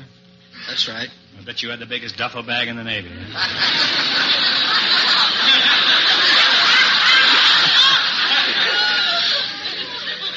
you had trouble getting off the boat, didn't you? Huh? What did they do? Did they lift you off every time you went off? No, not quite. You were able to get off under your own power. Always jump ship. Why does the Navy give you those things? Why don't they use it themselves? I don't know. I guess. As soon as the war starts, everything is a scarcity of everything. They start looking around for all the things they just gave away. I'll never understand the whole thing, eh? Well, you don't know any more about it than the next man, I suppose. And the next man happens to be an antique dealer. Unfortunately, he's only interested in Civil War surplus. Look at him there, dreaming of Lillian Russell's bustle.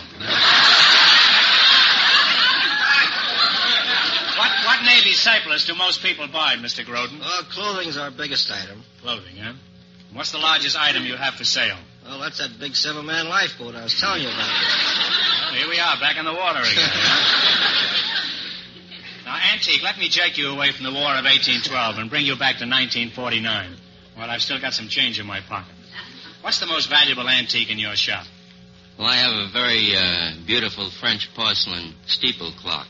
Mm-hmm. Why is it valuable?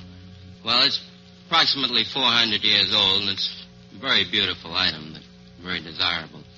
Very few of them in the country. Mm-hmm. Where'd you get it?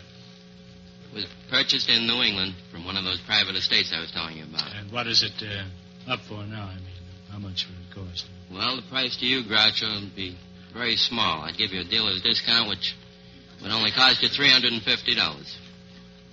I can get a boat for $49.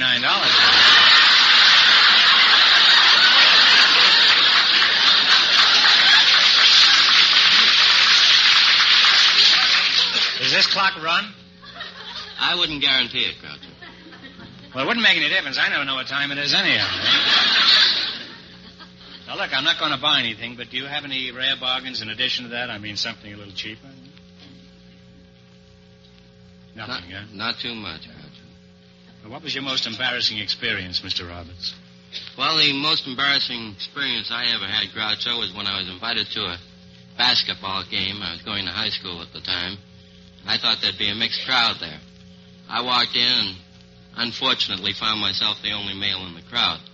The entire gymnasium was full of women. You must have had a field day, huh?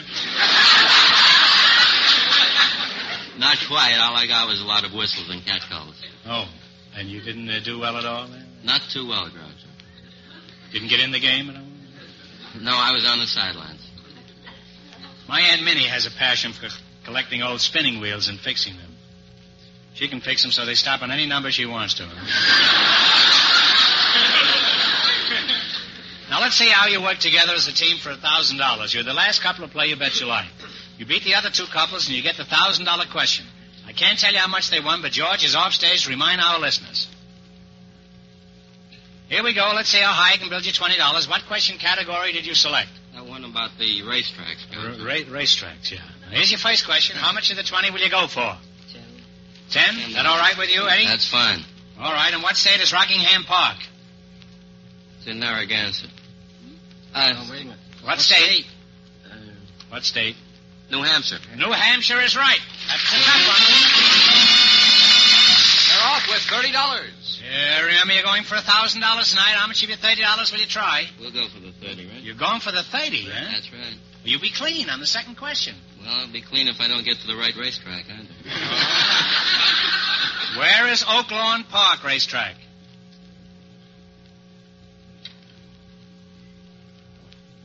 Chicago.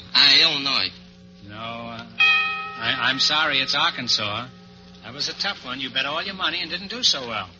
I'm too soft-hearted to let you go home broke, so I'm going to give you one more chance. You get this one right and you win $10. It's a toughie, so think hard now. What large ocean washes the Atlantic coast of the United States? The Atlantic. The Atlantic Ocean is right. Groucho, that means that the telephone operator and the housewife with $195 get the chance of the $1,000 question.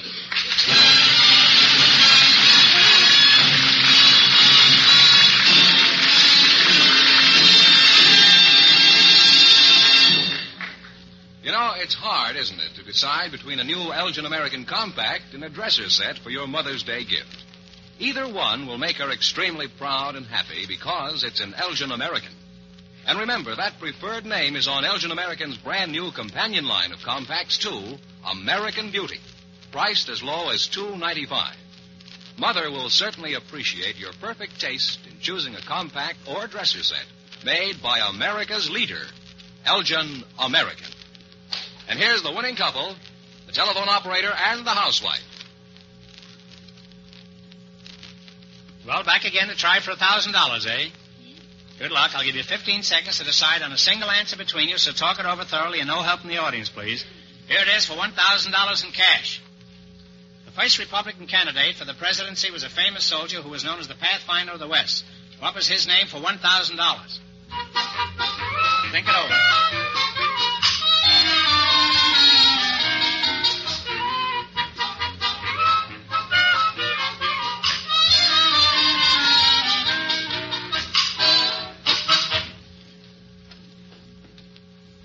And what is the answer you two have decided upon? William Cullen Bryant?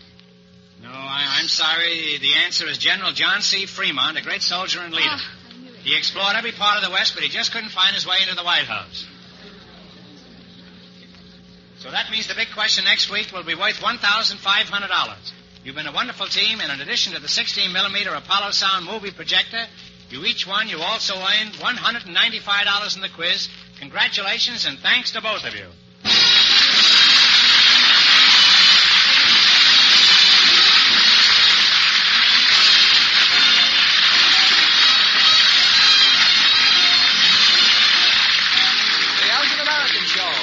Bet Your Life is a John Goodell production, transcribed from Hollywood, directed by Bob Dwan and Bernie Smith.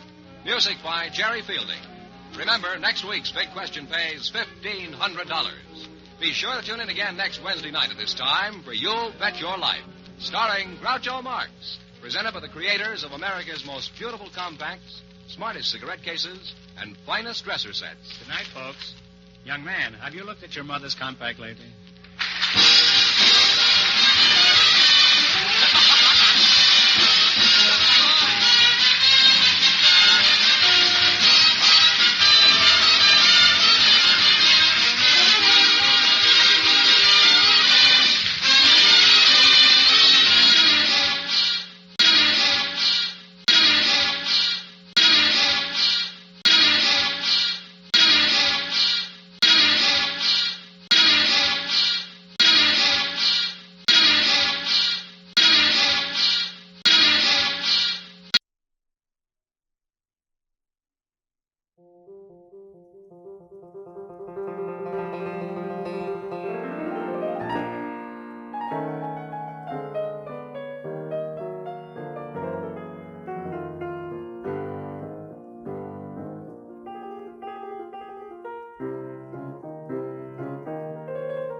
Well, this concludes another stream. I want to thank you all for listening with me, and I hope you enjoyed these shows that represent, in my opinion, some of the best of old-time radio.